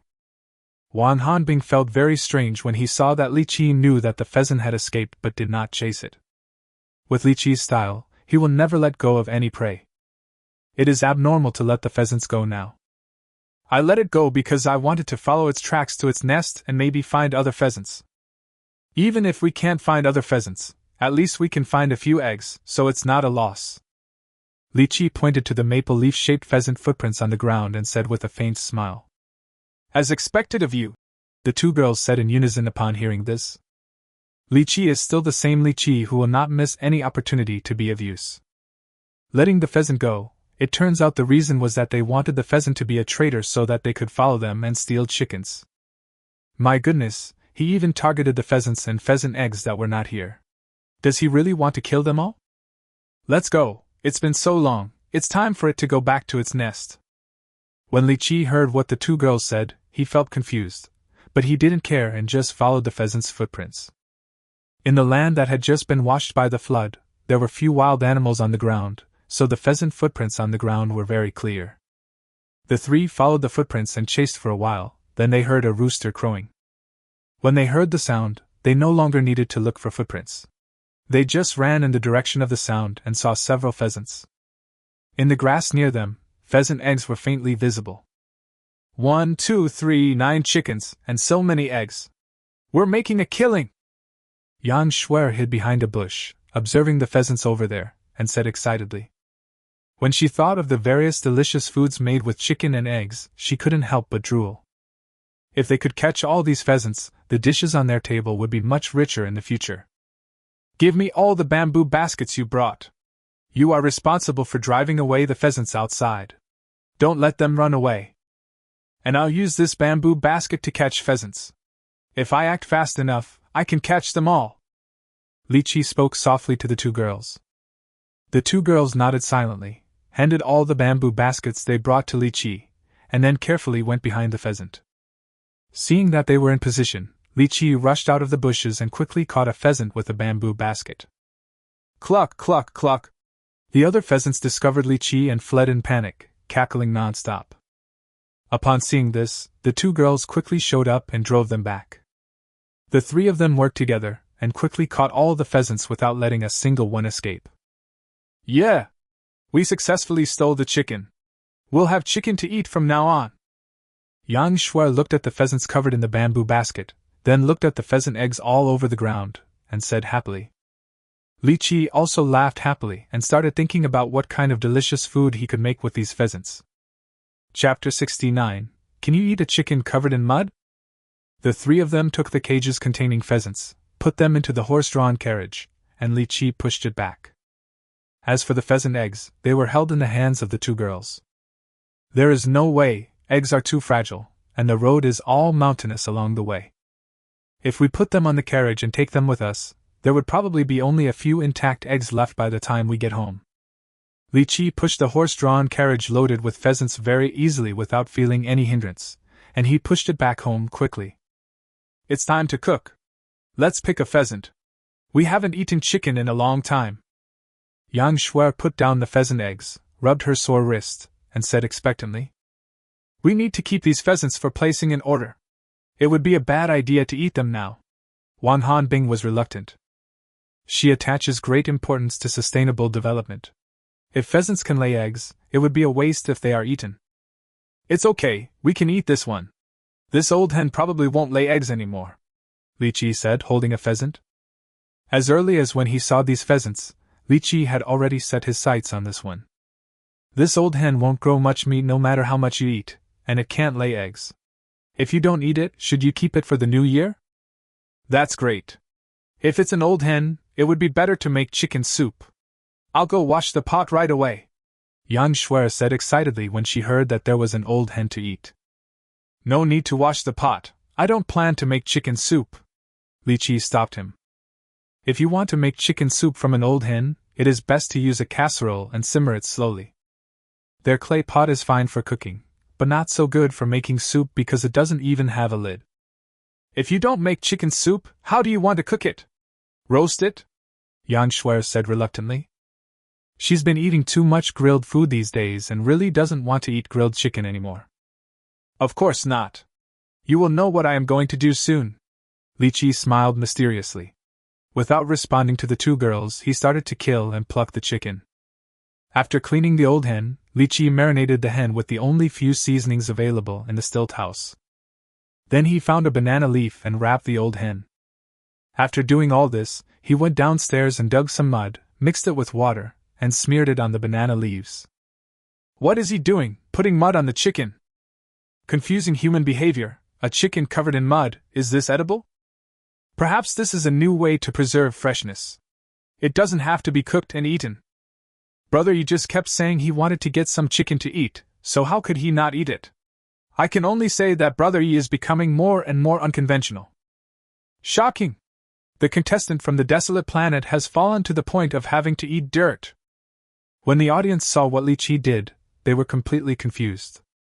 The chicken was good, but they had to cover it with mud. They really couldn't understand this operation. Li Qiyi, what are you doing? You've ruined all the good chicken. Yang Shuer looked at Li Qiyi smearing mud on the chicken and said dissatisfiedly. Wang Hanbing didn't say anything, but his expression wasn't very good either. Even if you have a lot of food at home, you can't waste it like this. How can this be called a waste? This is how beggar's chicken is made. Li Qiyi was confused by what they said. It was such a normal behavior, what was wrong with it? Beggar's chicken? The two girls looked at each other in surprise. You haven't even heard of beggar's chicken, have you? Li Qiyi looked at their expressions and asked in surprise. These people from outer space don't even know such a famous dish. It seems that even their cooking skills have degenerated. Should we know? Wang Hanbing said timidly. Li Kaipingping told Wang Hanbing some knowledge that she had never expected, which made Wang Hanbing a little nervous. Forget it, once it's done you can just eat it, and that's it. There's no need to know so much. If you really don't want to eat it, just let me eat this chicken. Li Qiyi was too lazy to explain to the two girls.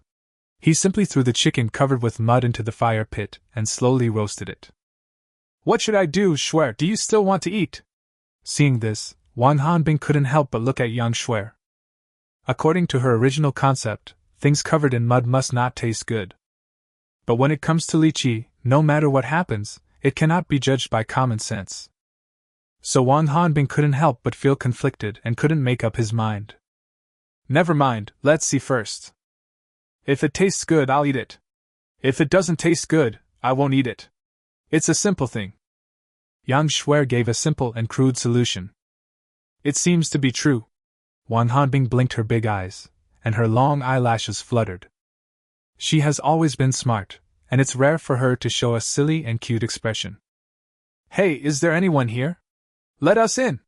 As the three of them were staring at the pheasant slowly roasting in the fire pit, a voice came from outside. Have there been other contestants coming to us? Yang Shuer was surprised when she heard this. If 100,000 people were spread out on a barren planet, the density would be very low. It is already very rare to meet someone, and it would be very strange to meet another one not long after. There are still quite a few of them. Judging from their mental state, they seem to be better off than us. Is there anyone on this desolate planet who is living a better life than us? Wang Hanbing walked to the window and was also surprised to see the few people who were blocked outside by the sisal wall. Apart from them, the other contestants, even if they are not as miserable as Mika, should not be much better.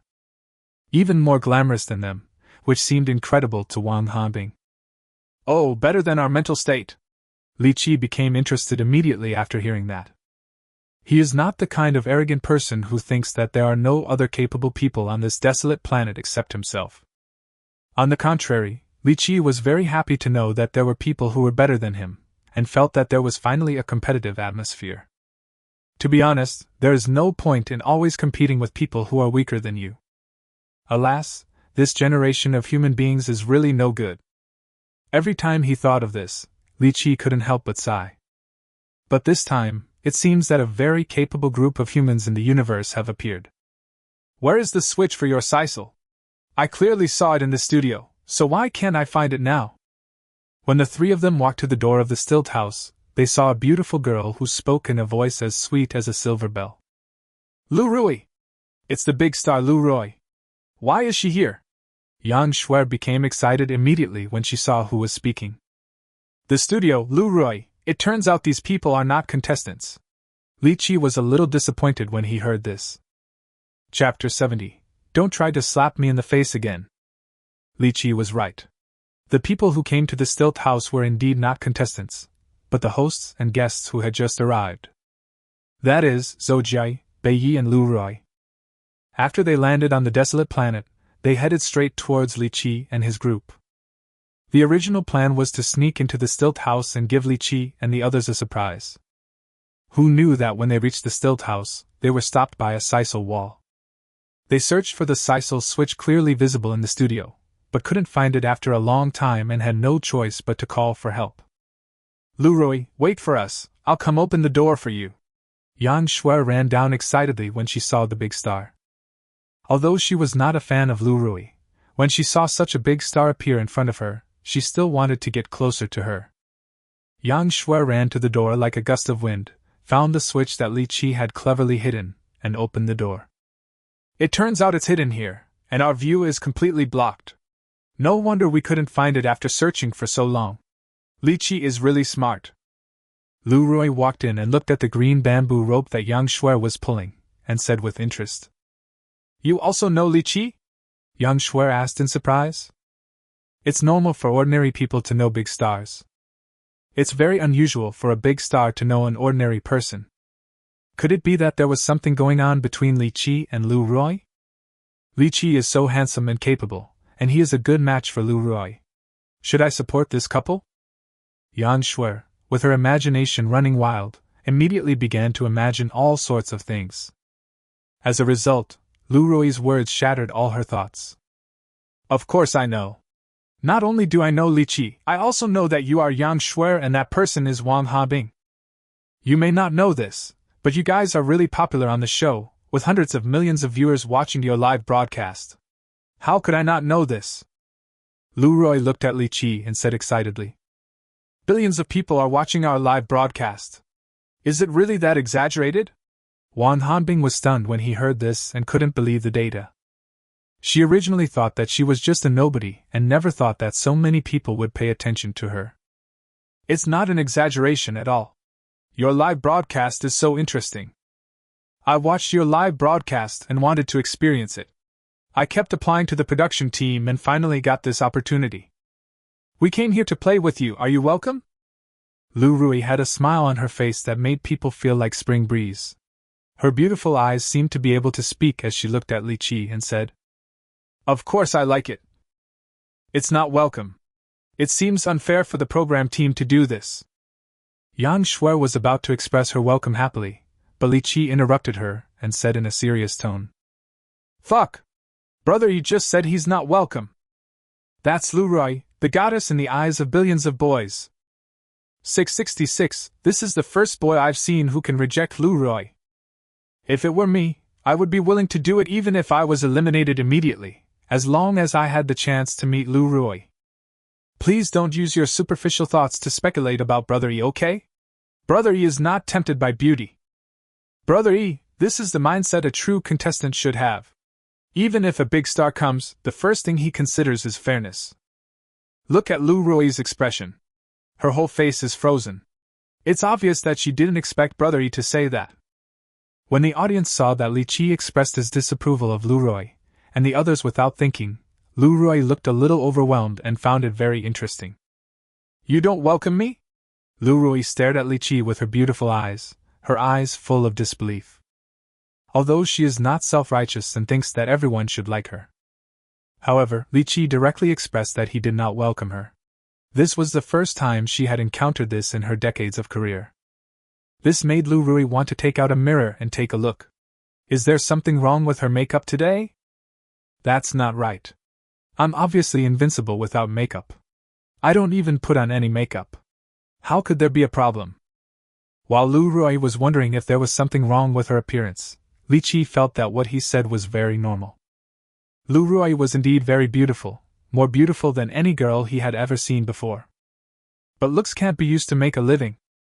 The supplies in the stilt house are sufficient for 3 people, but if 3 burdens come at once, it will definitely be very tight. Li Qiyi would not let his living standard decline just to see Lu Ruoyi's stunning beauty a few more times. If these 3 people knew that Li Qiyi defined them as a burden, I wonder how they would feel. Contestant Li Qiyi, don't worry, the production team has already considered the fairness of the competition in advance. While we are on this deserted planet, we are not allowed to eat the food of you contestants without permission. Even if you agree to let us eat, we must exchange it with goods or perform necessary labor. In short, we will never be a burden to you, and we certainly won't provide you with too much help. This is all for the fairness of the game. Seeing that the situation was a bit awkward, Zhou Jia quickly spoke up to explain. Who are you? Li Qiyi looked at Zhou Jia after hearing that, unable to figure out her identity. She is the host of the program, Zhou Jia, and she can fully represent the program team. This one is the Wilderness Survival Master Bai Yi. I don't need to introduce him, right? Lu Ruoyi was feeling a little depressed, and spoke angrily. But a peerless beauty is a peerless beauty. Even when she is angry, her expression is enough to captivate people. In that case, of course I welcome you to come and play.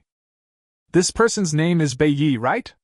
Does exchanging some knowledge about wilderness survival count as affecting the fairness of the competition? Li Qiyi was not affected by Lu Rui's stunning beauty. After knowing that what Zhou Jia said was true, he felt relieved and looked at Bei Yi with interest. Bei Yi has the title of Wilderness Survival Master, so he can't be a rookie like the other contestants, right? Li Qiyi is still happy to deal with such people. Maybe he can gain something new from them. Of course it will affect the fairness of the game, so I won't say anything. You want to discuss wilderness competition knowledge with me? Forget it. When Bei Yi heard this, his face changed and he sternly refused. Are you kidding? Li Qiyi discussed wilderness survival knowledge with him. Did he think that he wasn't slapped in the face badly enough? I won't give you another chance to slap me in the face. Chapter 71. What do you want to do? What Bei Yi didn't know was that after he said this, Li Qiyi became even more interested in him. Looking at his posture and tone, you can tell he is an expert. If you don't have any ability, why don't you discuss it with me? He must have been afraid that telling me too much wilderness knowledge would ruin the fairness of the game. In this case, we should try to get more advice from Bei Yi. The big boss is already in front of you, and you don't go up to him to ask him some useful information. Wouldn't that be stupid? No matter how slow Bei Yi was, he noticed that Li Qiyi looked at him in a very strange way. Feeling uneasy, he quickly ran to the side and pretended to observe the soil structure. Seeing this, Li Qiyi felt that Bei Yi was even more powerful. Can I call you Sister Rui? Yang Shui was already circling around Lu Rui at this time. She was very excited when she saw the big star for the first time. Okay, then I will call you Sister Shui too. Lu Rui looked at the cute and adorable Yang Shui, and her mood instantly improved a lot. Forget about that big pig's hoof like Li Qiyi, sweet girls are the best. Sister Rui, I'll take you to see our stilt house. There are many good things inside. Yang Shui was even happier to see Lu Rui being so approachable, and she pulled Lu Rui into the stilt house. Wang Hanbing and Zhou Jia also had a very pleasant chat, and the whole stilt house was filled with a joyful atmosphere.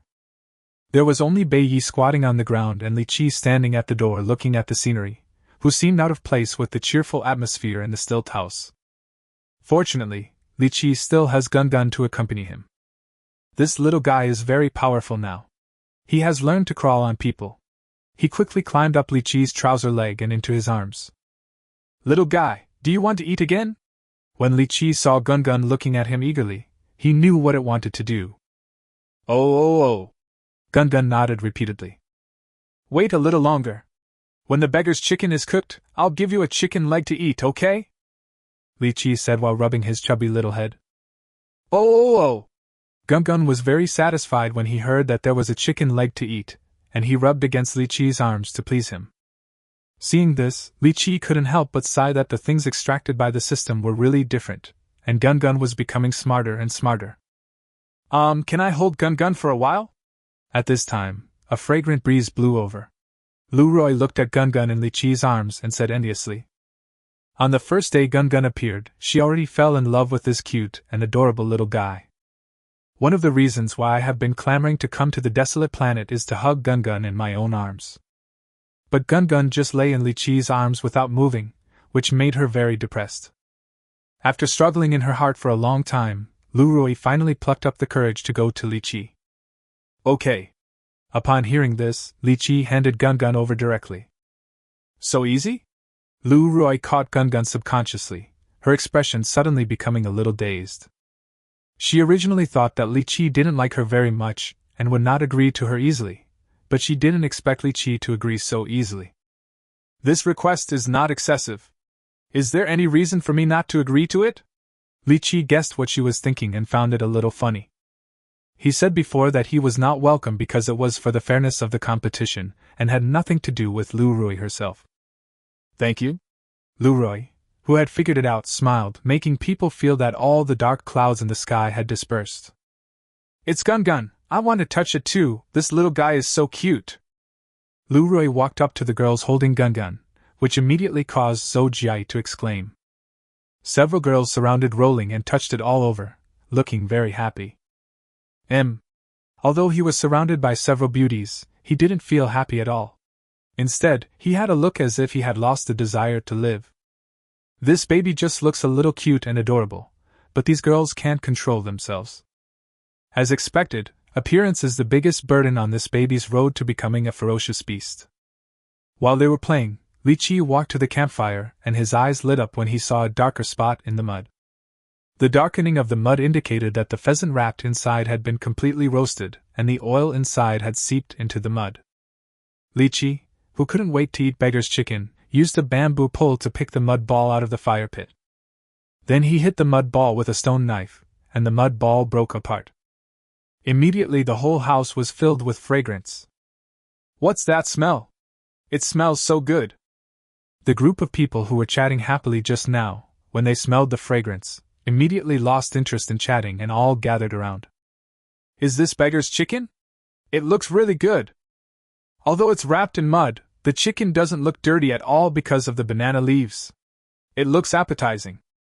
The girls looked at the beggar's chicken that Li Qiyi made, and their mouths were watering and their appetites were aroused. "Hey, didn't you agree not to eat our food? Are you going to break the rules now?" Li Qiyi watched a slender hand reaching out to the beggar's chicken, grabbed it, and teased Lu Ruoyi, who stretched out her hand. Of course, he didn't mean to grab Lu Ruoyi's hand. He let go after moving her hand away. But even so, Lu Ruoyi, whose hand was held by Li Qiyi, had a blush on her face, looking shy and charming. "Who told you to make beggar's chicken? It smells so good, I can't resist it either. Didn't Zhou Jiayi say that we can barter? We can exchange with you." Lu Ruoyi's shyness flashed away, and she looked at the beggar chicken eagerly and said, "Do you have anything you can exchange with us?" Li Qiyi asked with interest. If there is really something good, he doesn't mind exchanging it. "How about compressed biscuits? This type of compressed biscuits tastes great and is very nutritious." Lu Ruoyi was stunned when she heard this, and after thinking for a long time, she took out a piece of compressed biscuit embarrassingly. The program team took great pains to ensure the fairness of the competition. When the guests came to the deserted planet, they were actually allowed to bring very little. The only thing she could think of was to exchange this thing for food. "We don't need this stuff. Who wants to eat compressed biscuits when we have fresh food?" Li Qiyi disliked compressed biscuits. "What should we do? We don't have any other choice. Can you please be flexible?" Hearing this, Lu Ruoyi could only use her tried and tested method of acting like a spoiled child. "It's okay if I make some concessions. Then just take off your clothes." Upon hearing this, Li Qiyi stared at Lu Ruoyi and suddenly said, "You want me to take off my clothes? What on earth do you want to do?" Lu Ruoyi was dumbfounded when she heard that. Chapter 72, Crispy Beggar's Chicken. What kind of lewd words are these? Brother, he actually wants Goddess Ruoyi to take off her clothes. I must have opened it the wrong way. I was clearly watching a live broadcast of the wilderness. Wow, what happened to Brother Yi? I thought he was my idol. I have to say, Brother Yi is really brave. He said things that we, the multi-billion-dollar men, dare not say. Bah, a bunch of LSPs, all of them just want to covet the body of Goddess Ruoyi. Can you guys be quiet for a moment? Maybe Brother Yi didn't mean what you thought. Yes, no matter what Brother Yi does, he will never let Goddess Ruoyi take off her clothes in broad daylight. So, it can be done on a dark and windy night? This... The audience was instantly shocked after hearing what Li Qiyi said. They all thought of some scenes that were not suitable for children and felt that Li Qiyi was simply too bold to do anything. The people in the stilt house had similar thoughts to the audience. They all looked at Li Qiyi warily, fearing that he would do something inappropriate. Li Qiyi, please explain clearly why you asked Lu Ruoyi to take off her clothes. Wan Hanbing still trusted Li Qiyi very much and felt that he was not that kind of person, so he quickly asked him to explain. Yes, please explain it clearly. Asking people to take off their clothes so suddenly may cause misunderstanding. Yang Shuer also agreed. She was also very confident in Li Qiyi. After all, her looks were not much worse than Lu Ruoyi's. She had lived in the stilt house with Li Qiyi for so many days and nothing had happened. Why are you reacting so strongly? I really just wanted her to take off her coat. Is there anything else I could do to her? Her coat must have magnetic buttons. The magnets inside are still very useful to us. You guys want to exchange something for the chance to eat pheasant, right?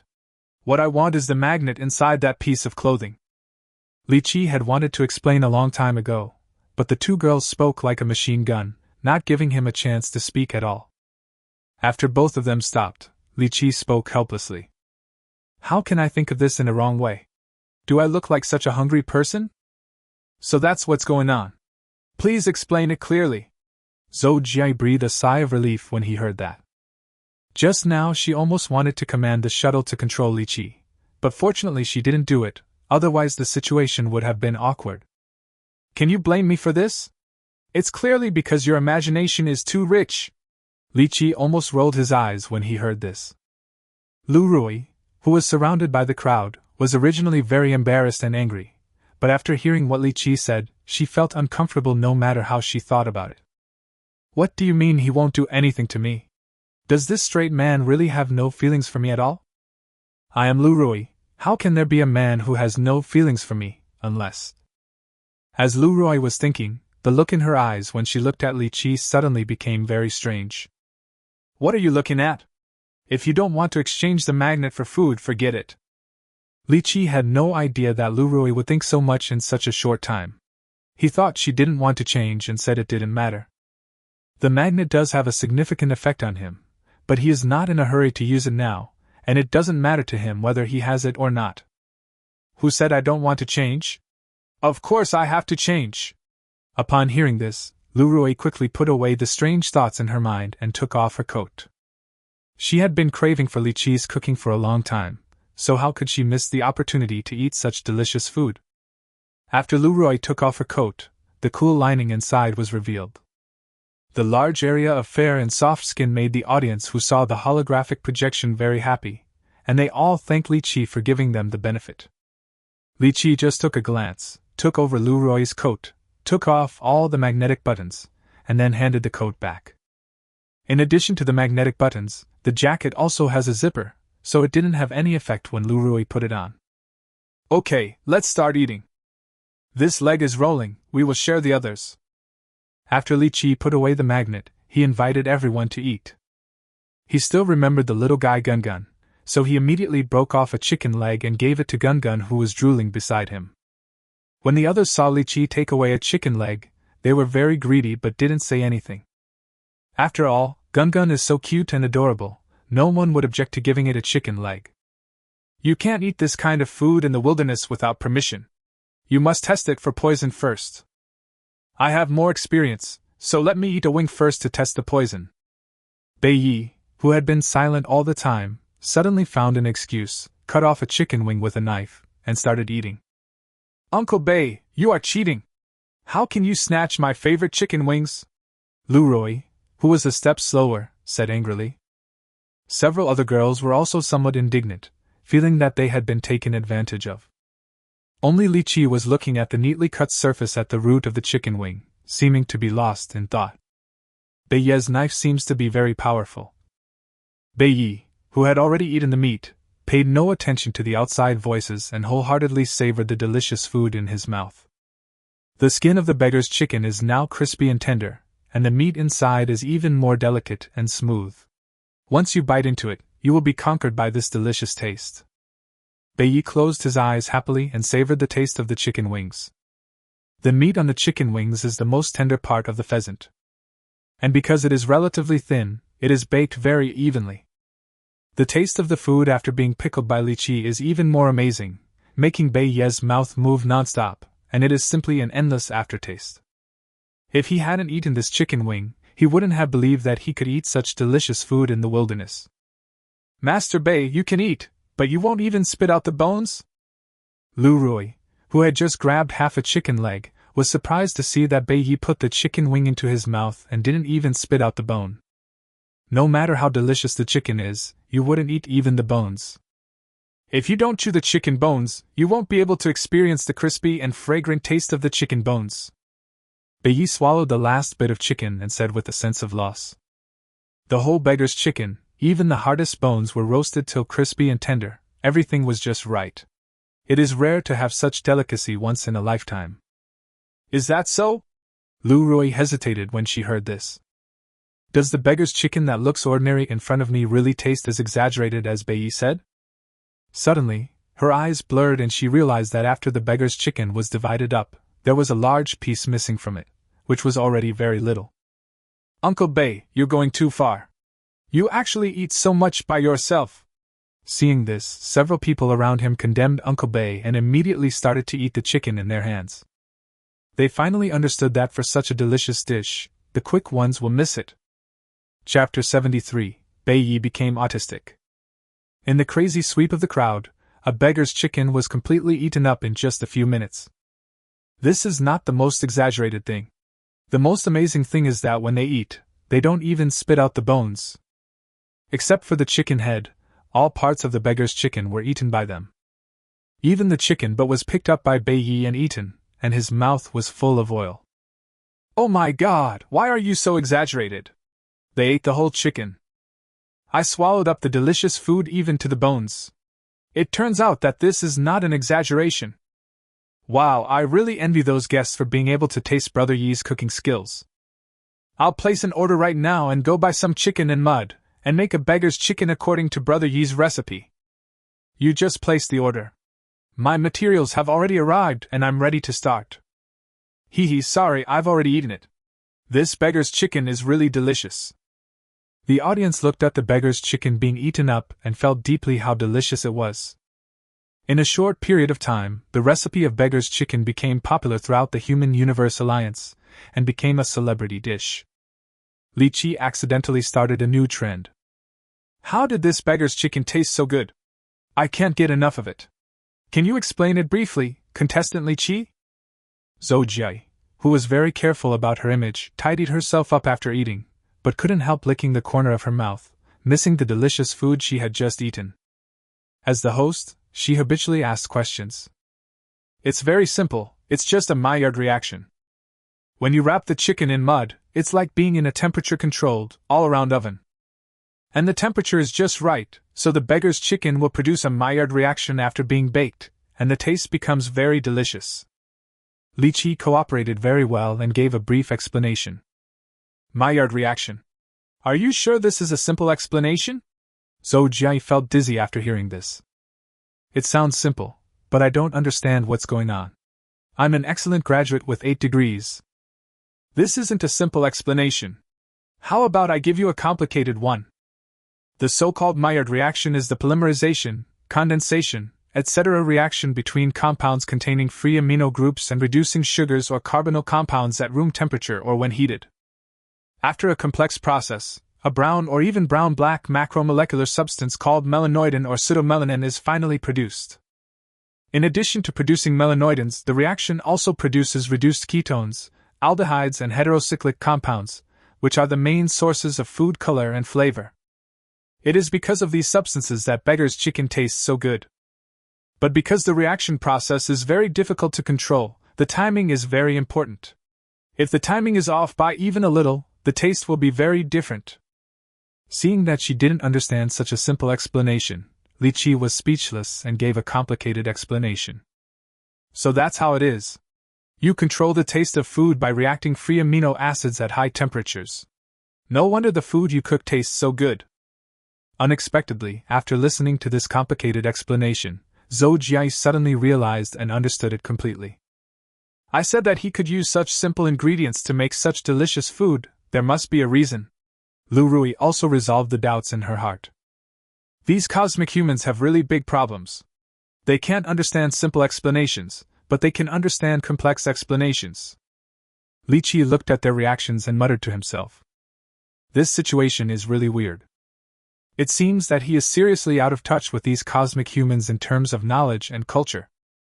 Li Qiyi, what did you say just now? Yan Shuer saw Li Qiyi's lips moving, but didn't hear any sound, and thought she didn't hear it clearly. Nothing, I just want to ask Master Bai, a wilderness survival master like you should also have experience in cooking. It just so happens that we are not full yet, how about you show us your skills? Li Qiyi collected his thoughts and looked at Bai Yi who was standing beside him. He actually always wanted to discuss things related to the wilderness with Bai Yi, but Bai Yi always avoided the topic. Now there happened to be a roundabout topic, and Li Qiyi naturally would not let it go. Shall I show you my skills? Upon hearing this, Beiye's mouth twitched slightly and he spoke in a somewhat dry voice. Yes, this way, you can be considered to have done some labor, and you don't have to eat our food in exchange for goods. Li Qiyi said with great anticipation. He really wanted to know how people survive in the wilderness today solve the problem of eating. Maybe there would be a lot he could learn from them. Why don't you just forget it? Actually, you're a good cook, so you don't need me to do it, Beiyi said very tactfully. How can that be possible? Now that I'm here, it would be a shame if I don't try your cooking. I still have a lot of ingredients here. Master Bei, whatever you plan to do, I can help you. Seeing that he was still trying to refuse, Li Qiyi pulled him aside and spoke enthusiastically. Forget it. It's not good to waste your food. Beiyi was a little overwhelmed and refused repeatedly. Master Bei, you're a grown man, please stop being so shy. Li Qiyi thought that he was trying to hide his shortcomings and said with some dissatisfaction. It would be fine if he didn't talk about other profound wilderness knowledge, but it would be too inhumane not to show off his cooking skills. I'll tell you the truth. I don't know how to cook at all. I only eat compressed food or simply roast wild animals in the wilderness. Do you think everyone can cook such delicious food in the wilderness like you? Beiyi couldn't stand it anymore and exposed his shortcomings in cooking. So, Master Bei, you can't cook. The others didn't know this, and were very surprised when they heard what he said. They all thought that people who were good at surviving in the wilderness would also be good at cooking. What Beiyi feared most was seeing such looks. He became completely autistic, and was so embarrassed that his toes almost dug through his shoes. He wished he could find a crack in the ground to crawl into. When he came, he avoided Li Qiyi in various ways because he didn't want to be slapped in front of Li Qiyi. Unexpectedly, he was slapped in the face. Well, it doesn't matter if you can't cook. Who says wilderness survival masters have to know how to cook? Eating raw meat and drinking blood is still a master's skill.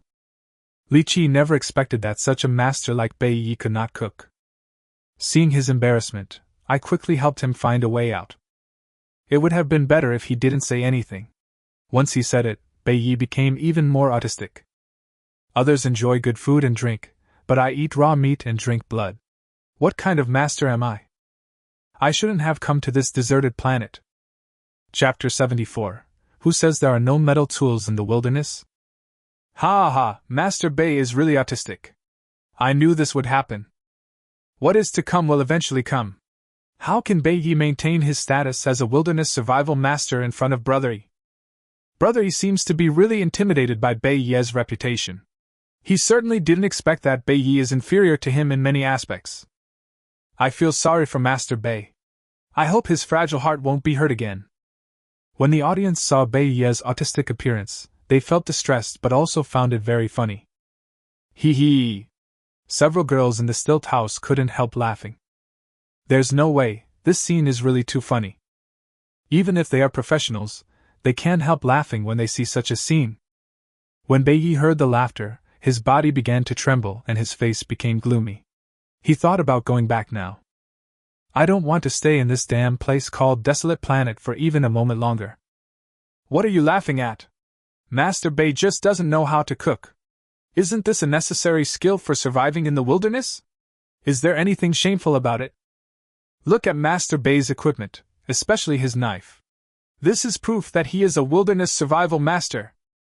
When Beiyi was feeling embarrassed and ashamed, Li Qiyi spoke up to defend his dignity, which moved Beiyi deeply. Li Qiyi, a rising star in wilderness survival, seems to be a good person. But when he heard the rest, he suddenly felt something was wrong. It's fine to talk about his equipment, but why mention his knife specifically? You kid, I was wondering why you kept circling around me. It turns out you were eyeing my knife. Beiyi was also a smart man. He immediately understood Li Qiyi's intention and pointed at him with a smile. Speaking of this knife, it can be considered his masterpiece. He found a professor of materials science who was renowned in the Human Cosmic Alliance, and asked for an alloy formula. Then he found a master of mechanical manufacturing and asked him to make a survival knife according to his own ideas. Don't be fooled by this inconspicuous knife. It actually has many functions and is extremely easy to use. Of course, it is also very expensive. Li Qiyi has good vision as he chose this knife. But there is no way that Bei Yi would bear the pain of parting with this thing, as it is his sweetheart. Ahem, Master Bei, you figured it out. I am indeed very interested in your knife. Can you let me take a look at it? Li Qiyi, whose thoughts were seen through, did not hide anything and directly expressed his thoughts. No! This is my treasure, no one can touch it! Bei Yi covered the bag where the knife was placed and refused sternly. Master Bei, don't be so frivolous. Can't I just trade with you? Li Qiyi said helplessly upon seeing this. It was rare for him to see a knife that caught his eye, but he didn't even have the chance to touch it, which made him extremely itchy. You're going to switch with me, are you kidding me? I'm a guest on the show, and I've been watching your live broadcast. You're in the wilderness right now, and there's not even a metal tool here. How can you exchange with me? When Bei Yi heard this, he laughed wildly as if he had heard a huge joke. Li Qiyi has nothing here that is worthy of his knife. Who said there are no metal tools in the wilderness? If I take out a metal knife, would you be willing to trade it with me? Li Qiyi didn't feel embarrassed at all when he heard this, but instead spoke with confidence. Of course I don't want to. Even if you made a metal knife, I wouldn't change it. This knife is really my treasure.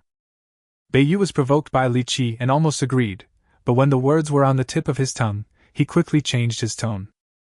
Although he didn't think that Li Qiyi could make a metal knife in such a short time. But it's better to be safe than sorry. Anything could happen to Li Qiyi, and Bei Yi doesn't want to end up in trouble and lose his precious sword. Okay, forget it then. Seeing that Bei Yi didn't take the bait, Li Qiyi knew he had no chance and immediately lost his spirit. No, don't you say you want to make a metal knife? Make it and show it to us. Seeing that Li Qiyi had given up, Bei Yi became interested instead. I don't have the mood to do this now. I just want to go to sleep to relieve myself from missing your knife, Li Qiyi said sullenly. As a person who loves wilderness survival, he knows clearly how much help a good survival knife can bring to him. Now that he couldn't get Bei Yi's knife no matter what he tried, Li Qiyi suddenly felt that nothing was interesting, and he had no intention of making metal knives. What, brother, he doesn't make metal knives anymore? No, I just want to watch brother he make a metal knife. You just said you were going to do it, but now you're not going to do it anymore. Isn't this just keeping people on suspense? One person wrote a letter in blood, asking Brother E to make a metal knife. I really want to know how Brother E can make a metal knife under such conditions. 2 people signed in blood, take me with you. 1,000 blood letters. 10,000 people's blood letter. 100 million people's blood letter. Upon hearing this, the audience became excited and expressed their desire to see Li Qiyi make a metal knife. Their appetite has already been whetted, and now suddenly they are told that metal knives will no longer be made. How can they accept this? Hundreds of millions of viewers joined in the excitement, the noise was earth-shaking, and the entire studio was flooded with comments. Because there were so many people speaking, the program team's system almost collapsed. How could the program crew dare to offend the audience? Seeing this situation, they immediately held an emergency meeting. After some discussion, they contacted Zhou Jia on the desolate planet. Bei Yi, come here, I have something to tell you. After receiving the message from the program team, Zhou Jia immediately pulled Bei Yi aside. Do you have anything you want to tell me specifically? Bei Yi asked in confusion. Bei Yi, the production team just contacted me. Our production team is willing to fully cooperate with you and make a knife that is the same as your current knife, or even better, according to your wishes. And this knife of yours will be used as a bet. Let Li Qiyi make a metal knife for you. Don't worry, whether you win or lose, the program team's promise will take effect. Zhou Jia whispered to Bei Yi. Your production team really spent a lot of money to make such a promise in order to fulfill this bet. Anyway, it's all about letting me take advantage of you. I have no choice but to agree. So let's just leave it at that. Bei Yi thought that no matter what, he would not suffer any loss. If Li Qiyi had not made the metal knife, he could have earned an extra knife. In addition, he also wanted to see how Li Qiyi made the metal knife, so he agreed to the conditions offered by the program team. Li Qiyi, I have changed my mind now. I am willing to make this bet with you. When will you make the metal knife? Bei Yi walked up to Li Qiyi and said. Why are you willing to do it all of a sudden? Whatever the reason, since you agreed, I can start making the metal knife now. Li Qiyi felt something was a little strange when he saw that Bai Yi suddenly changed his mind. But he didn't think too much about it. Knowing that he had another chance to get the knife, he immediately became motivated. Chapter 75, New Method of Firing Pottery. You guys hurry up and prepare the clay. I need to make a pit for firing pottery. I can't be careless like last time. Li Qiyi, who was motivated, called on everyone to start working. Didn't you say you wanted to make a metal knife? I don't want a ceramic knife. Seeing this, Bai Yi couldn't help but say. Although he was not at a loss either way, he didn't want to give away his precious survival knife so easily. Want to make a ceramic knife to fool me? Don't even think about it. Master Bai, why are you in such a hurry? Of course I want to make a metal knife, but before making a metal knife, don't I have to prepare a crucible for melting metal first? Although copper is easier to smelt, it won't work without a crucible. Li Qiyi was speechless after hearing this. As a wilderness survival master, don't you even know this basic common sense? Ahem, I'm a little anxious, so I'll cooperate with you to dig the hole. There's strength in numbers. Bai Yi knew he had made a fool of himself and said this very embarrassedly. As a wilderness survival master, there was really no need for him to know this. To be precise, no one in the entire human cosmic alliance knows this most basic knowledge. Because technology has developed to this stage, metal materials such as copper and iron have become just supporting roles. Basic work like smelting metal has long been contracted out to robots. They just use it directly without worrying too much about it. Seeing that he had a new helper, Li Qiyi no longer cared whether Bai Yi, the wilderness survival master, was unworthy of his reputation. They worked together and quickly dug a hole with a bamboo shovel. By this time, several girls had finished washing the clay they had dug from the termite nest, and it was ready for use. Zhou Jia and Lu Rui were not at all arrogant, and did not mind the dirty clay at all. They had a lot of fun playing with it. Seeing this, Li Qiyi finally stopped thinking that they were all burdens. At least they were still of some use. I only need this much clay. You can make whatever you want with the rest of the clay. After it's fired, it will be a gift to yourself. Li Qiyi took some clay and said to others, This is great. I've long wanted to experience the feeling of firing a piece of pottery myself. Upon hearing this, Lu Rui excitedly took some clay and began to use her imagination to shape the objects. The others did not dare to be outdone, and made all kinds of strange shapes. Only Li Qiyi found a quiet corner and slowly and carefully kneaded the crucible. It is not easy to make a suitable crucible. Especially now that the firing method is relatively crude, it is even more difficult. So he must strive for perfection and not be careless at all. When everyone else had finished making several things, Li Qiyi had just finished making the crucible and the crucible lid. Okay, now you can start burning. Put all the things you have made into the pit. Remember to be careful and don't touch the crucible I'm holding. Li Qiyi carefully carried the molded crucible and placed it into the pit before speaking to the others. Seeing how serious he was, the others also became more careful and placed other things near the crucible. After placing the rough draft and covering it with firewood, Li Qiyi did not light it immediately. Instead, he covered the firewood with a layer of mud.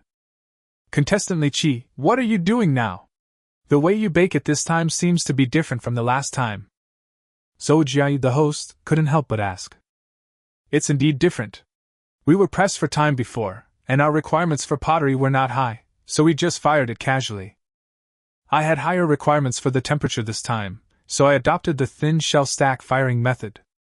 Covering the firewood with mud will form a simple kiln, which will help increase the furnace temperature and make better pottery. Li Qiyi introduced. After hearing Zhou Jia's question, he believed that Zhou Jia and others really watched his live broadcasts frequently. It seems that these people in the universe are really idle. Are there people watching such a boring live broadcast? I haven't figured out the previous pottery firing method yet, and Brother E has come up with a new thin shell pile firing method? Tianxiu, Brother E, do you have to be so outstanding? I just want to know how much good stuff Brother E has in his stomach. Luckily the production team is awesome, otherwise we wouldn't be able to see this new way of firing pottery. What are you talking about? It's obviously the brothers who are doing the best, okay. The production team didn't obey and they just rushed to it. Haha, since we got the intelligent computer, I haven't seen a server almost crash like this for a long time. I didn't expect there are so many people who like Brother Yi. Brother Yi's strength really attracts fans. Nonsense, I'm obviously a fan of Brother Yi. Those cosmic humans who Li Qiyi said were very idle, saw him using this new method of firing pottery and felt that Li Qiyi had a lot of useful information in his head. However, as they were talking, they went off topic and started a war between fans of the talent and fans of the looks.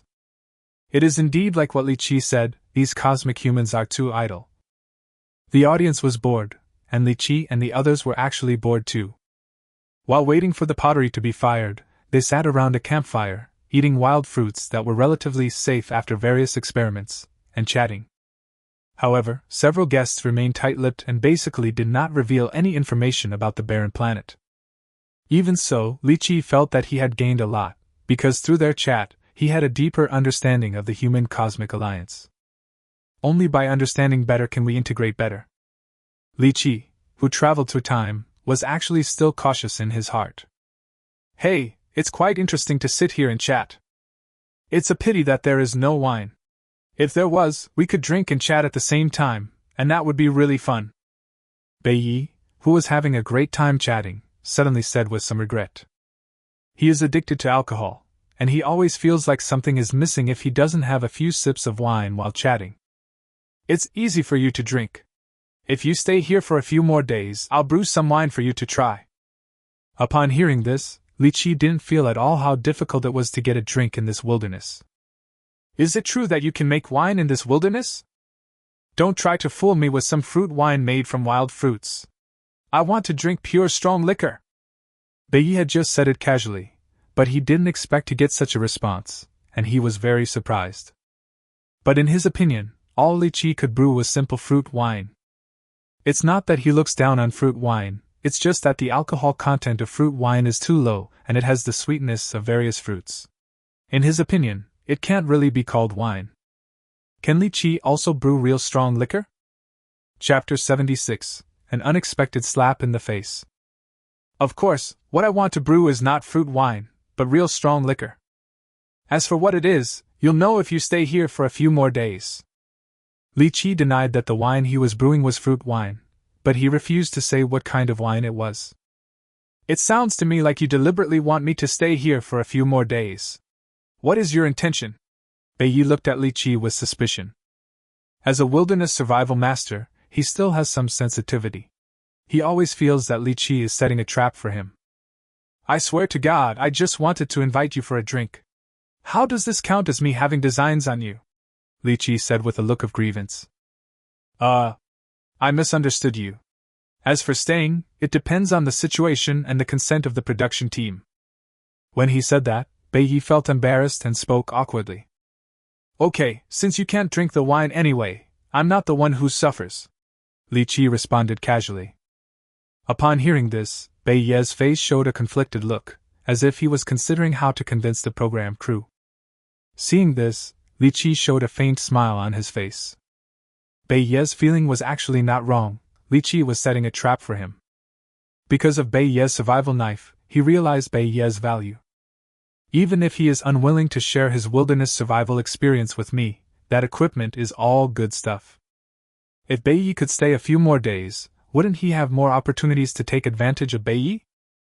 Everyone chatted for a while, and the fire in the earthen kiln gradually went out. However, the furnace temperature is still very high, so hot that people dare not approach it. The crucible is finally almost fired. We can now start preparing the other materials. When Li Qiyi saw this, he stood up and greeted the others. Just tell us what you want to do, and we will try our best to cooperate. Zhou Jia immediately stood up and said. In the studio, she was actually very curious about Li Qiyi's life on the desolate planet. Now that she had the opportunity to participate, she naturally would not let it go. You two are responsible for breaking these 2 pieces of ore. Li Qiyi took out 2 pieces of ore and handed them to Zhou Jia and Lu Rui. If you say this is ore, I can accept it, but this is also ore, it's clearly a gem. Lu Rui looked at the malachite in her hand and couldn't let it go. The malachite in her hand felt very smooth and looked delicate and translucent, not like a mineral at all. Believe it or not, this is a piece of copper ore. Many copper mines are located in the fractured contact zone between igneous rock and marble. Due to atmospheric precipitation and leaching, the copper element on the surface is relatively concentrated in the contact zone, and the copper grade gradually enriches from top to bottom. And malachite is formed by the copper going through fireworks during this process. In the oxide-rich belt, after a heavy rain, the surface washed by rainwater will expose many pieces of malachite and other copper ores, which are everywhere. Seeing that Lu Rui didn't believe that this was copper ore, Li Qiyi briefly introduced the origin of malachite. Fuck, was I just in a chemistry class? Sorry, I entered the wrong live broadcast room. Why does Brother E know so much? He even knows where a random stone came from. This is outrageous. Is this the difference between a genius student and a poor student? I feel like my self-esteem is hurt, woo-woo. It turns out that this gem is actually a mineral. I really learned something. When the audience in the live broadcast room saw that Li Qiyi could talk about the origin of malachite at ease, they felt that they had read books in vain for so many years. Even if this is ore, there is no need to smash it. It would be a pity if it is so beautiful.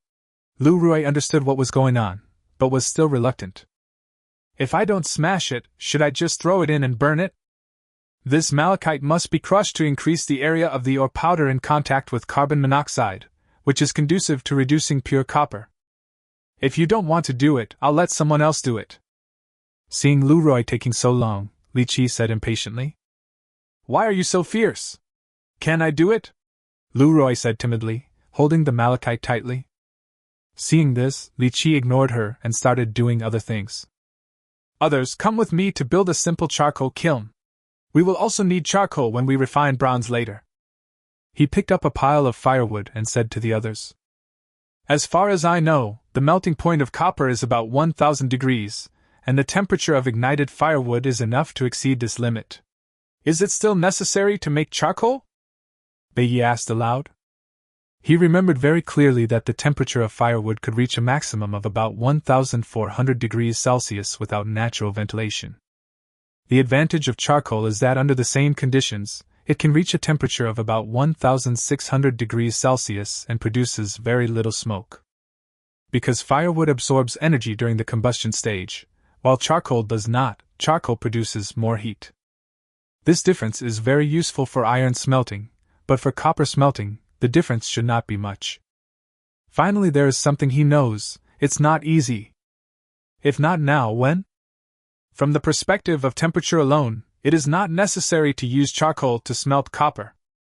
But don't forget, we are using malachite now, which needs to be reduced to pure copper through a reduction reaction. At this time, if there is no charcoal, how can you replace the oxygen in the copper oxide?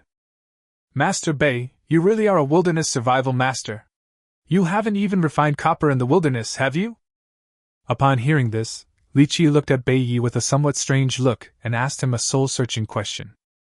Is there a necessary connection between whether I am a wilderness survival master and whether I can smelt copper?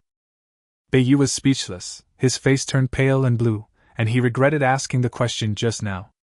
This wave of slaps in the face was completely unexpected.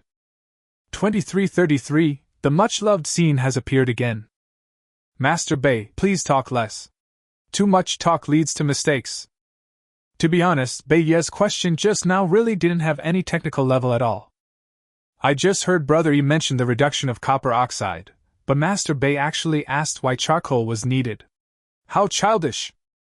This wave is about exposing knowledge. The audience burst out laughing when they saw this scene.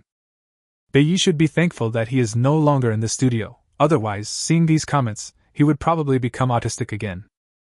Okay, let's not talk about anything else, let's quickly burn the charcoal. Li Qiyi didn't want to embarrass Beiyi, so he took the lead and walked to an open space with a pile of firewood. Chapter 77, Making a Disposable Charcoal Kiln. Ding! Triggering the task, burning charcoal. Task description: charcoal is an important fuel and a catalyst for lighting up the metal smelting technology tree. Please make a pile of charcoal by yourself. Complete the mission and you will be rewarded with a blueprint related to the metal smelting technology tree and experience points. While walking on the road, Li Qiyi suddenly heard a voice in his mind, and the task was triggered again. Li Qiyi now understood that if he wanted to trigger the task, he would need to put in more effort. If you just look for food, eat, and sleep every day, you won't be able to trigger tasks, gain experience points, or participate in the lottery. However, even if it was not for triggering the task or for this copper smelting, Li Qiyi would find a time to make the charcoal. The system was right. Charcoal was an extremely important fuel for them now. If it is the rainy season and the firewood outside is wet for many days in a row, they will have no fuel without charcoal. It was only after humans mastered the art of burning charcoal that they were able to develop metal smelting technology. Because metal smelting cannot be separated from the help of charcoal, whether it is smelting copper or iron. The furnaces made by early humans could not reach the temperature required to melt metal. The metal is finally smelted by the carbon monoxide produced by the burning of charcoal, which reduces the oxidized minerals. Therefore, making charcoal is of great significance. You have to burn the charcoal well so that you can get more experience points. As for the blueprint, Li Qiyi never expected it at all. Because the technology tree for metal smelting is so huge. If he was given a very advanced blueprint, he wouldn't even have the chance to use it. We are now going to build a one-time charcoal kiln. The workload is a bit large and requires our full cooperation. Li Qiyi put down the pile of firewood and said to a group of people who were also carrying firewood. Is it really necessary to go through so much trouble? Can't we just burn a pile of wood and let it burn out to create charcoal? Zhou Jie, who had learned a lot of basic kindergarten knowledge, came over and asked. Her task was so simple that she could crush the tin ore in no time, so she ran over to join in the fun. That's called smoldering. The charcoal produced in this way is not of good quality, and only 1 in 10 will survive. We can't be so extravagant.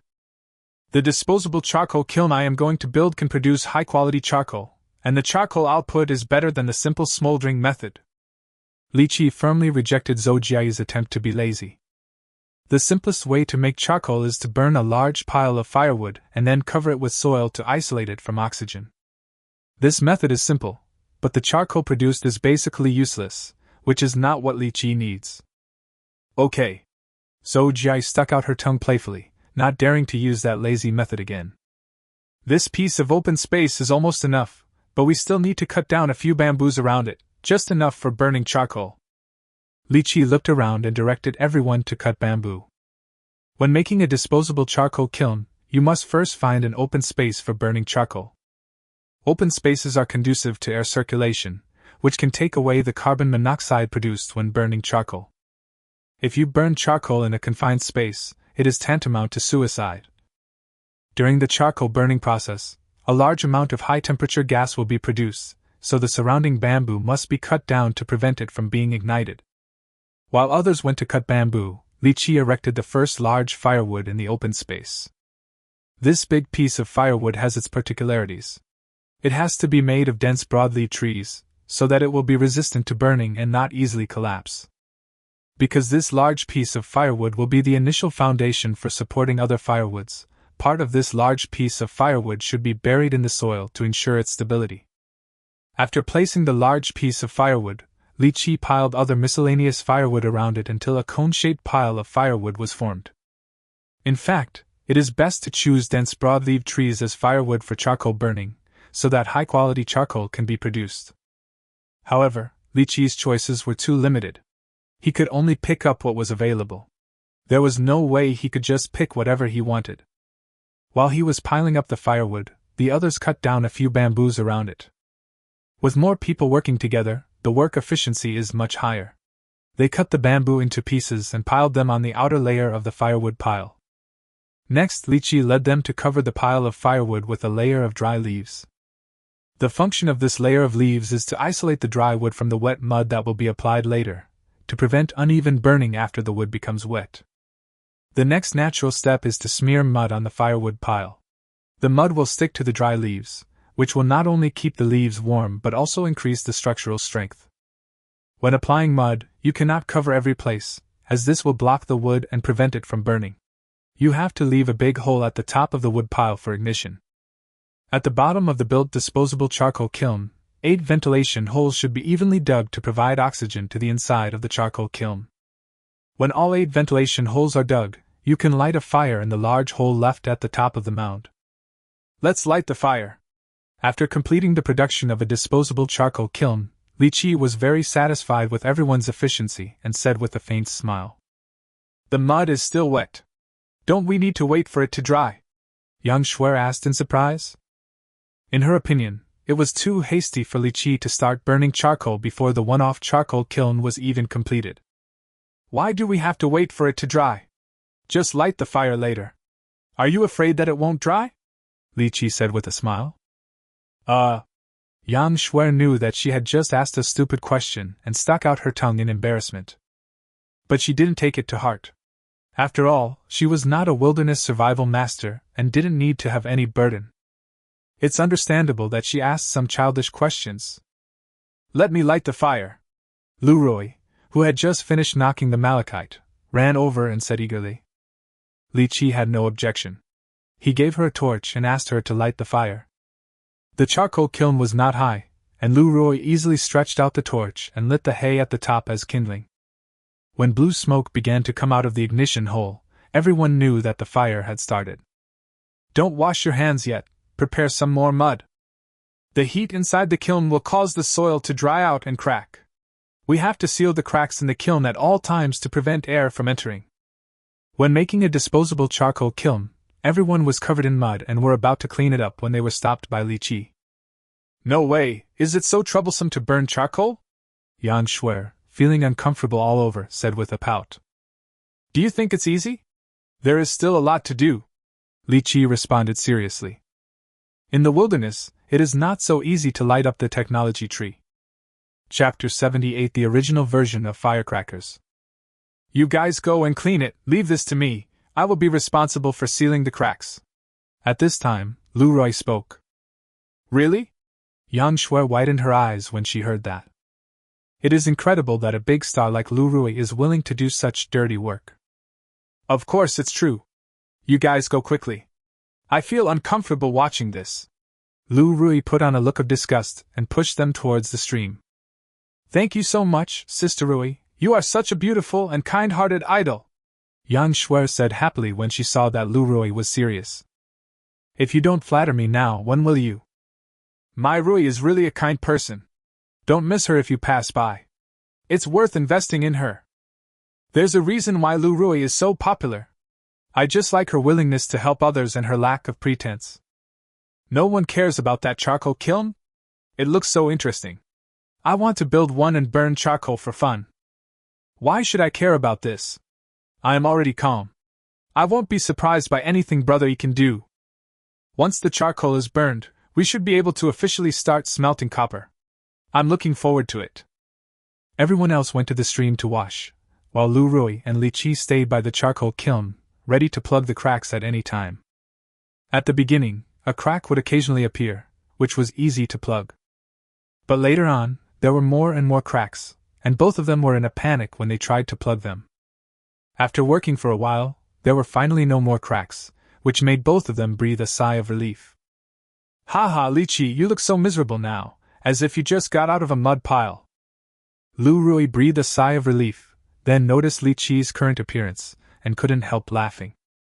At this time, Li Qiyi's body and hair were covered with mud spots, and he was almost turning into a mud man. Do you think you are much better than me? Wipe the mud off your face first. You've turned into a little kitten. Li Qiyi counterattacked bluntly. There's something on my face? How could Lu Rui, who has the image burden of an idol, allow herself to have problems on her face? Even though she didn't feel anything on her face, she couldn't help but wipe it with her hand. As a result, there was really something on her face. She forgot that her hands were covered in mud, and she smeared it all over her face. Poochie! Now you've really become a little kitten! Li Qiyi couldn't help laughing when he saw this. Li Qiyi, you're so annoying! Lu Rui had no idea that she had been fooled by Li Qiyi.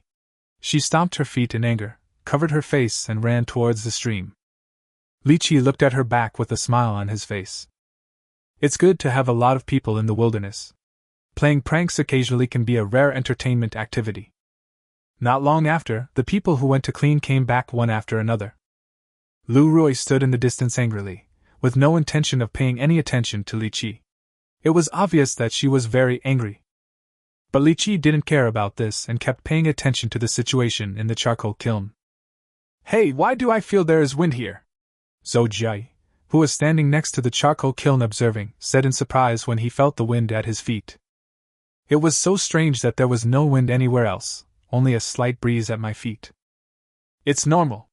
When the top of the mound starts to burn, the flames at the top will draw oxygen into the charcoal kiln through the 8 ventilation holes dug at the bottom of the mound for its own combustion. That creates an upward draft, which creates wind. The flame will continue to burn downward against the airflow, thus preserving the burnt charcoal on the upper layer. This process is actually the process of burning charcoal. Seeing Zhou Jia's startled look, Li Qiyi explained with a faint smile. I almost forgot that these are ventilation holes. Zhou Jia reacted and said with sudden enlightenment. Seeing that she understood, Li Qiyi nodded slightly. Although these cosmic humans are unlearned and do not understand a lot of basic common sense, they are still able to absorb knowledge quickly. Don't stand next to the charcoal kiln. If you get scared later, don't blame me for not warning you. Li Qiyi couldn't help but speak when he saw Zhou Jia hanging around the charcoal kiln. Scared? I'm not a coward. There's nothing here that's worth scaring me. Zhou Jia didn't take it seriously. There was clearly nothing around, so how could she be scared? Bang! A sudden sound came from the charcoal kiln. Zhou Jia was caught off guard and jumped up in fright. Bang, bang, bang, bang. The continuous explosion sounds were heard, and Zhou Jia was so scared that he ran away with his head in his hands, hiding behind Li Qiyi and trembling. Didn't you say that you are brave and there is nothing to be afraid of? Li Qiyi couldn't help laughing when he saw this. Who knew it would suddenly ring? Just now, what was that noise? It scared me to death. Zhou Jia was so frightened that he was incoherent. Looking at the charcoal kiln that was still exploding, he asked in a trembling voice. Have you forgotten that there are bamboos in the charcoal kiln? There is gas in the bamboo tubes, which expands when heated, and bursts the bamboo, which naturally makes a noise. In ancient times, when there was no gunpowder, this was the earliest version of firecrackers. Li Qiyi pointed to the bamboo nearby and said. Even as he spoke, the bamboo in the charcoal kiln was still making crackling sounds. Firecrackers? So this is what firecrackers are. When I was a kid, I always wondered why firecrackers were called firecrackers. So this is their origin. These are natural firecrackers. They look quite fun. The city management robot is very strict and doesn't allow us to play with firecrackers, saying it will pollute the air.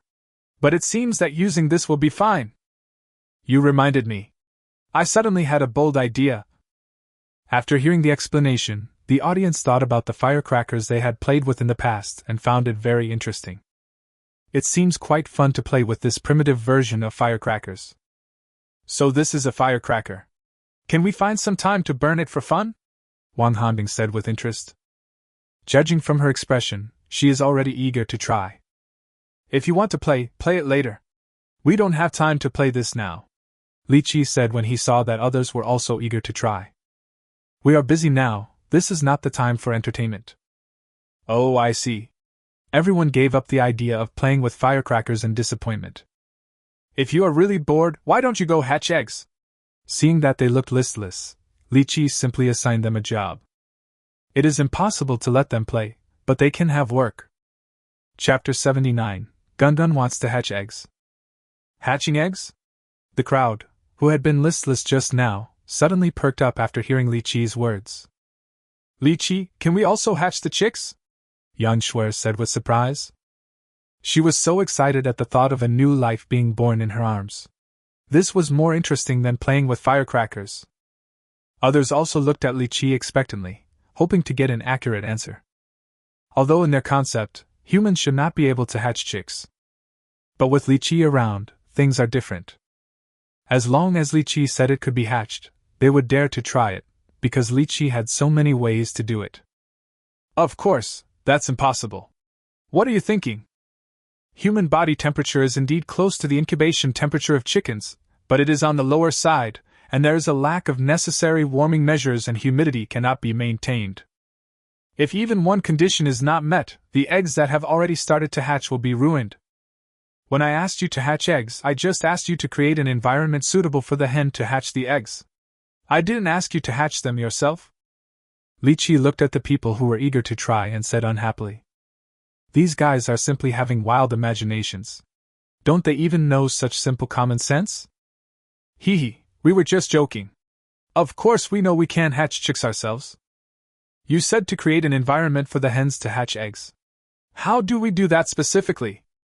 Lu Roy and the others felt very embarrassed after hearing what Li Qiyi said and quickly changed the subject. Billions of viewers are watching, and they don't want to make a fool of themselves again. It's very simple. Just put some hay in the basket. Hay can keep heat in and moisture in, making it perfect for hens to incubate eggs. Li Qiyi told them how to build a nest for hatching eggs. "Understood, we'll do it right away." Upon hearing this, everyone excitedly went to prepare the nest for hatching the eggs. Although you can hatch them yourself, it's actually quite interesting to watch the hen hatch the chicks. Remember that you can only lay about 15 eggs in a nest, and they must be fertilized, otherwise they will be wasted. Li Qiyi looked at their condition and gave them some warnings with some concern. "I understand that putting fertilized eggs in there, and by shining a light on the egg and seeing if there's a dark shadow inside it, you can tell if it's fertilized. I don't quite understand why you put 15 eggs in a nest. Is there a quota for how many eggs to put in a nest?" Zhou Jia turned around and said in confusion. "Checking whether an egg is fertilized is something we learned in kindergarten. But how many eggs should be put in one nest?" This touched upon her blind spot in knowledge. "Of course there is a quota. The area a chicken can lie down on is limited, so the number of eggs it can hatch at one time is also limited. Plus, there is actually a limit to the number of chicks a chicken can have. If there are too many, it will be too busy to handle them all. So if there are too few eggs in a nest, the hen will not incubate them. She will continue to lay eggs and will not start incubating until she has laid the right number of eggs. If there are too many, the hen will kick away the extra eggs. 15 is the right number." Li Qiyi saw that they were eager to learn and explained softly. "Fuck, this knowledge is too outdated. How did brother you know this? This is the first time I know that there are rules for how many eggs a hen can hatch at one time. The hen is quite heartless. She kicked away all the eggs she had. They are her children too. Don't they deserve to be hatched? The most heartless one is obviously the rooster. He is so ruthless and irresponsible. 23233, pulling eggs mercilessly is still okay." After listening to Li Qiyi's words, the audience found them very fresh and they had never heard of them before. But as they were talking, they went off topic again. After Wang Hanbing and others went to build the chicken coop, Li Qiyi was still guarding the charcoal kiln. As for the charcoal kiln, once the fire is lit, it is not a one-time thing. After the fire in the earth pile is started, the 8 air inlets at the bottom of the charcoal kiln need to be constantly monitored. Observe the combustion conditions inside the charcoal kiln through the air inlet to see whether the flame burns to the air inlet against the airflow.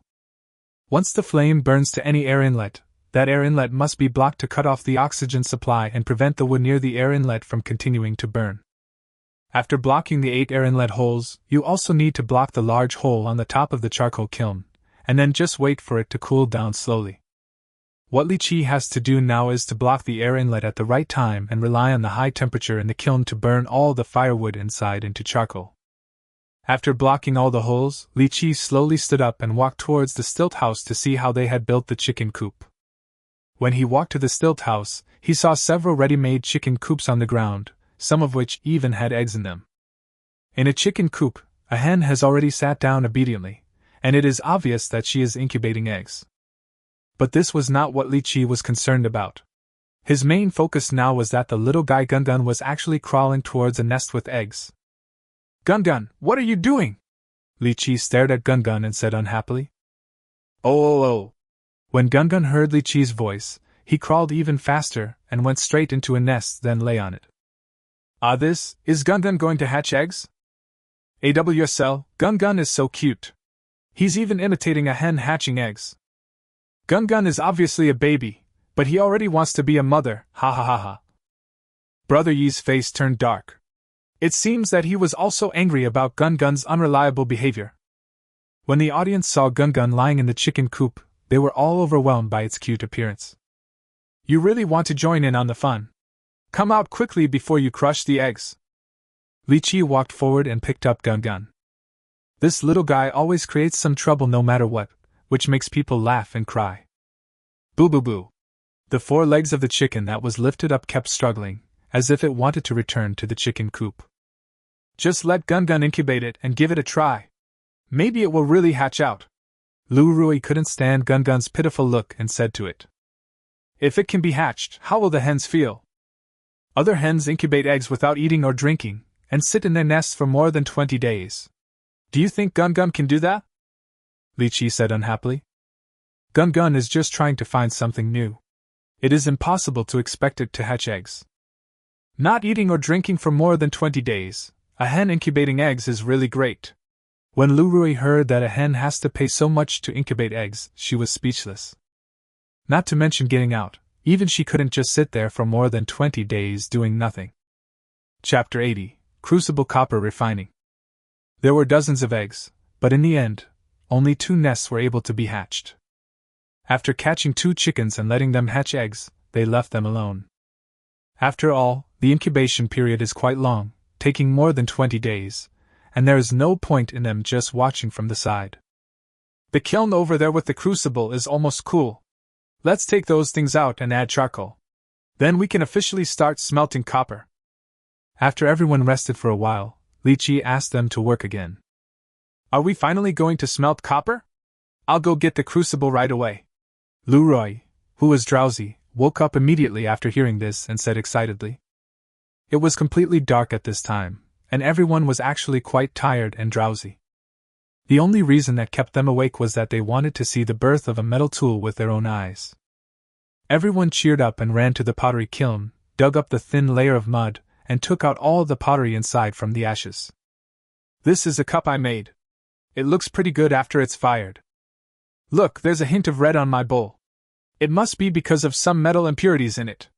It's absolutely unique.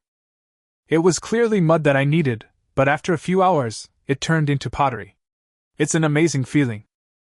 After everyone pulled out the things they had made, they couldn't let go of them and found everything about them novel. In fact, everything they use at home is more exquisite than these crudely made pottery. But after all, these pottery were made by their own hands, so the feeling is always different. Seeing that they were as happy as children, Li Qiyi did not disturb them and picked up the crucible in the middle. He picked up the crucible, looked at it carefully, and nodded with satisfaction. Although this crucible still has some flaws, it is completely sufficient for firing pottery. With the crucible, Li Qiyi went to the disposable charcoal kiln and opened it. I saw that the firewood that was originally piled up had turned into black charcoal. Only the shape still retains the original appearance of firewood. Ding! The charcoal burning mission is completed, and the reward is 184 experience points and a blueprint of a homemade iron smelting device. At this moment, the system's voice just rang. Homemade iron smelting device, what is this? Li Qiyi raised his eyebrows when he heard the voice and became interested. He had always been worried that the reward given by the system was too high level, but this name didn't seem to be too high level. Li Qiyi was very interested and immediately checked the drawing. After reading it, Li Qiyi was delighted, with a hint of excitement in his eyes. The drawing of this homemade iron smelting device naturally describes an iron smelting device. The most rare thing is that this device is worthy of the name of homemade, and no part is very difficult to make. As long as he is given some time, he can definitely make this device. This solved a big problem that had been on Li Qiyi's mind. You know, smelting copper is actually not too difficult, but smelting iron is many times more difficult than smelting copper. It took humans thousands of years to move from the Bronze Age to the Iron Age. The iron smelting method that Li Qiyi had thought of before was very rudimentary, and the quality of the ironware produced would be very poor, which could only solve the problem of having or not having. But this set of homemade iron smelting equipment is different. It allows him to throw away the pile of wooden and stone tools in the stilt house and replace them all with sharp and hard iron tools. After looking at the drawings, Li Qiyi was eager to try it out. But after a short while, he became quiet again. We have the iron-making equipment, but it's useless without iron ore. Li Qiyi could only pin his hopes on Mika, hoping that this expert in prospecting could find him more iron ore. He collected himself and continued to focus on what was happening at hand. The charcoal fired in the charcoal kiln is of good quality, and Li Qiyi is quite satisfied with it. Now that the materials are ready, it's time to start firing the copperware. Ding! Triggering the mission, the birth of bronze. Task description: the birth of bronzeware marks a great progress in human productivity. Please complete the transition from stoneware to bronzeware. Reward for completing the mission: win the lottery once, experience points. Just as he had this thought, the task reminder came again. I have accepted 2 missions at once, and there is a good knife waiting for me later. This day's work is not in vain. Li Qiyi felt even better after receiving the task reminder. Especially the prize of winning the lottery made him very satisfied. Having been an unlucky person for several days, he really wanted to experience the feeling of winning the lottery. We have to finish this task quickly, then we can participate in the lottery. Li Qiyi, who was originally a little tired, suddenly became motivated and started to get busy. Li Qiyi, are you planning to start making bronzeware? Lu Rui saw Li Qiyi walking to the open space nearby with a pile of materials and immediately followed him. That's right, all the materials are ready. If not now, when will we start? Li Qiyi responded while busy stacking firewood. After piling up the firewood, Li Qiyi put the crucible into the firewood pile and started heating it. Then he slowly put the malachite that Lu Rui had broken into the crucible, put a layer of charcoal on it, and then covered it with the lid. There is a small hole on the lid of the crucible, which is the air vent. If this hole is not left, when the substances in the crucible undergo chemical reactions and produce gas, but have nowhere to go, it is likely to explode. By then, it would be dangerous. Is it enough to just burn it like this? The crowd watching was a little surprised when they saw that Li Qiyi was silent after doing this step. After all the trouble just now all we have to do is put the ore in and burn it? Of course, what else do you want to do? Charcoal burning in a crucible will produce carbon monoxide, and because the inside of the crucible is relatively closed, a reactive atmosphere will be formed inside. When malachite is heated, it decomposes into copper oxide, and then the carbon monoxide combines with the oxygen in the copper oxide to produce carbon dioxide and metallic copper. It's the chemical reaction that turns the ore into metallic copper, not just the temperature in the furnace. Let them handle everything else on their own. We don't need to get involved at all. Li Qiyi looked at the crucible in front of him and said lightly. The rest of the process really has nothing to do with them, and they can't interfere even if they want to. After all, the temperature is nearly 1,000 degrees, which is no joke. Leave everything to fire in time, they just need to wait quietly for the birth of bronze. Chapter 81: The First Bronze Sword on the Desolate Planet. After the crucible was heated in the fire for several hours, the malachite inside was completely melted into pure copper water. During this process, Li Qiyi waited silently, only opening the crucible once and throwing the crushed tin ore into it. I just don't understand. There's already copper in there, so why throw tin ore in there? Seeing this, Lu Rui, who was squatting on the side with her face supported by her little hands, asked curiously. You've never heard of copper tin alloy? This is bronzeware. By melting tin into copper in a certain proportion, bronze with different properties will be produced. This is the formula passed down by our ancestors. The Jolie says there are 6 kinds of gold. 6 parts of gold and 1 part tin is called the quality of bells and tripods. 5 parts of gold and 1 part tin is called the quality of axes and knives. Half gold and half tin is called the equal part of a mirror and flint. This is the formula for making a bronze mirror. Li Qiyi, who was also bored, spoke slowly. Wow! Are our ancestors so awesome? The Zhou dynasty was many years away from us, and at that time, there was already a formula for the alloy. It's simply amazing. Wow, watching Brother Yi's live broadcasts always exposes my lack of knowledge. So Brother Yi wants to make bronzeware. Isn't this just restoring the Bronze Age? That's awesome. Brother Yi is really amazing, leaping from the Stone Age to the Bronze Age in one go. The audience was surprised to learn that the Book of Zhou actually recorded the recipe of bronzeware. At this time, they finally knew what Li Qiyi was going to make, which was bronzeware. I know a little about that period of history. It is said that our ancestors were able to smelt copper very early on.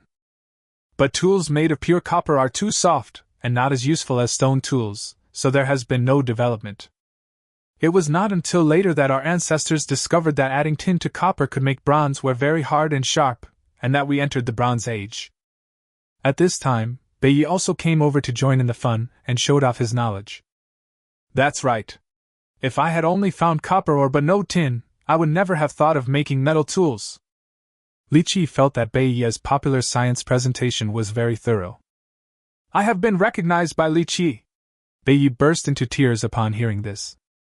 I finally came across a place that can demonstrate my extensive knowledge. It's not easy.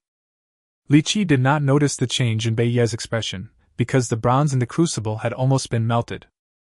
He took out the crucible and then put it into water to cool it down or waited for it to cool down naturally.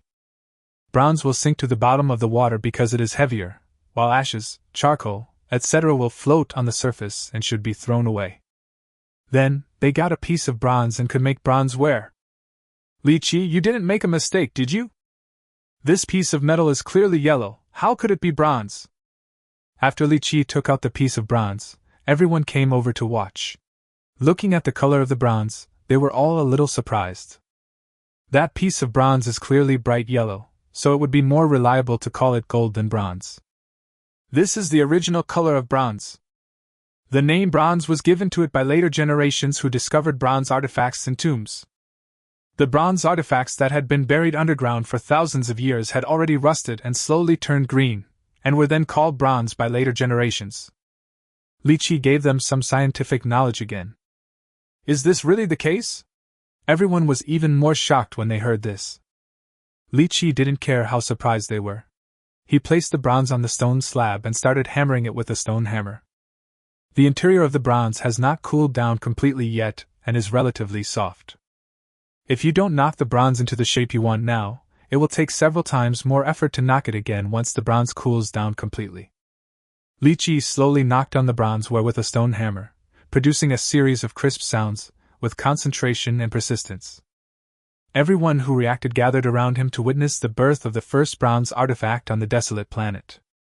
Li Qiyi first knocked the bronze horizontally, breaking it into a long strip. Then he began to hammer on both sides of the bronze, shaping it into a diamond shape. As time went on, Li Qiyi's tapping movements became softer and more delicate. Gradually, the prototype of a bronze sword appeared in front of everyone. Soon, a clear dividing line appeared between the hilt and the blade. The thick edge gradually became thinner under Li Qiyi's hammering, and finally only a cutting edge remained. At some point, Li Qiyi stopped, picked up the bronze sword, and threw it forward. Duo! The flying bronze sword hit a bamboo and pierced through it directly. This bronze sword is so sharp, I like it. I witnessed the birth of the first bronze weapon on the barren planet with my own eyes. It may not be the first one. Maybe other contestants have already made it. It's the first time. No other player has the ability like Brother E. This feeling is simply amazing. It was as if I saw my ancestors forging bronze swords. When the audience saw this scene, they were so excited that a whole row of 660 SIXS filled the entire studio. Great! We have really refined the bronze ware! Everyone on the desolate planet was also very excited, and their sense of accomplishment was simply overwhelming. Master Bai, I have already made this bronze sword. When will you fulfill the bet you made with me? Li Qiyi had no special feeling about the birth of bronze ware. He went straight up and pulled out the bronze sword, held it in front of Bai and said, I knew you were thinking about my precious knife. Are you afraid that I won't give it to you? Take it, take it. This bronze sword is mine. Seeing this, Bai gave Li Qiyi a cold look. He was in such a hurry to complete the bet, as if he would default on his debt. But this precious knife has been with me for so many years, I really can't bear to part with it. Bai reluctantly handed his special survival knife to Li Qiyi, and took the bronze sword. He weighed the bronze sword, felt the feel of it, and suddenly felt reluctant to let it go. As for the survival knife, he had already forgotten about it. Li Qiyi was very satisfied with the survival knife he had just obtained. He played with it non-stop and felt that survival in the wilderness would be much easier with it. Ding! The bronze birth mission is completed, and you will be rewarded with 299 experience points and a guaranteed win in the lottery. At this time, the task completion reminder also sounded. Hee, mission accomplished. I can finally experience the feeling of being the emperor of luck. Looking at the chance he had of winning the lottery and the hundreds of experience points he had accumulated from completing 2 tasks, Li Qiyi felt a little inflated. If we don't draw the lottery now, when will we? Chapter 82, A Very Tasteless Prize. Li Qiyi did not start the lottery right away, but asked everyone to go to bed first. It is better to draw the lottery when you are alone. Otherwise, if he draws something good and his expression shows on his face, it would be too abrupt, and others might wonder what's wrong with him. Due to the tight time schedule, it was obviously too late to make a few more bamboo beds. So the guests had to make do with sleeping on the ground with bamboo mats and hay, which was quite a fresh experience. Li Qiyi arranged them and lowered the bamboo curtain in his room to separate himself from the people outside. Start the lottery! After doing all this, Li Qiyi was ready to draw the lottery. However, he did not start immediately. Instead, he washed his face in a bamboo basin before starting. There should be a sense of ceremony before the lottery. Although you are guaranteed to win in this lottery, the things you win can be good or bad. It would be terrible if you drew a handful of weed seeds or something like that. After washing his face, Li Qiyi started drawing the lottery directly. After he chose to draw the lottery, the big turntable spun quickly, and then slowly stopped. Ding! A special item was drawn, object search once. The system's voice sounded, and Li Qiyi looked at what he had drawn, feeling very confused. What on earth is this? Li Qiyi looked at it carefully for a long time before he figured out what it was. The so-called object search means that Li Qiyi tells the system the specific features of what he is looking for, and then the system will help him find the object closest to him. Objects that can be found include but are not limited to plants, animals, minerals, and even people. As long as Li Qiyi can describe it in detail, the system can find it and provide him with the coordinates. To put it simply, it is to help you find something you want. I want so many things. What's the point of having only one chance? And if the thing I find is thousands of miles away, I can't get there even if I want to. What's the point? After learning all the information, Li Qiyi was speechless. This thing is useful, and it is useful. After all, it can really help you find what you really want to find. But it is useless to say that it is useless, because he can only look for it once, and there is no guarantee that it is within his reach. For example, if he wants to find a gold mine, but the gold mine he finds is thousands of kilometers away from him, or buried in a mountain hundreds of meters thick, then it would be in vain even if he finds it. Useless, absolutely useless. I want to see how much this useless thing is worth. Li Qiyi, disappointed with this thing, couldn't help but look at the system mall. He hasn't bought anything in the system mall yet, but that doesn't stop him from using the system mall to judge the value of various things. He searched in the special item column and quickly found the price for the item search. Is my eyes dazzled? This thing is worth 10,000 experience points. Looking at the price of an item search, Li Qiyi was speechless. 10,000 experience points. It has been so long since he activated the system, but the total experience points he has obtained are less than 10,000. As a result, such a useless thing is priced at 10,000 yuan. Is this reasonable? Useless, this thing is so useless. After knowing the selling price of this thing, Li Qiyi felt that it was useless even more. With so many experience points, it would be better to just give them to him. Why exchange them for something that is not very useful? What are you talking about? You keep talking about chicken. Are you craving for chicken again? At this time, a head suddenly appeared on the bamboo mat, and spoke in a voice as sweet as a silver bell. Oh my God! Is it really appropriate for a big star like you to spy on me? Li Qiyi was shocked when he saw this and was speechless.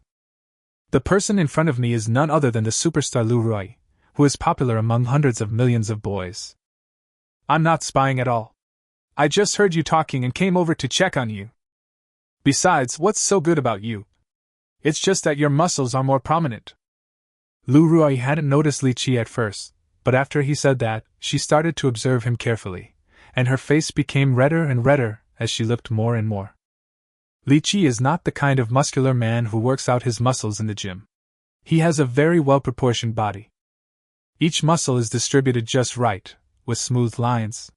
It doesn't look that scary, but it does have explosive power. This was what he had developed in a short time after coming to the desolate planet.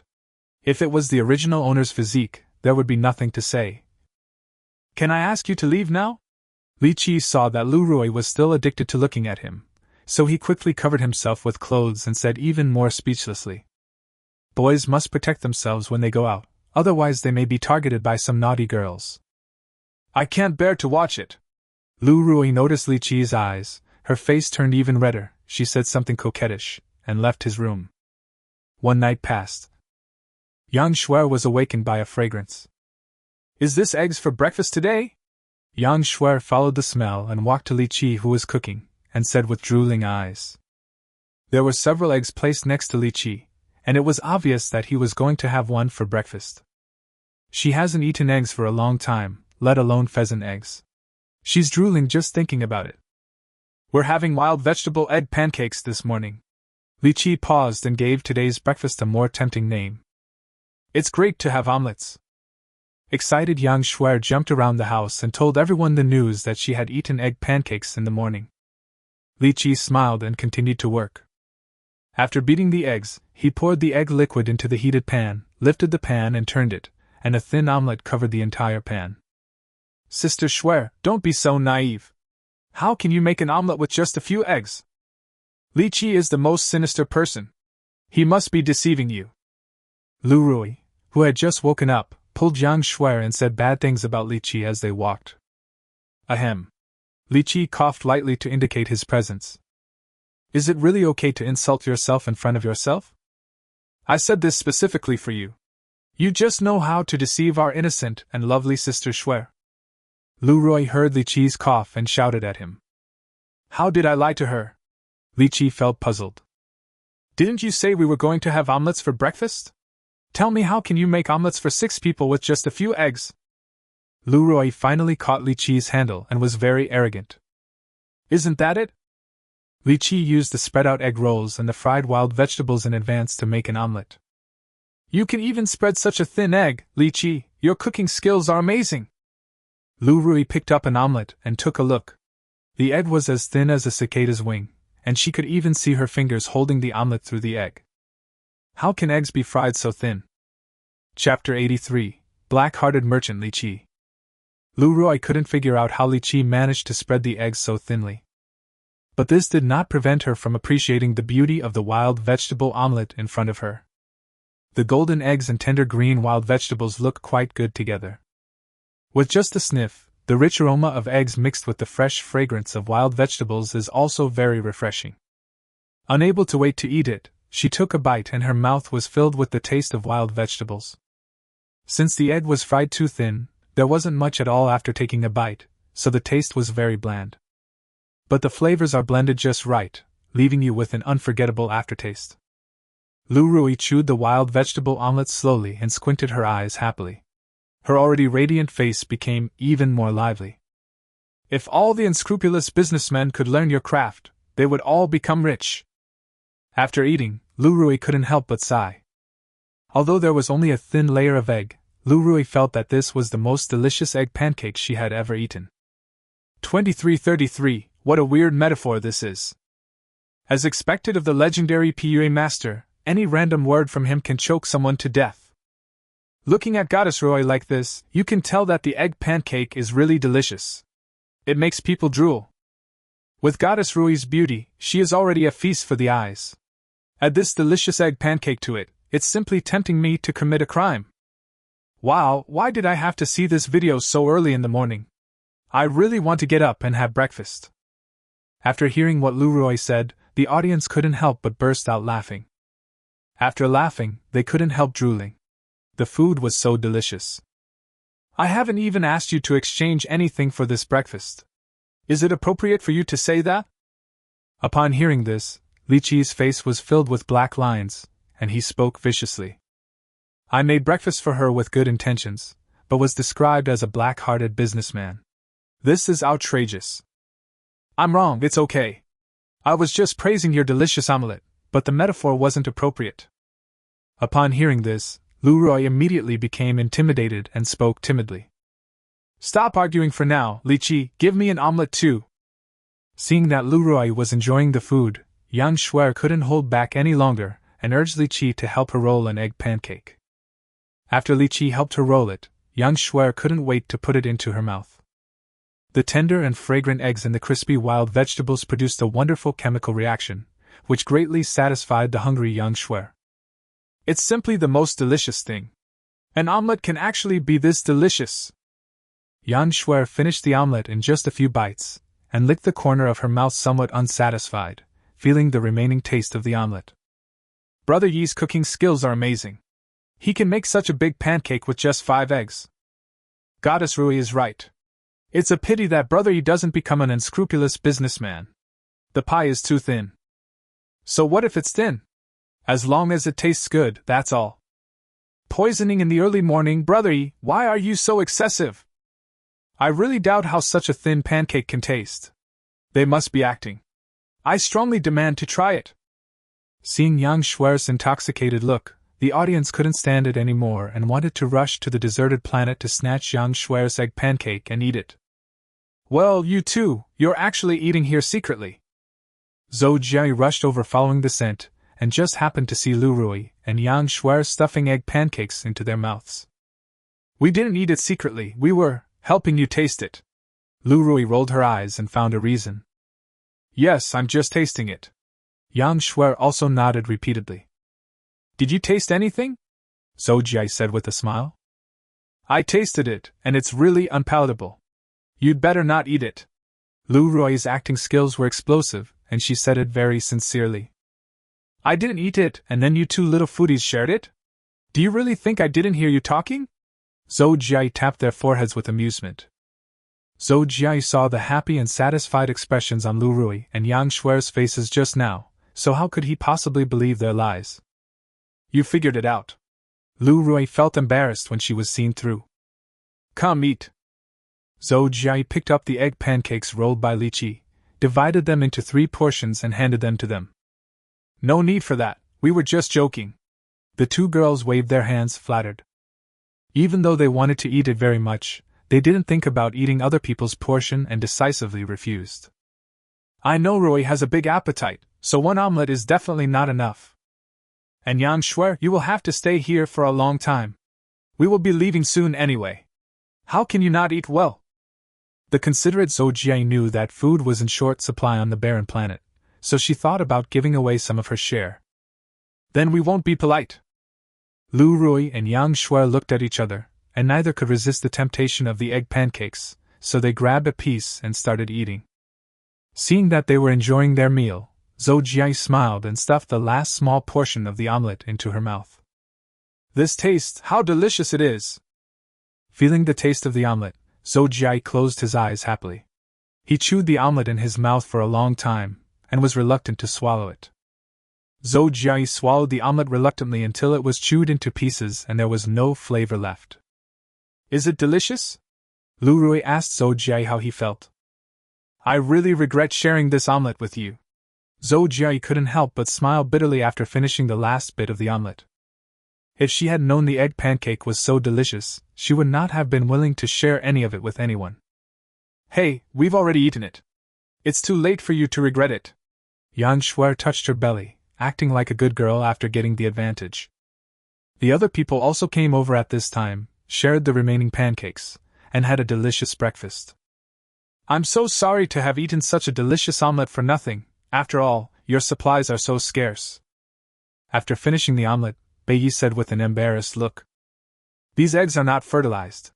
We don't have a refrigerator. If we don't eat them quickly, they will go bad soon. And as long as there are chickens, eggs will be produced endlessly. They are not a scarce resource. But you really can't eat for free. If you're sorry, go out and help us find supplies today. Li Qiyi looked at Bei Yi and said with a faint smile. Upon hearing this, Bei Yi choked and regretted what he had just said. Now I have to work for Li Qiyi again. Chapter 84, Discovering a Huge Beehive. No problem. I also want to take a walk around the deserted planet and experience the feeling of surviving in the wilderness. Lu Ruoyi agreed happily. Seeing this, Bei Yi could only nod and agree. There was no way out. He had to give in, and Leroy took the lead in agreeing. He felt embarrassed to refuse. Well, you two girls have just arrived at the deserted planet. You are unfamiliar with it and may be in danger. Just team up with Yang Shuer and the others. Bei Yi and I will be in the same team. Each of you choose a direction and set off. Return to the stilt house by noon. Is that a problem? Seeing this, Li Qiyi directly made an arrangement. Several girls agreed readily, but Bei Yi looked at Li Qiyi with a strange look. He always felt that Li Qiyi had ulterior motives in making this arrangement. It would be fine if a few girls formed a team, but with his and Li Qiyi's abilities, do they still need to form a team? I have to be careful and not get slapped in the face in front of Li Qiyi again.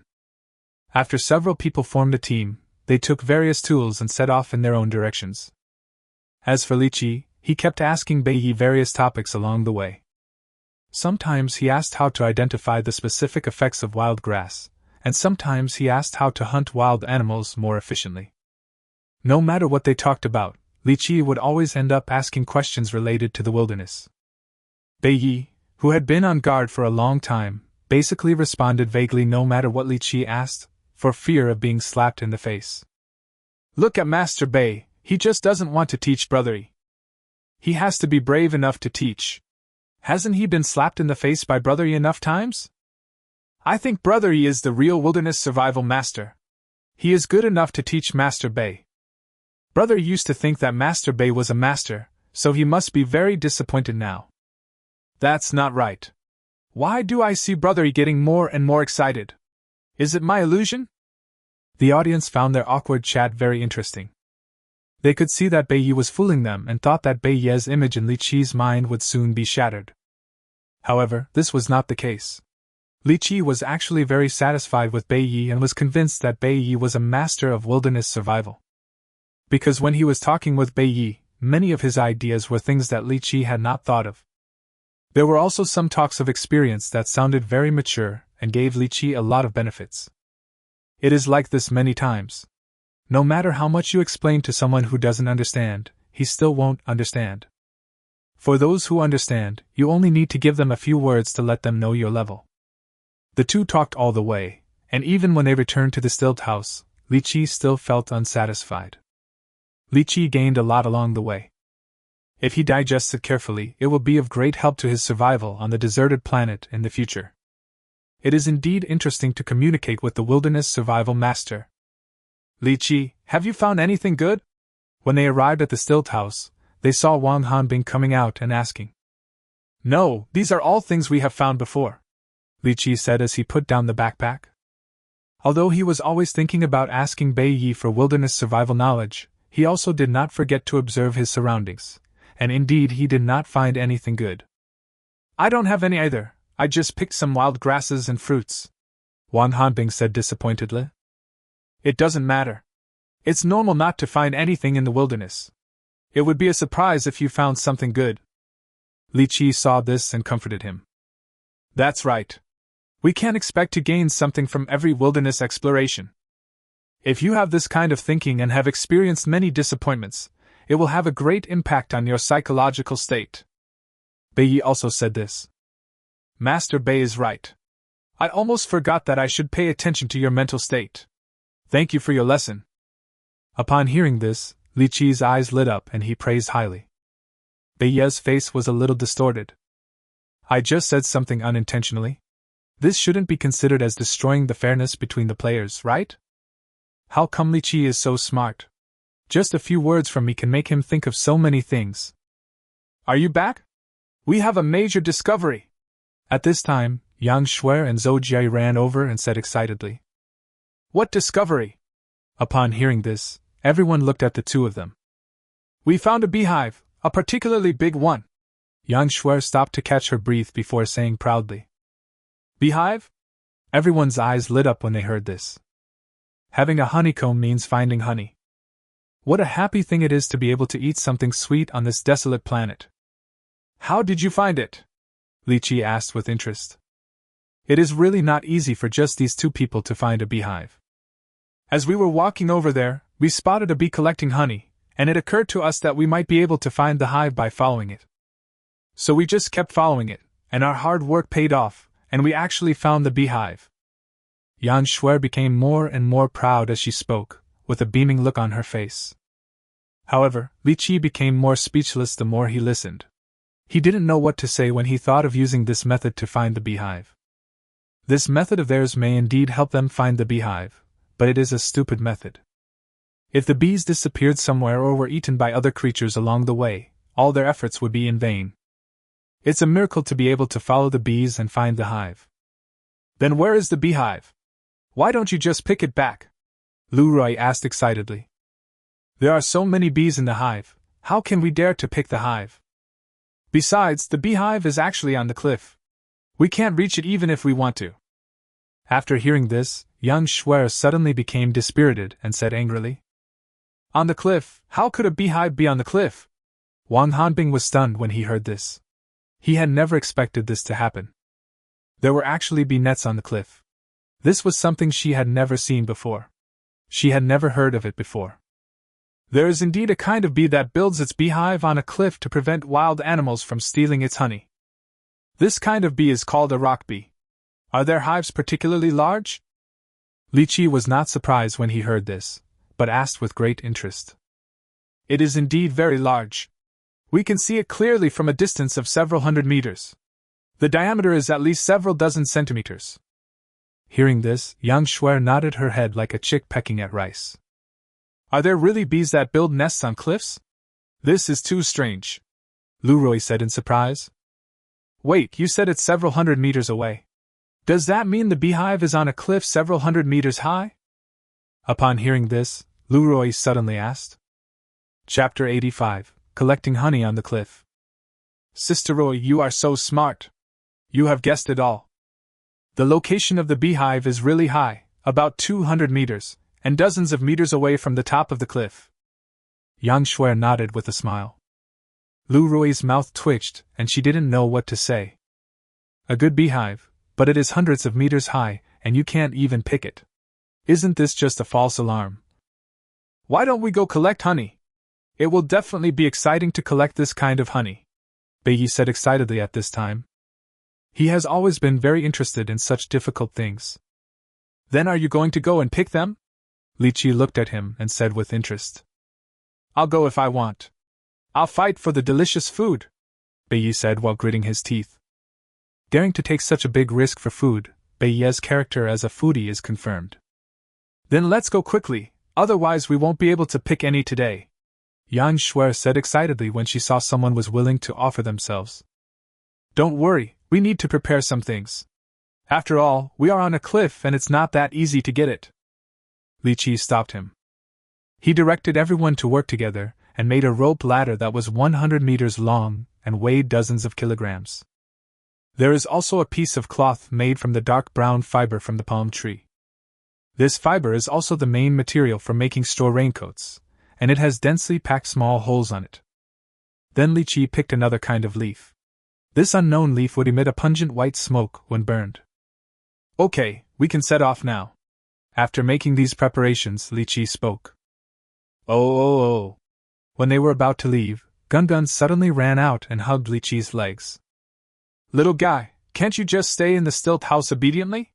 Li Qiyi said helplessly. It is really inconvenient to take the baby out. Oh. Gun still hugged his legs tightly, looking at him with pitiful little eyes. Just take Gun with you. It's so pitiful to leave it alone at home. Lu Rui couldn't stand Gun's little look and spoke out. Oh. Upon hearing this, Gun immediately let go of Li Qiyi and ran to Lu Rui. Little guy, let's take you with us. Li Qiyi rolled his eyes at Gun before agreeing. Led by Yang Shuer and Zhou Jie, who discovered the beehive, the group traveled through mountains and rivers and finally arrived at the destination. We're here. Look, that dark thing on the cliff is a beehive. Yang Shuer stopped, took 2 breaths, and pointed at the cliff and said. Hearing this, everyone looked up at the place she pointed to, and sure enough, they found something that looked like a fan hanging on a groove in the cliff. I saw bees. It really is a beehive, Lu Rui said in surprise when she noticed a bee flying over there. This cliff must be several hundred meters high, and the beehive is almost in the middle. It's too difficult to get there. We really tried our best to have a taste of honey, Wang Hanbing said with emotion. It would be very interesting to collect honey in a place like this. I can make it into a paid live broadcast. Zhou Jia is worthy of being the host of the show. As soon as she saw this scene, she found a business opportunity. If such an interesting thing were to be broadcast live for a fee, wouldn't it be a huge profit? Thinking of this, Zhou Jia immediately contacted the program team and communicated with them. Everyone, the program team agreed to my proposal to make this honey picking event a paid live broadcast. You can share the profits. Do you have any objections? After the communication, Zhou Jia said to several people excitedly. No problem, several people said. Since it has no impact on them and they can make money, there is no reason for them to refuse. Well, I'm going to switch all our shuttle transmission data to the pay channel. Seeing that they had no objection, Zhou Jia made arrangements promptly and decisively. Is the production team so ruthless? They don't have any objections, but we do. How come it suddenly became a paid live broadcast? Please have pity on the poor. They have to pay to watch a live broadcast. It's unbearable. Isn't the selling point of this program that it's free live broadcast? Will people still watch it even if it's a paid live broadcast? I don't know, but I plan to watch it anyway. I really want to see how they get the honey. I want to see it too, collecting honey on the cliff. It's so exciting. The audience in the live broadcast room were complaining at this time. They finally got to see the exciting parts, but suddenly they were asked to pay for it, which made them extremely anxious. Since we're going to broadcast live, you guys can stay here. The view here is better. Bei Yi and I can go up there. We still have to climb up the cliff. There's no point in you following us. Don't bother, Li Qiyi said to several girls. Okay, several girls said with emotion when they saw that Li Qiyi was so considerate of them. After more than an hour of arduous trek, Li Qiyi and his companions finally reached the top of the mountain. Li Qiyi found the location of the beehive, found a big tree that was so thick that two people could hug it together, tied a rope ladder to it, and threw it down directly. Come on, Bei Yi, I'll tie a safety rope for you, and you can go down with the tools. Li Qiyi walked to Bei Yi with a safety rope. Does it have to be this way? Can't we use other methods? Bei Yi, who was standing on the edge of the cliff, hugging a crooked tree next to him tightly, said in a trembling voice. Having played various extreme sports before, he thought this height was nothing for him. But when he really got here, he deeply experienced the fear of being suspended in the air. When doing various extreme sports, there are various protective measures and even professionals to follow, so it is very safe. But now, his only safety measure is a safety rope. There was still wind blowing at the foot of the cliff, causing the rope ladder to swing left and right, and it was almost fatal. Now the only way is to use the rope ladder. You have no choice. Li Qiyi shook his head and said. If you want to collect rock honey, there are only two ways, going up the mountain and going down the mountain. Going down the mountain is just like doing it now, using a rope ladder to slowly descend to the location of the beehive. Climbing up the mountain is like hammering nails. You drive large sharpened wooden wedges into the cracks in the rocks, and then climb up by stepping on those wedges. The method of going up the mountain is actually much more complicated than the method of going down the mountain. At most you can only climb 100 meters. In this situation, only the method of going down the mountain can be used. Hurry up, it will be dark if you delay any longer, Li Qiyi urged him when he saw that he was reluctant to cooperate. Wait, I think collecting honey doesn't necessarily require people. Bei Yi looked at the side and suddenly his eyes lit up. Chapter 86. Planning to roll over? Upon hearing this, Li Qiyi also turned his gaze over there. Gun, who was teasing a butterfly, suddenly shuddered. Look at this ball. It's big and round, with thick skin and flesh. It jumps up and down and is very lively. Isn't it perfect for collecting honey? Don't all those bears like to eat honey? Pandas are almost the same. Honey collecting must be professional. This is what they call specialization. Seeing that Li Qiyi was interested, Master Bei added fuel to the fire. In order to avoid this danger, Bei Yi tried his best. If people who like giant pandas knew that Bei Yi was going to use gun to block bullets, they would probably want to kill him. However, such a person did not exist on the cliff, so Li Qiyi readily accepted the proposal. Gungun, do you like eating honey? Li Qiyi walked to Gungun and said with a smile. Gungun nodded his little head quickly. The honey is right down there, go and pick it, Uncle Bei urged without losing any time. Upon hearing this, Gungun was very excited and was tricked by the two men into walking to the edge of the cliff. But when it looked down the cliff, it suddenly shuddered. Oh my God, it's so high! Standing hundreds of meters high, the human figures below looked like ants. Gungun only took a few glances and felt dizzy, let alone climbing down. You are probably trying to embarrass me, I'm still a baby. Seeing that the two people were slowly approaching him, Gungun quickly climbed up a crooked tree nearby with incredible agility. Gungun, come down here. Don't you want to eat honey? When Bei Yi saw that Gungun had slipped away, he stood under the tree and shouted in frustration. If Gungun doesn't go, he will have to go in the end. Just accept your fate. You have to do what you promised, even if it means crying. Li Qiyi, who was watching the show on the side, said sarcastically with a gloating look. It would be great if I could finish it by crying. I'm working at the risk of my life. Bei Yi wanted to cry but had no tears. After a long while, he finally made up his mind. I'll die if I want to. Tie the safety rope for me, and you must tie it tight. Oh. Just when he was about to accept his fate and grit his teeth to collect rock honey, Gungun suddenly rushed over again, dancing and shouting. Don't make trouble, we are busy with important things. Bei Yi, who was worried, said unhappily. It may have changed its mind and decided to go collect honey, said Li Qiyi. Oh, is this true? Why did it suddenly change its mind? Bei Yi's eyes lit up when he heard that, but he was still a little confused. He was so reluctant to go down just now, how come he suddenly changed his mind? Maybe I couldn't bear to see you shivering, Li Qiyi said lightly. Bei Yi's face froze, and he looked at Li Qiyi with resentment. If you can't speak, just say less. Why would you need to tell the truth like this? As expected, Gungun, you are the best. My love for you is not in vain. Come, I'll tie a safety rope for you and put on protective clothing. In order to avoid embarrassment, Bei Yi, who felt he had escaped a disaster, burst into tears and quickly put all the things that were originally intended for him on Gungun. Protective clothing is for people to wear, and naturally does not fit the rolling body shape, just like a child covered with a bed sheet, which gives a funny feeling of a monkey wearing a human body. But after putting on the palm fiber hat, I feel quite good, like a knight roaming the world. Gungun felt uncomfortable wearing this equipment and kept twisting his body, trying to get rid of it. You can't take this off. Yanfeng's bee stings are very poisonous. Only with this equipment can you save your life. Li Qiyi held down the flailing rolling gun and said seriously.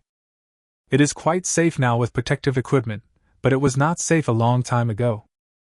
Without protective gear, honey can pass through gaps and deliver a mouthful of honey. The poison of Yanfeng is extremely strong. A bee needle can bulge a big penis if it is pierced into it.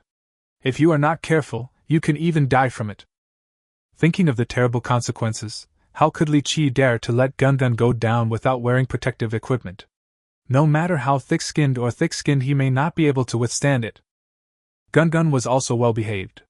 He was very obedient and stopped moving. He honestly asked Li Qiyi to put on all the protective equipment.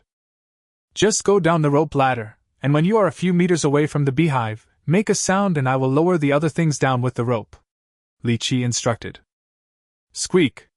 Gungun responded and quickly went down the rope ladder. At the same time, the audience in Zhou Jiayi's paid live broadcast room was almost going crazy. Since they opened a paid live broadcast room, the shuttles of the other people were closed, leaving only her, and all the viewers watched from her perspective. Didn't you say you were going to collect honey? I've been waiting for so long, why haven't I seen anyone? The anchor is a liar. He kept talking about how difficult it is to collect honey on the cliff. I gave him a gift before, but it's all gone to waste. I want to watch the honey collection. If no one comes, I will quit and report you for fraud. That's right. We paid money to come here, but in the end we just watched in vain. Not long after Li Qiyi and his friends left, Zhou Jiayi started a live broadcast, saying that she wanted to broadcast honey collecting. The audience came in with great expectations, but ended up waiting for so long without seeing anything, so naturally they were not in a good mood. Dear viewers, I am really not a liar. I am really going to broadcast the honey harvesting live. Zhou Jia looked at the comments and the rapidly decreasing number of people in the live broadcast room, and she was so anxious that she almost cried. She also didn't expect that going up the mountain to collect honey would take so long. Now the number of viewers in the live broadcast room has exceeded 100 million. If you want to enter this live broadcast room, you need to spend 0.1 alliance coin. It may seem like a small number, but with so many viewers, it is not a small number at all. With hundreds of millions of viewers, that means that 10 million in revenue is almost in the pockets of the program crew. If these viewers left at this time, the program team would suffer a huge loss, and she would not suffer any consequences. Sister Jia, look, she's coming down, turn the camera over there. Yang Shuer on the side suddenly said excitedly. Upon hearing this, Zhou Jia subconsciously turned the camera towards the cliff. The audience who were still in the live broadcast room saw the figure rolling down quickly. Oh my god, that looks like a rolling ball. So it's for the rolling ball to collect honey? Gun Gun is so agile. His clothes seem to be flying up. So cool. Luckily I didn't leave. It's so interesting. There's actually someone who can teach Gun Gun so well. 666. The audience looked at the agile figure of the man leaping and flying on the cliff, and immediately forgot their previous dissatisfaction. Oh. As soon as he arrived at the place, he called out loudly twice. Upon hearing this, Li Qiyi immediately lit up a bunch of leaves tied in front of him. Seeing that thick smoke was already rising, he passed a bunch of leaves down with a rope. It's time to collect honey. Chapter 87, Rolling Highlight Moments. Although Gun Gun was intelligent, he still retained the wild animal's fear of fire. When he saw the handful of smoking leaves in front of him, he hesitated. Isn't the fire big enough? Do you want me to add some more fire? Li Qiyi felt that there was no movement through the rope and asked loudly. Oh. Gun Gun didn't dare let him increase the firepower, so he quickly took the handful of leaves and reached the beehive. Hey, what is it doing? Isn't it collecting honey? The audience in the live broadcast room found it very strange when they saw this. This should be fumigating the bees. We have to force the bees out first so we can collect honey. Otherwise, it will be too dangerous if the bees are around. Zhou Jia had studied it in depth and quickly guessed Bifeng's intention. Sure enough, a billowing smoke rolled into the hive, immediately forcing the rock peaks inside to fly out and run around in a panic. The chaotic buzzing sound sounded very creepy. Bees may seem difficult to deal with, but in fact, they are very easy to deal with if you find the right method. Bees have very keen senses and collect nectar by smelling the flowers with their antennae. If you can smell the fragrance of flowers, you can naturally smell the stimulating scent as well. The thick smoke produced when fresh leaves are burned has an extremely pungent smell, and anyone who has smelled it will know it. The bees were almost knocked unconscious by the thick smoke. Even if they don't faint, they will flee the hive because they can't stand the smell and will not come back in a short time. In this case, it is naturally very easy to collect honey. After a while, Li Qiyi passed another backpack down with a rope. When Gun Gun saw the backpack coming, he threw away the leaves, took out a stone knife from the backpack, and happily started cutting the beehive. Don't ask why he used a stone knife. Li Qiyi just got the survival knife from Bei Yi, and he was reluctant to use it here. If Gun Gun lets go of the knife and it falls, it will be a big loss if we can't find it. Gun Gun, don't cut too hard. Leave some food for the rock bees. Li Qiyi then remembered that he forgot to remind Gun Gun, and said quickly. Gun Gun calmed down a little after hearing this, leaving a small half of the beehive to Yanfeng. The backpack, which was almost as tall as Gun Gun, was almost full. Every move of Gun Gun was broadcast live to hundreds of millions of people. The number of viewers in the live broadcast room is still increasing, and it will probably not be a problem for it to exceed 1 billion in a few minutes. 1 billion viewers, that's 100 million alliance coins. Many people in the program team are cheering now. It's not that these viewers are bored, it's just that the live broadcast content is too attractive. Just climbing the cliff to collect honey is already very eye-catching. And letting a giant panda climb a cliff to collect honey increases the attraction several times. This rolling thing is so flexible, it's no different from a human. No one is as powerful as this rolling one. If it were me, I wouldn't dare to climb down the cliff, let alone collect honey. The one upstairs is heartbroken. It turns out I'm not as good as a rolling ball. Woo woo woo. Brother Yi is really a genius. He even thought of letting Gungun go to collect honey. The audience was shocked by Gungun's actions. They never thought that Gungun could do such a thing. Gungun had no idea how powerful he was. When he saw that he had finished the work, he shouted twice to send a message to his superiors. Li Qiyi and Bei Yi, who received the signal, immediately started pulling the rope. Why is it so heavy? Maybe Gungun put a stone in the backpack. Honey can't be that heavy. After Bei Yi pulled it twice, he felt something was wrong and couldn't help but complain. He looked at the beehive from a distance, and it didn't look very big. It was too ridiculous for it to be this heavy. This is the weight of the honey. This rock beehive is very large. If the timing is right, you can collect about 20 kilograms of honey at a time. Add to that the weight of the beehive, it must be quite heavy. Li Qiyi said lightly. It is midsummer now, and there are so many flowers blooming all over the mountains. It would be abnormal if we collected less honey. Because the honey was too heavy, Zhou Jia couldn't pull it up by himself. It was only with the help of Bei Yi that they managed to get the backpack up. After getting it up, they didn't delay, packed up the backpack, and went down the mountain. Going down the mountain was much easier than going up. In just a few dozen minutes, they had already reunited with the girls. At this time, the live broadcast ended. When Zhou Jia received the final income data from the program team, her face turned red with excitement. Judging from your situation, you have a considerable income. Lu Rui joked when she saw this. It is indeed not cheap, and your share is quite a bit. But it's not appropriate to talk about this now. Let's go back first. Zhou Jia forced himself to suppress the excitement in his heart, and spoke as calmly as possible. Hearing this, everyone nodded and set off for home. After arriving home, young Shuer couldn't wait to open the package and take out the sweet-smelling rock honey inside. Li Qiyi, cut the honey quickly. I really want to try honeycomb honey. I haven't eaten it for a long time, Yang Shuer said impatiently. The so-called honeycomb honey is actually the honey that remains in the beehive. At this time, the honey has not undergone any processing and is at its freshest. It can only be eaten when it is just collected. It feels so good to put the honeycomb filled with honey directly into your mouth and chew it. Li Qiyi didn't let Yang Shuer wait too long.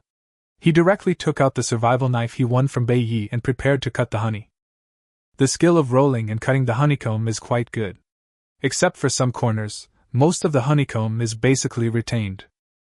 Li Qiyi began cutting along the entrance of the hive, and soon cut the hive in half.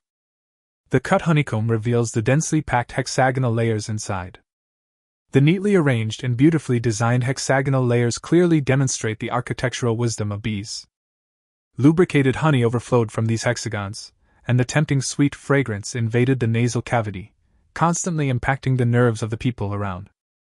The white honeycomb and golden honey appear crystal clear under the sun, making people drool. What a strong floral scent! The refreshing floral scent mixed with sweet fragrance made Bei Yi, who was standing by, couldn't help but let out a heartfelt sigh. Yan Feng does not have any particular preference when collecting honey. He collects honey from hundreds of flowers. The scents of various flowers mixed together create a unique aroma that is very tempting. Without the obstruction of the interlayer, the rich honey flowed directly along the incision into a bowl prepared by Li Qiyi in advance. But more honey was still stuck on the interlayer. It was crystal clear, making people drool at the sight of it. Li Qiyi, please let me have a taste of it. Yang Shuer couldn't help it, and pulled Li Qiyi's arm and acted coquettishly. In order to eat the first piece of honeycomb honey, it doesn't matter if you act cute. Chapter 88, Cooking Skill Upgrade. Why are you in such a hurry? The guests haven't tasted the food yet. Be polite, Li Qiyi said indifferently. Upon hearing this, Yang Shuer let go of her hand angrily, pouting her lips but not saying anything else. Try it. With a flash of the knife, Li Qiyi cut off a small piece of the honeycomb and handed it to Bei Yi with the knife. Bei Yi took the beehive somewhat flattered and wanted to eat it, but Yang Shuer was looking at her eagerly, so he hesitated again. If it was something else, he would just give it up and wouldn't care too much. But the honeycomb honey in front of him was so tempting that he was reluctant to give it up. "If you don't eat, she won't have anything to eat," Li Qiyi said lightly upon seeing this. Upon hearing this, Yang Shuer quickly winked at Bei Yi, signaling him to eat quickly. Bei Yi no longer hesitated and took a big bite. The sweet feeling instantly filled his mouth.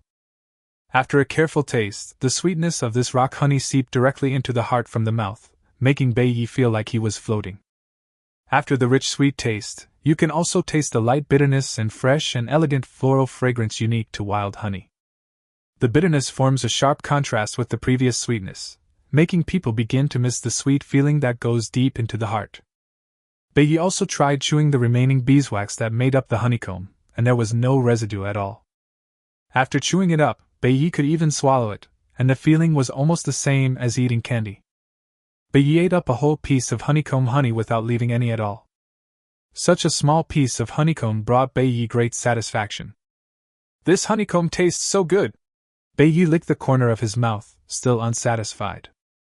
As a famous wilderness survival master, he earns a lot of money every year, and there is no delicacies that he cannot eat.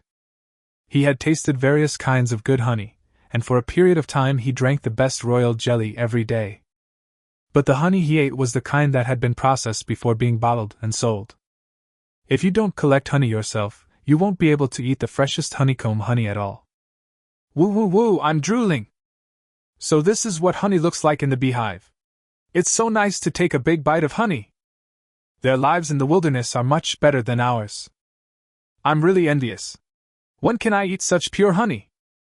The audience looked at Bei Yi eating honey in big mouthfuls, and they all became jealous, drooling at the holographic image in front of them. "Sister Jai, Sister Roy, please eat quickly, otherwise we will have nothing to eat." Looking at Bei Yi's expression, Yang Shuer could not help but urge them. Seeing that everyone was staring at them, Zhou Jia and Lu Rui quickly picked up a piece of honeycomb honey and started eating it, and the others also started eating.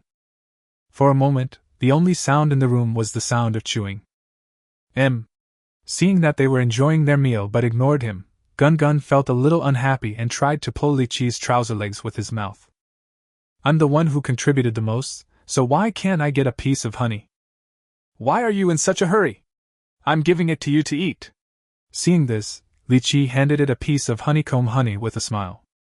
Gun Gun took a bite of the honeycomb and was immediately intoxicated by its deliciousness. He sat on the ground, holding the honeycomb in his paws and chewing on it non-stop. Since it was like this, naturally the others were not much better, and they all kept eating like crazy.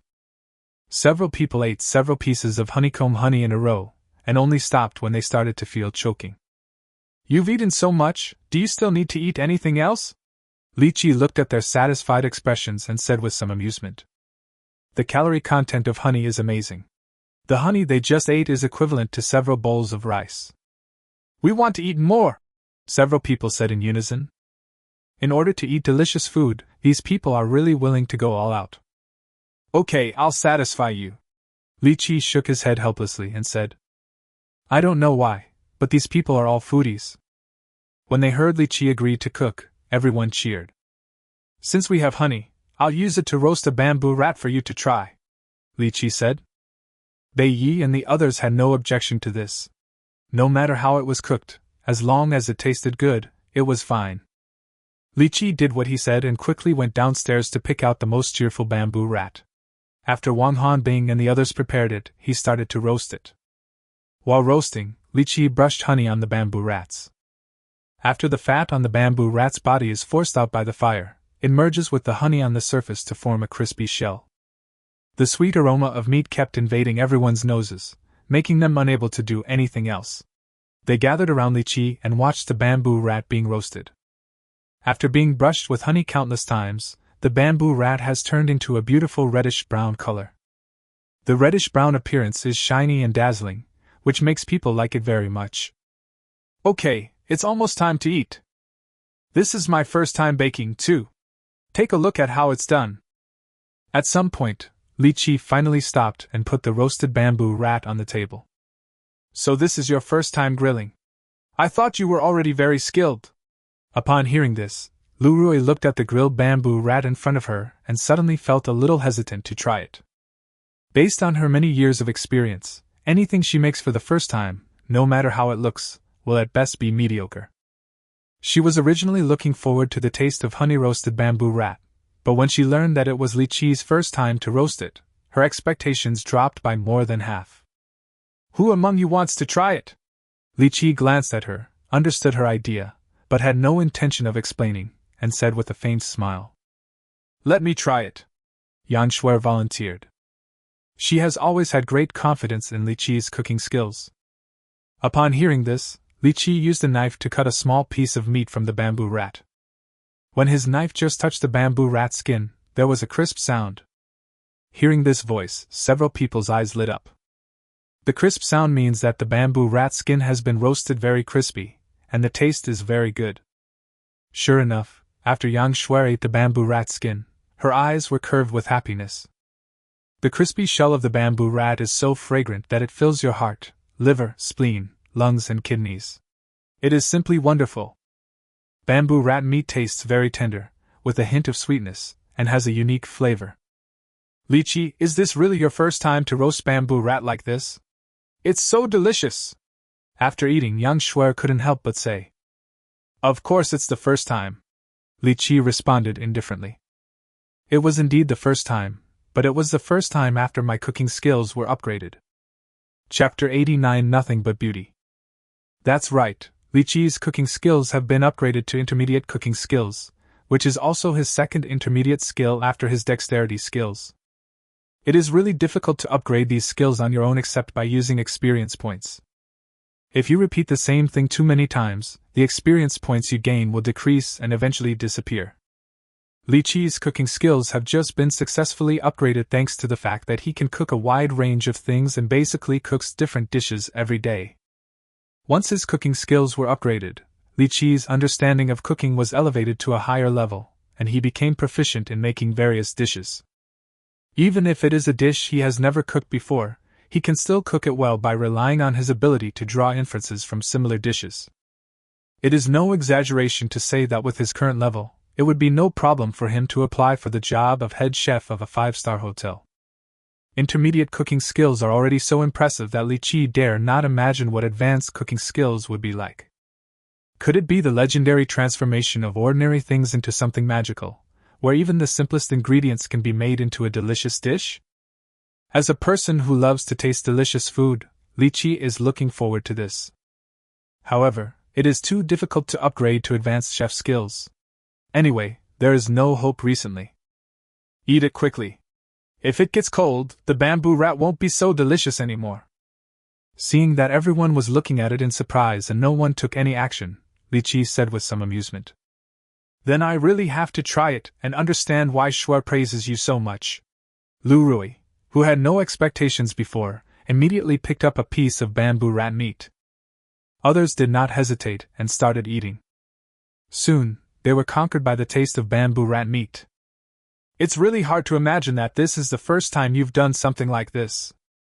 This is so delicious, especially the bamboo rat skin, it's so fragrant. I thought your cooking skills were already very good, but I didn't expect them to be even better. You subvert my opinion every minute. After eating the bamboo rat meat, everyone praised it highly. They really didn't expect that this was the first time Li Qiyi made this kind of honey-roasted bamboo rat. If it's delicious, you can eat more.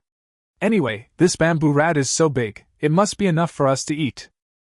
Li Qiyi, whose cooking skills had been upgraded, was very happy to hear what they said and said generously. It's a pity that we can't eat even if we want to. According to the arrangement of the program team, we have to go back today. After eating the bamboo rat meat, Bei Yi said with regret. Are you in such a hurry? Master Bei, don't you want to drink the wine I brew? Li Qiyi frowned slightly when he heard this. He had found out more about Bei Yi today and knew that he was a genuine wilderness survival master.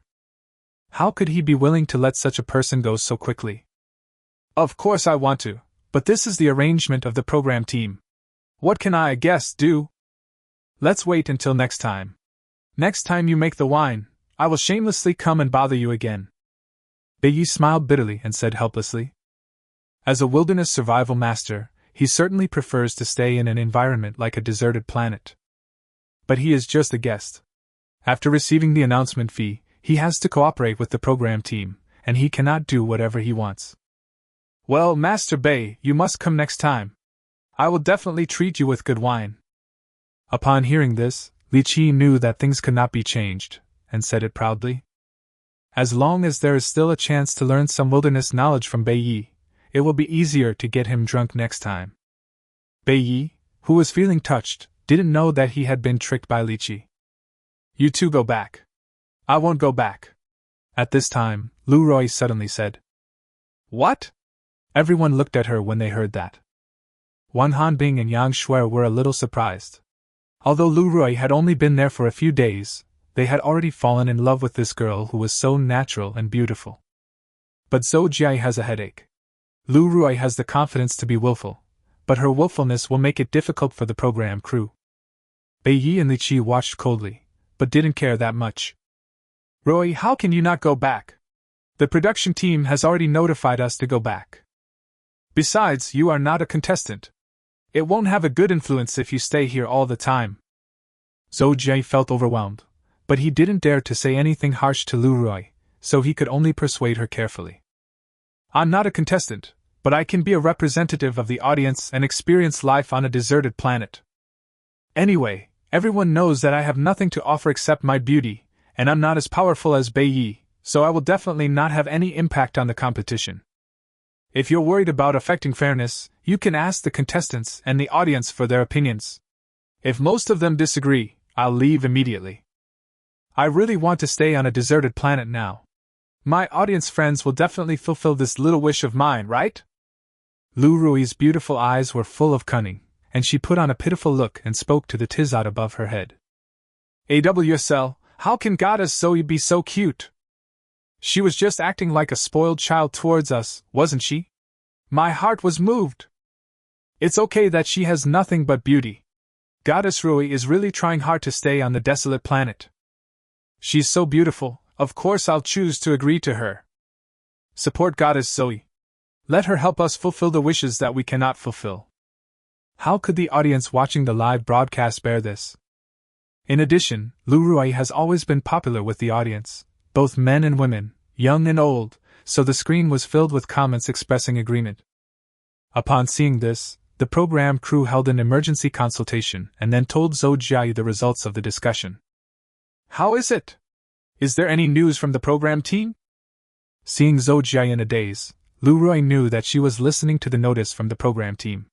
When she came back to her senses, she asked expectantly. In view of the audience's feedback, the program team discussed and decided to agree to let you stay on the desolate planet. Zhou Jie looked at Lu Rui with a complicated expression. Don't be too happy yet. The program team has conditions. Due to your special status, in order to avoid affecting fairness, your future stay or departure will be decided by contestant Li Qiyi. That is to say, if contestant Li Qiyi thinks that you can only be a burden, then you will have no choice but to leave the desolate planet. Before Lu Rui could be happy, Zhou Jie added another condition. He decides whether I stay or go. On what basis?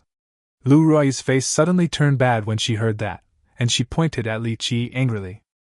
Then I will have to please Li Qiyi in the future. How is that possible? Chapter 90. Mika comes to trade supplies. Rui, this is the care the program team is giving you. Don't you think about it? If you were to survive alone on a deserted planet like the other contestants, would you be as comfortable as you are now? I'm afraid you would be eliminated in no time. If you want to stay on the desolate planet, you have no choice but to stay here. However, the fairness of the competition must be guaranteed, so it is up to contestant Li Qiyi to decide whether you stay or go. Zhou Jie looked at Lu Rui, who looked dissatisfied, and said helplessly. The program crew has gone to great lengths to satisfy Lu Rui's willfulness, but she doesn't even appreciate it. Even if I want to stay here, Li Qiyi is not the only one here. There are also Yang Shuer and Wang Hanbing. I remember Wang Hanbing is the captain. No matter what, it has to be decided by voting. Lu Rui still didn't want to accept this condition and set her sights on the two girls. Don't mention the captain, we all listened to Li Qiyi. Upon hearing this, the two girls waved their hands and said. But they are self-aware that Li Qiyi is the backbone of this stilt house. Li Qiyi can live well without them, but they can't live without Li Qiyi. How could they possibly vote for Lu Rui? Especially Wang Hanbing. It would be fine if Lu Rui didn't mention the captain's matter. She would blush badly when she did. The captain's matter was just her little plan before. Later on, she thought about it and realized that she was just judging others by her own mean mind. Li Qiyi was open and honest with them, but she was calculating against him. It was really not kind of her. You guys, you really piss me off, I promise you, and that's not enough. I hope someone can treat me well and not bully me by taking advantage of their little power. Seeing this, Lu Rui's face turned red with anger, and in the end she had no choice but to accept it. If you want to stay leisurely on the desolate planet and eat all kinds of delicious food, you really can't do without Li Qiyi. After realizing this, Lu Rui raised her little head proudly and spoke words of submission. Master Bei, if she can stay, you should be able to stay too. Li Qiyi ignored her and said to Master Bei with anticipation. Lu Rui was furious when she heard this. So you are treating me like air now, right? I was just talking to you. She really wanted to ask Li Qiyi who was more important, her or Bei Yi. But after thinking about it, Lu Rui still didn't dare to ask. Li Qiyi's thoughts were too difficult to guess. If he said that Bei Yi was more important, she would be embarrassed. My situation is different from Lu Rui's, so we can't stay, Bei Yi said helplessly. Lu Rui can stay or not, it actually has no impact on the game, and other players will not have any reaction, but he, the wilderness survival master, is different. The reason why the program crew urged them to go back was actually because he was being questioned by Li Qiyi, and sometimes he couldn't help but let things slip.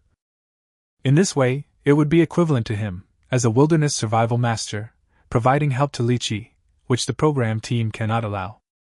Well, I'll just have to see you next time. Lu Rui, now that you have joined our team, you must obey my orders, otherwise I can only ask you to go back. Seeing that there was really no room for maneuver, Li Qiyi stood up and went to talk to Lu Rui. Bei Yi looked at Li Qiyi's back and felt a little upset. Is it so realistic that you just leave when you are told you can't stay?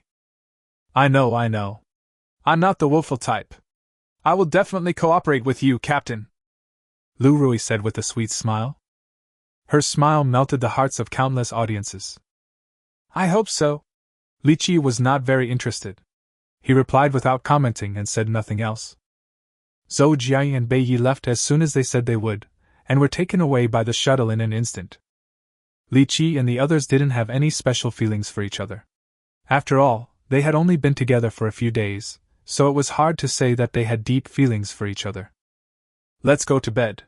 There's nothing special to do today.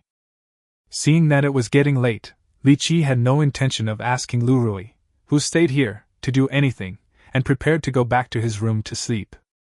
Captain, please get me a bamboo bed. You can't let me sleep on the floor all the time, Lu Rui said dissatisfiedly when she saw this. Before, she was just a guest and didn't dare to make any requests. Now that she was staying here, she felt that whatever Li Qiyi and the others had, she should also have a share. If you want something, just get it yourself. That's the rule here, Li Qiyi said indifferently and went straight into the room. I regret staying here, Lu Rui said distressfully upon seeing this. Oh, Sister Rui, you just need to get used to it. You want a bamboo bed, let us help you make one. Yan Shuer still liked Lu Rui very much. Seeing her situation, she hugged her and comforted her. The three girls worked together and spent a lot of time to make a bamboo bed. By this time they were exhausted and had no time to get excited, so they went straight to bed. Boss Li Qiyi. Is the boss here? They heard a shout when they were half asleep. What's going on? Why is there another person here? Can't I sleep anymore? Lu Rui was very annoyed when she was woken up. Let's go and take a look. This voice sounds a bit familiar. Wang Hanbing listened to the voice and always felt as if he had heard it before, but he couldn't remember it for a moment. When they got dressed and stood up, they found that Li Qiyi had also gotten up and was walking towards the door. Mika, it's you. Why, are you unable to survive, or do you have something to bring us in exchange? Li Qiyi saw someone coming outside and said with interest. Although the man in front of him was in a dishevel and looked very miserable, almost like a human being, Li Qiyi still recognized him. Boss Li Qiyi, don't think I can't survive just because I'm in such a mess. I just encountered a wild boar on the way here. I was chased and got a bit embarrassed. Actually, I brought some supplies to exchange with you. After hearing what Li Qiyi said, Mika said with some embarrassment. Every time he saw them, their image was not very good, and he was very depressed. Do you have supplies to exchange with me? I don't want ordinary supplies like food. Do you have any ore? When Li Qiyi learned that he came to exchange supplies, he immediately became interested and he very much welcomed such a thing. Mika almost couldn't help rolling his eyes when he heard this. When did food become an ordinary commodity? It is obviously a very important commodity. However, he had no confidence when facing Li Qiyi and could only smile at him. Yes. I just brought some ore to exchange for supplies with you. Boss, take a look and see if there is anything you want. Mika opened the package and said enthusiastically.